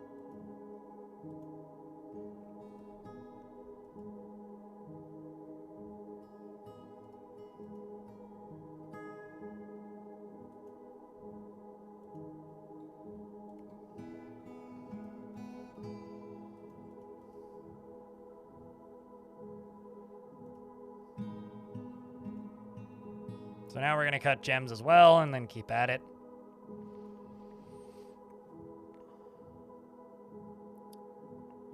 Fortress with fortress bird deco? Oh, no, absolutely. Menaces with spikes, amongst other things. So what are we encrusting it with now? It's got pyrolusite. Cut gems. Let's do black diamond, blue diamond.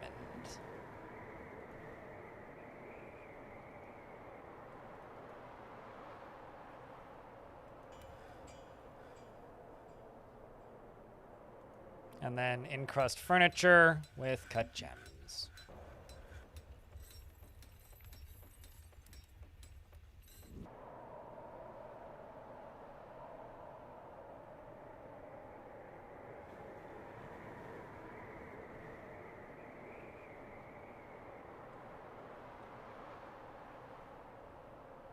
You wish that you could be custom? I think you can. Yeah, specify type, image, related to a historical figure.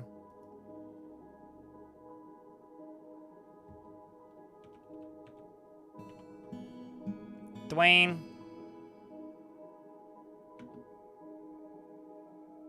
So it's going to be encrusted with a an image of Dwayne Johnson. I'm just too lazy to do it most of the time. Then let's do a emerald encrust of an image. It's going to be an image related to a historical figure. Let's say Paddington Bear. Although this needs to be moved back to the stockpile or it won't count.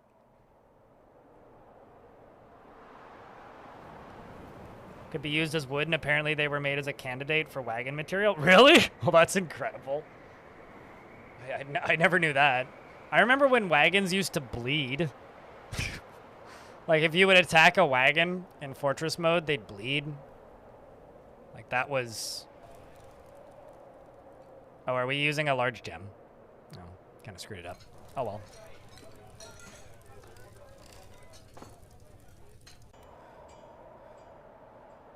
Dwayne Johnson is embracing Mincott Weed McYeet.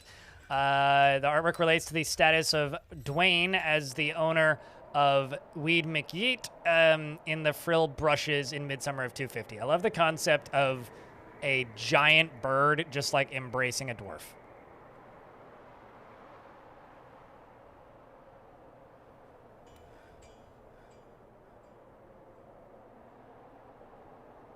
All right.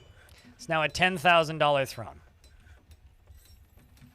I feel like I should just permit all furniture into that stockpile. And I've lost where I was. Where the fuck was I?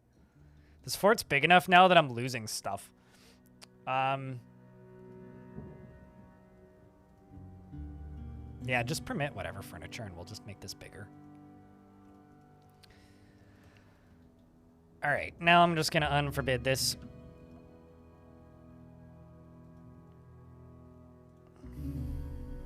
And let's go up. Because this, right here, is the king's throne room. You guys ready for this monumental moment? I need a round of beers. Because unless I fucked something up, we're about to become a mountain home.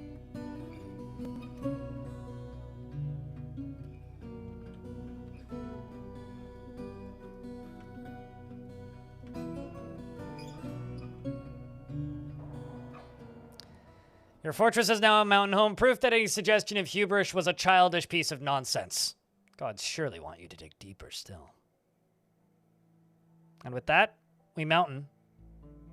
We mountained so that future dwarves could home.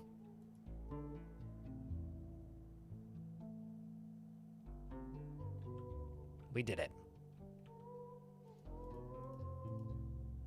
I hope that the king likes his throne.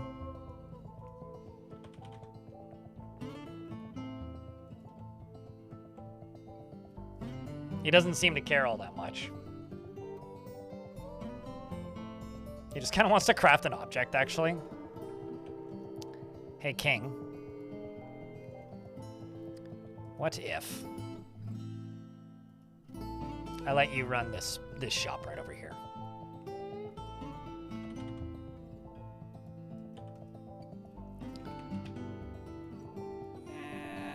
What do I have for random other bars? Let's just do some. I got 2 rusted metal and 2 ruddy metal.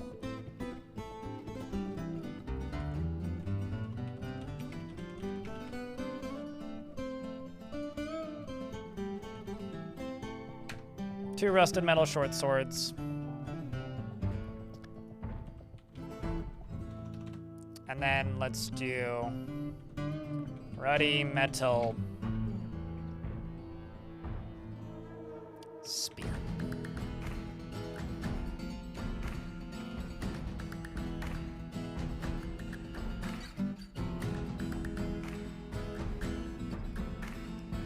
So now we gotta take a peek underground.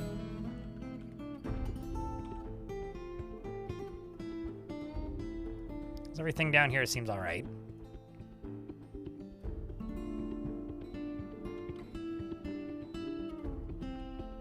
But obviously there's still more work that needs to be done. Use a bucket brigade and slowly fill in this.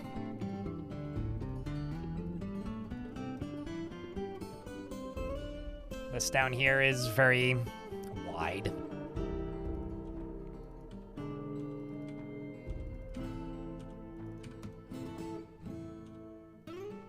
Yeah, that could be threatening. Oh well.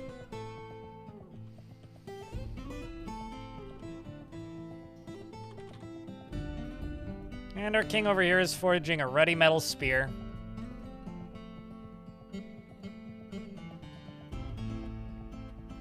Now we've got a ruddy metal spear, which is worth 3,015 Dwarf bucks.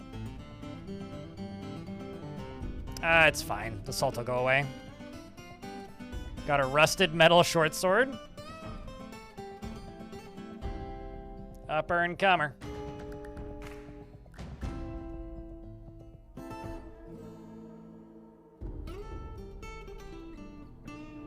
Your throne isn't even a masterwork. I kind of overachieved that throne, I'll be honest. Yeah, that's one of my bigger overachievers. of a fort, that's for sure.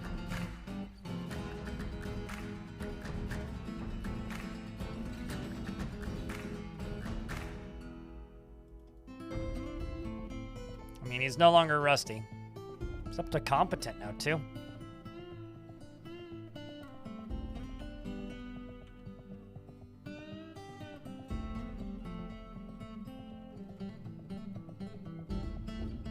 What'd you just do? Just put something away? Just hanging out in your bedroom? Okay, I mean, if you insist. This is random rocks just invading all of the egg-laying spots. So my dragons can't compete.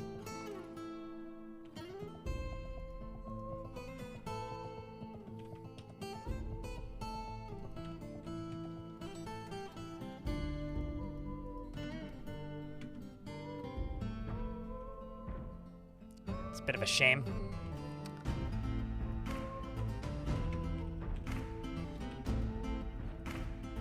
They're called rock nest boxes, so I guess that just means that they refuse to settle for anything other than their own nest boxes, you know?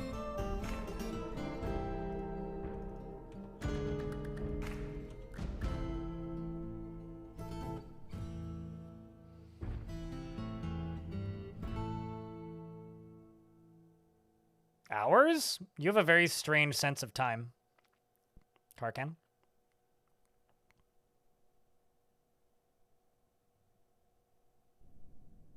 Maybe like 20 minutes.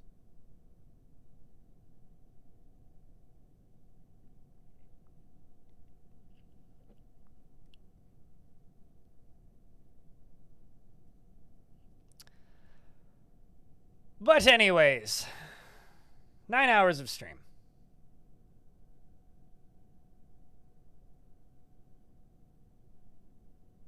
I think that's a pretty good window of time.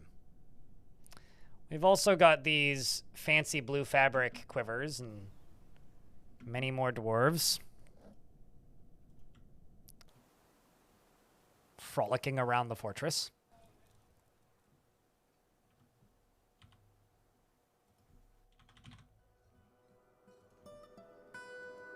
I see that you really don't want to be a productive or pleasant or entertaining or kind member of this community, Tarkan, so I'm just going to make you go away forever.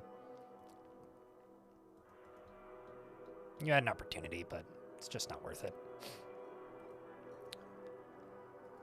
All right, folks. Now that I've banned somebody from the YouTube chat for the first time in a minute, we're going to retire the fortress.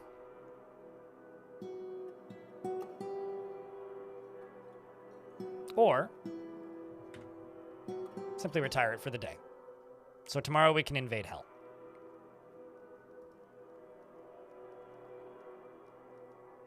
I think that's the plan. See if the little babies can get that far. I had you worried for a sec? I'll be honest with you, that was a slip of the tongue.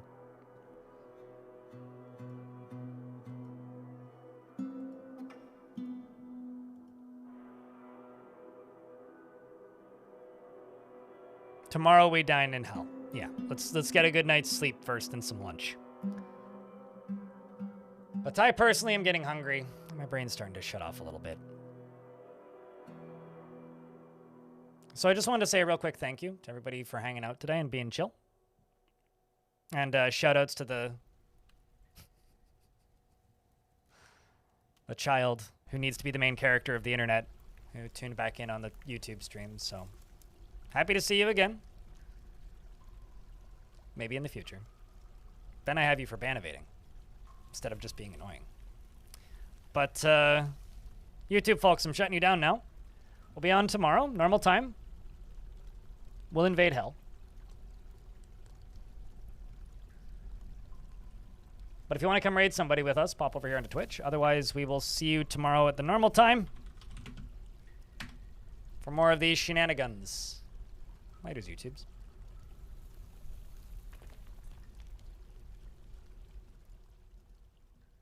Also, for reference, the last thing that guy said in my chat was you talked about me for hours. Hours. I was live for 6 yesterday. And The debacle happened in the last 45 minutes. And we babbled for about 30 at most hours. Mr. Main Character. Good, Charles. It's good to see you, man. Hope you've been well.